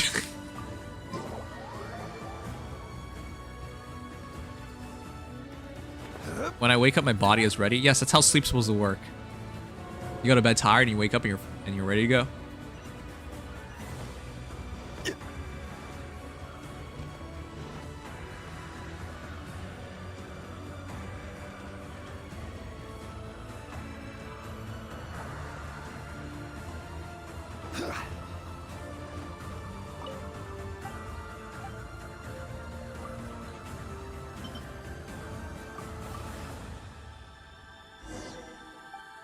Have you made burgers before? Of course.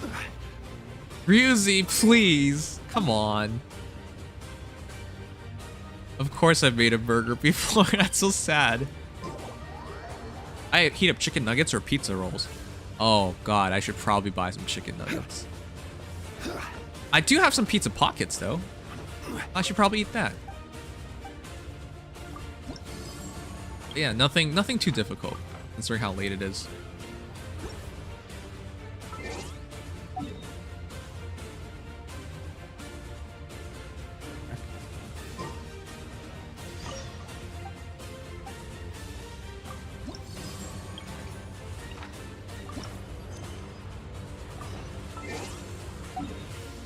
Have you ever cooked noodles? Come on. You're just trying to piss me off now. I'm Mexican. I prefer my Mexican food. That's great. So what can I make? I actually love those little taco kits that you get from like stores. They're so good. Oh god. My legs.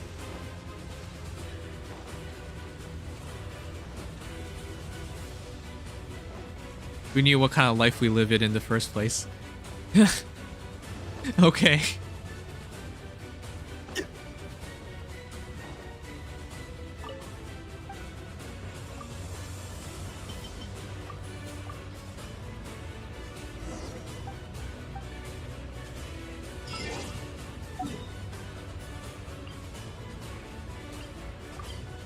Alright, bounty time. I got 6 minutes. I think I can do 2. Have you ever baked bread from scratch? With my mom, yes. By myself, no. It's just, bread is so cheap, right? Like, when it's on sale, it's like $1.50 for a loaf of bread. Why would you spend the time to make it? Doesn't... Unless you just want the challenge of it, or, you know... I don't know, I personally wouldn't do it. See ya, Cactus. Thanks for dropping by. You are... I want you to know, you are my favorite cactus. Yes. Nobody is a better cactus than you are. Thank you for being the best cactus you can be. Take care. Good night.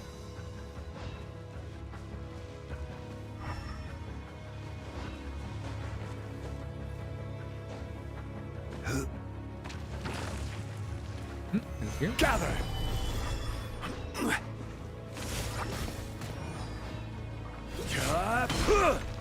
No, my sword.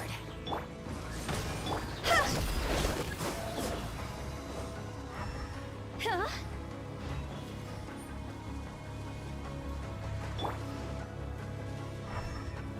This way. There. I will have order. Please don't go on me. Rain outlines your...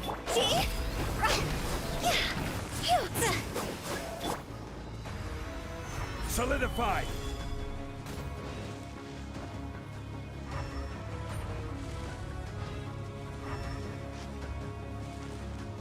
There it is. That's decent time for the first. Once we go up.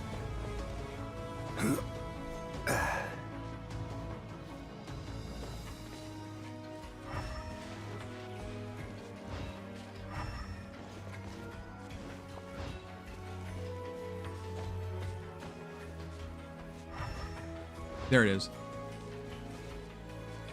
I think we can do 2. So many piggies! Tiny piggies! No, my sword!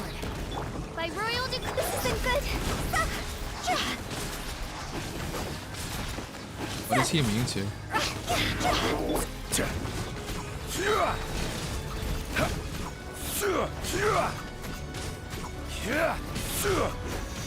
This is order.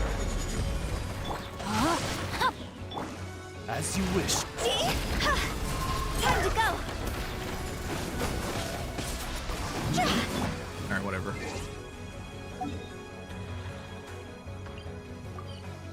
Three minutes, let's try to do one more. If you ate wonton before, do you prefer fried or boiled? Fried is so stupidly good. But I've eaten more boiled than fried. Though I like fried a lot. It's like fried dumplings, man. So good.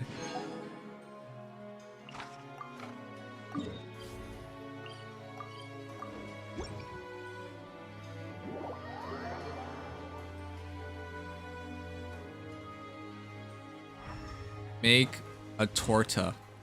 What the heck's a torta?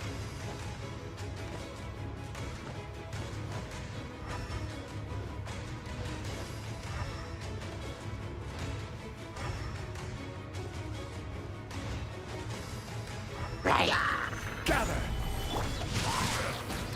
Odds reveal.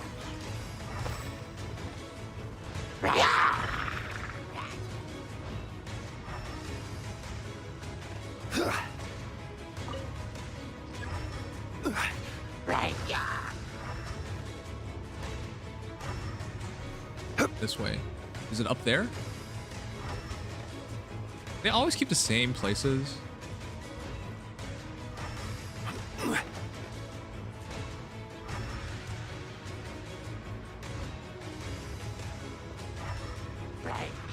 Oh, there it is. Rain outlines your...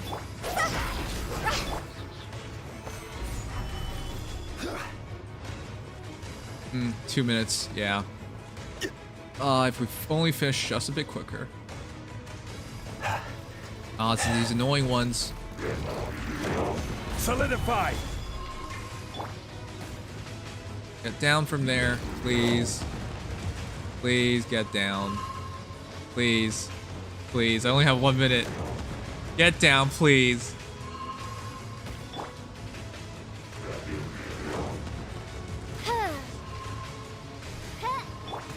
No, my sword! By royal decree. Also immune? Oh god. Yeah. Order guide you.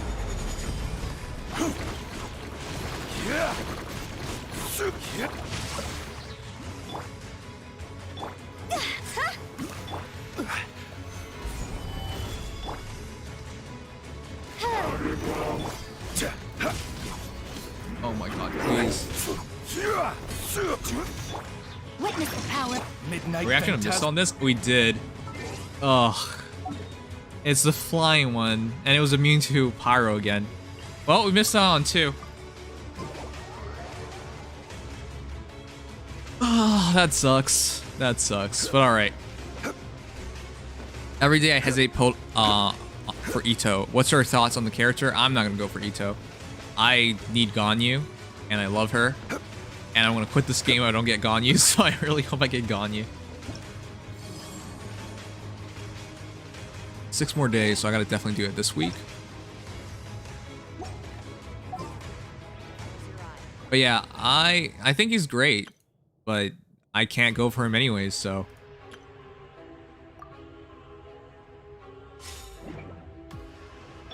There are so many characters, like, is there actually a bad character in this game? Right? I mean, if they're SSR anyways. Oh, come on. It's something. I'm out of here. Ugh. Just 3.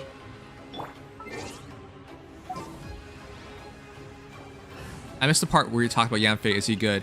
Let's just say if you're a free-to-play player, you're going to build Yanfei. He is stupidly good. He is a 5-star hero. He's a 5-star lock hero in disguise of being a Grail hero. In other words, just build him. He's too good.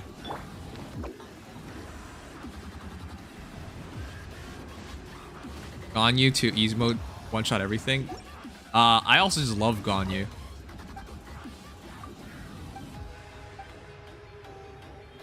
She's among my favorite characters in the entire game, and all the interactions with her are super precious. But yeah, it's because mostly I like her, even though she's just, you know, just great anyways.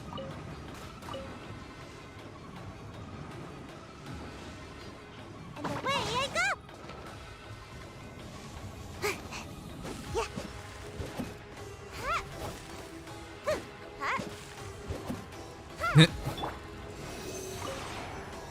Gotta use normal attack there.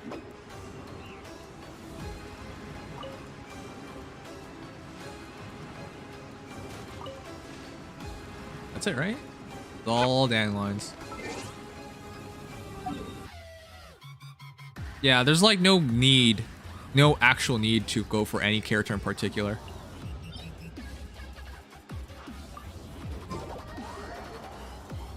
All right.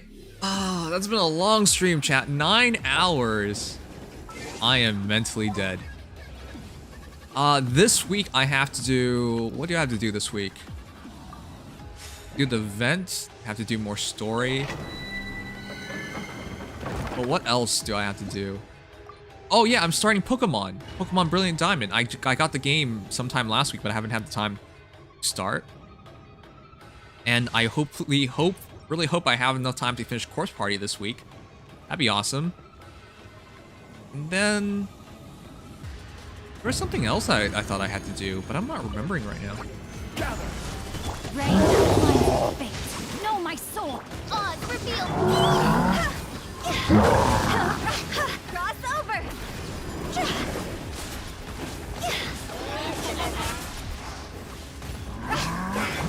This is order.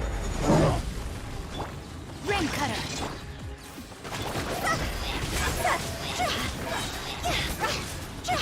Go.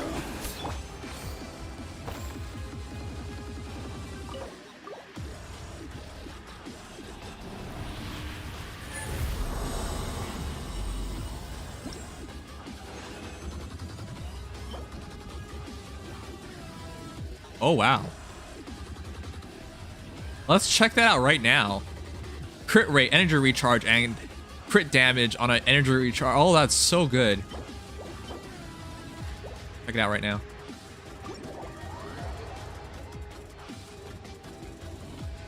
Voiced by Team and Revolution, that's enough for me to go all out. You actually are 50, aren't you, Len?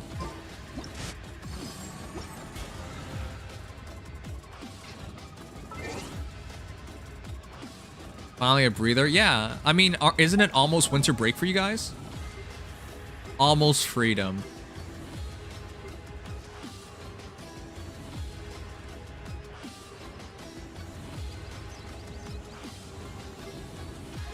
I'm starting to work on Mona. Is she all in? Is she all in on Severed Fate, or do I go for, I can't tell anymore. Mona seems so interesting. This one I can check as well.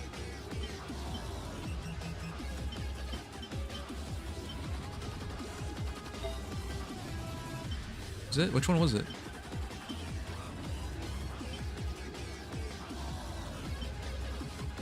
Alright, let's check it.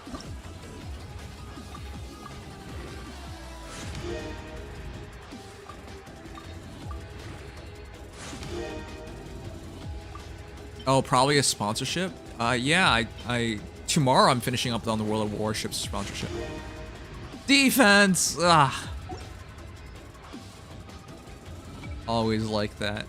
Get such a nice piece and it just goes defense on you.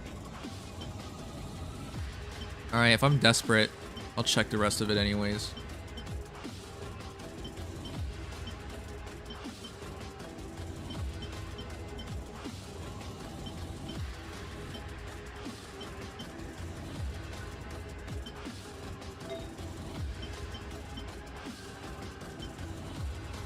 I'll check this one.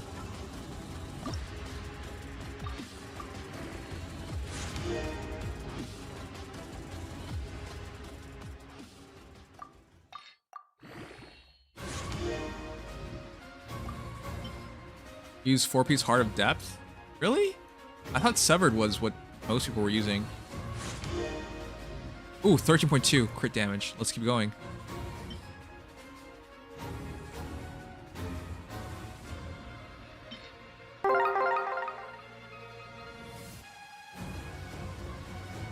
Thanks, Dionry Landon. Thank you so much for a follow.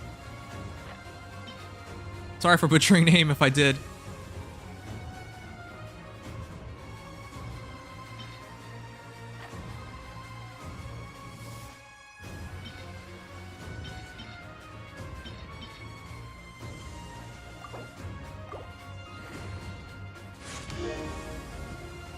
HP.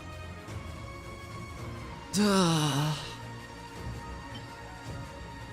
Let's keep going.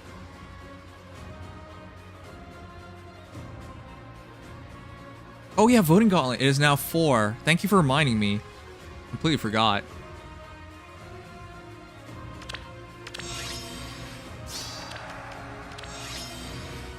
Ready. I should. Sure. What? What's next? I think he's like, I should kill everybody or something. Come on. Let me help. I'll cut through. Sure. Of course. No matter what.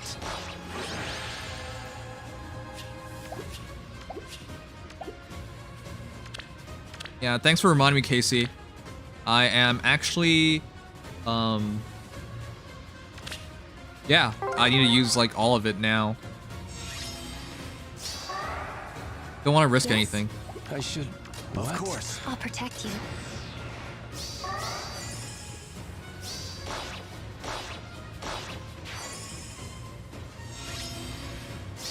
Must resist. As you command.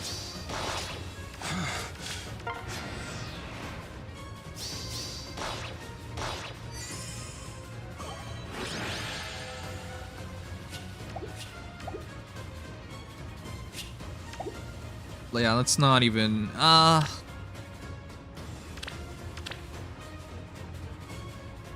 just want to go to bed after this? Or do I want to edit videos? Because it should be weaker, stronger, right? Let's not mess with it. I don't even want to think about it.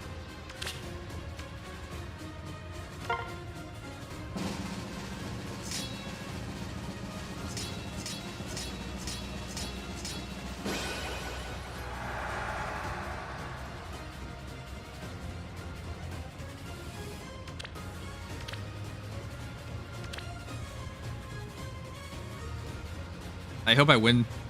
This is some really trashy ether raids right now. Win our like next battle.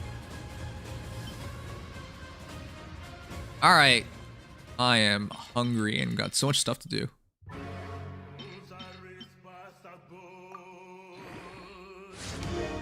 I guess I'll check it. Check it one more time.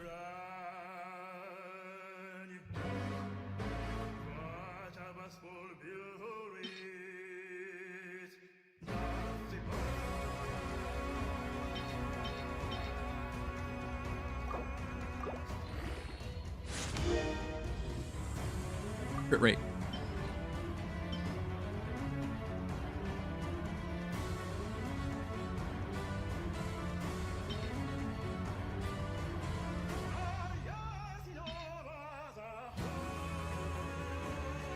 Attack, defense, crit rate, HP. That's weird. Crit rate, nice. This one's gonna keep her.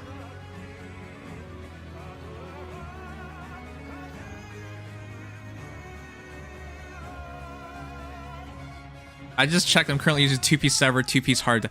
Yeah, see, this is what I mean. I was like, what the heck? You want to know why I said that? I stalked you. That's right. I stalked you. I looked at yours. I looked at your Mona. Yoribono was one of the first ones I looked at.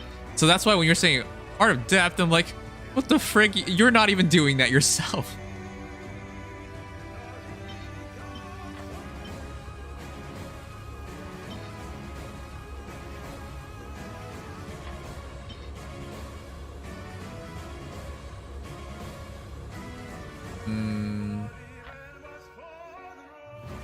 That looks pretty crappy as a piece, but it is animal damage.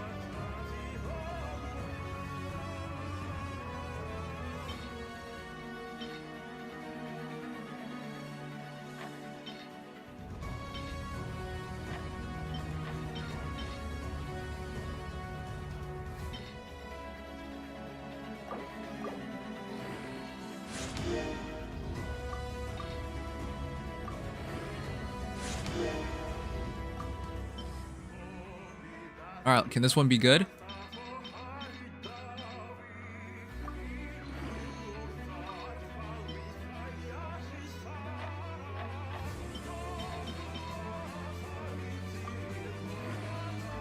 Please be good. Okay, that's fine. Crit rate 11.7, energy recharge 11, crit damage 13.2. So right now, I'm running the same as...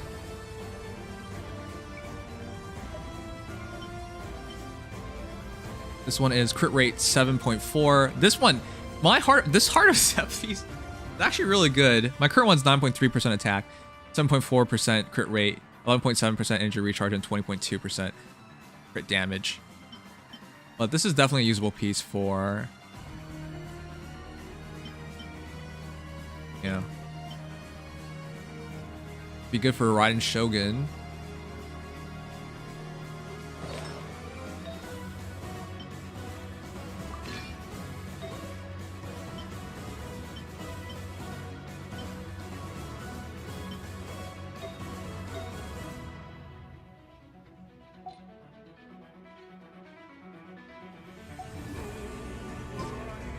Alright, I'm good with that.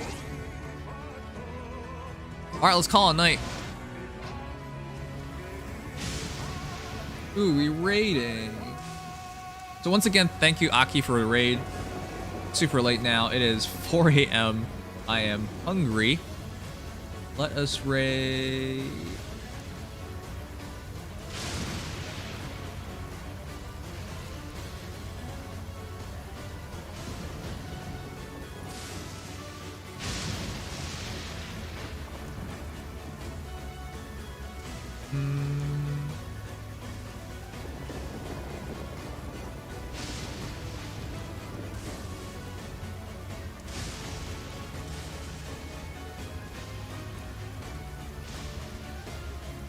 Osmanthus wine tastes the same as I remember. But where are those who share the memory?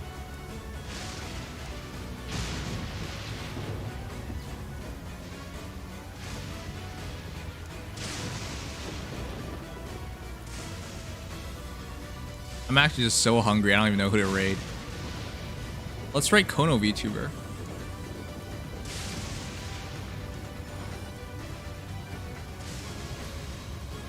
So hungry, I don't even know who to raid. Yeah, hear myself say that. Alright guys, thank you all for dropping by. Hope everyone has a good night. But I am officially dead. But yeah, take care everyone. Love you all. We're gonna raid Kono VTuber. What are we gonna say in our raid? I don't know. But I hope everyone has a great week. Yeah, sleep tight, take care.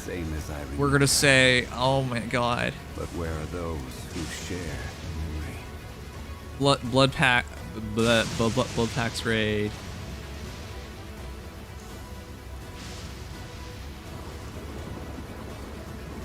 Yeah. Alright, but yeah. Good night.